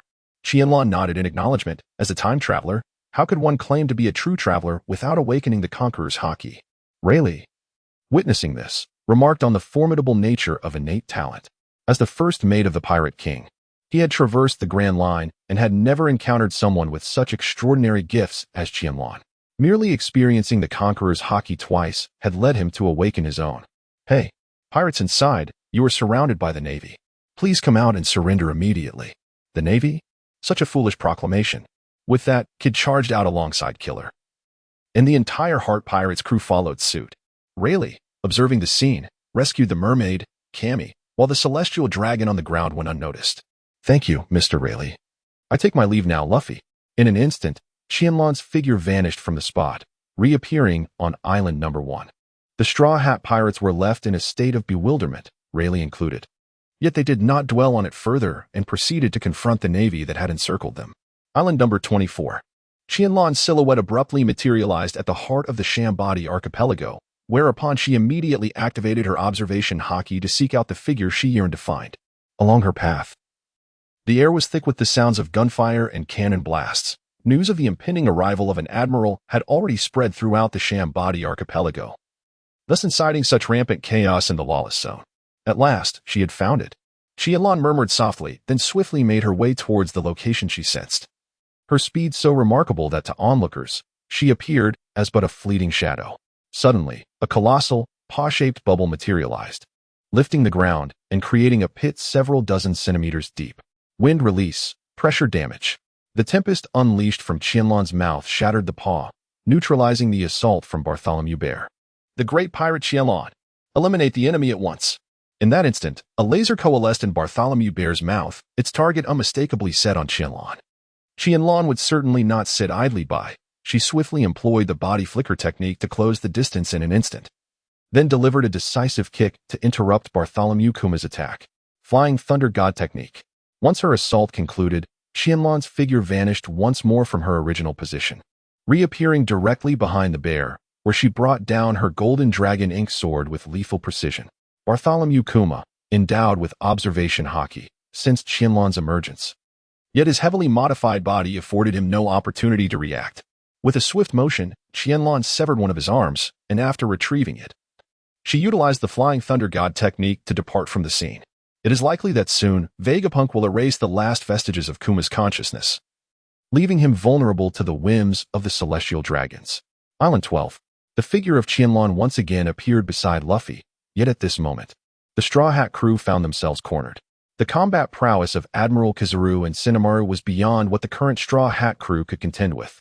Qianlan, what brings you here? Luffy exclaimed, unwilling to delve into the complexities surrounding the Flying Thunder God mark on Luffy. Qianlan merely gazed curiously at the figure before him. It has been a while. Admiral Kizaru, how have your injuries fared? Kizaru, perceptive enough to detect the playful tone in Qianlan's voice, remained unfazed, calmly stroking his chest. Observing this, Shinamaru wasted no time and swung his axe towards Qianlan, infused with a notable enhancement of haki. Clang. Regrettably, Shinamaru's strike was effortlessly blocked by a single finger of Qianlan, the massive axe failing to breach even an inch. Unable to contain himself any longer, Kizaru decisively launched an attack, his golden laser piercing through Qianlan's chest, only to meet the resistance of a severed log. Admiral Kizaru, after 2 years apart, you greet me with a sneak attack? That hardly seems courteous. Qianlan retorted. Stand down, Shinamaru, Kizaru commanded, conjuring the sword Amaterasu. Since my defeat at your hands 2 years ago, I have spent 1 year recuperating and another honing my skills. Now, I stand before you once more. Cunning ninja Qianlan. Your journey ends here. With that declaration, Kizaru made his move again, a flash of golden light materializing before Qianlan, demonstrating a speed that was evidently superior to before. Boom. Qianlan raised her sword to block, only to trigger a tremendous explosion. Consequently, she employed the Flying Thunder God technique and instantly appeared behind Kizaru. Spiraling Sphere. With a fierce strike, Qianlan found that Admiral Kizaru could directly transform using his Kinbunchika haki. 7 days of calling, 4th activation. Lightning Release Chakra Mode. It appeared that dealing with Admiral Kizaru required a more serious approach. As Qianlan's figure appeared before Kizaru, the two engaged in a fierce battle at an extraordinary speed. The entire Straw Hat crew watched in astonishment. The Admiral, who had previously seemed invincible, was now being overwhelmed by a mere youth. Incredible. Qianlan. Upon hearing Luffy's voice, Robin quickly regained her focus. Now is the perfect opportunity for us to escape. Usopp chimed in. With the Admiral occupied, we should hurry away. After a brief discussion, the Straw Hat crew swiftly departed, while the battlefield between Qianlan and Kizaru expanded ever larger. Admiral Kizaru, are you truly intent on a relentless confrontation? If this continues, Sabaody Archipelago will be in peril. You brat. Kizaru's words were abruptly cut short as Qianlan vanished and reappeared before Zoro. Without any mission directives, Qianlan had little desire to exert himself against Kizaru. It seemed rather dull. Zoro was seated atop a pacifista, continuously pouring liquor down his throat. Zoro, we must leave Sabaody Archipelago. Ease up on the drinking. Still, it's commendable that you haven't gotten lost. Shut it, you jerk. Subsequently, Qianlan employed the Flying Thunder God technique to transport everyone back to the ship, and they set sail from Sabaody Archipelago. Chapter 62, Breaking into Impel Down, Battling Magellan. The following day, upon calm seas. Host, Qianlan level, Super Shadow Attributes, Wind, Lightning, Fire, Earth, Water, Yang Ninjutsu, Creation Rebirth, Edo Tensei, Hell Stab, Flying Thunder God Technique. Light Heavy Rock Technique, Rasengan. Taijutsu, 7 days of Calling Remnant, Lightning Release Chakra Mode Bloodline Limit, Eternal Mangeki Sharingan, Would Release Summoning Beast, Nine Tails Ninja Tools, Space Scroll Marketplace, Kanai. Shuriken, Explosive Tags. Gazing at his system panel, Qianlan realized he had become nearly invincible. Of course, as One Piece is an unfinished work, who knows what formidable new powers may emerge later on. However, exercising caution is always prudent. Master Qianlan, you were right. The Navy headquarters is indeed set to publicly execute Portgas D. Ace, the 2nd Division commander of the Whitebeard Pirates. On deck, Bartolomeo excitedly held up a newspaper, marveling at his master's foresight, feeling somewhat immune to the revelations. Got it. Qianlan continued doing sit-ups, showing no intention of reading the newspaper. Suddenly, Bartolomeo kicked the dumbbell from Zoro's hands, instantly drawing everyone's attention. Master Qianlan, your bounty has increased by 300 million, reaching a staggering 1,600,000,000 berries. He then switched topics. The bounty for the green-haired swordsman, Roronoa Zoro, has been updated to 100 million berries, tenfold, a complete tenfold increase from the previous bounty. Mikasa displayed her adorable little tiger teeth, fuming, "Damn Navy. I don't even have a single berry in bounty." Qianlan was utterly astonished. How could the bounty, originally set at 10 million berries, suddenly escalate tenfold? Could it be that Zoro, this fellow, has actually slain a celestial dragon? Zoro calmly nodded, affirming yes. There was a peculiar individual donning a strange hood who appeared to seek directions from me. However, when he raised his gun, I ended his life. Timan inquired. Did the moss-haired one truly kill a celestial dragon? Crotto adjusted his glasses and replied, it seems to be true. Qianlan never anticipated that the imbecile Charlos would perish at her hands, and that Zoro would manage to invoke such a legendary moment of inquiry. Bartolomeo roared in fury. Damn it, why didn't I think of this strategy? Next time, I shall slay 2 celestial dragons. Mushin concurred. Indeed, Bartolomeo is right. I too wish to eliminate the celestial dragons. Observing the fervor of her companions, Qianlan could only express her exasperation, thinking that they had gone too far. Soon they would be descending from Mariewa to pursue the Akatsuki organization. Haha, you scoundrel captain, what shall our next objective be? Shall we partake in this war? As she spoke, Perona floated closer, nearly brushing against Qianlan's face. Qianlan nervously cleared her throat and said, you all go ahead and lie in wait around the naval headquarters. I must rescue our crew. New crew members? But why do you need to undertake the rescue? They laughed heartily. Just wait for my news. With that, Qianlan employed her technique of light and heavy rock, soaring into the sky, her destination the underwater prison of Impel Down, located to the east of the naval headquarters. 2 days later, lacking a tracking device for Impel Down, Qianlan had to adjust her course several times before finally arriving. As she gazed down at the Marine forces escorting Fire Fist Ace, her heart remained unperturbed. After all, this was an adventure she had chosen for herself. Just as impatience began to gnaw at her, the escorting warship of the Marines departed from Impel Down. Over half an hour passed. Qianlan sensed that the moment to take action had arrived, and thus descended from the skies, standing resolutely before the gates of the advancing city. A piercing alarm reverberated throughout the entirety of the fortress, while the guards stationed at the entrance aimed their weapons menacingly at Qianlan. In an instant, with a swift motion, Qianlan severed the projectiles that were fired, exuding an overwhelming aura of conqueror's haki that dominated the scene. One by one, the guards collapsed to the ground, rendered unconscious. Qianlan, 9 tails. A layer of tailed beast chakra enveloped Qianlan's entire being, and with a single strike, she shattered the gates of Impel Down and charged in. Mission: defeat Magellan. Mission level: SS. Mission reward: perfectly integrated Hashirama cells. In truth, this task was rather simplistic for Qianlan. Although Magellan's poison fruit posed a formidable challenge to others, it was easily manageable for her. As Qianlan swiftly advanced, she encountered no adversaries within Impel Down. Even the awakened Zoan-type devil fruit users, the prison guards, fell effortlessly to her might. Toxic pufferfish. In an instant, several purple poison orbs surged towards Qianlan, completely sealing off the corridor. It is no wonder this individual is regarded as capable of exhibiting the prowess of a general within Impel Down. The superhuman poison fruit indeed proves to be quite formidable in such a confined environment. Fivefold Gate of Hell. 5 massive gates manifested before Magellan, and his poison orbs soon collided with them, corroding 3 of the gates before finally coming to a halt. Cursed be it. Magellan recognized that this was a testament to his insufficient offensive power, a notable flaw of the poison fruit. However, even if you engage me in combat, you simultaneously inhale my toxins with each breath. Wind release, violent wind palm.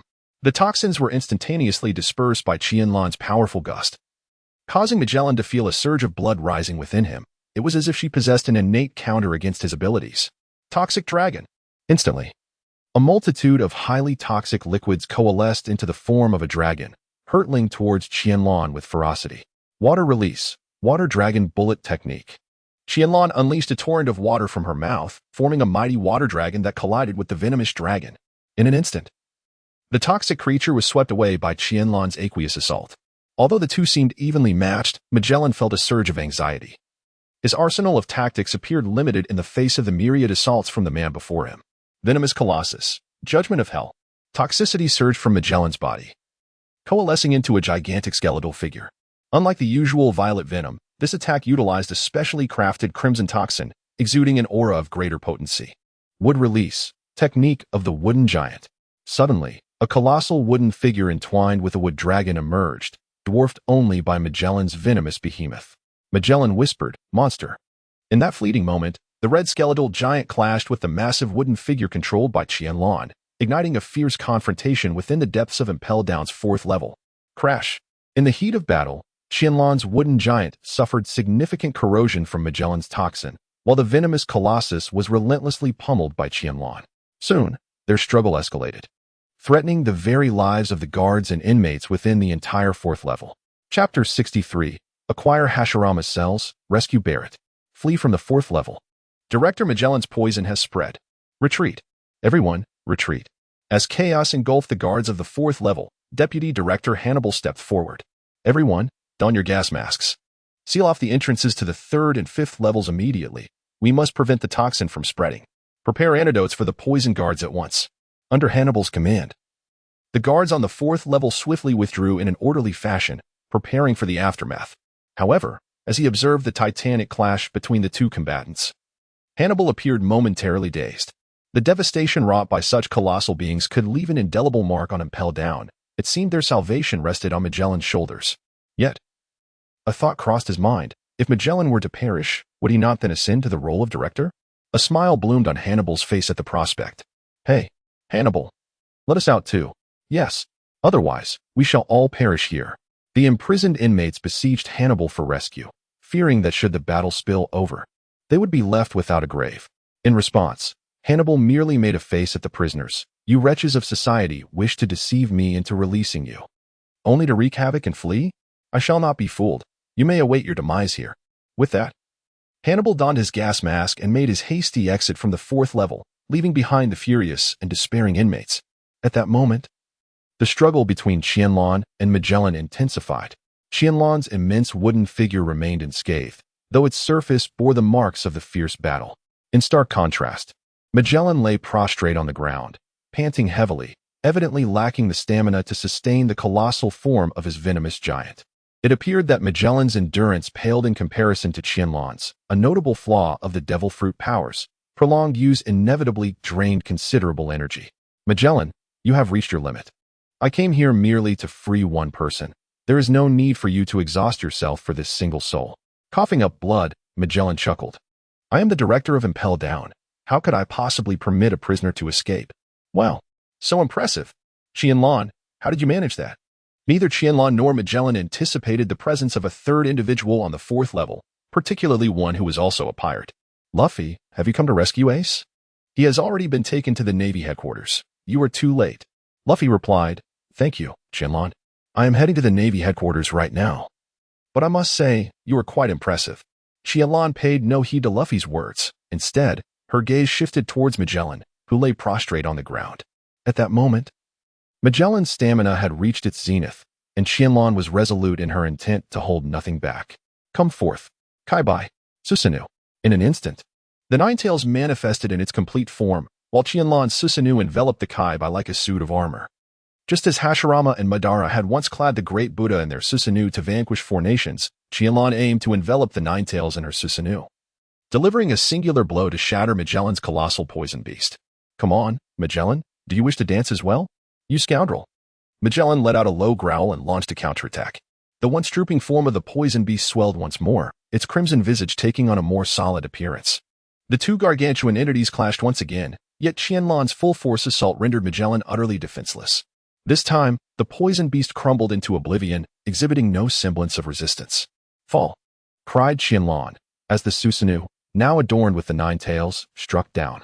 Magellan, recognizing the inevitability of defeat, raised his arm to withstand the blow, channeling all his armed haki. Boom! In an instant, Magellan's body created a vast chasm in the ground, signifying the retreat of the strongest force within Impel Down. Ding! Mission reward. Perfectly fused Hashirama cells have been integrated. Kaibai, what an uncomfortable sensation. Haha. Now, let us descend. Having settled the matter, Qianlan continued her descent. And with Magellan's obstruction removed, no one dared to impede her progress through Impel Down. Soon, she arrived at the 6th level, a prison where countless legendary pirates were held, deliberately concealed by the world government. Oh, who might this be? What is a mere child doing here? Where is that toilet man, Magellan? The appearance of Qianlan astonished all present in the 6th level of Impel Down, yet no one believed that she had arrived here through her own strength. Qianlan paid no heed to the group of individuals, unleashing her conqueror's haki, which enveloped the entire area in an instant. In that fleeting moment, several powerful auras responded to Qianlan's presence, engaging in a silent contest of wills. However, due to the brevity of time Qianlan had possessed this extraordinary ability, her formidable spirit paled in comparison to those seasoned individuals steeped in their conqueror's haki for far longer. After a simple yet decisive display of their haki, Qianlan proceeded deeper into the 6th level, where she beheld a series of familiar figures imprisoned within their cells, the likes of Rain Shiryu, Crocodile, Jinbei, St. Charlos, Katarina Devon, Bonnie, and Bartholomew Kuma, among other formidable beings. Of course, there was also the one Qianlan held particular concern for, the Devil's Descendant, Douglas Bullet. Are you here searching for me? Qianlan halted before Barrett's cell, gazing at the bound figure of Barrett with a look of admiration. The scion of the devil. In pursuit of the mightiest man, you must feel quite lonely since Roger's demise. Yet now, the strongest man in the world stands before you. Soon, I shall liberate you. And all you need to do is follow me as you did Roger. Upon hearing this, Barrett erupted into a furious laugh. Do you truly believe you are worthy to be compared to Roger?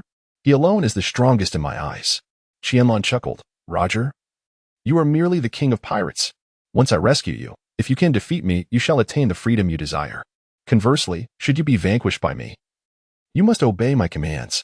Very well, I accept your challenge. However, should you lose, I shall not hesitate to take your life.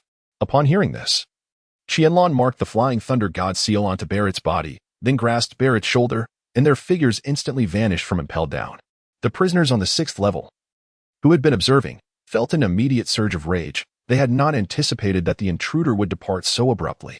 How infuriating it was for that individual to escape with such ease. Once I am free, I shall undoubtedly seek vengeance upon him. After this outburst, tranquility swiftly returned to the 6th level of Impel Down. Chapter 64. A sparring session and preparation for war. Qianlan and Barrett found themselves on a desolate, uninhabited island. The very place Qianlan had previously discovered. What do you think, Barrett? Shall we engage in battle now, or would you prefer to wait until you have fully recovered? Come on. Without adhering to the principles of martial ethics, Barrett launched a surprise attack on Qianlan. His fist, imbued with the power of haki, struck directly at Qianlan's chest. Bang! In an instant, a wooden beam was reduced to splinters, yet Qianlan's figure appeared 6 meters away from Barrett. Let me test your martial prowess. Qianlan was keenly interested in Barrett's remarkable physical techniques, especially given his formidable strength. Some fans even claimed that Barrett's martial skills were invincible, and that his true strength lay in his form prior to merging with the fruit's abilities. Both wielding fists enveloped in haki, Qianlan's hand appeared slightly smaller than Barrett's. Boom! The clash of their fists unleashed a shockwave, sending Qianlan hurtling backward, where he shattered several massive boulders before coming to a halt. Oh, with such strength, you hardly possess the qualifications to have me as your follower. Qianlan stood up and shook her hands, exclaiming, I underestimated you, Barrett. Indeed. Barrett's mastery of armament haki left Qianlan profoundly astonished. In the theatrical adaptation, Barrett's massive form, upon merging, was entirely enveloped in armament haki. Moreover, with a single punch, Barrett's haki sent Luffy's Snake Man form crashing back to its original state, a display of power rivaling even that of Master Kai's Thunderbagua. 7-day invocation, 4th activation, lightning release chakra mode. Ninetales, ascend. In an instant, Qianlan, awash in deep crimson with a hint of blue, appeared before Barrett, her aura surging magnificently. I am becoming exhilarated. Barrett initiated the attack, his fist, shrouded in armament haki, lunging toward Qianlan. Yet, to his surprise, Qianlan effortlessly grasped his full force strike with one hand. And then, the Ninetales swung a powerful tail towards Barrett. With a resounding thud, Barrett utilized the recoil from the tail to deftly retreat, evading Qianlan's assault. Such formidable strength, but let us pause here for today, Barrett declared, subsequently dissipating the armament haki enveloping his hands. Qianlan knew that Barrett, who had just departed from Impel Down, was undoubtedly in a poor state. After all, maintaining training within the confines of Impel Down was no easy feat. And considering that even securing adequate nourishment was a challenge, his body must be exceedingly frail. Qianlan tossed the provisions and beer from the spatial scroll. which Barrett caught without a hint of caution, leading to an oddly serene atmosphere between them. Their meal extended for an entire hour. As a formidable individual, Barrett possessed an appetite of legendary proportions, finishing without even a belch. "Now, let us go meet some of your old acquaintances," Barrett exclaimed. "Are you planning to partake in the conflict currently unfolding at the Navy headquarters? That certainly warrants a visit, ha ha ha." Barrett was well aware of the situation surrounding Fire Fist Ace's imprisonment on the 6th level of Impel Down, and he had never been one to shy away from a war. Qianlan stepped forward and grasped Barrett's hand, and their figures vanished once more. The waters surrounding the naval headquarters. Suddenly, the figures of Qianlan and Barrett appeared aboard the ship, prompting everyone to gather around them immediately. "Master Qianlan, is this fellow our new crew member? He does seem rather imposing," remarked Bartolomeo, as he reached out to touch Barrett's muscular chest, seemingly eager to assess his strength. With a thunderous punch, an enraged Barrett retaliated, only to have his strike intercepted by Bartolomeo's barrier. "Enough. Change into your attire. We of the Akatsuki must make our entrance," Qianlan commanded. At this, the group dispersed, donning the distinctive red cloud cloaks of the Akatsuki, along with their wind chimes and conical hats. Instantly, a sense of solemnity enveloped Qianlan's heart, instilling him with newfound confidence for the impending mission. "Kuro, Qianlan, what precisely is the objective of our operation? Are we aiding the pirates, the Navy, or are we merely plunging directly into the fray?" Ho ho ho. The captain's intention appears to revolve around Whitebeard's corpse. What a truly perverse captain he is. Qianlan never anticipated that her thoughts were discerned by Perona, yet this was one of Qianlan's intentions. Once she entered the fray, regardless of who emerged victorious, there was a likelihood of triggering a mission, and only then could she attain invincibility. This merely constituted one of her objectives. She also yearned to witness the prowess of the bygone Iris greats, such as Whitebeard, Garp, and Sengoku, those venerable figures. Timan, the world's strongest man? I truly wonder how formidable Whitebeard must be to earn such a title. Barrett, upon hearing this, smashed the ship's railing with a single punch, declaring that Whitebeard was certainly not the strongest man in the world. He did not measure up. Barrett was well aware of Whitebeard's strength, which was indeed comparable to Roger's, yet could not be deemed the greatest. "Shall we charge and unceremoniously to confront Whitebeard? Will that hinder me and Starsea?" Muzin's tone was laced with uncertainty, as she was acutely aware of her own capabilities. In such a battleground, she had no confidence in her ability to protect herself while attacking Whitebeard. "Fear not. At that moment, you shall witness the clash between the world's foremost swordsman and the sword god of Wano. Your priority in the chaos will be to safeguard yourselves, and my objectives will be effortlessly fulfilled." With a sudden incantation, the entire ship became buoyant, swiftly propelling toward the Navy headquarters. Marine headquarters, Marine Fort. At this juncture, the battle had escalated into a critical phase, with Navy and pirates entangled in fierce combat. "Relay the order, activate the encirclement wall, and allow the scientific division to enter." With Sengoku's command, the encirclement wall around the marine base began to rise, albeit sluggishly due to Akiji's ice barriers obstructing its progress. Sensing the Navy's scheme, Marco swiftly returned to Whitebeard's side. "Old man, it seems the Navy intends to encircle us. What should we do next? Everyone, charge into the bay and engage the Navy." Whitebeard rallied the pirates with his charismatic presence, as the Navy exerted all efforts to elevate the preordained encirclement wall, and the tide of battle began to shift. At this moment, Luffy, who had not brought any prisoners from Impel Down, continued to shine brightly, relentlessly advancing into the bay. Regrettably, his individual strength was insufficient. Even with the development of Gear 3rd, Luffy refrained from using it, as reverting to a childlike state on the battlefield would surely lead to his demise.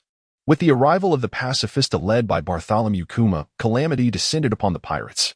Chapter 65, The Dragon and the Hawk. Whitebeard joins the fray. "Master Qianlan, why must we leap from above? Do you not find it magnificent to descend from the heavens?" The members of the Akatsuki organization were all soaring towards the iceberg created by Akiji, in unanimous agreement that jumping from above would be the most stylish entrance. Soon, they reached the pinnacle of the iceberg and, with a collective roll of their eyes, followed Qianlan in a daring leap. Even as a formidable warrior, Qianlan found the thrill exhilarating. Her exclamations drew the attention of all, both pirates and Navy, who gazed skyward at the descending figures. "Garp, is that brat also joining the battle? Whitebeard, the 5th Emperor of the Seas, is it?" Boom. Upon landing, Barrett charged forth, targeting Admiral Sengoku. "Long time no see. You old fool. Did you expect to find me here after gaining my freedom?" With that, Barrett activated his devil fruit power, drawing in weapons, debris, and blades, conjuring a colossal form towering over the battlefield. Garp, witnessing this, dashed towards Barrett, knowing the admiral required command over the entire fleet. Thus, Garp and Barrett clashed fiercely, their explosive exchanges rendering others hesitant to intervene. I, too, shall make my mark for my bounty. With that, Bartolomeo lunged towards the giant marine, his explosive blade clashing with its foot, resulting in a tremendous explosion. The remaining members of the Akatsuki began to join the fray, further complicating the already chaotic battlefield. Do you not wish to stretch your legs a bit, Kurama? Kurama shook his head, expressing disinterest in the unfolding chaos. Qianlan did not impose any demands. Instead, she employed her would-release technique to summon an unfortunate pirate. Edo Tensei, the hapless pirate was enveloped, and from within emerged a figure clad in samurai attire. I am Ryoma, the sword god of Wano, here to duel with the world's mightiest swordsman.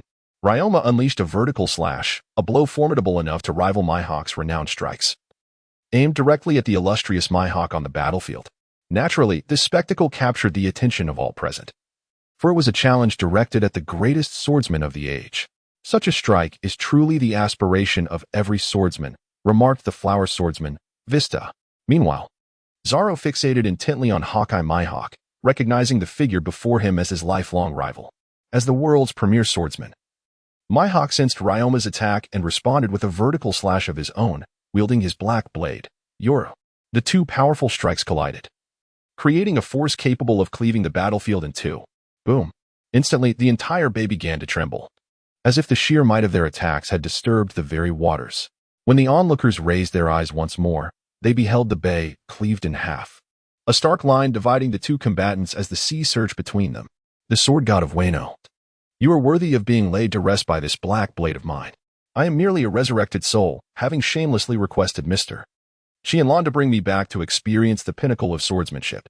It is indeed an honor to face the strongest swordsman of this era. Mihawk and Ryoma's exchange left the spectators in awe, particularly the revelation that Ryoma had been resurrected by the cunning ninja Qianlan, a claim that was almost beyond belief. Qianlan gazed curiously at the opposing figures of Longma and Mihawk, eagerly anticipating the clash between the two. In an instant, they sprang into action, their blades, Black Blade Knight and Black Sword Autumn Water, colliding with incredible speed, igniting a flurry of sparks. It had been quite some time since I encountered a swordsman worthy of my full strength. Likewise, it had been ages since I felt the exhilarating rush of battle. With that, the two commenced their duel, each displaying a solemn expression. The occasional uncontrolled strikes effortlessly felled nearby pirates and Navy personnel, creating an atmosphere in which no one dared to intervene in their fierce confrontation. Qianlan observed that the duel between the two had reached a stalemate, prompting her to shift her focus to the arena. Suitable opponents were few and far between, yet Qianlan was particularly eager to engage with a certain man. Fire style, great fireball technique. By now, Qianlan had become accustomed to commencing her battles with this fiery greeting, a method that few could withstand. Frozen moment. In an instant, Akiji found himself enveloped in ice, while Qianlan's great fireball was swiftly encased in frost. Mission: defeat Admiral Akiji. Mission level: SS mission reward. Wind style: spiral, shuriken. Oh my. I never expected that the opponent chosen by my dear brother would be me. It seems I must seek vengeance for Pagliusolino. Qianlan chuckled. You can seek revenge whenever you wish, but it ultimately depends on whether you possess the capability. 7 days of calling techniques. 4th activation. Lightning release chakra mode. Ninetales. Manifest. In preparation to confront the highest echelon of the Navy's formidable strength, Qianlan was fully equipped. Ice pillars. In an instant, 5 intertwining ice pillars surged towards Qianlan, seemingly intent on ensnaring him in a single strike. Qianlan did not evade Admiral Akiji's assault. Instead, she accelerated directly towards him. Hell stab. The ice pillars shattered like tofu under Qianlan's onslaught, allowing her to close the distance between herself and Akiji. Fire release. Great dragon fire technique. In an instant, 3 massive fire dragons erupted from Qianlan's mouth, aimed squarely at Akiji. However, Akiji's form vanished, evading Qianlan's attack, only to reappear 10 meters away, narrowly escaping the inferno. Unfortunately for the pirates and Navy engaged in fierce combat behind him, they were not as fortunate and fell victim to Qianlan's raging fire dragons. Such is the nature of battles between the powerful. The weak are rendered unworthy of even approaching.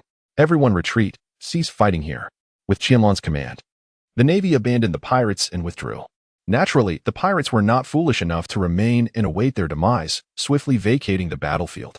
Thus, a vacuum devoid of combatants formed between Qianlan and Akiji. At that moment, despite the Akatsuki detaining many high-ranking Navy officers, the Whitebeard pirates still found themselves at a disadvantage, as the formidable Navy remained the true rulers of the seas.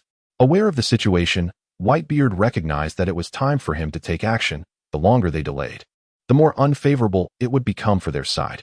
Follow me, forsake your lives for my cause. With that proclamation, Whitebeard leaped high, wielding his colossal sword as he charged towards the Navy. His display instantly reignited the morale of the pirates, allowing them to breach several of the Navy's defenses. Chapter 66. The fierce battle continues. The clash raged on, with the Navy still holding a significant advantage. Even though Qianlan and Barrett were preoccupying Garp and Akiji, the two were ultimately ineffective against the seasoned veterans. Kill Whitebeard. Led by Admiral Akainu, the Navy surged forth, targeting the descending figure of Whitebeard. Even Desarro, who had been holding back, understood that he must intervene, instantly appearing before Whitebeard. Die, relic of the old era. In an instant, a laser shot forth, only to be intercepted by Marco's abilities. At that moment, Akainu charged in, shouting furiously at Whitebeard. Hell dog! Akainu's arm transformed into a massive stream of magma, moving with remarkable speed. Suddenly, a slashing attack appeared, cleaving Akainu's hell dog in two, scattering it to the ground. Bista, father, continue leading the charge. I will hold off the admirals. Akainu's face twisted with fury at Bista's words. You pirate scum, what do you take the admirals for? In an instant, Akainu was struck, a gaping hole appearing in his form, only to be restored immediately.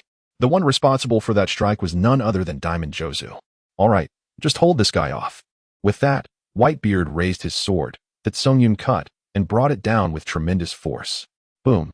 The Navy blocking Whitebeard was obliterated as he charged towards Ace's execution platform. Ace, father, everyone, I'm sorry. Ace, I'm coming to save you. Luffy followed Whitebeard, rushing towards the platform, signaling that the pirates were prepared to make a concerted effort to rescue Ace. Bastards, we Navy are not to be trifled with. Justice shall prevail. Led by numerous vice admirals, the Navy pursued Whitebeard and his crew, resulting in a fierce clash between the two factions. Meanwhile, the Shichibukai, who were expected to obey the Navy, remained indifferent. Aside from Mihawk, who was engaged in battle, the others, Boa Hancock and Don Quixote da Flamingo, were also at play. Hancock began indiscriminately slaughtering both pirates and Navy alike. Doflamingo seized the opportunity to utilize his devil fruit powers, controlling the 13th Division captain of the Whitebeard Pirates, Buffalo Atmos, to wreak havoc upon his comrades. Those at the pinnacle can rewrite the definitions of good and evil. This place is the only neutral ground. Justice will prevail? Of course, for only the victors dictate what is just. At this juncture, the battle between Qianlan and Akiji reached a fever pitch, their haki evenly matched. Regrettably, Akiji was significantly weaker than Qianlan. Had she not been preoccupied with the battlefield, he would have already been defeated. Admiral Akiji, are you not concerned about the situation? The pirates, under Whitebeard's leadership, are surging forward. Akiji wiped the blood from the corner of his mouth, with Sengoku at the execution platform. That is the indomitable wall of the Navy. With that, Akiji launched an ice pillar towards Qianlan, only to have it severed by Kurama's swift tail. Kurama, stop fighting this weakling. Let us conclude this battle swiftly. Understood. In an instant, Qianlan vanished, reappearing behind Akiji. Spiral sphere. Ice piercing. Countless ice spikes erupted from Akiji's back, propelled at astonishing speed toward Qianlan. Qianlan relentlessly employed the spiraling sphere to relentlessly press down, shattering the ice spikes of Akiji one after another. Regrettably, she ultimately failed to strike Akiji directly. The shamelessness of the Logia-type devil fruit manifests in such a manner, even in the absence of sufficient reflexes to counter the flying thunder god technique. The adept use of observation haki and the ability to alter forms that will enable users of Logia-type powers to navigate numerous unforeseen circumstances. The battle has concluded. The eternal Mangeki Sharingan manifested in Qianlan's gaze, foreseeing the future as she prepared to launch her next assault. Hell's piercing thrust. Qianlan advanced directly towards Akiji, only to foresee his future movements and subsequently delivered a decisive strike to Akiji's chest, similar to the position and timing of Kizaru. Yet bolstered by the teachings of his mentor, Akiji managed to fortify himself with ice at the critical moment, barely withstanding the blow. Suddenly, Qianlan's fingers elongated, causing Akiji to stagger backward. A gasp escaped him as he felt a slender wooden shard embedded in his chest, accompanied by a copious spout of blood. Admiral Akiji. Protect Admiral Akiji. In an instant, several vice admirals of the Navy positioned themselves in front of Akiji, unleashing their haki-imbued fists and blades in a fierce assault against Qianlan. Rasengan. The figure of Qianlan vanished once more, only to reappear behind Akiji. Despite sensing Qianlan's presence, Akiji lacked the requisite reflexes to counter her assault. This time, Qianlan easily dispelled the ice spikes enveloping Akiji, and the spiraling sphere struck him squarely. With a crack, Akiji was thrust deep into the ice layer, collapsing to the ground. His fate uncertain. Ding. Mission reward. Wind release. Spiraling shuriken. Now proficient. Hurry to save Admiral Akiji. Has Admiral Akiji been defeated? We, the Navy, can remain silent. I am still here today. Suddenly, a golden radiance captured everyone's attention. The user of the Zoan-type devil fruit, the Buddha form, was none other than the Supreme Commander of the Navy headquarters, Sengoku the Buddha. Well, justice shall prevail. Kill. Even though Sengoku merely activated his devil fruit ability without engaging physically, it significantly bolstered the morale of the Navy. Meanwhile, Granny Tsuru stood atop the execution platform, wielding a large conch shell. Vice Admiral Tsuru, the chief strategist of the Navy headquarters, took command of the battle rhythm, asserting that as long as they persisted, victory belonged to the Navy. Justice shall prevail. Justice shall prevail. Observing Tsuru successfully assume command, Sengoku finally felt a sense of relief. He then leaped down from the execution platform, his massive form crashing towards Whitebeard, who was leading the pirates in their assault. You old fool, Whitebeard grumbled, raising his right hand, the Tsung Yun Xia, high above, and swinging it fiercely towards Sengoku, causing the very space around them to shatter. Unperturbed, Sengoku, an old rival, unleashed a powerful punch, generating a colossal shockwave that surged directly towards Whitebeard. Their attacks met in midair without any direct contact. Yet it felt as though a tangible contest had begun. However, the true suffering was endured by the pirates and Navy personnel caught in proximity to their battlefield. When their attacks collided, the immense force obliterated everything in the vicinity. Thus began the fierce contest between Whitebeard and Sengoku. While the intensity of the battle between pirates and Navy reached its zenith. Chapter 67, Chaos. Water release. Great Dam. In an instant, a water sphere enveloping nearly 1,000 meters appeared, only to shatter with a thunderous crash into water, rendering the entire battlefield momentarily silent. Hurry, Luffy. A cry from Qianlan shattered the stillness of the battlefield, igniting a fervor among the pirates, particularly on their side. The pronouncement of the fifth Emperor of the Sea seemed to unify the Whitebeard pirates, significantly boosting their morale. Fufufufu. The fifth Emperor of the Sea, is it? What a wretched scoundrel. Diamante, Doflamingo, Lao Ji, you three shall perish at his hands. Observing the sword hanging at Qianlan's waist, the astute Doflamingo could surmise the unfolding events. However, this was not the opportune moment for action. He had clearly witnessed the recent defeat of the Marine Admiral and understood that to engage now would only lead to his own demise. Yet, Doflamingo harbored confidence in his ability to orchestrate a scheme, employing others as pawns.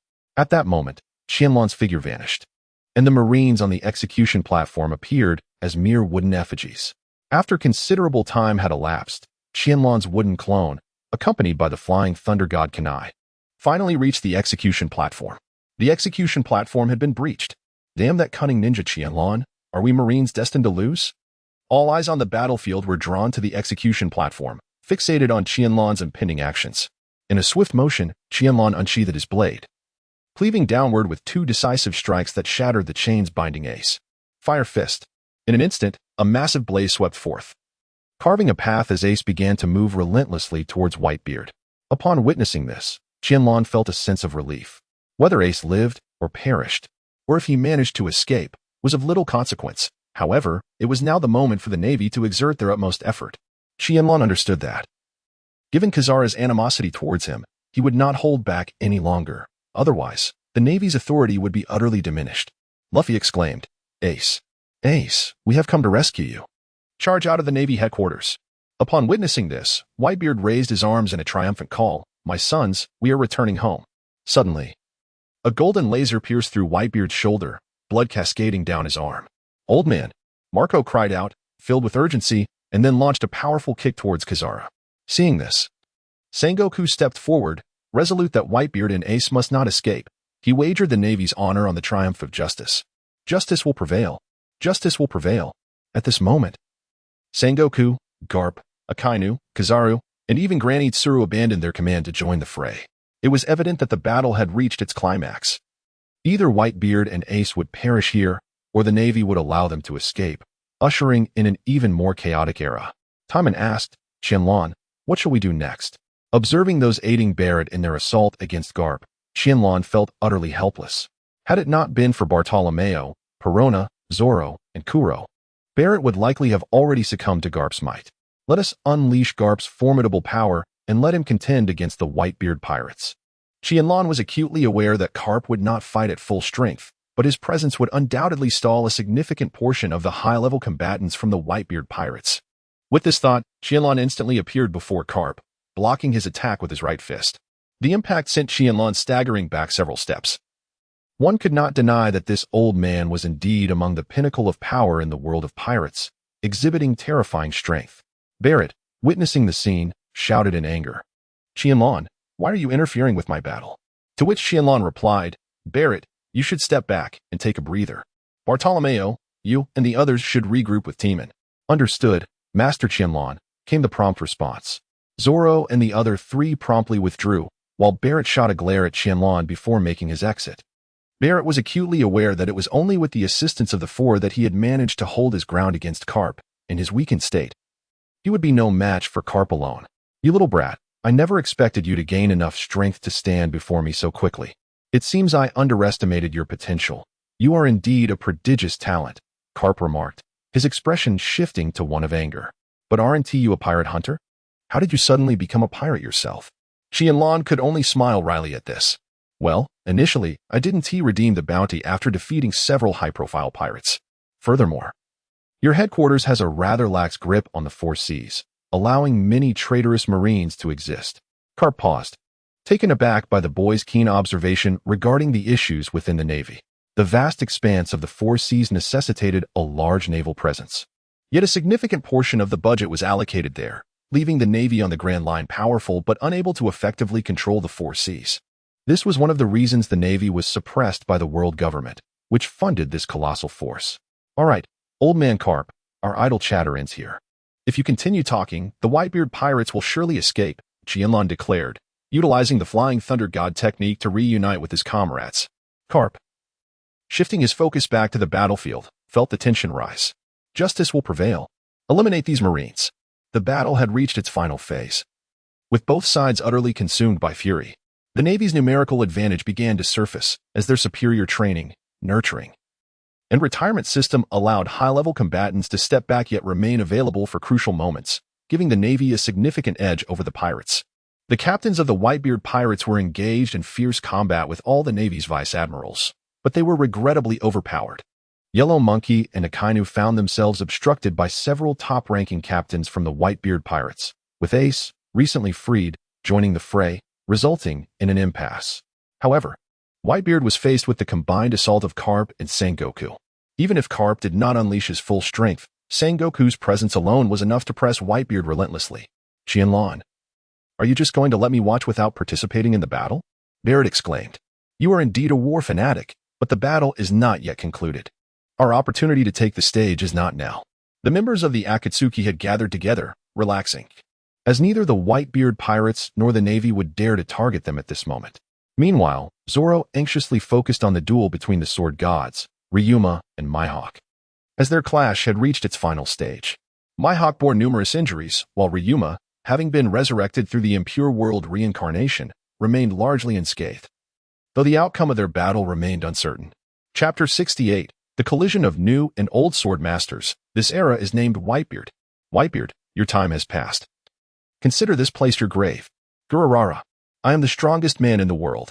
Whitebeard, how could I possibly die here? With that, Whitebeard tossed up his quake blade and unleashed his fruit-esque power, sending Garp and Sengoku flying. Despite Whitebeard's show of overwhelming strength, few experts present believed he could escape the grip of Sengoku and Garp. Furthermore, Whitebeard understood that rescuing Ace would be immensely challenging. and escaping unscathed was an even graver task. As the battle raged on, the disparity in quality between the pirates and the Navy gradually became evident, regardless of the circumstances. The lower-tier pirates were no match for the Navy in warfare. Come on, Garp, Sengoku, let me see if you two old partners have lost your edge. Whitebeard bellowed as he charged at Sengoku, prompting Garp to throw a punch, reigniting their fierce confrontation. At this moment, the battle between Ryuma and Mihawk was also nearing its conclusion. Mihawk's once neat short hair was now disheveled, and his black cloak and white trousers were stained with blood. I apologize. If a warrior must win in this manner, it is truly a hollow victory, Ryuma remarked, a hint of resignation in his voice. Though he was gravely injured, his body would recover, presenting an insurmountable challenge for him. Do you think you are guaranteed victory? My swordsmanship is still sufficient for another round. With that, Mihawk firmly gripped his black sword, Yoru, his gaze sharpening, his eagle-like eyes instilling fear even in Ryuma, who had already passed. Ryuma similarly tightened his grip on his black sword, Awajui, regarding Mihawk with utmost seriousness. In an instant, their figures clashed once more, as Mihawk's strike unleashed numerous afterimages. Ryuma, taken aback, countered with his own blade, absorbing Mihawk's defenses entirely. Then, Ryuma soared into the air, gazing at his black sword, Awajui. This is my ultimate technique, he declared, unleashing a flurry of strikes. Sarayu's one-heart slash. 3 massive blue crescent slashes appeared, targeting Mihawk in varied sequences and directions. 7 shadows slash. After an entire battle without revealing their techniques' names, both opponents finally proclaimed their ultimate moves. In an instant, 7 shadows flickered throughout the battlefield, as Mihawk, disregarding everything, launched an attack at Ryuma, only for 3 slashes to obliterate his figure. Finally, Ryuma reached his last form, raising his sword to withstand Mihawk's strike, delivering a powerful vertical slash. In an instant, Mihawk's black sword, Yoru, collided with Ryuma's Awajui, piercing Ryuma's body with absolute precision, and the two plummeted to the ground. Regrettably, we were not born in the same era. Otherwise, dying by your blade would have been an honor for a samurai, Ryuma mused. I never anticipated battling the sword god of Wano. This fight has shown me that my swordsmanship can still advance further. After exchanging a few more words, they parted ways, both wearing satisfied smiles. Upon returning to Qianlan's side, Ryuma bowed deeply. You are truly the strongest swordsman of this era. Thank you, Mr. Qianlan, for granting me the opportunity to fight him. He then turned to Desarro. You are quite impressive. I hope you surpass that man soon. Release. With that, Ryuma's figure vanished from the battlefield, and Mihawk departed as well. Suddenly, Bartolomeo approached Desarro with a sly grin. Green algae head. Why don't you challenge that world's greatest swordsman, Mihawk? I'll create a barrier while you fight, and when he exhausts himself attacking you, you can step in and strike him down. Desarro shot Bartolomeo a glance, urging him to leave. The atmosphere on the battlefield was starkly different from the relaxed ambience of the Akatsuki. It was heavy with tension. The already ailing Whitebeard knelt on one knee, clutching his weapon, the Tsongyun cut, in a feeble attempt to support himself, his body stained with blood. Whitebeard, let the pirates lay down their arms. Perhaps they still have a chance to survive. Gururara, do you dare to threaten my family, Sengoku? As he spoke, Whitebeard struck a classic pose, tears welling in his eyes as he bent his left arm. I am a remnant of the old era. There is no ship in this new age that can carry me. In an instant, it felt as though Whitebeard shattered the very space around him, causing the entirety of Marineford to tremble as a vast chasm emerged on the battlefield, cleaving the two opposing forces in half. Akainu, all troops, advance. Crush the Whitebeard pirates. Now, it was clear to everyone that Whitebeard had resigned himself to death, and the hawkish Akainu commanded the pursuit. The morale of the Navy surged as they began their encirclement of the Whitebeard pirates, while Garp and Sengoku unleashed their full might, inflicting even greater wounds upon Whitebeard. Ace, quickly flee. Ace, this is the opportunity that Father has created for us with his life. Under the relentless assault of Garp and Sengoku, Whitebeard's injuries worsened, his movements slowed, and even activating his devil fruit powers became an arduous task. Suddenly, a shockwave unleashed by Sengoku struck Whitebeard squarely in the chest, catching him completely off guard and sending him flying several meters away. His right hand plunged the Tsongyun cut into the ground to halt his trajectory. Sensing the moment, Garp swiftly followed up with a punch, striking Whitebeard from the side. Bang! The collision of their fists sent the already dying Whitebeard staggering, devoid of the strength to withstand Garp's assault. It seems I am truly destined to perish here today. Let this Marine headquarters accompany me in death. With those words, Whitebeard, as if revived, assumed a stance that had previously summoned a tsunami. Suddenly, the entire Marine headquarters began to sway, particularly the imposing building emblazoned with the word justice. Crack. Many of the taller structures in Marineford collapsed with a thunderous roar, reducing them to ruins. One Piece truly exists. With his last ounce of strength, Whitebeard proclaimed to the world that Roger's legendary treasure was indeed real, propelling the era of great pirates to an even more exhilarating climax. Those who had once doubted Roger now felt the stirrings of adventure within them. At the same time, the world's strongest man met his end at Marine headquarters, taking with him the very symbol of justice, Marineford. Regardless of Whitebeard's nature, he remained a legendary pirate of his time, and his demise was fitting of the title of the world's strongest man. Chapter 69. The Arrival of Blackbeard, the Overbearing Kurazumi. An opportunity. Upon uttering those words, Akina swiftly utilized Sara to appear behind Ace, thrusting his finger directly through Ace's chest. The sight caused Kizaru to furrow his brows. This scene felt eerily familiar, though he himself had not endured such a brutal attack. Ace. Luffy fell to his knees at the sight, while the other captains of the Whitebeard pirates charged at Akina. Cough. Ace spat a mouthful of blood, pausing momentarily. Please take care of my brother, Luffy. I must go to father now. With that, Ace collapsed to the ground, his gaze fixed on the spot where Whitebeard had fallen. The remaining members of the Whitebeard pirates wept bitterly, having lost both their captain and second-in-command within the span of a single day. Upon witnessing the scene, Qianlan understood that the true hero of the pirate world, a man who devoted himself entirely to his ambitions yet possessed a somewhat lascivious nature, was about to make his entrance. Qianlan was particularly intrigued by Blackbeard's lecherous tendencies. He had dismissed the supernova Bonnie as too weak to be a companion, suggesting instead that she could be one of his women. Yet, when it came to seizing the Empress's devil fruit, he did not utter such words regarding the formidable Boa Hancock. Was it possible that Blackbeard found Bonnie far more attractive than the Empress? How absurd. Ha! Old man, you have finally met your end. Blackbeard's maniacal laughter echoed throughout the battlefield as his pirate crew emerged from the shadows. Observing the arrogant demeanor of Blackbeard, Qianlan could not help but smile. In the original tale, Blackbeard was seen being choked and brought to the ground by Whitebeard, desperately calling out for his father, a true portrayal of being beaten into submission.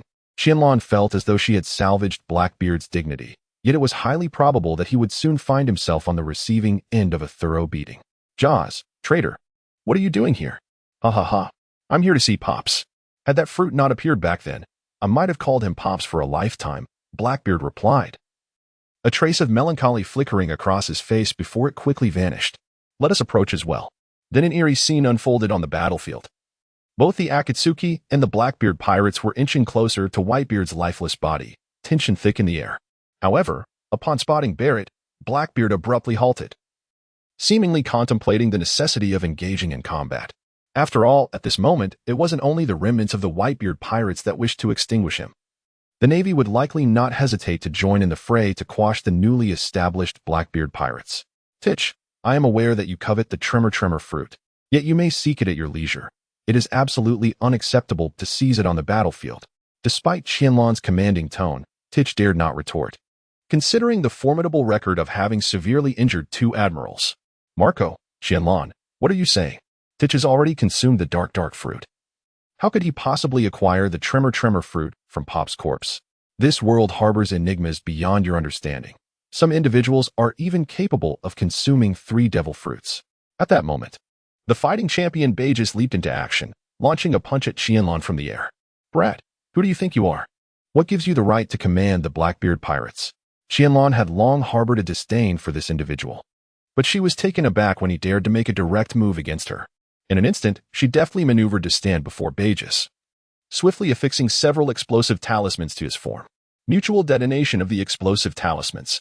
With her words resonating in the air, a series of relentless explosions erupted from Bounties, stretching nearly 100 meters through the sky.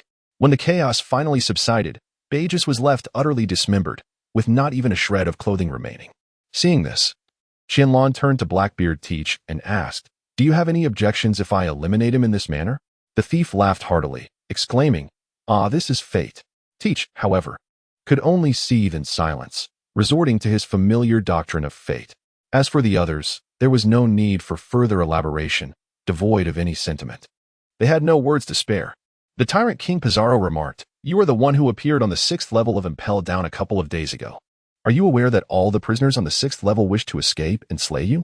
The Hunter of the Crescent Moon, Da Ping, inquired. "Barrett, why are you trailing behind this little fellow?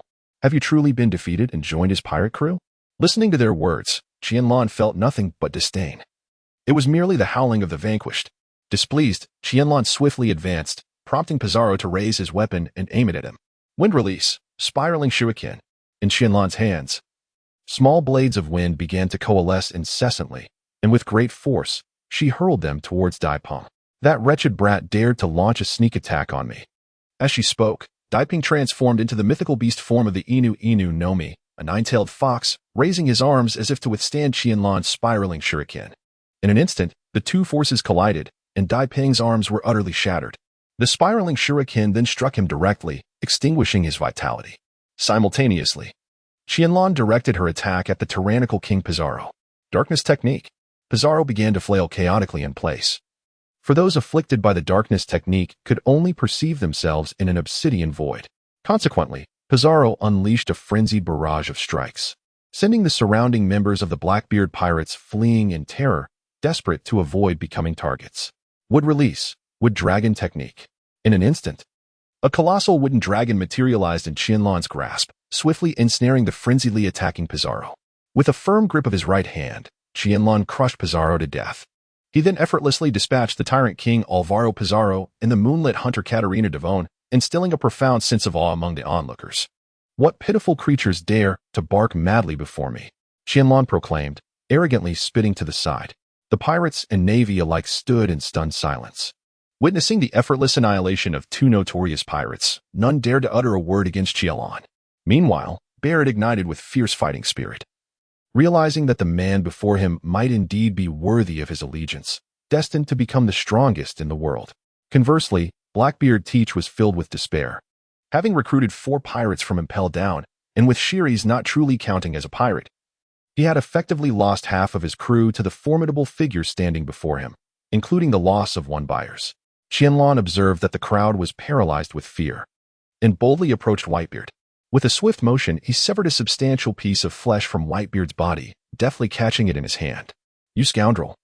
What have you done to my father? You wretched fiend! I shall slay you." Chapter 70. The conclusion of the war at Marineford. The remnants of the Whitebeard pirates glared at Qianlan with rage, seemingly preparing to retaliate. However, Qianlan turned his gaze towards Blackbeard, a mysterious smile gracing his lips. "Blackbeard, should you find yourself on the receiving end of a beating next, do not hold me accountable."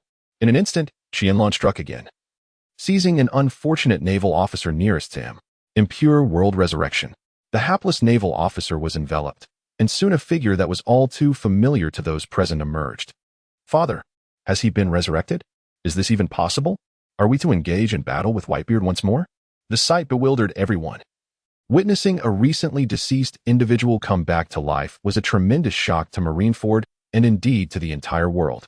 The resurrected Whitebeard, momentarily dazed, gazed at his own hands in confusion.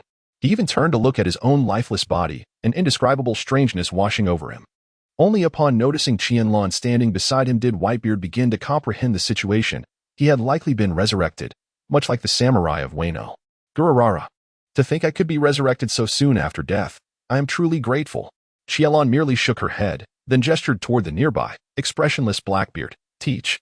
In an instant, Whitebeard's furious countenance resembled that of a vengeful deity, causing Blackbeard to tremble in fear. Whitebeard approached his own lifeless body and seized the supreme blade, Kanjiunki. "Teach, you traitor. You have violated the singular, unyielding rule aboard this ship. Never lay a hand on your comrades. Today, I shall cleanse the Whitebeard pirates." With that, Whitebeard raised his blade and delivered a diagonal strike towards Blackbeard, the force echoing the might of his youth. Alas, as the colossal slash descended upon Blackbeard, Shirita swiftly unsheathed his cursed sword, Rainstorm, and countered with a similar strike, nullifying Whitebeard's assault. At that moment, the power of the tremor fruit seemingly vanished, leaving everyone devoid of any sensation of tremors. Blackbeard Teach, witnessing this, erupted into maniacal laughter, exclaiming, "Ha ha ha. Old man, without the tremor fruit. Do you still dare to claim the title of the world's strongest man?" Qianlan stroked his head, sensing that Blackbeard's laughter was perhaps a tad premature. With a youthful vigor that allowed for instantaneous recovery from injuries, such a buff was indeed far more formidable than the powers of the Trimmer fruit. Teach, you have underestimated me. With that declaration, Whitebeard brandished the Tsong Yun Xie and charged at Blackbeard, seemingly determined to slay him today. The entire Blackbeard pirates crew immediately rushed forward to intervene. After the deaths of 3 comrades, the loss of their captain would spell the end for them all. Whitebeard, undeterred by his injuries, laughed maniacally, proclaiming, "I shall eradicate you, the bane of Marco and the others." Faced with the relentless recovery of the injured Whitebeard, Shiryu and Van Augur found themselves at a loss, forced to continue their assault. Blackbeard, witnessing this, also engaged Whitebeard in fierce combat. Yet he too found himself overwhelmed by Whitebeard's might. At this moment, Whitebeard was a formidable force, suppressing the entire Blackbeard pirates crew. "Hey, what do you lot mean by this? Are you seeking to reignite war?" Qianlan scoffed, observing the navy encircling the Akatsuki. The members of the Akatsuki all recognized the navy's intentions and readied their weapons for an impending clash. Admiral Akainu declared, "You are pirates, and we are the navy. It is only just that we eliminate you. However," he advised, "I suggest you tend to your wounded first and then declare the end of the war. Otherwise, the subsequent situation for the navy will become even more dire." With that, Qianlan turned his gaze towards Marco. Stating that the Whitebeard pirates could take away the bodies of Whitebeard and Ace, the war had come to a close. The remnants of the Whitebeard pirates felt a strange sensation at these words, glancing at their father, who was rampaging with unmatched ferocity. And then contemplating the notion of taking away his lifeless body, such a statement felt peculiar in every sense. Qianlan, indifferent to the surrounding turmoil, directly summoned the Nine-Tails Susanoo, its colossal form towering in the arena. Should anyone dare to make a move, the Akatsuki would be ready to engage to the very end. Sengoku realized that this was not the appropriate moment to continue the battle. The navy had largely achieved its objectives and needed to conserve more strength for the impending challenges. With this in mind, Sengoku raised his right hand and declared, "The war is over. Let us now devote ourselves to the care of the wounded." "Why?" Akainu retorted. "The remnants of Whitebeard's crew still exist. Our navy is still capable of fighting." As he spoke, Akainu provocatively glared at Qianlan, seemingly eager to instigate a conflict with the Akatsuki. "Sakazuki, I am the fleet admiral." Qianlan couldn't help but chuckle at this exchange, as it reminded him of the conversations between the third Hokage, Sarutobi Hiruzen, and Danzo. "Danzo, I am the Hokage." The similarity in sentiment was striking. Faced with Qianlan's demeanor, Akainu resignedly joined in the effort to tend to the injured, while the remnants of the Whitebeard pirates withdrew in defeat. As both sides began to clear the battlefield, a pirate ship entered the bay but promptly departed upon noticing the situation. The red-haired pirates had no opportunity to utter a single word before hastily leaving Marineford. Suddenly, during the fierce battle, Whitebeard's figure vanished, prompting the Blackbeard pirates to collectively exhale in relief. For it was indeed a formidable challenge to contend with the indomitable and robust Whitebeard. "Teach, do you wish to perish here or make a hasty exit?" Teach dusted himself off and laughed heartily. "My era is about to arrive." With that, Blackbeard decisively fled the scene, firmly believing that possessing the Yami Yami no Mi and his unique physique destined him to ascend to greatness. "Timan, let us depart as well. After such a lengthy skirmish, I find myself quite famished." "Very well, I shall hasten home to prepare a meal." The Navy personnel exchanged incredulous glances, bemused by the audacity of pirates discussing their dining plans amidst their headquarters, perceiving it as a rather blatant disregard for their presence. Qianlan turned to the warring states and said, "When the time comes for the naval admirals to compete for the position of fleet admiral, please cast a vote for Akainu." In an instant, Akainu's expression fell. Your words had extinguished any hope he once harbored. The art of heavy rock. Qianlan gently touched the members of the Akatsuki, although Barrett remained somewhat resistant. Observing the steadily rising influence of the Akatsuki, the Navy understood that this war had come to a definitive conclusion. All personnel had vacated the Navy headquarters at Marineford. Ultimately, this conflict concluded with the Whitebeard pirates losing both their captain and leader, and Admiral Akiji severely injured. However, the reputation of the Akatsuki spread across the globe as a result of this battle, with Qianlan grievously wounding an admiral and the remaining members engaging in fierce combat against the Navy hero, Garp. In short, the power of the Akatsuki had become undeniable. Chapter 71, The Struggle for Navy Fleet Admiral. 3 days later, at the Navy headquarters, the once formidable structure lay in ruins, with many wounded receiving treatment in the open air. A makeshift conference room was assembled for the Navy's high-ranking officials to convene. Sengoku stated, "I will take responsibility for this battle. The next fleet admiral will be chosen from among the three of you." Akainu, surveying the assembled Navy generals, harbored a singular, frustrated thought. Akiji had initially trained under Garp, and his idol was also Garp. As fleet admiral, Sengoku held a greater appreciation for Akiji's sense of justice. And the same could be said for Tsuru. Kizaru, on the other hand, remained aloof, having long since taken command of the scientific division, making it improbable for him to ascend to the position of fleet admiral. Doing so would undoubtedly raise concerns within the world government regarding the control of such power. Sengoku, Garp, and Tsuru, you all wish for Kazan to succeed as fleet admiral, don't you? In response to Akaina's blunt remarks, Kazara continued trimming his nails in silence. Garp, Sengoku, and Tsuru maintained their composure. Tsuru replied, "Sakazuki, you should have known this already. In contrast to your unwavering belief in absolute justice, the three of us lean towards Akiji's more laid-back interpretation of justice." At this point, all eyes shifted to Kizaru, whose ambiguous sense of justice left the others perplexed. "What are you all staring at?" "I have no interest in the position of fleet admiral," Kizaru remarked, continuing his seemingly endless nail trimming. Seeing this, Akaina sighed in resignation. Kizaru would neither support him nor Akiji, and the outcome of the struggle for fleet admiral ultimately rested upon his shoulders. With a sudden crash, Akaina stood up, glaring at the others, and smashed the conference table. "From now on, I shall enforce my own justice." With that declaration, he stormed out of the meeting room, clearly rejecting the notion of defeat. Meanwhile, Akiji maintained a quiet advantage, bolstered by the support of the former fleet admiral, the Navy hero, and the chief advisor, lending him an air of unwavering stability. Garp pondered aloud, "What is Sakazuki planning?" Sengoku frowned.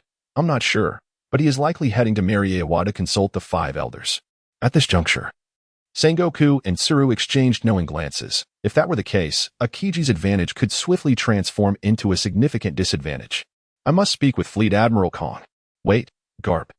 Tsuru and Sengoku watched helplessly as Garp departed. "Damn it, Garp. You shouldn't be coming to me at such a time." In Fleet Admiral Kong's office, he shouted at Garp, "You understand my stance, Sengoku, Tsuru, and I all support Akiji. Sakazuki is seeking to leverage the influence of those five old men, which could constrain the Navy considerably in the future." Hearing Garp's words, Kong sank back into his chair, sipping water, his expression grave as he pondered the implications. Garp, fuming, plopped down on the sofa, angrily munching on rice crackers. "This matter is difficult for me to address directly. As the fleet admiral, I must remain silent, lest Akiji finds himself in an even more precarious position." "Understood." Meanwhile, in Mariewa, within the sacred palace, five venerable figures lounged casually on sofas, having just seen Akaina depart. "Are Sakazuki and Akiji contending for the position of fleet admiral?" "We anticipated this scenario, though we did not foresee Sengoku withdrawing so swiftly. Nevertheless, we emerge victorious in this conflict. We will support Sakazuki. Should Akiji become fleet admiral, the Navy's upper echelons would become a monolith, undermining our dominion. The Navy should remain a mere blade in our hands. Very well, we shall endorse Sakazuki in his contention against Akiji." At that moment, a figure clad in a black suit, with white curly hair and a scar on his left cheek, Jaeger sat in, rapped his cane, capturing the attention of the other four. "What shall we do about that cunning ninja, Qianlan? His miraculous power to resurrect the dead, should we inform that esteemed individual?" Jaegeru's words momentarily stilled the atmosphere. The power to resurrect the deceased was something the five elders had never encountered. The question regarding the treacherous ninja, Qianlan, left them in silence, as his methods were exceedingly difficult to counter. Should we attempt to capture him? Perhaps we could also acquire the power to resurrect. That is not feasible. The cunning ninja Qianlan can revive formidable warriors, such as the sword god Ryuma and Whitebeard. There may even be unknown powerful beings. A forceful capture would undoubtedly expose more of our world government's capabilities. For now, we shall abandon the pursuit of the cunning ninja Qianlan. If he wishes to remain a leisurely emperor of the seas in the New World, we need not concern ourselves with him. Thus, the five elders' deliberations set the stage for the impending clash over the position of fleet admiral. On Sabaody Archipelago, following the conclusion of the Marineford War, all members of the Akatsuki began their rest, primarily awaiting the Navy's new bounties. Well, the new bounty notices have been released today. The fourth emperor of the seas, Qianlan, has a bounty of 2.5 billion berries. I also have my own bounty now, Musin, the exquisite chef, with a bounty of 22 million berries. Upon stating this, Muzin shyly touched her face, a black-haired girl embodying Eastern beauty, much to Qianlan's approval. Master Qianlan, my bounty has reached 40 million berries. I'm so happy. But it still pales in comparison to green algae's 111 million berries. 48 million berries? That would be the highest bounty in the East Blue, Timan remarked. I can't believe I have a bounty of 70 million berries, thanks to the captain for bringing me to the Grand Line, Kuro exclaimed. Haha, that's all due to your own strength. As Qianlan picked up a newspaper, he noticed that Barrett's bounty was conspicuously absent. The world government had opted not to issue a bounty for the escaped prisoners from Impel Down. Perona, your bounty is 10 million berries, while my bounty is 93 million berries. I'm about to break the 100 million mark. Damn it. Why do I only have a measly 500 berries? Nola lamented, scratching at Qianlan as if blaming him for her low bounty. You sly fox, doesn't a bounty of 500 berries suit you perfectly? Qianlan retorted. Shut up, green algae. Qianlan helplessly explained, the Navy regards bounties on animals as mere pets, which is why your bounty, Kai Lama, is so low. Chapter 72, Descent to Fishman Island. No way. Absolutely not. Such a meager bounty does not befit my stature. With that, Kai Lama shook Qianlan's head. I must seek revenge on the Navy and demand a bounty that reflects my true identity. Very well, I concede to your wishes. Qianlan could only agree reluctantly. Indeed, Chopper is the most cost-effective pirate, transforming from a common civilian into a formidable fighter while boasting a bounty of mere hundreds despite engaging in battles worth millions. Some fans even claimed that after being captured, Chopper swaggered out of the Navy headquarters with 1,000 berries in hand. And Qianlan mused that this might not be entirely implausible. Master Qianlan, are we truly going to assault the Navy headquarters again? Wouldn't that be too reckless? Bartolomeo's words contrasted sharply with his expression, which revealed his palpable excitement. Let us first venture into the new world. The adversaries in the first half of the Grand Line are simply too weak. With that, Qianlan turned to the group. So, do you wish to traverse the Red Line or explore Fishman Island? Upon hearing this, everyone became immediately intrigued. Both options were exceedingly challenging to choose between. Of course, we should cross the Red Line, preferably assaulting from Mariehua, Barrett declared, showcasing his brutish nature. However, Qianlan knew that with Barrett's strength, it was utterly impossible to breach Mariehua. Desarro and Bartolomeo exchanged disdainful glances with Barrett, which irked him considerably. Let us head to Fishman Island and meet the mermaids and fishmen. Green Algae had chimed in. I've heard that Princess Shirahoshi and the pirate Empress Boa Hancock are both unparalleled beauties. Perhaps I might even wed the mermaid princess this time. Bartolomeo said, drooling at the thought, clearly captivated by the mermaids of Fishman Island. Upon hearing this, Qianlan chuckled. The mermaid princess's figure may not suit you. She is quite large. Master Qianlan, what's wrong with a larger figure? I find it appealing. Observing Bartolomeo's increasingly wayward enthusiasm, Qianlan chose not to pursue the topic further. Then it is settled. We shall visit Fishman Island, Timan suggested. I wish to see Fishman Island as well, Stasi timidly added. Damn it, Captain, I also want to visit Fishman Island. Barrett, seeing everyone voice their opinions, snorted and retreated into the training room. Kuro, noticing this, leaned in closer to Qianlan. Is it truly acceptable to have that brute on the ship? Rest assured, Barrett is absolutely trustworthy. Qianlan understood that Barrett, though lacking in intellect, was fundamentally decent. Initially imprisoned by the demon extermination order led by Garp and Sengoku, he emerged only to confront a more formidable iteration of the same order, ultimately falling victim to the Son of Destiny in a singular battle. Setting sail, the ship of the Dawn began its descent towards Fishman Island. Each individual assumed their designated role as the vessel, coated in layers of protective film, submerged beneath the ocean's surface. As they ventured deeper, expressions transitioned from calm to astonishment. The once azure waters swiftly transformed into an inky black, while a myriad of fish dazzled their senses. Upon reaching the true depths of the ocean, visibility diminished significantly. Yet bioluminescent fish illuminated the surroundings, creating a spectacle akin to gazing upon a star-studded night sky. As they approached Fishman Island, their vision gradually began to clear. This clarity arose from the island's position over 10,000 meters beneath the surface, where the colossal tree Eve, flourishing nearby, transmitted sunlight to the island, thus allowing glimpses of the deep-sea environment and imparting a sense of day and night. Kuro, Qianlan, how shall we gain entry? It appears that unconventional methods may pose significant risks. Indeed, Qianlan, we are capable beings. We must not encounter any mishaps in this abyss, exclaimed Timan, clinging tightly to Qianlan, nearly causing her to lose her composure. Once we access the gas storage of Fishman Island and announce my name, all will be well. Qianlan was acutely aware that, following Whitebeard's demise, Fishman Island was on the brink of chaos and thus desperately required a formidable external force. The arrival of the Akatsuki organization was a serendipitous boon. It was likely that Neptune would soon come personally to greet her entourage. At that juncture, they would indulge in merriment, with all expenses graciously covered by Neptune of the Ryugu Kingdom. As the ship of Akatsuki gradually approached the gas storage facility, the stationed soldiers of Fishman Island observed with palpable tension. Bartolomeo, perceiving the situation, shouted, "The Akatsuki organization seeks passage through Fishman Island en route to the New World." After a brief period of confusion, the soldiers regained their composure, with several hastily departing, presumably to inform Neptune. As time elapsed and impatience mounted among Qianlan and her companions, Neptune arrived, accompanied by Shark Star, Emperor Star, and the ministers flanking him. "I am Neptune, the king of the Ryugu Kingdom, here to welcome the esteemed Lord Qianlan of the Four Emperors." Neptune adopted a humble demeanor, evidently foreseeing the impending circumstances that would prove exceedingly unfavorable for Fishman Island. Upon witnessing the scene, Qianlan swiftly approached Neptune. "Our intention was merely to traverse Fishman Island on our way to the New World, and to indulge in a few days of leisure there. During this time, as long as the residents of Fishman Island do not provoke us, we shall pose no threat to their domain." Neptune instantly felt a wave of relief, realizing he had made the right gamble. After a brief exchange of pleasantries, Qianlan and her companions followed Neptune to the Ryugu Palace, which, adorned with coral reefs and shells, presented a breathtaking spectacle. Most striking was the grand palace dominated by a colossal dragon, exuding an imposing aura. "Please accompany me to the banquet hall," Neptune invited.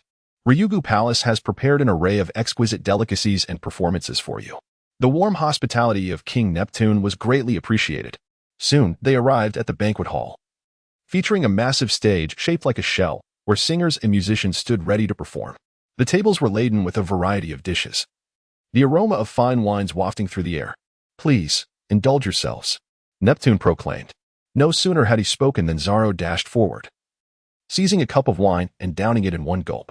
After finishing, he wiped his mouth and remarked, "Good wine." The left minister then explained, "This exquisite wine is brewed from special fruits that can only thrive in the depths of Fishman Island, incomparable to wines from other regions." At this point, the members of the Akatsuki organization ceased their formalities, settling into their seats to feast heartily, while the performers on stage began their act, though the audience found little enjoyment in it. Chapter 73, The Sea King and Princess Shirahoshi. After the banquet concluded, the members of the Akatsuki organization dispersed. Bartolomeo, Kuro, and Desarro made their way to Mermaid Bay to catch a glimpse of the bathing mermaids. Qianlan, too, wished to see the all-blue that Sanji had often mentioned, but was unfortunately whisked away. Barrett, the fervent practitioner, remained steadfast in his training, a dedication unmatched by the others. The group followed the left minister to meet Shirahoshi, for the mermaid princess intrigued the ladies immensely. One wonders who is cuter, Princess Shirahoshi or my ghost princess, Perona mused, playfully making a face at the others, which elicited an awkward laugh from the left minister. "Surely, our princess is the most adorable, though it is unfortunate you are not wearing that lovely outfit today." "Are you referring to the sacred princess gown, Sister Mushwan? I rather prefer the current style." Qianlan remarked that the Gothic Lolita style is indeed rare in the world of One Piece, and it is even more unusual for someone who can play with zombies to be frightened into unconsciousness by Usopp. Under the guidance of Minister Zwa, they swiftly arrived at the residence of Princess Shirahoshi. They beheld a towering structure adorned with an array of knives, swords, axes, and forks, presenting a rather terrifying sight. Timan curiously inquired why the mermaid princess resided in such an odd place. The reason was that Princess Shirahoshi was ensnared by a user of the target fruit, who persistently threatened her with weaponry in his relentless pursuit to marry her. As Minister Zwa finished his explanation, the expressions of the women shifted dramatically, casting a glance at him that bore a hint of hostility. It seems that Qianlan has perhaps led several women to envision this as a romantic tale, where a towering castle and dragon palace confines a princess, preventing her from meeting her beloved.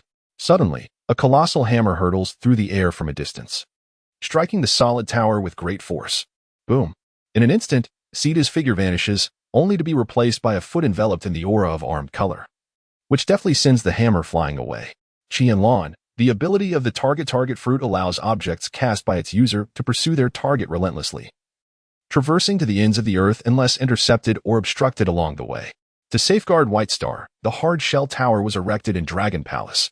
The group soon arrived within the hard shell tower, where they beheld Princess White Star and her pet Mikaro engrossed in a colossal tome. Upon entering the chamber, they felt as though they had stepped into the abode of a giant, with beds spanning several meters and chairs towering high above, every item magnified many times over. The left minister promptly produced a large megaphone and proclaimed, "Princess White Star, visitors have come to see you." The engrossed White Star and Mikaro lifted their gaze, noticing the group on the floor below. Timan remarked, "Is this the mermaid princess? She is indeed stunning." Mushian added, "Legend has it that she is a peerless beauty who can stand alongside one of the 7 warlords, the Pirate Empress." Even the fur tribe's citizen gazed at White Star with curiosity, seemingly entranced by her beauty.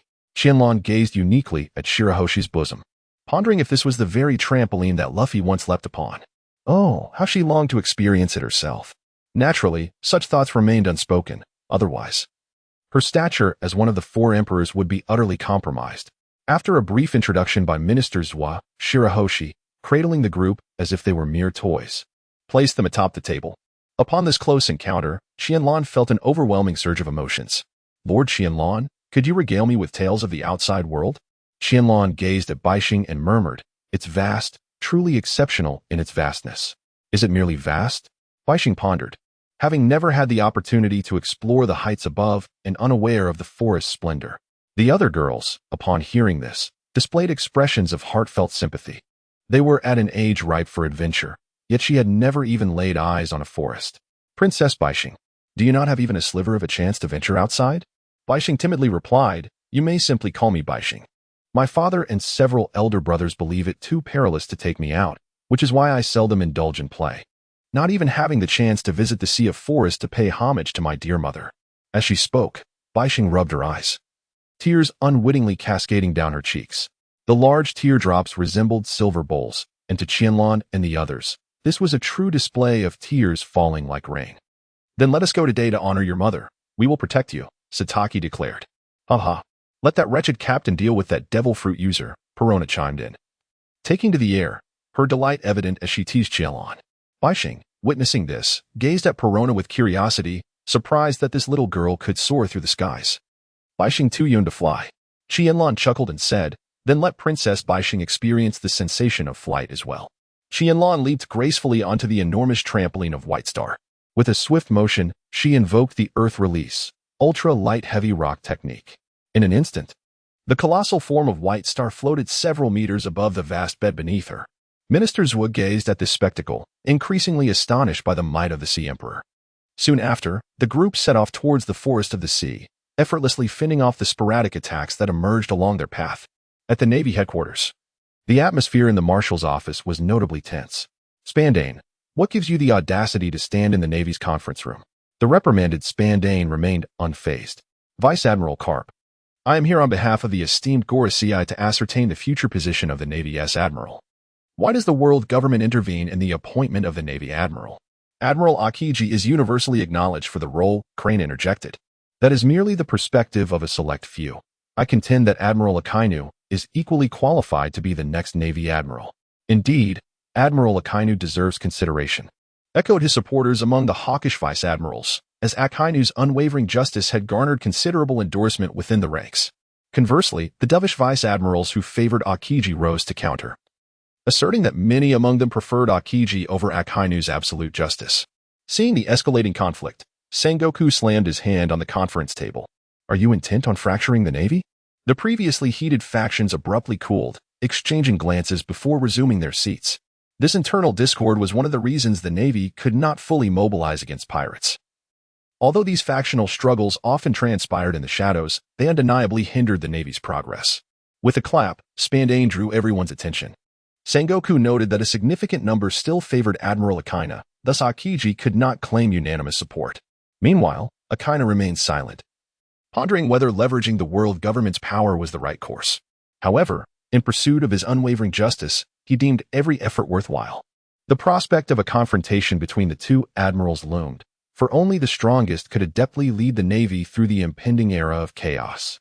Chapter 74, The Showdown. The Future of Fishman Island. A week later, a warship arrived at Punk Hazard, and two admirals disembarked. As in the original narrative, after 9 days of deliberation, Akainu and Akiji ultimately resolved to engage in battle to determine the rightful successor to the rank of Navy Admiral. Deep beneath the sea, at Fishman Island, Qianlan had spent the past week exploring the island with White Star, ensuring her joy. During these days, Qianlan also took the opportunity to tour Fishman Island and indulge in the delights of Mermaid Cove. Finally, Qianlan arrived at her predetermined final destination, the luxurious CAF run by the prophet Shirahoshi, the Mermaid CAF. Oh, Lord Qianlan, are you here to visit? Do you know what you would like to eat? Hey, is Kami here to lend a hand? Qianlan had not anticipated encountering Kami here. It seemed that the Mermaid CAF had been thriving these past few days. Indeed, Lord Qianlan, Kami remarked, I often come to assist when the CAF is particularly busy. As she spoke, she placed a cup of milk tea before Qianlan. After taking a modest sip, Qianlan found the CAF's coffee to be satisfactory, yet the true allure lay in the multitude of mermaid waitresses gracing the establishment. Thus, Qianlan savored his beverage while admiring the lovely attendants. Noticing this, Kami intended to pour him another cup. No need to refill Qianlan's cup, Ju Lama interjected. He's merely here to gaze at the beauties. Kami paused at this remark. Very well. Qianlan replied, What of it? I admire beauty solely for my own enjoyment. Do you understand, you wretched fox? With that, Qianlan turned to Kami, inquiring if the owner of the Mermaid CAF was present.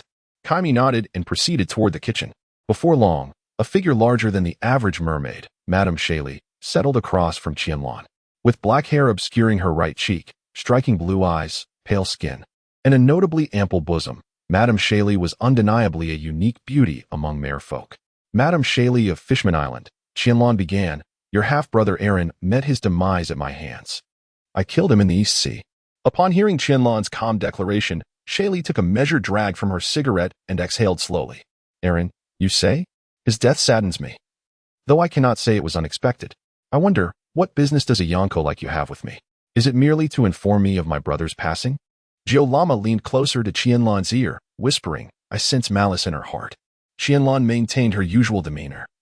For it was entirely reasonable to harbor animosity towards the one who had slain Sherry's brother. I had heard tales of Madame Shirahoshi from Fishman Island, whose divinations possessed an infallible accuracy of 100%. Thus, I came here with the hope that she might prophesy the future state of the world. Of course, Qianlan was indifferent to the prospects of the future. As long as she wielded strength, there was nothing beyond her reach. After all, this is a world governed by the powerful, where all else is secondary. The fate of the world's future lay firmly in the hands of Lady Qianlan. With that, Sherry turned on her heel and departed. Qianlan sat on the sofa, shaking her head with a wry smile, feeling as though she had fallen prey to the rhetoric of a self-help guru. The future situation indeed seemed increasingly enigmatic, having diminished the power of Blackbeard. The notion that Luffy could defeat an Emperor of the Sea within 3 years of setting sail appeared utterly implausible. Hey, Qianlan, what are you daydreaming about? Could it be that you have taken a liking to her? Remarked Kairomaru. Yet, her unique aura was indeed captivating, making it no surprise that one might find themselves smitten. As Kairomaru's musings veered further off course, the veins on Qianlan's forehead became increasingly pronounced. If this continued, it seemed she would be compelled to marry Sherry. After a brief interlude admiring the mermaids at the Mermaid CAF, Qianlan returned to Dragon Palace City. However, this time, she was approached by Minister Zhua, which likely meant serious matters were to be discussed. Qianlan was ushered into the palace of Dragon Palace City, where King Neptune awaited upon his throne, accompanied by the right minister, 3 princes, and Princess Shirahoshi. Lord Qianlan, Shirahoshi exclaimed, eager to embrace him, but was stopped by Neptune's outstretched hand. Shirahoshi, we have come to seek Lord Qianlan's assistance on a matter of great importance, Neptune stated, turning his gaze to Qianlan. As the king of the Ryugu kingdom, I humbly request your protection. It was evident that Neptune was adopting a submissive stance, displaying considerable respect towards Qianlan. However, Qianlan harbored reservations about the future of Fishman Island, particularly with its aspirations to settle on the surface. King Neptune, I must ask others to leave for now. It suffices for just you, me, and Shirahoshi to remain. Neptune pondered for a moment before signaling for the others to exit. Ultimately, only Qianlan, Neptune, and Shirahoshi remained in the chamber. Shirahoshi naturally approached and cradled Qianlan in her hands. To my knowledge, Fishman Island has long harbored the desire to live on the surface, and many of its inhabitants are striving for this dream. However, I must inform King Neptune that this is fundamentally unfeasible unless you can overthrow the world government. Neptune's expression turned to one of astonishment. Why? Is it so difficult for fishmen to enjoy the land and the sun? For fishmen to thrive on the surface, they would require islands with developed water systems, and any mass migration could not extend too far, leaving them with only the Sabaody archipelago as an option. At this point, Qianlan fell silent, trusting that Neptune would grasp the implications. Would the world government ever concede the Sabaody archipelago to the fishmen? And even if it were granted, what would happen when the celestial dragons came to capture them? Yet, the question of where to migrate remained. Would the chosen location adequately protect the fishmen? Neptune's mind became a whirlwind of confusion. Queen Otoheim's dream was for the fishmen to bask in the sunlight, yet she had not considered how they would survive under it. Lord Qianlan, what should we do? Clearing his throat, Qianlan replied earnestly, Shirahoshi is one of the ancient weapons, the Sea King. We must harness the power of the Sea King to assist the Revolutionary Army or other factions in toppling the world government, with the condition that the Sabaody archipelago be designated for the fishmen. Of course, prior to that, I can offer my protection to Fishman Island as one of the four emperors. The words of Qianlan undoubtedly illuminate the future developmental trajectory of Fishman Island, embodying an exceptional vision, albeit fraught with challenges. Following a brief discussion, Princess Shirahoshi was cradled by Qianlan as they departed the palace, leaving King Neptune in a state of contemplation. The subsequent day saw Qianlan guiding Shirahoshi through the vibrant streets of Fishman Island, as the impending departure of the Akatsuki loomed. Meanwhile, Neptune commenced adorning the island with the crimson cloud emblem of the Akatsuki, serving as a deterrent to any nefarious pirates and slave traders. Chapter 75. The Espionage Organization CP0. The next day, amidst the tumultuous waves of the sea, a ship adorned with a shimmering coating emerged from the depths, its hull abruptly rupturing. Host, Qianlan level, super shadow attributes, wind, thunder, fire, earth, water, yin, yang ninjutsu, creation rebirth, impure world reincarnation, hellstab, flying thunder god technique, heavy stone technique, spiraling sphere, taijutsu, 7 days breathing method, remnant, lightning release chakra mode bloodline limit, eternal Mangeki sharingan, would release summoning beast, Kurama weaponry, space scrolls, marketplace, kunai, shuriken, explosive tags. Gazing at the current system interface, Qianlan had eradicated several pirate crews and slave trading organizations on Fishman Island, accomplishing numerous lower-tier missions and acquiring a plethora of assorted items. Unfortunately, it seemed that aside from S-rank tasks, the emergence of lower-tier missions would scarcely affect the system panel. Bartolomeo, is this truly the new world? Indeed, the weather has become exceedingly peculiar. Qianlan surmised that Bartolomeo might be reminiscing about his grandmother, a legendary figure who commanded him into the new world using a telephone bug. Suddenly, the sky began to unleash a flurry of snowflakes, and the temperature plummeted dramatically. Timan exclaimed, "Hurry and change into winter attire." The crowd hurriedly donned their winter garments, yet only Stasi and Barrett remained in their original outfits. Barrett remarked, "Is this the advantage of the fur tribe? Nevertheless, it also presents an opportunity for training." With that, Barrett entered a state of focused discipline, positioning himself on the ground to commence push-ups. Qianlan chuckled, "You still feel the chill, don't you?" Suddenly, a specter materialized and passed directly through Barrett's body. Barrett, apologetic, began to speak but was interrupted, standing up as it seemed his formidable haki had withstood Perona's fruitability. Nevertheless, his previous expression of remorse provoked hearty laughter from those around him. "You fool. Ha ha ha, what a clumsy oaf." Barrett did not hold a grudge against the young Perona. Instead, he turned his gaze to Qianlan. "When will we have a proper duel? Do not forget our agreement." "Fear not, I shall not forget." Qianlan understood that to subdue the warmonger Barrett, she must indeed show her prowess. Suddenly, a snowball struck Qianlan's face, sending a shiver down her spine.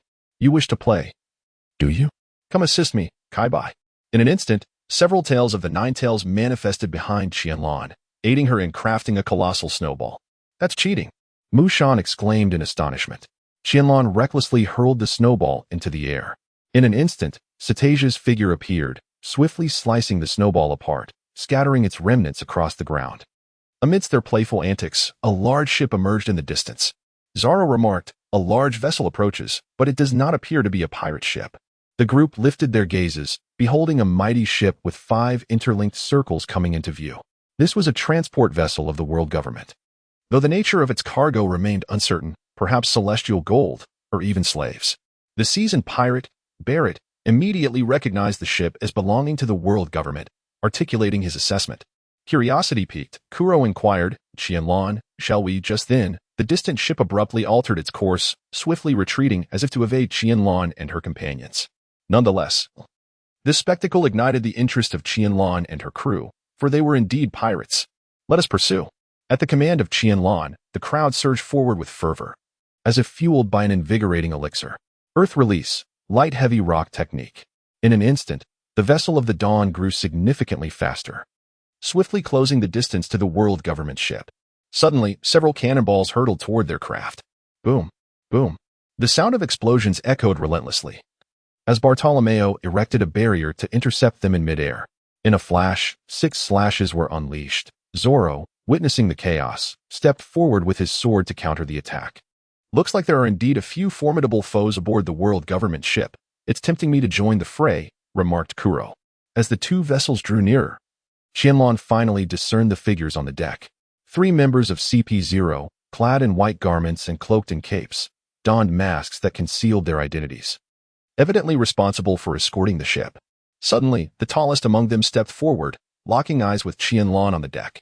Ding. Mission. Defeat CP0 mission level. S mission reward. 100,000 mission points.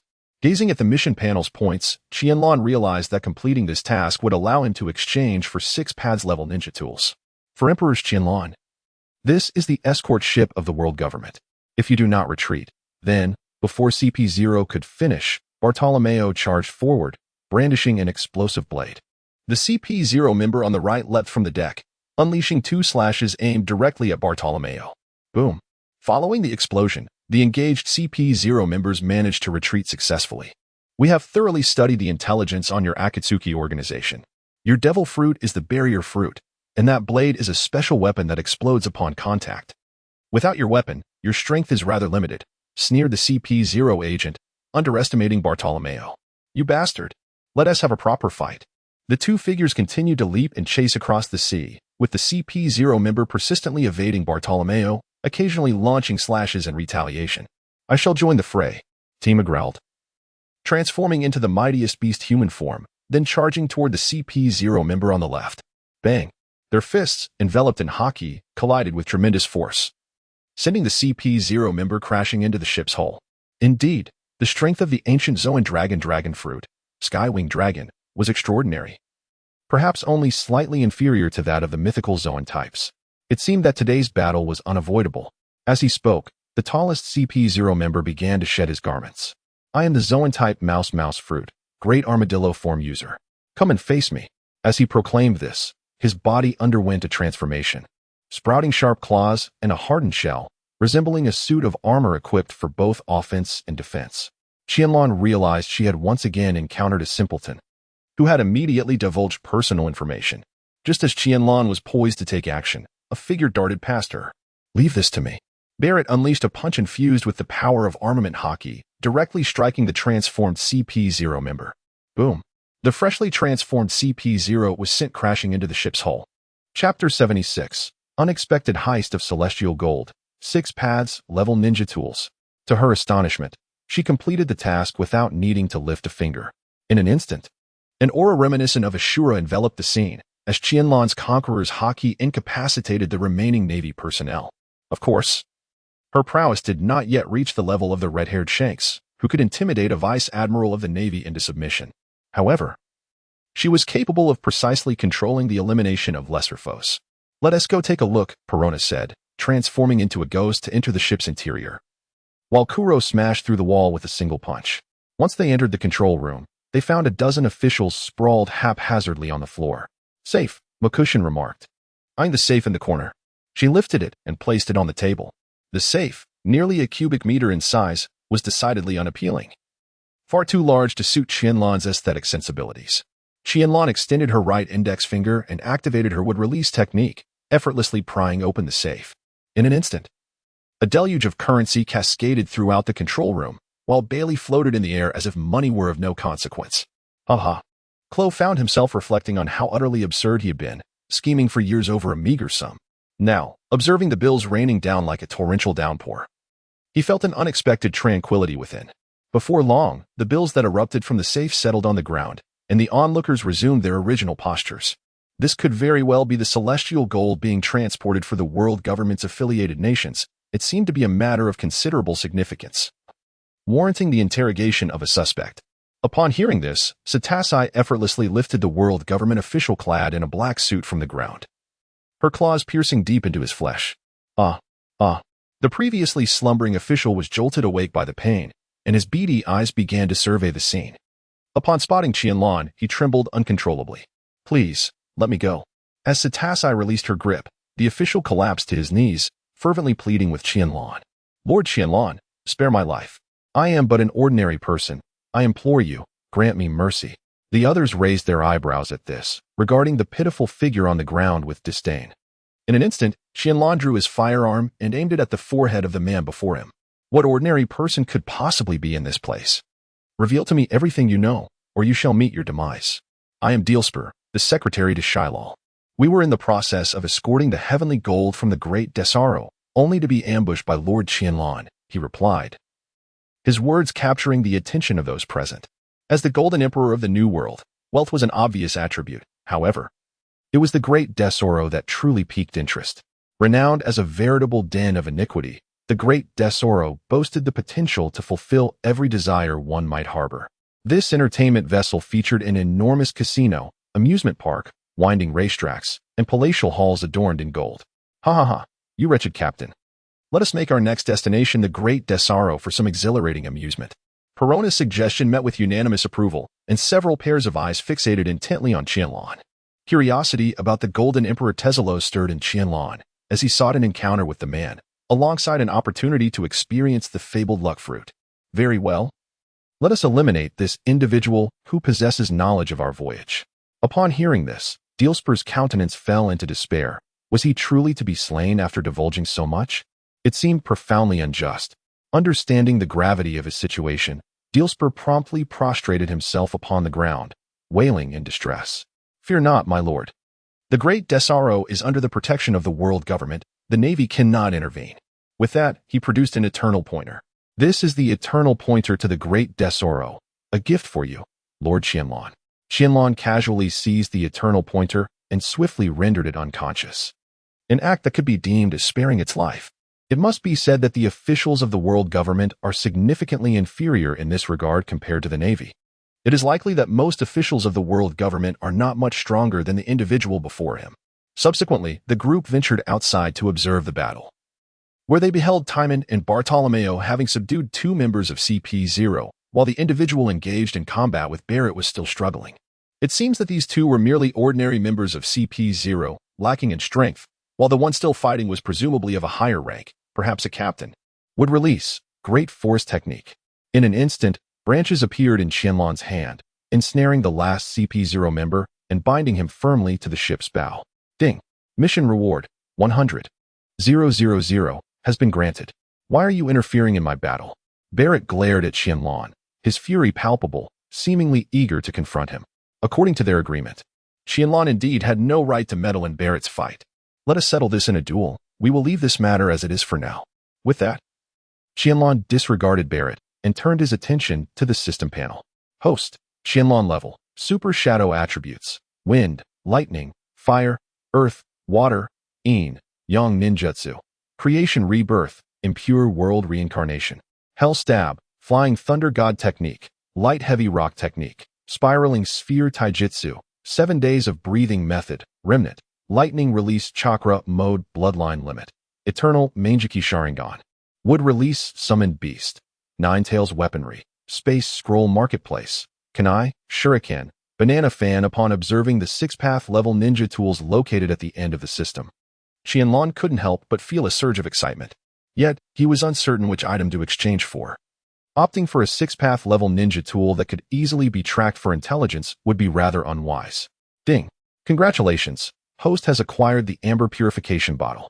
In an instant, a red bottle adorned with intricate patterns and tied with a white string appeared in Qianlan's hand. Nine Tails. Qianlan, how did you suddenly conjure this item? It truly astonishes me. Haha. Now, I shall conduct an experiment. With that, Qianlan cast a teasing glance at Barret. He then unscrewed the cap of the amber purification bottle.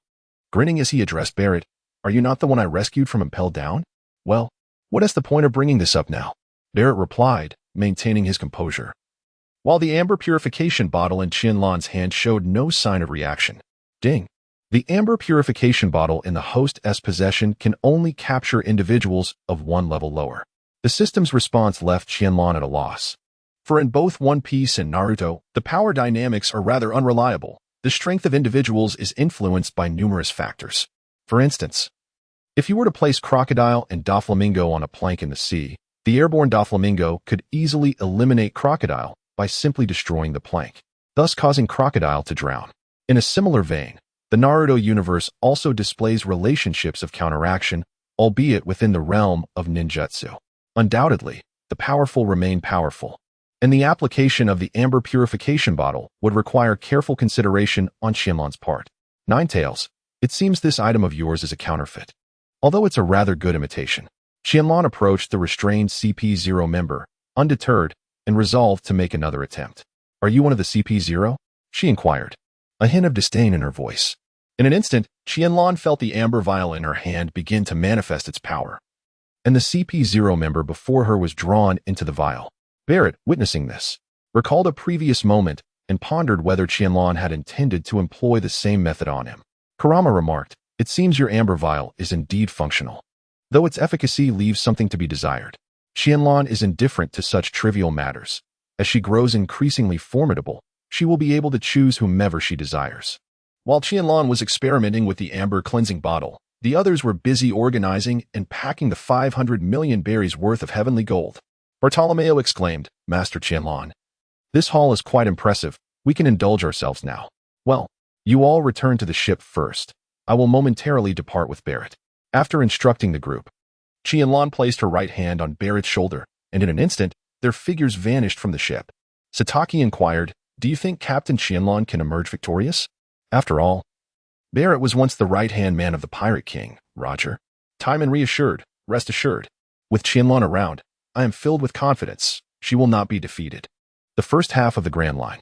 On the desolate island where Qianlan and Barret first crossed paths, their figures re-emerged, yet this time, both were holding their breath.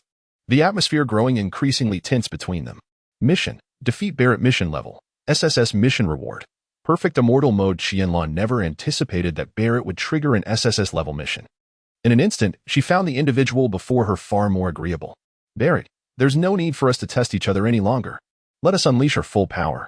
In that moment, an overwhelming aura enveloped Qianlan, instilling within her a sense of pressure. Meanwhile, Qianlan unleashed her Conqueror's haki against Barret, and their powerful energies clashed in a mesmerizing display. In the world of One Piece, it is indeed common for those possessing Conqueror's haki to initiate confrontations with such a grand show of power, though its practical utility may be limited. It undeniably carries an air of bravado. However, the intricacies of wielding Conqueror's haki demand a certain level of skill. Haha, it seems my Conqueror's haki surpasses yours. In their fierce contest, Qianlan found herself at a disadvantage, yet this did not diminish her formidable strength. After all, many of Qianlan's abilities were derived from the system, while some aspects require time to cultivate. "Come on, Barret, let me witness the extent of your might." Qianlan transformed into a beast, instantly donning the 7 days calling technique in the lightning release chakra mode, while his hands were enveloped in armament haki. Observing this, Barret retaliated with a punch, his fist, also covered in armament haki, appearing even more formidable. With a resounding crash, following their clash, Barret was sent reeling backward, his legs embedding into the ground to halt his retreat. Once more, Barret, now utilizing his devil fruit ability, was encased in a layer of stone armor, effectively merging with the very essence of rock. The two launched another simultaneous strike, yet as Qianlan engaged with Barret, he experienced a momentary slip. Seizing the opportunity, Barret delivered a swift kick to Qianlan's abdomen. "You despicable fiend!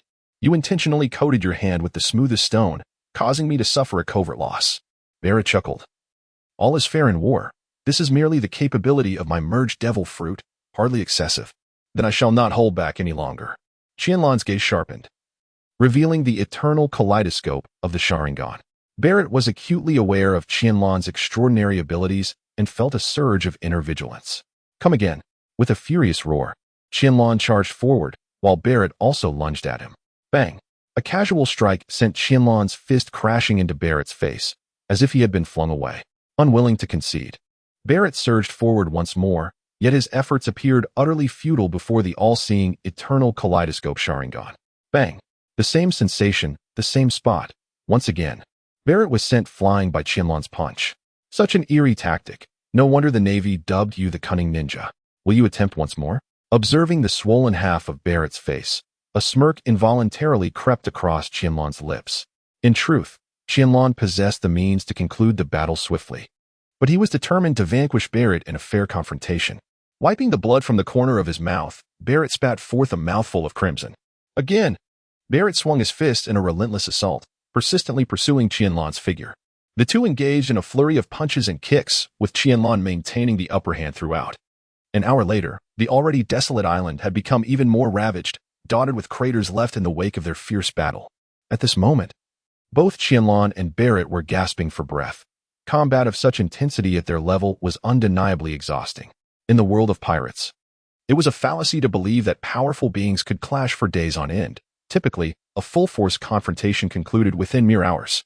Otherwise, if Akainu and Akiji were to truly fight for 10 days and nights, they would surely perish from exhaustion or starvation. It was simply impractical to halt mid-battle to quench their hunger, or to take turns using the restroom. Nevertheless, at this moment, Qianlan found himself less drained, the overall impact being minimal. Hey, Barrett, isn't it time for your combined fruit to manifest its true power? Haha, Qianlan. Prepare yourself to witness the full might of my combined fruit. With Barrett's declaration, the stones scattered across the island began to converge upon him.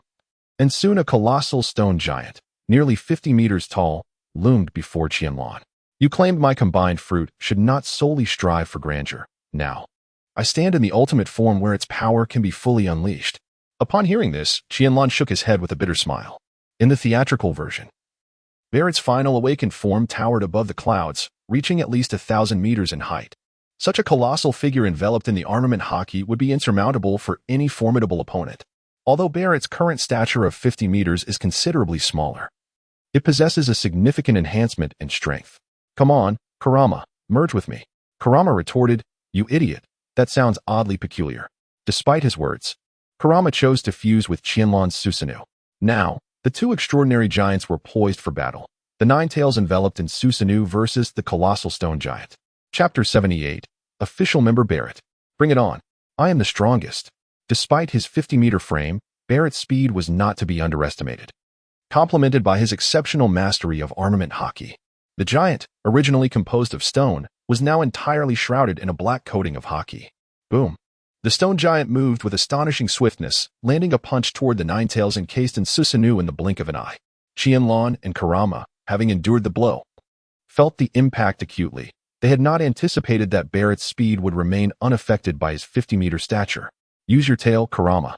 With Qianlan's furious shout, Kurama and Qianlan launched their counterattack, wielding the dual blades of Susanoo in a simultaneous strike against Barrett's stone giant. The disparity in height became evident. Yet the dual blades descended upon the stone giant with remarkable velocity. Gather. Consolidate. Barrett commanded, manipulating the stones beneath him to merge. Positioned at the water's edge, he was hardly lacking in materials. In an instant, a stone shield materialized in the hands of Barrett's giant, continuously thickening as the battle progressed. The dual blades of Qianlan relentlessly cleaved through the air, yet as the distance closed, the onslaught was ultimately thwarted. Make your move, Kai-Bai. In an instant, the nine tails of Kai-Bai manifested, simultaneously ensnaring Barrett. Boom, boom, boom. The incessant barrage from all directions left Barrett's stone giant somewhat overwhelmed. Despite Barrett exerting his utmost to wield his observation haki, he still found himself unable to evade Qianlan's strikes completely. Thus, the continuous assaults from Qianlan's blades and Kai-Bai's tails forced Barrett's stone giant to retreat step by step. Suddenly, a moment of vulnerability in Barrett's defense presented itself. and Qianlan seized the opportunity, with Kai Bai's two tails simultaneously lashing out at the stone giant's left shoulder. Crash! Even the armored defense of the stone giant could not withstand the blow, resulting in Qianlan shattering one of its arms. What say you, Barret? Do you still consider yourself my equal? Perhaps it would be wise to concede. Barret immediately began to mend his shoulder, glaring furiously at Qianlan. Concede? The time for that has yet to come. With his shoulder restored, the stone giant charged once more at Qianlan, but this time, Barret's hands were no longer enveloped in haki. The colossal figures collided again. The stone giant's hands, already small, were further compromised without the armor of haki. Qianlan's blade effortlessly shattered the stone giant's hands. You've fallen for my ruse. The stones that should have scattered in the air reformed, quickly enveloping the hands of the Susanoo that wielded the sword. Barret swiftly cloaked himself in haki, ensnaring Qianlan, and the 50-meter-tall stone giant suddenly surged forward. Both feet aimed squarely at Qianlan's Susanoo's groin. It was uncertain whether this was due to a height disparity or Barret's deliberate intent, but Qianlan was decidedly displeased. Kai Bai. Strike him. Barret's strategy was sound, but the shamelessness of Kai Bai with its 9 tails was overwhelming. All 9 tails struck simultaneously at the stone giant's chest. Even as Barret exerted himself to break free from control, he was still sent flying by Qianlan's might. Thud. Barret's stone giant was obliterated, and he spat a mouthful of blood midair, his form sent hurtling backward for several thousand meters before crashing to the ground. Again, with a renewed fighting spirit, Barret began to gather stones from the ground, 50 meters, 100 meters, 200 meters, until he halted at 500 meters. The already desolate island bore the scars of Barret's actions, appearing as though it had been diminished in height. Qianlan, come again. Qianlan did not anticipate that Barret would revert to his former ways. Such a method carries significant drawbacks. In an instant, the Susanoo, adorned with the 9 tails, sprouted wings and soared into the sky, towering at a height of 100 meters. The colossal figure unleashed a powerful punch, generating a tremendous shockwave. The Susanoo, at 500 meters, deftly evaded the giant's fist, aiming directly for the giant's head. Barret, your speed is woefully inadequate. Becoming this immense is simply counterproductive. As she spoke, Qianlan unleashed her dual blades, swiftly targeting the giant's neck. Clang. However, the giant's neck had not only grown in stature, but also in girth. Consequently, midway through her strike, the dual blades wielded by Susanoo were ensnared by the stone, fortified with armament haki. Perish. Barret seized the opportunity to prepare for an elbow strike, but to Qianlan, his movements appeared sluggish as molasses. Thus, Qianlan summoned her strength, mirroring the earlier moves of the stone giant, and delivered a powerful kick to Barret's abdomen, successfully retreating. Subsequently, Qianlan began to maneuver around Barret's immense form, leveraging her speed to launch continuous attacks. After a quarter of an hour, Barret could no longer sustain the prolonged use of armament haki, and Qianlan recognized that her moment had arrived. Tail Beast Bomb. In an instant, a colossal tailed beast bomb gathered in the mouth of the 9 tails, and, upon completion, Qianlan plunged her dual blades into the tailed beast bomb. With her remarkable agility, she collided with Barret. Boom. At last, the 500-meter giant shattered, and Barret's figure plummeted from the giant's body. Observing Barret's continuous descent from the sky, Qianlan understood that he had lost consciousness. Ding. Task reward. Perfect Sage Mode, mastered. Qianlan swiftly moved to catch Barret, gently placing him on the ground before immediately checking the system panel. Host, Qianlan level. Super Shadow attributes: Wind, Thunder, Fire, Earth, Water, Yin, Yang Ninjutsu, Creation Rebirth. Impure World Reincarnation, Hell Stab, Flying Thunder God Technique, Light and Heavy Rock Technique, Perfect Sage Mode Taijutsu, 7 Days of Breathing Technique, incomplete. Lightning Release Chakra Mode Bloodline Limit, Eternal Mangeki Sharingan, Would Release Summon Beast, 9 Tails Weapons, Amber Cleansing Vase, Space Scroll Store, Kunai, Explosive Tags Indeed. Sage Mode has been categorized under ninjutsu, yet the true nature of a sage in the Naruto world remains elusive. Why must even the sage of 6 paths learn Sage Mode? Is it merely his immense power that earns him the title of sage? Lost in thought, Qianlan suddenly found herself back on the Akatsuki ship, where everyone awaited her return. Barret had been defeated, and this individual would now become their ally, alongside Stasi, who would also officially join their ranks. After such a commotion and the preceding conversation, the group commenced a feast aboard the ship, while the Akatsuki continued to draw closer to the magnificent Desarro ship. This novel can be downloaded through the open-source, free Starstring downloader developed by Xingyu. If you acquire the novel file through a proxy download and the provider has not offered the software source code or open-source address, please request an immediate refund and report the vendor. Author email, xingyououtlook.com. Author QQ, 201-759-3710. Official QQ Group, 149050832. Official TG Group, https, Me FQ Tool Chapter 79, Arrival at the Desarro, Re-encounter with Guion. 5 days later, after a lengthy voyage, Qianlan and her companions finally beheld the opulent and colossal Desarro. The unpredictable weather of the New World, which had significantly affected the ship's speed and direction, warranted the 5-day journey. Ho ho ho. Indeed. It was a treasure ship adorned with gold. Even the princess yearned to seize it directly. Perona's words unveiled her true nature, yet under the night sky, the Desarro, with its golden embellishments and dazzling lights, exuded an air of extravagance that was irresistibly alluring. As time passed, the group gradually approached the entrance of the Desarro. In an instant, countless golden particles descended from the heavens, seemingly to welcome the entirety of the Akatsuki. However, while everyone became enraptured by the spectacle, Qianlan reminded them to remain vigilant. Qianlan, exercise caution. Do not allow the golden dust to settle upon you, lest you fall under the control of Desarro. Is it truly that terrifying, Master Qianlan? Bartolomeo inquired, though he immediately erected a barrier above the crowd, gathering all the scattered golden dust.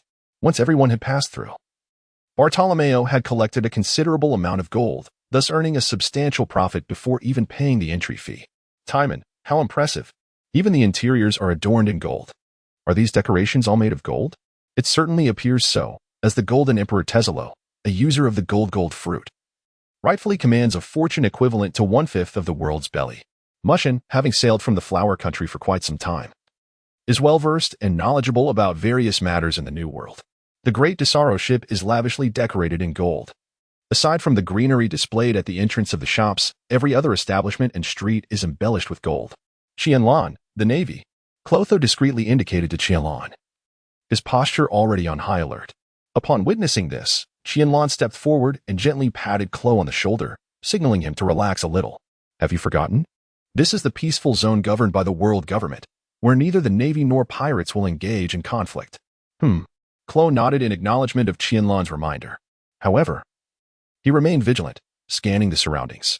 He understood that the so-called peaceful zone could be disrupted at any moment, and it was wise to remain cautious. Well, Bartolomeo and I are off for a drink, Zoro declared as he prepared to leap down. Sensing his intent, Qianlan swiftly yanked him back. What are you doing? Don't rush, green-haired one. You should head to the central area. There, you can gamble and enjoy a drink. With that, Qianlan jumped directly from the ship of the Akatsuki. I want to explore on my own. The crew watched their captain with helplessness as they continued their voyage, eventually arriving at the dragon service area on the Great Desarro. Sataki, then let us part ways. With that, the group dispersed in different directions, each heading toward their areas of interest. Sataki turned back, seeking out her fellow fur tribe companions. Even though she had joined the Akatsuki, it was prudent to check in on her kin. Meanwhile, Qianlan strolled aimlessly along the streets of the Date Solo, clutching a bottle of wine. She observed the drunken pirates leaning on each other, the flamboyantly dressed maidens, and the opulence within the shops. For some inexplicable reason, a twinge of loneliness enveloped her, casting a shadow over her mood. With each step past the shops, the sense of solitude deepened within her. Suddenly, she collided with a tall figure, both of them tumbling to the ground. Qianlan fell back, taking a hearty swig from her bottle. In an instant, a large hand lifted her upright, forcing her to stand on her feet. Such size, such length, such whiteness. Yet, dear beauty, why adorn yourself with a spider tattoo that disrupts your overall allure? What a scoundrel! Have you imbibed too much? Upon hearing this, Qianlan shook her head and instantly recognized the figure before her. What brings you here? Qiyuan abruptly released Qianlan, placing her down. What is this? Is the Navy not permitted to enjoy themselves here? If it weren't for the prohibition against violence in this place, I would have seized the opportunity to eliminate you just now. Just kidding, but what a twist of fate we have. Fate brings us together from afar, while lack of fate keeps us apart even when close. Qianlan understood that the Desarro's warship exerted a far greater constraint on the Navy than on pirates. After all, pirates could simply flee after a skirmish, while the Navy, as the violent apparatus of the world government faced accountability for any missteps. However, encountering Gion here was quite unexpected for Qianlan. It appeared that the Navy was also a significant consumer in this locale. Stop. What do your words mean? Do you have an issue with my tattoo? Gion remarked, her gaze fixed on Qianlan, imbued with a palpable aura of menace. Yet, upon recalling Qianlan's words about fate bringing people together across great distances, Gion felt a twinge of anxiety. Nevertheless, she swiftly shifted her tone, her demeanor softening significantly. What then? Do you deem most appropriate? I am willing to heed your counsel. A sense of alarm surged within Qianlan, for Gion, one of the enchanting beauties of the Navy, was officially recognized as a master of the geisha arts, entertaining aged lechers to entice pirates. Such an unexpected revelation left Qianlan feeling profoundly uneasy, as it hinted at the potential for forthcoming troubles. Gion's allure was undeniable, especially the captivating beauty mark at the corner of her mouth, which intensified her charm. However, the presence of tattoos would only mar the elegance of her thighs. Under the influence of alcohol, Qianlan instinctively reached out to touch her. The skin was smooth and delicate. In that moment, Gion was utterly infuriated, swiftly drawing her blade, Kamigami, and striking out in fury. Boom. Qianlan instinctively evaded Gion's attack.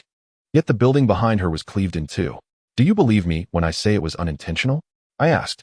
Gion retorted angrily. Do you really think I would believe that?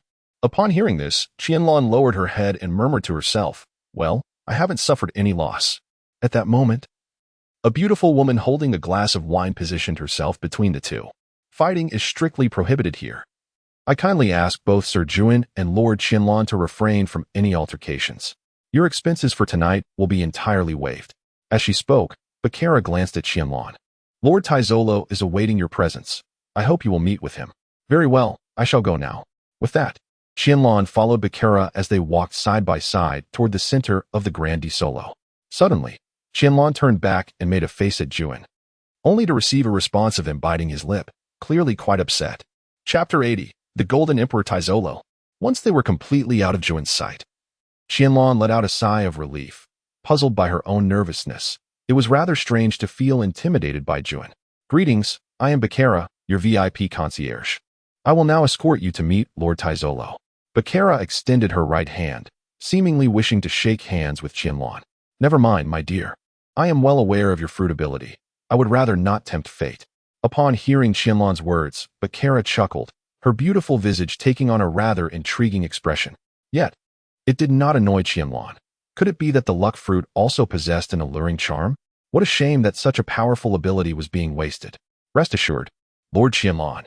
With that, Bakara offered her glass of wine to Qianlan, remarking, for a formidable individual like you, my fruit's influence would surely bring misfortune to the entire Grand Desarro. Qianlan did not answer. Instead, she pondered while stroking her chin. She feared that if misfortune were to befall her, the repercussions would be even more significant for those around her. Should she inadvertently unleash the tailed beast chakra, the crew aboard the Great Desarro would be in dire straits. A quarter of an hour later, under the guidance of Bakara, Qianlan arrived at the most vibrant locale aboard the Grand Desarro. The scene was alive with bustling bars, casinos, and the exhilarating spectacle of turtle racing. Everywhere, gamblers clutched their fine wines, accompanied by an array of stunning hostesses, while a number of unfortunate souls burdened by debts were discreetly ushered away. In essence, darkness coexisted with light, opulence with squalor. Here, my lord Qianlan.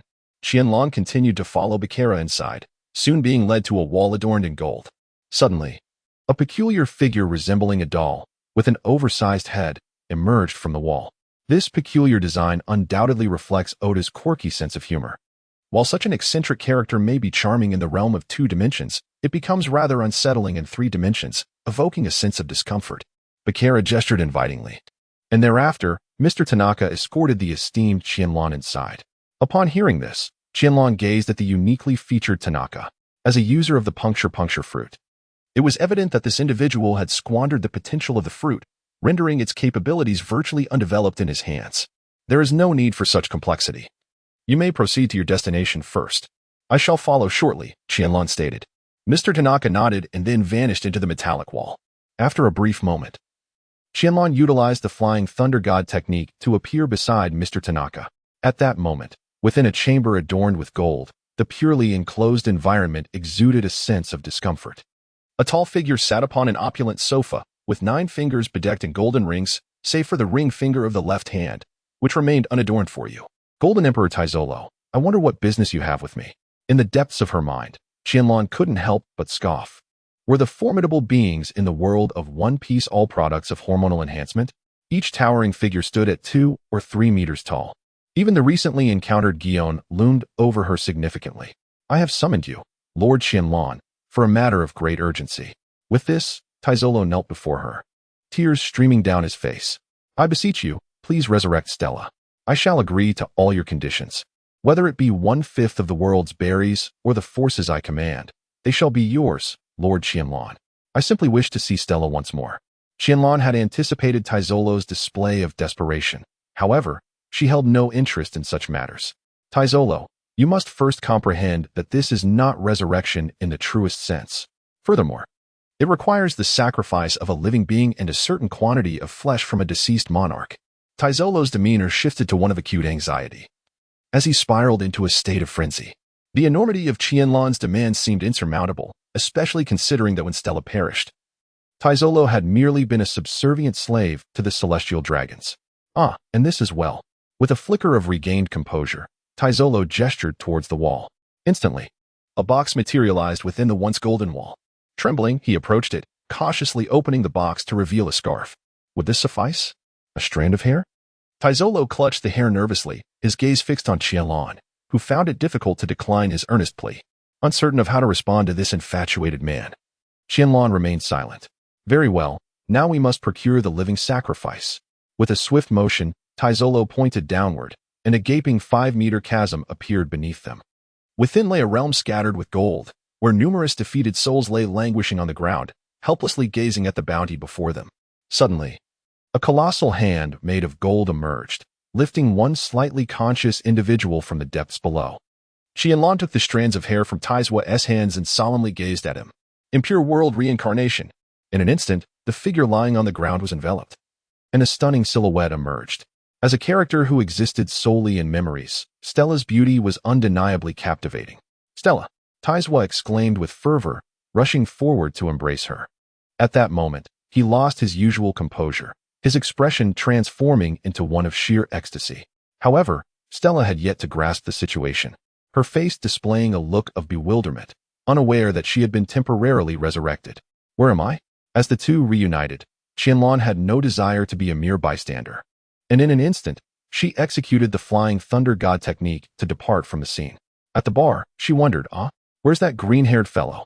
The figure of Qianlan suddenly materialized at the bar, while Bartolomeo and Kuro had already imbibed to the point of flushed faces. Master Qianlan, that fellow has ventured into gambling, and his luck is truly extraordinary. Kuro remarked, could it be that he is using observation haki to cheat? Esteemed Qianlan, all members of the Akatsuki can indulge here free of charge. Might I inquire what you wish to drink? Qianlan harbored a slight aversion towards baccarat, who had the ability to absorb one's luck. Qianlan ordered a glass of milk to savor alone. However, despite the Grande de Solo's claim of offering comprehensive service, she found little amusement in it. Has Lord Qianlan concluded discussions with Lord Taizolo? Hey, I knew you would be here indulging in drinks. Where is that green-haired fellow? Suddenly, Timan approached with several women, his hands laden with an abundance of items, suggesting that they had indulged quite lavishly. Qianlan, the green-haired fellow is still playing around. Should we go meet that guy Barrett? It seems he is still training on the ship. The few of them felt rather helpless towards Barrett, a fanatic of cultivation. Yet soon there would be no need for anyone to stay behind to watch the ship. The women then took their seats, and Bacala complied with their request by serving each of them a glass of wine. Chapter 81. A bounty in hand, the defeated navy. Suddenly, music began to resonate throughout the venue, capturing everyone's attention. Sataki, is this a new program? The attendees turned their gazes towards Bacala, seemingly awaiting her explanation. As the exclusive hostess aboard the great Desarro, Bacala wore a perplexed expression on her beautiful face. Let us go outside and find out, said Mushuan as she approached a nearby window, prompting the others to follow suit. Before long, the stage that was supposed to be closed off was once again illuminated by dazzling golden lights, appearing even more resplendent. What on earth is happening? The performance was supposed to be over. Could there be an enemy? Bacala stared in astonishment at the scene below, while the others eagerly watched the stage. seemingly anticipating a confrontation. Indeed, it seemed that everyone relished the excitement of chaos, as was human nature. Lord Tesalo. Amidst the astonished gazes of the crowd, Tesalo, adorned in a golden outfit embellished with dozens of gemstones, strode confidently onto the stage. Upon reaching the center, he seized the nearby microphone. I am the Golden Emperor Tesalo. I hereby declare that from this moment forth, the great Desarro belongs to the Yonko Qianlan, and I shall be a member under Qianlan's command. Tesalo's declaration sent shockwaves through the audience. No one had anticipated such a delightful surprise at the conclusion of the night's festivities. Having just received a bounty as one of the Yonko, Qianlan had unknowingly absorbed one of the underground world's major powers, the Golden Emperor Tesalo. Tesalo, you scoundrel. What do you mean by this? Are you betraying the world government? Death awaits you. Those who frequented the Great Desarro included not only pirates, but also officials of the world government. The most significant reaction came from the world government itself. Given that Tesalo contributed substantial amounts of berries annually, it was understood that Tesalo could influence the celestial dragon's decisions to some extent through his wealth. Thus, his allegiance to Qianlan was a monumental shock to the world government. On stage, Tesalo maintained his smile, seemingly unaffected by the officials below. Are you threatening me, world government? With a flick of his wrist, Tesalo manipulated the gold surrounding the ship, instantly piercing the chest of a world government official. In that moment, the atmosphere in the venue fell eerily silent, stunned by Tesalo's audacity. The pirates, however, erupted in cheers, reveling in the provocation directed at the world government, likely marking the end of their officials and navy appearing aboard the Great Desarro. Kill them. Don't let a single world government official escape. Slay these despicable navy. Tesalo's actions ignited the fury within the pirates present, escalating tensions between the two factions. Bang! A gunshot shattered the tranquility, igniting the battlefield. Death to the pirates. Justice shall prevail. Let us vanquish these wretched pirates together. The navy and the world government seemed to have allied forces, leading to an unprecedented melee aboard the Great Desarro. Neither the pirates of the New World nor the navy were weaklings, and soon a fierce battle erupted. The surroundings became a chaotic battleground, and Tesalo joined the fray, wielding the gold aboard the Great Desarro to indiscriminately slay navy personnel and world government officials. Suddenly, a powerful slash descended, cleaving through the audience area, aimed directly at Tesalo on stage. Boom! Tesalo, manipulating the gold, erected a golden wall several meters high, successfully blocking the attack. Die, you scoundrel! A world government official clad in a suit roared, transforming into a colossal lion as he lunged at Tesalo. Ha! Here, I am invincible. Tesalo laughed maniacally. Though inwardly he remained vigilant, both opponents were formidable adversaries. How could I allow you to besiege Lord Tesalo? Deus declared as he leaped into action, swinging his axe violently at the one who had just launched the strike. Yet, Ji Yuan barely glanced at Deus, effortlessly wielding his renowned blade to unleash a powerful slash. Clang! Ji Yuan's strike shattered Deus's axe, continuing its momentum to carve a bloody gash across Deus's chest. Struck by this blow, Deus plummeted to the ground, unconscious. Seeing this, Bacala prepared to intervene, but was immediately halted by Qianlan. What use is it for you to go now? With your strength, you would meet the same fate as that fellow. Bacala cried. Then must I simply stand by and watch? I want to fight too. Their exchange startled the onlookers, who turned their curious gazes towards Qianlan. Little did they know that their captain had inadvertently amassed such a formidable force, leaving everyone in awe. Kuro, then let us join the fray too. Qianlan, we cannot refuse given the circumstances. Master Qianlan, Kuro speaks wisely. As Bartolomeo picked his nose, he added, that guy has just declared his allegiance to us. If Tesalo is defeated by the navy, what will become of our organization's reputation? At that moment, the situation on stage shifted dramatically as a burly figure suddenly emerged, striking the lion squarely in the face. The world government official, having taken the blow, collapsed to the ground, wiping the blood from his lips. Ji Yuan, how do you fare, Lord Pankagan? Do not worry about me. Pankagan glared furiously at Barrett, still seething from the prior ambush. Barrett stood defiantly, provoking both sides with an arrogant expression, seemingly ready to take on 3 adversaries alone. Mushuan, Captain Qianlan, it appears our new ally is also a troublemaker. Barrett has made his move. I too wish to engage, Zoro declared, reaching for his sword, ready to join the fray at any moment. Upon witnessing the scene, Qianlan helplessly waved his hand, unwilling to say much to the warmonger Barrett. Since Taizolo had already pledged allegiance to him, All damaged possessions now belonged to him. At that moment, Gion and Pankakang were also deliberating the current situation. Continuing the fight would likely be disadvantageous for their side. Lord Pankakang, the fourth Emperor Qianlan, is present, one remarked. The fourth Emperor, you say? Then let us temporarily withdraw, replied Pankakang as he relinquished his fruit abilities. Taizolo, consider yourself spared for today. However, you shall now bear the wrath of the world government. With that, Pankakang gestured, prompting the navy and officials of the world government to begin their retreat. Meanwhile, any pirates who dared to attack were swiftly dispatched by Gion and Pankakang. Chapter 82. A New Bounty. Humph. Taizolo scoffed, revealing his disdain. Did he not already understand the true nature of the world government? He did not regret his decision this time, even if it meant opposing them. Meanwhile, Barrett's fervor for battle was extinguished in an instant. Is no one else going to fight? Such a waste of time. With that, Barrett turned to leave, not even glancing at Taizolo. As the crowd gradually dispersed, Taizolo approached Qianlan, accompanied by his subordinates, Deus, Bakera, and Mr. Tanaka. Without hesitation, Taizolo knelt on one knee, looking up at Qianlan with utmost seriousness. I beseech you, Lord Qianlan, to permit me to join the Akatsuki organization and to designate the Great Desarro as part of its territory. Bartolomeo chuckled. So that means a portion of your wealth will also belong to me? Observing Bartolomeo's greedy expression, Zara delivered a swift kick to his rear. Bartolomeo, stung, retorted. 1/5 of the world's berries. Don't tell me none of you are tempted. That would be too hypocritical. Zoro, do you not wish to acquire a renowned sword? And you, Perona, do you not wish to indulge in shopping? The group suddenly felt a bit sheepish, their gazes involuntarily drifting away, seemingly reluctant to discuss the matter. Especially Zoro, who had just engaged in combat, now absent-mindedly scratched his green-haired head. Bartle, you have a point. It seems rather acceptable, Mokusen chimed in. With so many berries, I could change my outfit daily. The group casually discussed how to handle such a fortune of berries, revealing their undeniable honesty. Upon witnessing this, Qianlan let out a cold laugh, and the atmosphere in the room instantly fell silent. Taizolo, why do you presume that I would accept you? Is it merely because of the wealth you command? As she spoke, Qianlan's tone turned serious. Foolishness. To take your life is my prerogative. The crowd shuddered at her words, realizing that the individual before them was indeed a formidable force. Mr. Tanaka, Bakera, and Deus trembled in fear. It was no wonder she had ascended to the status of one of the four emperors. Her mindset and awareness were leagues above the rest. Upon hearing this, Taizolo felt a wave of anxiety wash over him. After a moment to collect his thoughts, he finally spoke, because Lord Qianlan has slain the celestial dragons.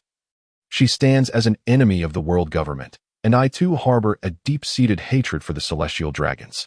I wish to follow Lord Qianlan in overthrowing the world government.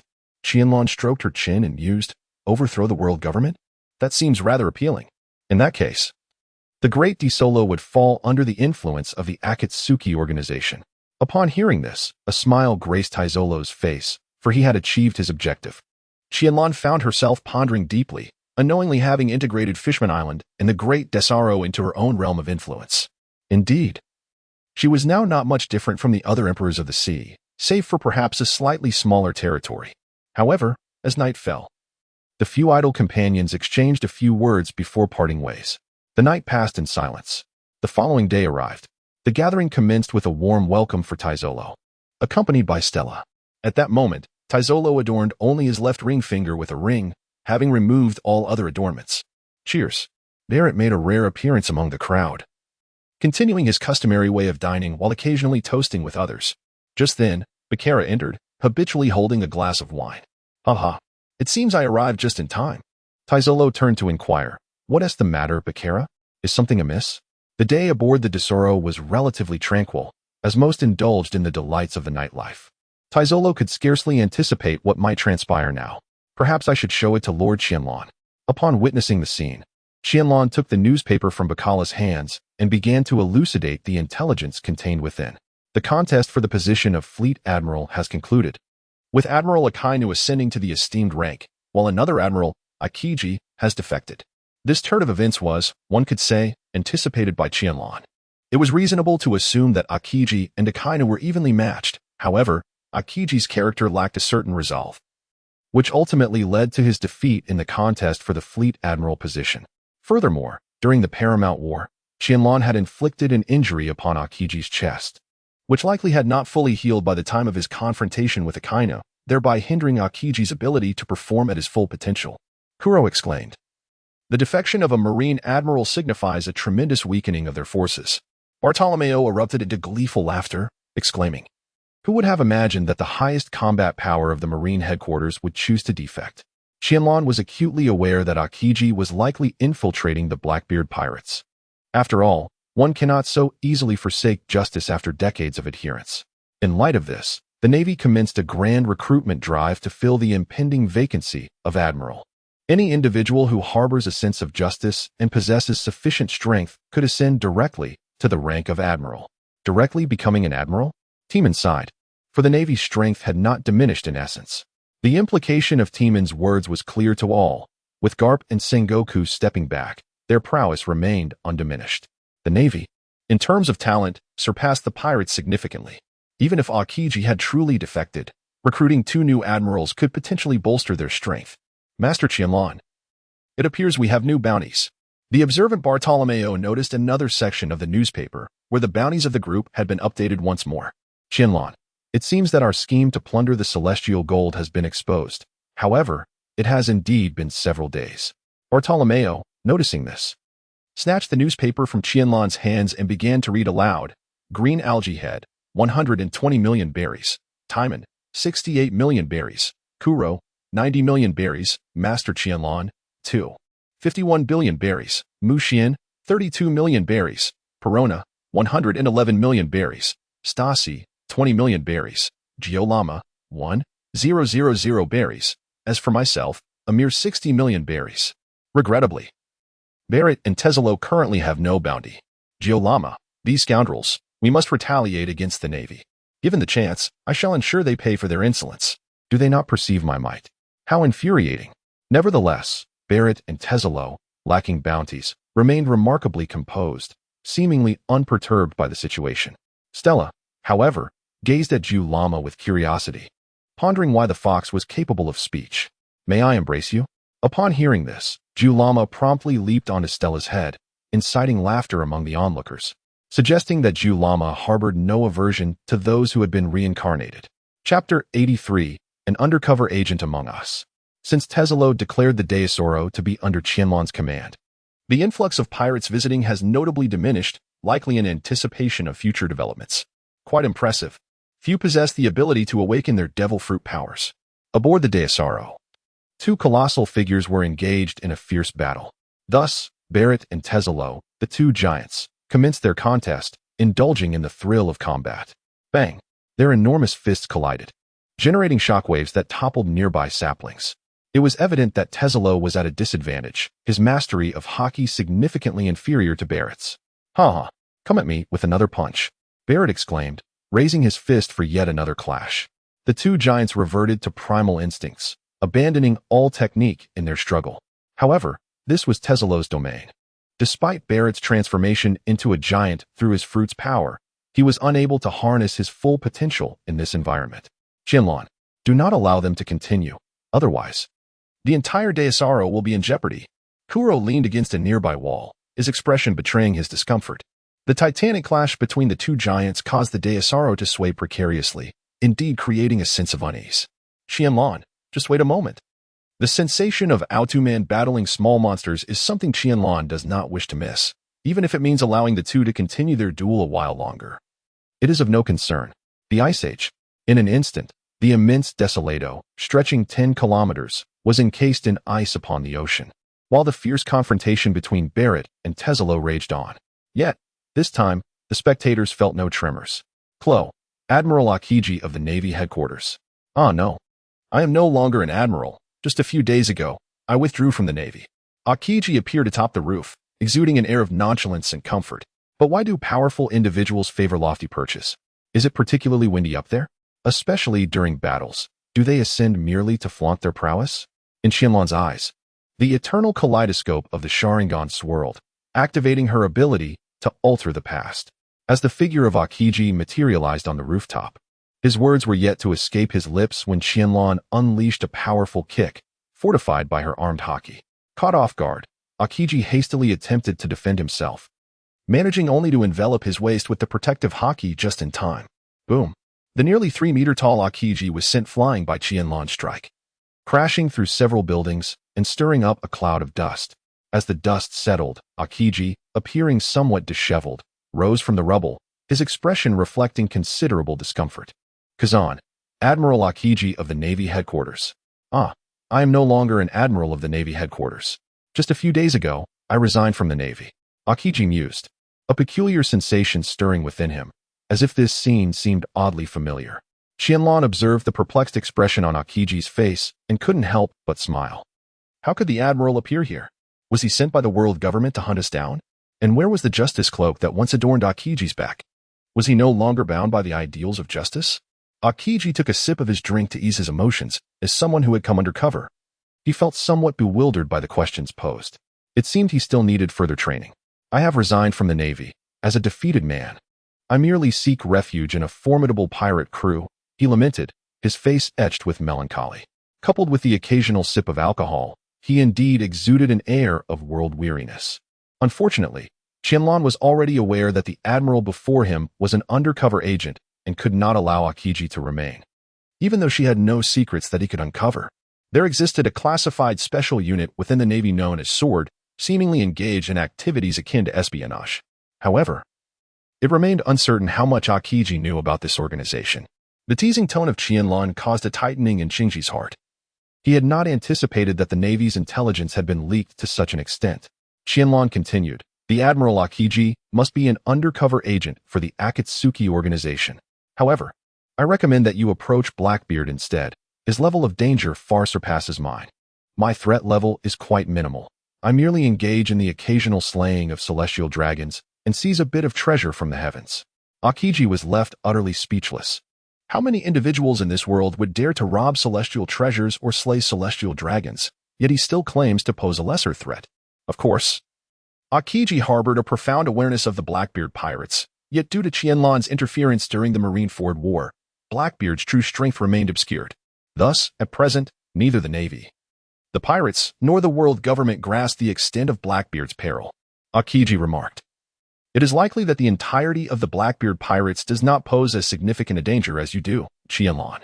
Blackbeard is very likely the progeny of the notorious pirate rocks, possessing the souls of 3 individuals, which enables him to consume 3 devil fruits. If the Navy and the world government are not apprehensive of a repeat of the God Valley incident, they should indeed focus their attention on Blackbeard. Qianlan was unaware of Blackbeard's true identity, yet the sailors speculated extensively about it. Consequently, Qianlan shared all the information he possessed with Akiji. Instantly, Akiji's expression darkened.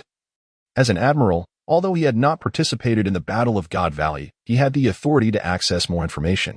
If the man before him spoke the truth, he must relay this news back to the Navy. Since the Akatsuki organization does not welcome me, I shall take my leave, Akiji declared. Leaping into the air towards the periphery of the Desarro ship, where his new companion, a giant penguin named Camel, awaited. Through Qianlan's observation haki, Akiji swiftly departed from the vicinity. Barrett inquired, was what you said earlier true? Is Blackbeard, who emerged during the Paramount War, truly that extraordinary? Barrett and Desarro had been keenly aware of the situation but refrained from interjecting until now that Akiji had left, allowing their conversation to flow freely. Desarro chuckled. I sense that Lord Qianlan is deceiving this admiral. How could anyone possibly consume 3 devil fruits? That is utterly impossible. In an instant, all 3 turned their gazes toward Qianlan, seemingly awaiting his clarification.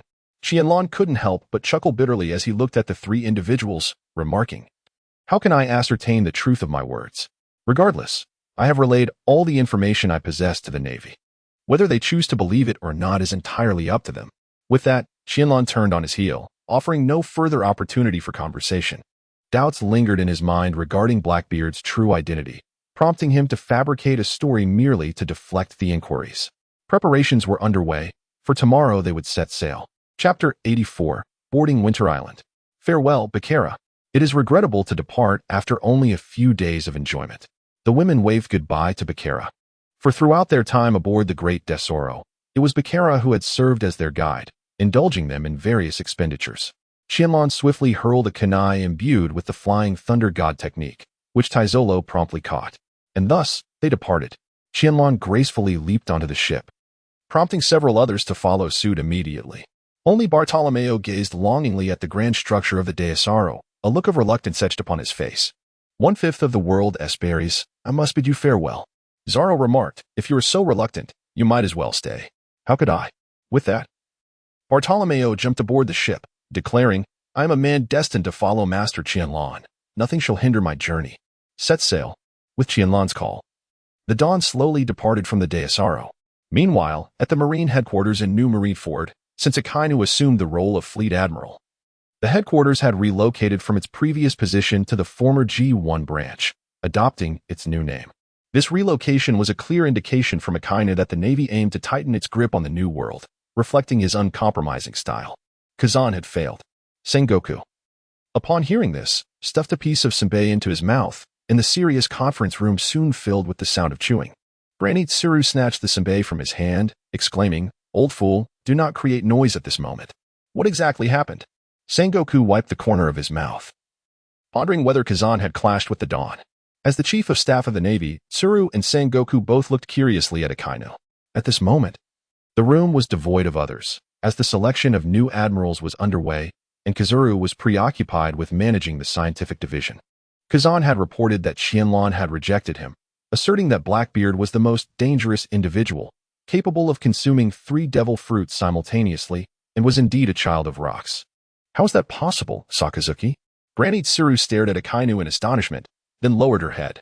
After all, if Pirate King Roger could leave behind his bloodline, perhaps rocks could have done the same.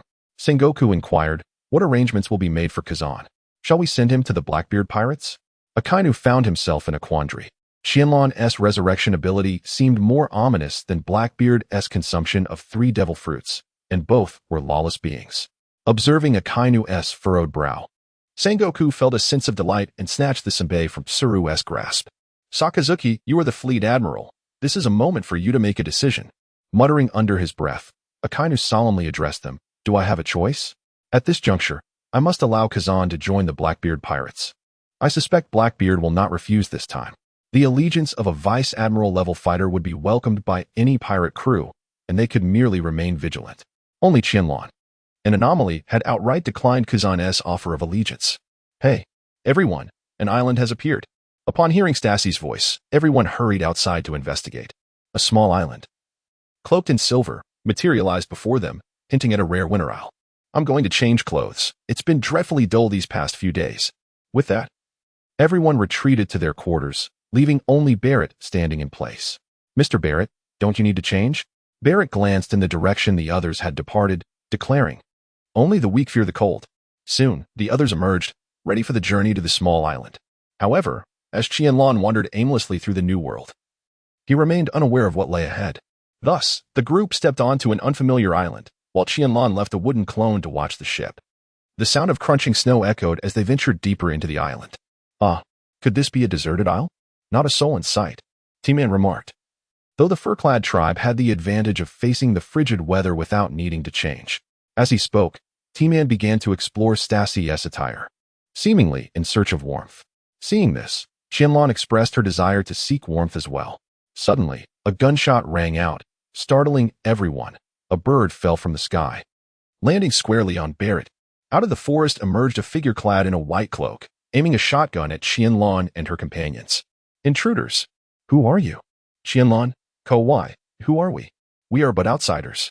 Qianlan unconsciously adopted the tone of the yellow ape, and one must admit, this was quite captivating.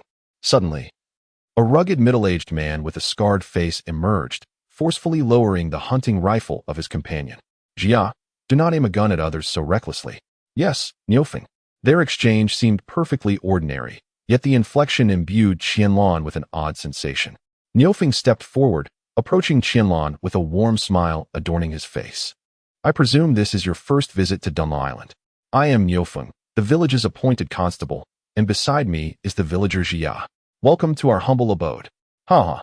Then, dear Constable Niufeng, might you guide us to a place where we can replenish our supplies?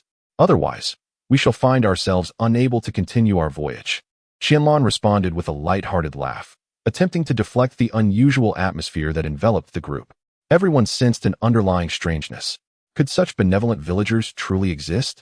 Surely, they would struggle to survive in this new world. Perhaps the remoteness of Winter Island deterred pirates from intruding. Under the guidance of Shinting, the group traversed through the biting wind and snow, arriving at a rather secluded village.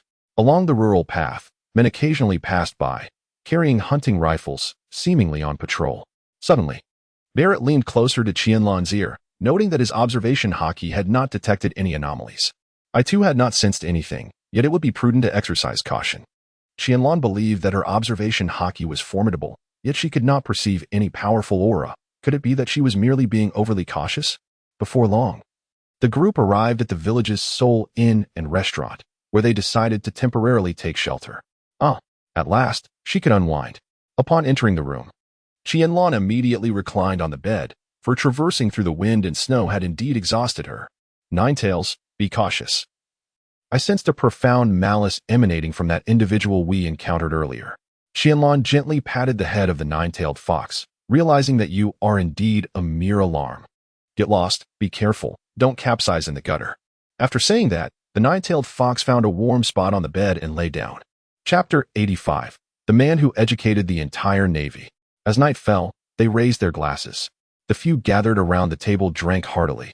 Even Sita and the nine-tailed fox joined in, and I must admit, it is somewhat peculiar to see an animal indulging in alcohol. Snowfall, moon-gazing, drinking. And another sip of beer. How utterly delightful, truly elegant. As Qianlan listened to Bartolomeo's musings, she couldn't help but sense a hint of a familiar charm reminiscent of a certain Kagoro. Nevertheless, enjoying a drink while admiring the snow and moon on a winter's night indeed possessed a unique allure. With that thought, Qianlan downed her drink in one swift motion. There was something distinctly unusual about this village. As Barrett took a hearty gulp from his cup, Desarro inquired, "What is so unusual?" "This drink is quite good. I like it." He noticed the presence of numerous disabled individuals in the village, and it seemed that every household was armed, with some possessing considerable strength. The astute Kuro, a person of high intellect, also recognized the village's peculiarity. Numerous signs indicated that this village was far from ordinary, markedly different from typical villages. Perona, her cheeks flushed from drinking, chuckled, "Ho ho ho. You all think too much. This princess only needs to focus on having fun, so let's toast together. Cheers." Statsy echoed. The women were unconcerned by the peculiarities and continued to relish their drinks. However, Barrett subtly moved closer to Qianlan, whispering, "There are quite a few soldiers in this village. I just can't tell if they are from the Navy or another kingdom's army. I trust your judgment." Barrett's insights were indeed valuable. Given his past as a soldier and his youthful exploits on the battlefield, where he earned the title of hero, since Barrett identified them as soldiers, it was unlikely he was mistaken.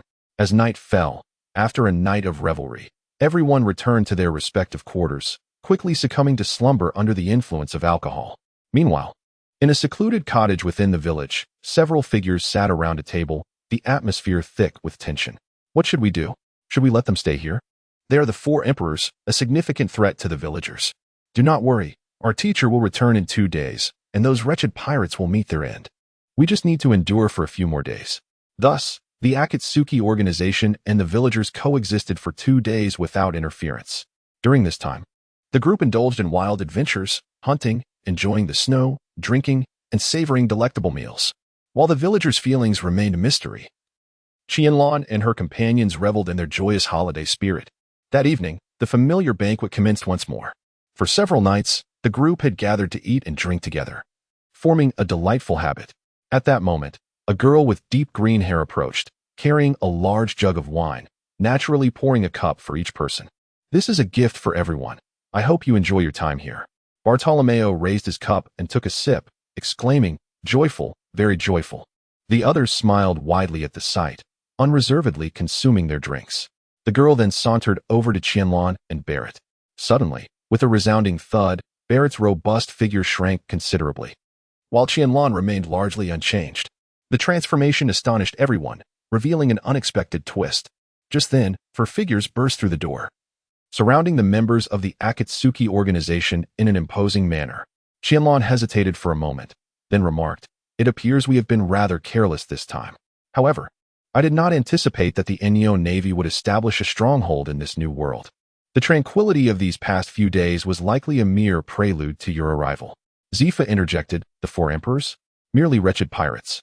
It's inconceivable that you remain unchanged after being struck by my retrogression fruit. Ein's face was awash with astonishment, and his expression seemed quite unnatural. Meanwhile, Binzi and Shuzhua, both officers of the Inyo Navy, regarded Qianlan with caution, poised to act at a moment's notice. Zifa, as the leader of the Inyo Navy, calmed the troops with a single statement. In these vast seas, anything miraculous could transpire. Remain composed, Ein. At that moment, Barrett rose with a sinister grin and declared, "Who has given you the illusion that I am weaker than I was over a decade ago?" Qianlan smiled, recalling that Barrett was now 43 years old. And 12 years prior, he was precisely 31. At that time, Qianlan was uncertain whether Barrett had awakened his fruit powers. But it was undeniable that he was at the pinnacle of physical strength. Engage. The two factions immediately clashed without holding back, as if dictated by fate. Desarro charged toward Ein, and in an instant, their blades were drawn and they engaged in fierce combat. It has been a long time, Zephyr. Allow me to witness the might of the former Marine Admiral.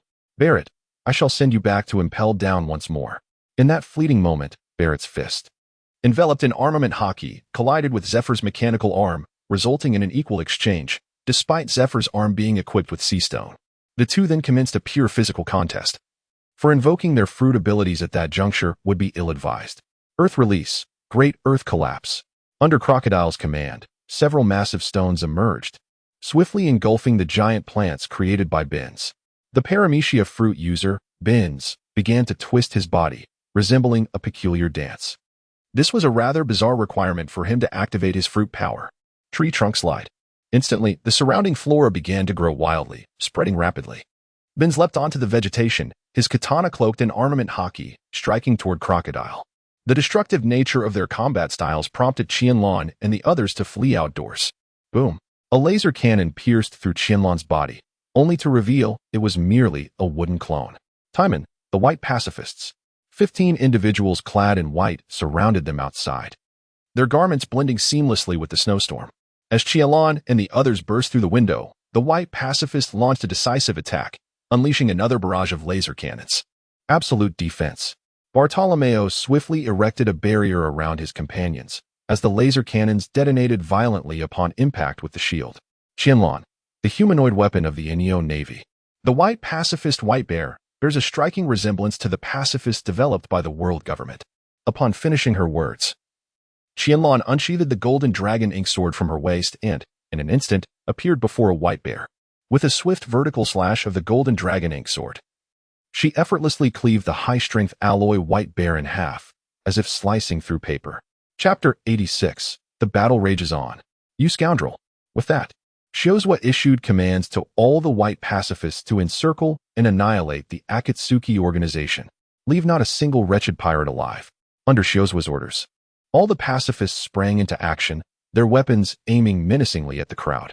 Without needing Qianlan's command, the belligerent fighters immediately engaged in combat with the pacifists.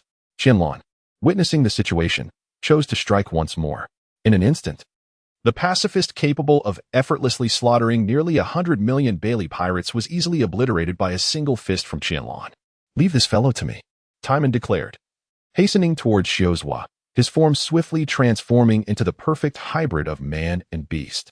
Shozua regarded Timan with a serious expression. The combat endurance of a Zoan-type devil fruit user was formidable, indicating yet another protracted battle lay ahead. Wind whirlwind slash. A colossal tornado erupted from Timan's mouth, swirling the white snow beneath into a breathtaking spectacle. Yet, within this beauty lay a deadly intent, as the mighty storm shattered the immense trees in its path. Observing this, Shozua swiftly retreated a few steps to gather his strength, then leaped into the air, executing a series of rapid kicks that unleashed dozens of slashing strikes. Shave and frenzied slash. The incessant strikes collided with the tornado, igniting countless explosions and sending a powerful gust of wind spiraling outward, akin to a tempest unleashed.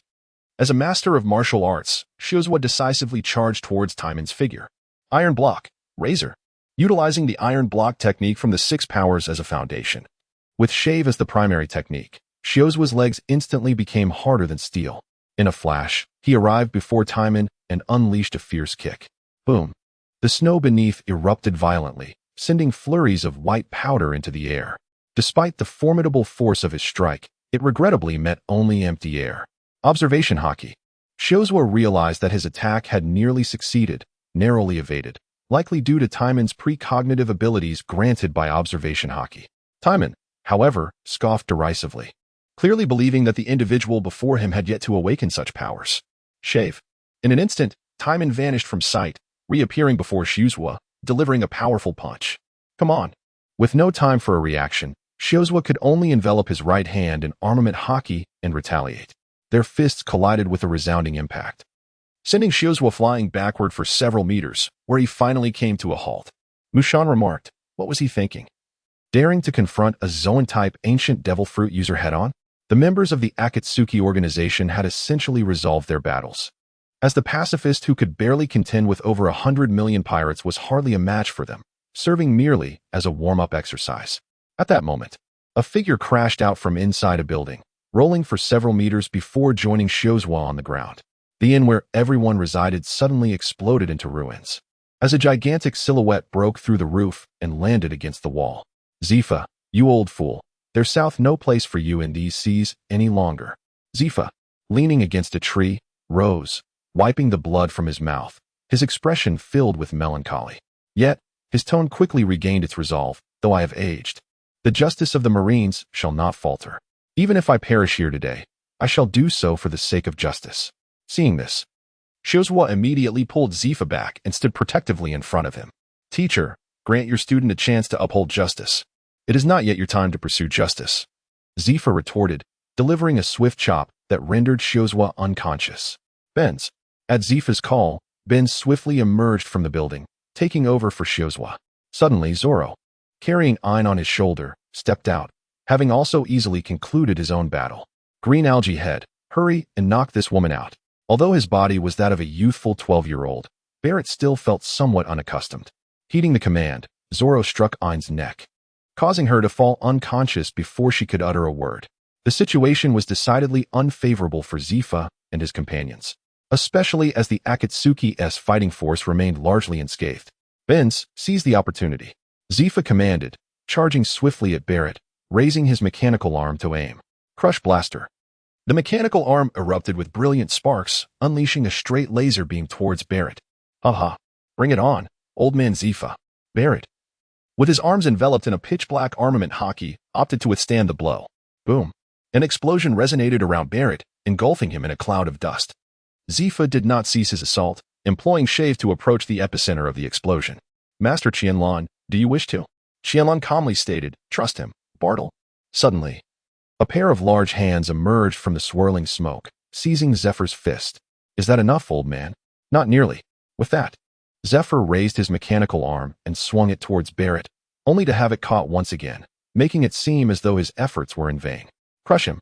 The explosives within his mechanical arm detonated violently, prompting both Barrett and Zephyr to wisely withdraw. The explosion enveloped the entire battlefield, shrouding it in a haze of smoke. In this moment, the seasoned Zephyr showcased his formidable prowess, swiftly employing the technique of Shave to appear beside Zaro, and then unleashed a powerful kick towards him. Boom. Zaro, with his dual swords raised, managed to block Zephyr's strike, but it granted Benz an opportunity. A thick vine appeared behind Zoro, rapidly coiling around Ein's waist. Benz, controlling the vine, exerted force, pulling Ein directly to his side. As the smoke dissipated, the situation on the battlefield became clear, with both sides now restraining themselves. No doubt. He is a former Marine Admiral, Barrett remarked. While he felt indifferent about Ein's rescue, a hint of dissatisfaction lingered in his heart. Benz, take them away. What about Teacher Zephyr? Upon hearing this, Zephyr tore off his clothing, declaring, this is the moment for me to uphold my justice. Come on, I'll send you off. You old fool. The two figures clashed fiercely once again, both Zephyr and Barrett being masters of physical combat. As the man who trained the entire Marine Corps, Zephyr had always insisted that the three admirals honed their martial skills, and he himself had attained the rank of admiral through his mastery of physical techniques. Barrett, too, had not neglected his training during his time in Impel Down, though he could only practice under the constraints of sea-stone handcuffs, making both their combat skills exceptionally formidable. Chapter 87. The Drugged Old Man. You're done for, old man. Seizing the opportunity, Barrett landed a kick to Zephyr's chest, sending him tumbling several times before he finally came to a stop. However, once halted, Zephyr began to gasp for breath, appearing exceedingly fatigued. Decades of service in the Navy had left the former admiral with numerous hidden injuries, and the combination of his amputated arm and asthma severely limited his endurance in battle. "It seems I must resort to this," Zephyr muttered to himself. "Did you foresee this moment, Vegapunk?" With that, he pulled a vial of purple liquid from his waist and swiftly injected it into his arm. Almost instantly, the effects of the drug took hold. His exposed muscles bulged with newfound vigor, and his previously labored breathing began to stabilize. "Kuro, is Barrett all right? That former admiral seems a bit off." "Absolutely fine." Qianlan holds unwavering faith in Barrett's prowess. Having fought to a standstill against the Dark King Rayleigh in his teenage years, he has relentlessly pursued mastery for 2 decades within Impel Down. Were it not for Zephyr's exceptionally pure seastone mechanical arm, this battle would likely have concluded long ago. "Come forth, young one. Witness the true strength of an admiral." With a thunderous roar, Zephyr charged towards Barrett, and both warriors landed a decisive blow upon each other's faces. This time, it was Barrett who was sent hurtling backward, crashing through several trees and becoming ensnared within a mound of snow. "Qianlan, Barrett, that fellow, has been rather careless." Using his face to absorb a mechanized arm imbued with the formidable Busashoka haki. Yet, this exemplifies Barrett's true masculinity. He confronts challenges head-on without a hint of retreat. Why hasn't Barrett activated his devil fruit ability? It was clearly within his grasp moments ago. "Timan, do not worry, Sataki. Barrett possesses a keen sense of judgment." Bang! Barrett emerged from the snowdrift, his eyes wild with fury as he fixated on Zephyr's figure, seemingly intent on devouring him whole. A terrifying visage indeed. "Come on, you old coot. I shall not evade your assault." Barrett lunged at Zephyr, who, in response, leapt into the fray, and the two engaged in a fierce aerial clash. They exchanged blows with fists and feet, having forsaken all semblance of defense. "You are still too inexperienced, kid." In the midst of battle, Zephyr seized an opportunity, transforming his fist into a finger, launching a finger gun that pierced Barrett's left shoulder, a crimson spray erupting as he withdrew. Undeterred by his injury, Barrett remained composed, retaliating with a powerful punch that sent Zephyr careening back. However, Zephyr recognized his moment had arrived. Rising once more, he advanced towards Barrett's wounded left shoulder. Seeing this, Qianlan shook her head with a bitter smile and remarked, "You certainly weren't in such fine form when you faced Luffy, old man Zephyr." "Is it truly because Luffy bears the name Monkey?" Bartolomeo, unable to contain his disdain, shouted at Zephyr, "Is this what a marine admiral is like? Only taking advantage of others' misfortunes." "Humph. For you pirates, any means are justified as long as the goal is achieved." Qianlan understood that Zephyr had the right to speak thus. The once renowned general, who claimed not to kill, had faced the deaths of his wife and child, witnessed the demise of his students before his very eyes, suffered the loss of his own arm, and experienced the betrayal of his own beliefs. Zephyr's hatred for pirates had reached an apex, to the extent that he disregarded the lives of innocents, seeking to obliterate the new world with explosive rocks. Thus, Zephyr was not a man of principles. Boom. The battle between the two continued, yet as time passed, the effects of the drugs Zephyr had taken began to wane. It could be said that the drawbacks of drug use were now manifesting, leaving Zephyr in an exceedingly weakened state. Faced with Barrett's ferocious onslaught, Zephyr found himself utterly defenseless.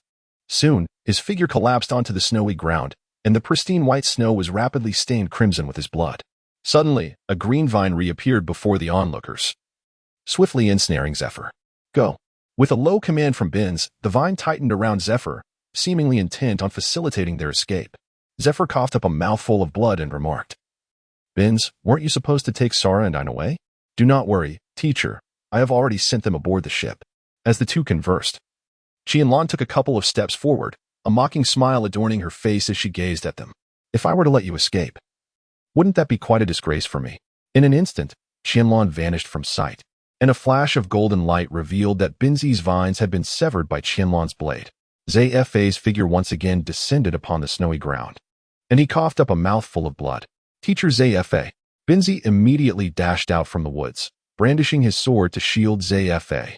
Oh, such profound bonds between mentor and disciple. Suddenly, as Qianlan spoke, a barrage of bullets was unleashed upon him. Reacting swiftly, Qianlan drew a small pistol from his waist and retaliated, the bullets colliding and cascading down from the sky. "Teacher Zfa, we have returned to rescue you." Ain's tone was resolute, imbued with an unwavering confidence of victory. Upon hearing this, Qianlan couldn't help but curl her lip in disdain. Was this behavior not akin to offering one's head on a platter? Soon, I shall crush you all with my absolute strength, instilling in you a fear so profound that you would dare not resist. In an instant, Qianlan's figure appeared before Zephyr, and with a swift kick, she severed Zephyr's arm, which was equipped with a mechanical limb. Blood gushed forth, staining the pristine white snow beside Zephyr, and this scene enraged Ain, Binz, and Suzwa to the core. Scoundrel! Die, you despicable wretch! We shall avenge Teacher Zephyr. The trio shouted in unison, launching an assault against Qianlan. Binz's blade, Ain's gun, and Suzwa's kick, all three attacks seemed to harmonize flawlessly. Alas, before Qianlan, their efforts were utterly futile. Would release, tree binding eternal burial. Instantly, colossal vine-like saplings emerged, ensnaring the attacking trio and rapidly growing into a giant tree that completely pinned them beneath its weight. It could be said that Qianlan merely clapped her hands, symbolically forming a hand seal, and the three were entirely at her mercy. Even more absurd was Binz, a powerful user of the blooming fruit, who was rendered powerless as he could not activate his abilities without movement. Thus, he offered no resistance against the colossal tree that bound him. At this moment, Qianlan knelt before Zephyr, a menacing figure. Suzwa, you scoundrel, what do you intend to do to Teacher Zephyr? If you have the courage, face me instead. Binz, I am so sorry, Teacher Zephyr. Chapter 88, The Powerful Forbidden Technique. Ain, meanwhile, was weeping bitterly, lamenting that if only his devil fruit had been developed further, and if the four emperors Qianlan had been but a child from over a decade ago, perhaps the outcome of this battle would have been rewritten. After Qianlan crouched down, she did not make any adverse moves towards Zifa. In an instant, strange patterns appeared on Qianlan's body, creation and rebirth. With a low roar, Zifa's wounds began to heal rapidly, and the severed arm began to grow back slowly. The atmosphere in the arena fell into a profound silence, with no one daring to utter a word. This scene shattered the spectators' understanding of reality. The miraculous regeneration of a severed limb unfolded before their very eyes, occurring without any medical intervention. Finally, when Zifa's arm fully formed, Qianlan, panting heavily, concluded her healing. This is exhausting. Such forbidden techniques are better suited for oneself. Using them on others is far too taxing. I feel as though my body is crumbling. Kaibai remarked. Qianlan, you call this a forbidden technique? Surely, it cannot have dire consequences. Nothing too severe, just a slight impact on my lifespan, she replied. Upon hearing this, the members of the Akatsuki grew anxious, surrounding Qianlan with concerned expressions. Their faces were etched with sorrow, some even brimming with tears. Perona burst into tears, exclaiming, Damn you, Captain! Why did you save this old fool? You are such a fool. Master Qianlan, please don't die. They cried, enveloped in profound grief. Timan threw herself into Qianlan's embrace, her tears quickly soaking Qianlan's chest. At that moment, Qianlan found it difficult to voice the truth. She could not simply reveal that she might have shortened her own life by a few days. It was better to keep that secret for now. Qianlan gently patted Timan in her arms before approaching Binzi, Ain, and Suzwa. The immense pressure that weighed upon the trio was instantly lifted, prompting them to scramble towards Zephyr. How is Teacher Zephyr? Binzi inquired anxiously. Indeed. Quickly, take a look, Ain, he urged. As a scientist, Ain immediately began assessing Zephyr's condition. Noticing Zephyr's steady breathing and the gradual healing of his severed arm, Ain soon regained his composure. Teacher Zephyr is out of danger. Even his broken arm has been mended, he stated, casting a meaningful glance at Qianlan, his eyes filled with unspoken emotions. Simultaneously, Suzwa and Binzi turned their gazes towards Qianlan, unsure of what to say.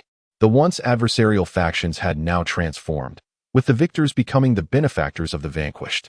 This reversal of roles was likely difficult for them to fathom, particularly since they had just overheard that the healing came at the cost of a lifespan, leaving them profoundly moved. In a moment of vulnerability, Ain, embodying the strength of a woman, stepped forward and knelt before Qianlan. Thank you for saving Teacher Zephyr with your own lifespan. I realize these words may seem ill-timed, but whatever conditions you may have, we are willing to comply. Upon witnessing this, Mushin broke down in tears, exclaiming, What good do these words do now? Can you restore the lifespan Qianlan has sacrificed? The exchange between the two cast a palpable tension over the gathering, enveloping everyone in a profound silence. Qianlan, then grant me a few pacifistas as compensation. In truth, Qianlan holds little regard for the combat prowess of the pacifistas, yet one cannot deny their undeniable prestige. At this moment, Ain and the others breathed a sigh of relief, fearing that no compensation would be offered at all, which would have been most disheartening. Ahem. On the ground, Zifa slowly regained consciousness and sat up. It must be said that the physical resilience of individuals in the world of One Piece is truly remarkable, particularly for certain formidable warriors. After enduring significant blood loss and severe injuries, they can awaken after a brief respite once treated. Teacher Zifa. Upon seeing the three students who were concerned for him, Zifa's eyes brimmed with gratitude. He then turned his gaze toward Qianlan, recognizing that it was this man who had saved him before he lost consciousness. I am a marine, and you are a pirate. Why would you save me? Bartolomeo glared at Zifa with a fierce expression. You old fool, it was Master Qianlan who saved you. Do I need to teach you how to show respect to your savior? Zifa paid no heed to Bartolomeo's outburst, instead continuing to fixate on Qianlan, as if awaiting an explanation for his act of salvation. After a moment of contemplation, Qianlan articulated her response. Perhaps I find your sense of justice commendable, even though we stand as adversaries. As a man who has trained the entire Navy, you could meet your end at the hands of any pirate. Yet I would rather not be the one to deliver that fatal blow. As a naval officer contemporaneous with Garp and Sengoku, who ascended to the rank of admiral, it is indeed tragic that this non-lethal admiral witnessed his wife and children fall victim to pirates, lost a student to death, and ultimately sacrificed an arm, only to perish at the hands of his own pupil. It can be said that Zephyr is the most unfortunate among the naval hierarchy, having lost everything, including the chance to uphold final justice at the moment of his demise. What a ridiculous individual he is. Upon finishing her words, Zephyr struggled to rise, prompting Zayuza and Benz to rush forward to assist him. Benz and Zayuza bowed in gratitude towards Qianlan before escorting Zephyr away, likely to conduct a medical examination. Kuro remarked, Qianlan, you must possess a more significant reason for your actions. Otherwise, you would not go to such lengths to save him. Qianlan smiled wryly and shook his head. Indeed, Klo was remarkably perceptive. While rescuing him, I had healed all the hidden injuries within his body. And with his arm now fully restored, it would not be long before his strength was nearly regained. Can you fathom the ensuing turmoil in the New World? In response, Klo chuckled, for a general who harbors a profound disdain for pirates, coupled with Zifa's disillusionment with the Navy and the world government, would likely stir chaos upon regaining his strength. Jiu Lama remarked, what a cunning fellow he is. Qianlan turned to the crowd and said, do not worry about my lifespan. It is merely a slight depletion. If necessary, I shall devise a means to extend my life. In the world of One Piece, there are countless methods to prolong one's existence: pure gold, unique devil fruits, and venerable figures like Admiral Sengoku and Dr. Kureha, who are both over a century old. Surely, it cannot be too difficult to live a little longer. Although the group still harbored some concern upon hearing this, they felt somewhat relieved. If the means to extend life could indeed be found, they would not let the opportunity slip away. Chapter 89. The Acquisition of the Pacifista, the Black Eternal Pointer. Soon, under the influence of Qianlan's three-room, two-hall technique, the group continued to reside there.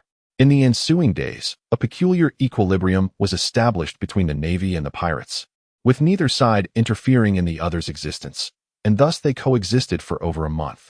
A month and a half later, apologies. But Teacher Zephyr prefers to remain in seclusion. I shall escort everyone instead.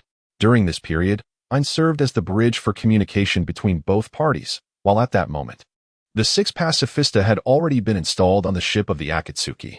Curiosity enveloped Qianlan and his companions as they observed the white peacekeeper. Noting the array of weaponry it was equipped with, building upon the existing design, Qianlan had instructed Ein to enhance the current peacekeeper with the technological blueprints acquired from the Abyss of Magic in the Moon Spirit Kingdom. The enhancements resulted in significant improvements in firepower, durability, and speed, making it undeniably superior to its predecessor. Consequently, the group spent over a month here, as certain materials proved exceedingly rare. Incredible, Master Qianlan, exclaimed Kuro and Sauron, both nodding in agreement, captivated by the peacekeeper that Qianlan had procured. It wouldn't withstand a single punch from me, Barrett declared before retreating indoors to commence his training. Timan, observing the scene, shook his head in bemusement and turned to Ein, saying, my apologies, Ein. Those fellows are utterly engrossed. Please convey my gratitude to Mr. Qianlan for healing Master Zephyr. We shall hopefully meet again upon the vast ocean. After a brief farewell, the group resumed their journey. As they departed the confines of Winter Island, a torrential downpour suddenly descended from the sky. Such was the capricious nature of the New World as weather. First, let us secure the vessel. Qianlan felt 100-fold assured of the quality of the Xia, which, bolstered by his wood-release abilities, was more than capable of weathering any storm alongside them. Amidst the tempest, the Xia remained steadfast, bravely cutting through the waves. Yet, Qianlan found himself aimlessly directing the Xia, uncertain of their next destination. 2 hours later, after enduring the fury of the storm, the sun finally broke through, bathing the surroundings in warm light. The crew emerged from the cabin, relishing the sun's embrace and the delightful warmth that enveloped them. Suddenly, a massive sea king appeared on the right side of the ship, its fangs aimed at the nearest sitar shur. One sword style, aye, death, lion's song. In an instant, Sauron severed the creature's upper body from the rest, sending a cascade of water splashing into the air. With a flourish, Sauron sheathed his sword and landed gracefully on the deck. One could only marvel at the prowess of the man who had consumed the naming fruit. His technique's name was indeed striking, and the rest more. Bartolomeo leaped from the ship, landing atop the still-sinking carcass of the Sea King. He began rummaging through its insides. A sight that was undeniably grotesque. Found it. Utilizing Moonwalk, Bartolomeo swiftly returned to the ship, proudly brandishing his find as if showcasing a trophy. Kuro, a black recording pointer? What is this? Sitar Shur inquired. I'm not sure, but it appears to be a black eternal pointer, she replied. Barrett snatched the pointer from Bartolomeo's grasp, glanced at it briefly, and then tossed it back. The black eternal pointer indicated islands associated with certain dark forces. However, its precise destination remained a mystery. An unknown island. Perhaps? Shall we investigate? Mushian suggested. Qianlan took the eternal pointer from Bartolomeo's hands, smiling as she gazed at the crowd. The allure of the unknown adventure beckoned her. It was a journey that must be undertaken. Regarding this eternal pointer, which had emerged from the body of a sea king, Qianlan felt a thrill akin to unboxing a mystery gift. Now that they possessed a guide, it was imperative to investigate the so-called dark forces. The crew promptly set sail in accordance with the direction indicated by the eternal pointer. With the exception of Barrett, everyone else was filled with eager anticipation for the forthcoming voyage. The excitement of the group persisted until evening, after which they began to unwind and take a more relaxed approach. Some fished, while others rested, occasionally adjusting their course as needed. Qianlan felt her patience waning as they sailed across the vast ocean. Though the New World was a paradise for the strong, its intricate geography and tumultuous era resulted in a significantly sparser population compared to the first half of the Grand Line.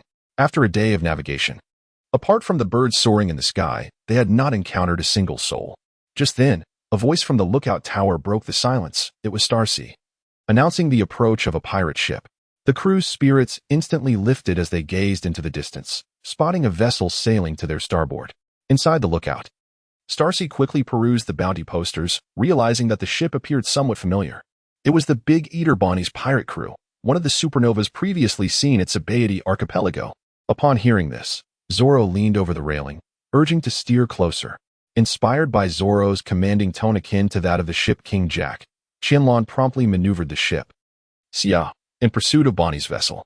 Naturally, Bonnie's crew noticed the ship approaching from behind, and someone promptly reported to Captain Bonnie. Captain, a ship is steadily closing in on us. It appears to belong to the Emperor Qianlan. Bonnie finished her cake in one bite, then seized some fruit, devouring it with fervor, her striking beauty making the scene seem entirely harmonious. An emperor, you say? I wonder what they want with us. Let me go take a look. With that, Bonnie swallowed the fruit and grabbed a hefty piece of roasted meat before stepping outside. As she reached the stern, Bonnie curiously glanced at the pursuing ship, noting the conspicuous red clouds adorning its sails. The four emperors of the New World? At that moment, Xia's speed surged dramatically, especially with Zoro's slicing strike propelling them forward as if they had engaged a booster. Would release. Great forest technique? Thick branches sprouted from Xia's hull, intertwining with Bonnie's ship, and the two vessels began to sail side by side. Immediately, numerous crew members from Bonnie's pirate crew brandished their weapons, aiming them at Qianlan and her companions.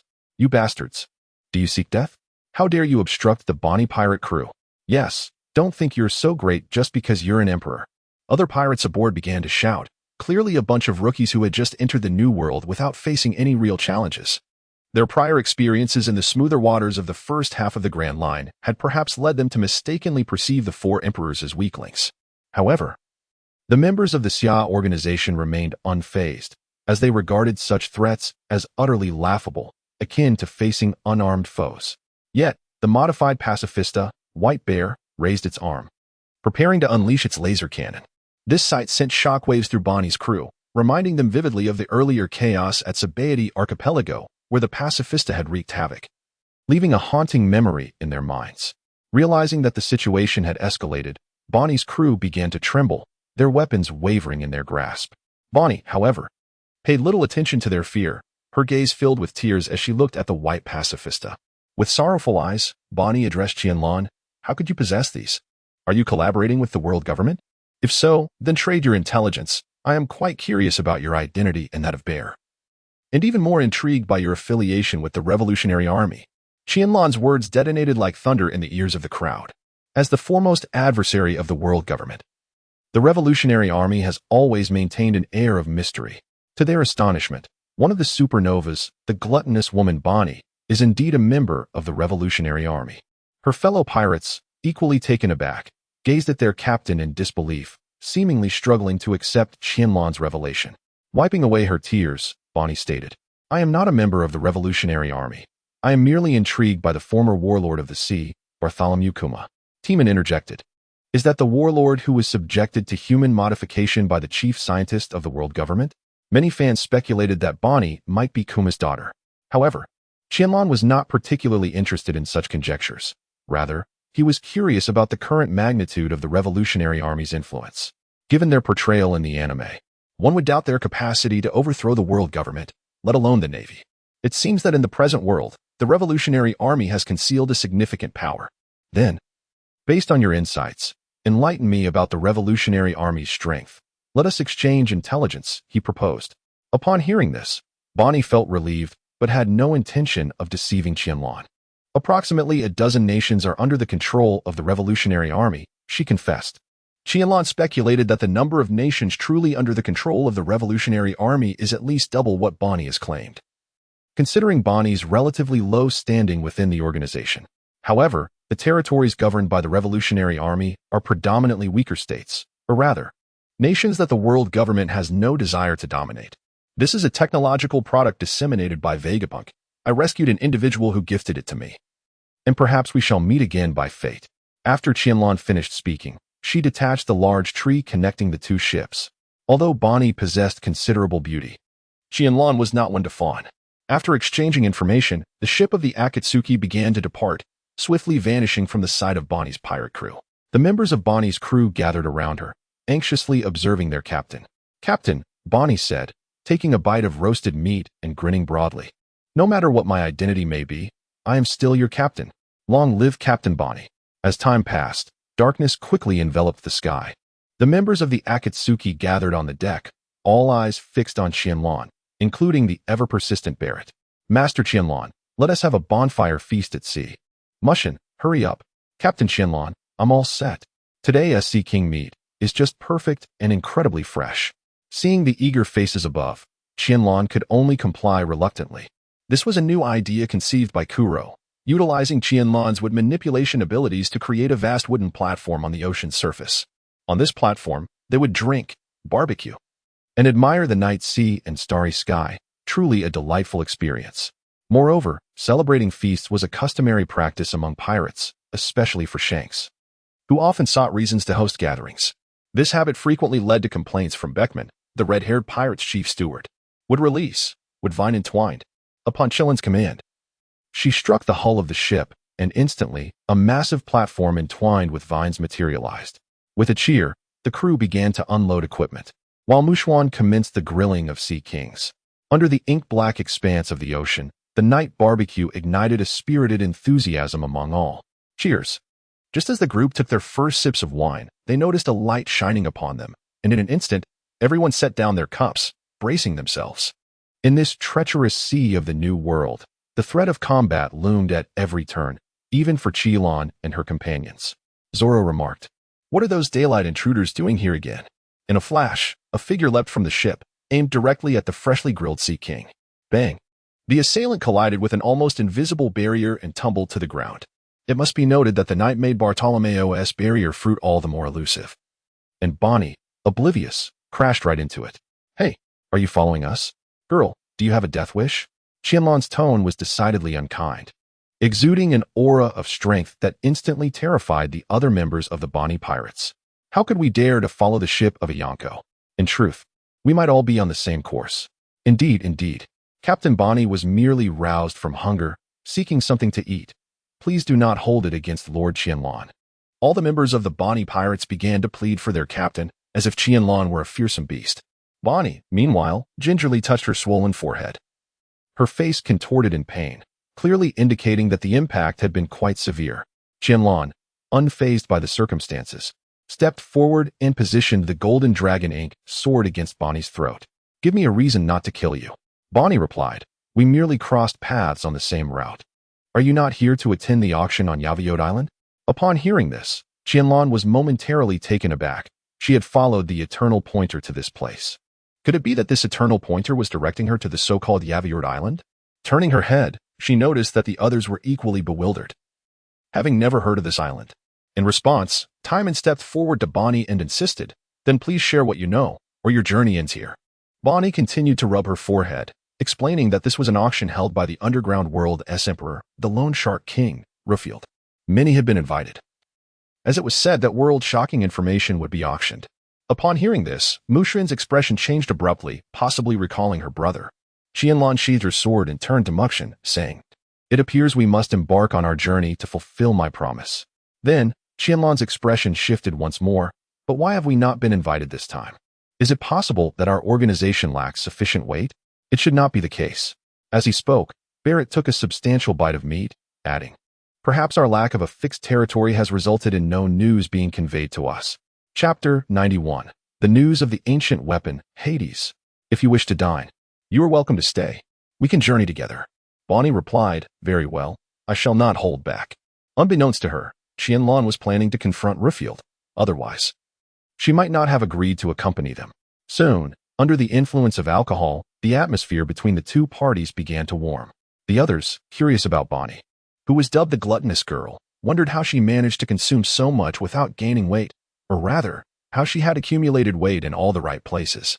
As Qianlan and her companions contemplated their forthcoming actions, none regarded the usurer with any esteem. Rather, their minds were occupied with thoughts of the impending auction. Chloe remarked, this may not merely be a straightforward auction. One can only wonder what treasures might surface. After all, we are the emperors of the sea. When the time comes, we shall seize whatever piques our interest. Once the banquet concluded, many had indulged excessively, succumbing to inebriation, and both parties drifted into a deep slumber upon the vast ocean. The night passed in silence. At dawn, Bartolomeo's voice resonated throughout the ship's quarters, rousing everyone from their slumber. Significant news. Significant news. Upon awakening, Qianlan snatched the newspaper from Bartolomeo's grasp and began to peruse its contents. The Navy's new admirals, Green Bull and Fujitora? Unbeknownst to us, the grand conscription of the Navy has come to an end. Barrett, upon hearing this, was filled with excitement. New admirals, you say? I wonder if they will prove to be stronger than the previous ones. The newspaper continued to circulate among the group, generating a palpable sense of anticipation.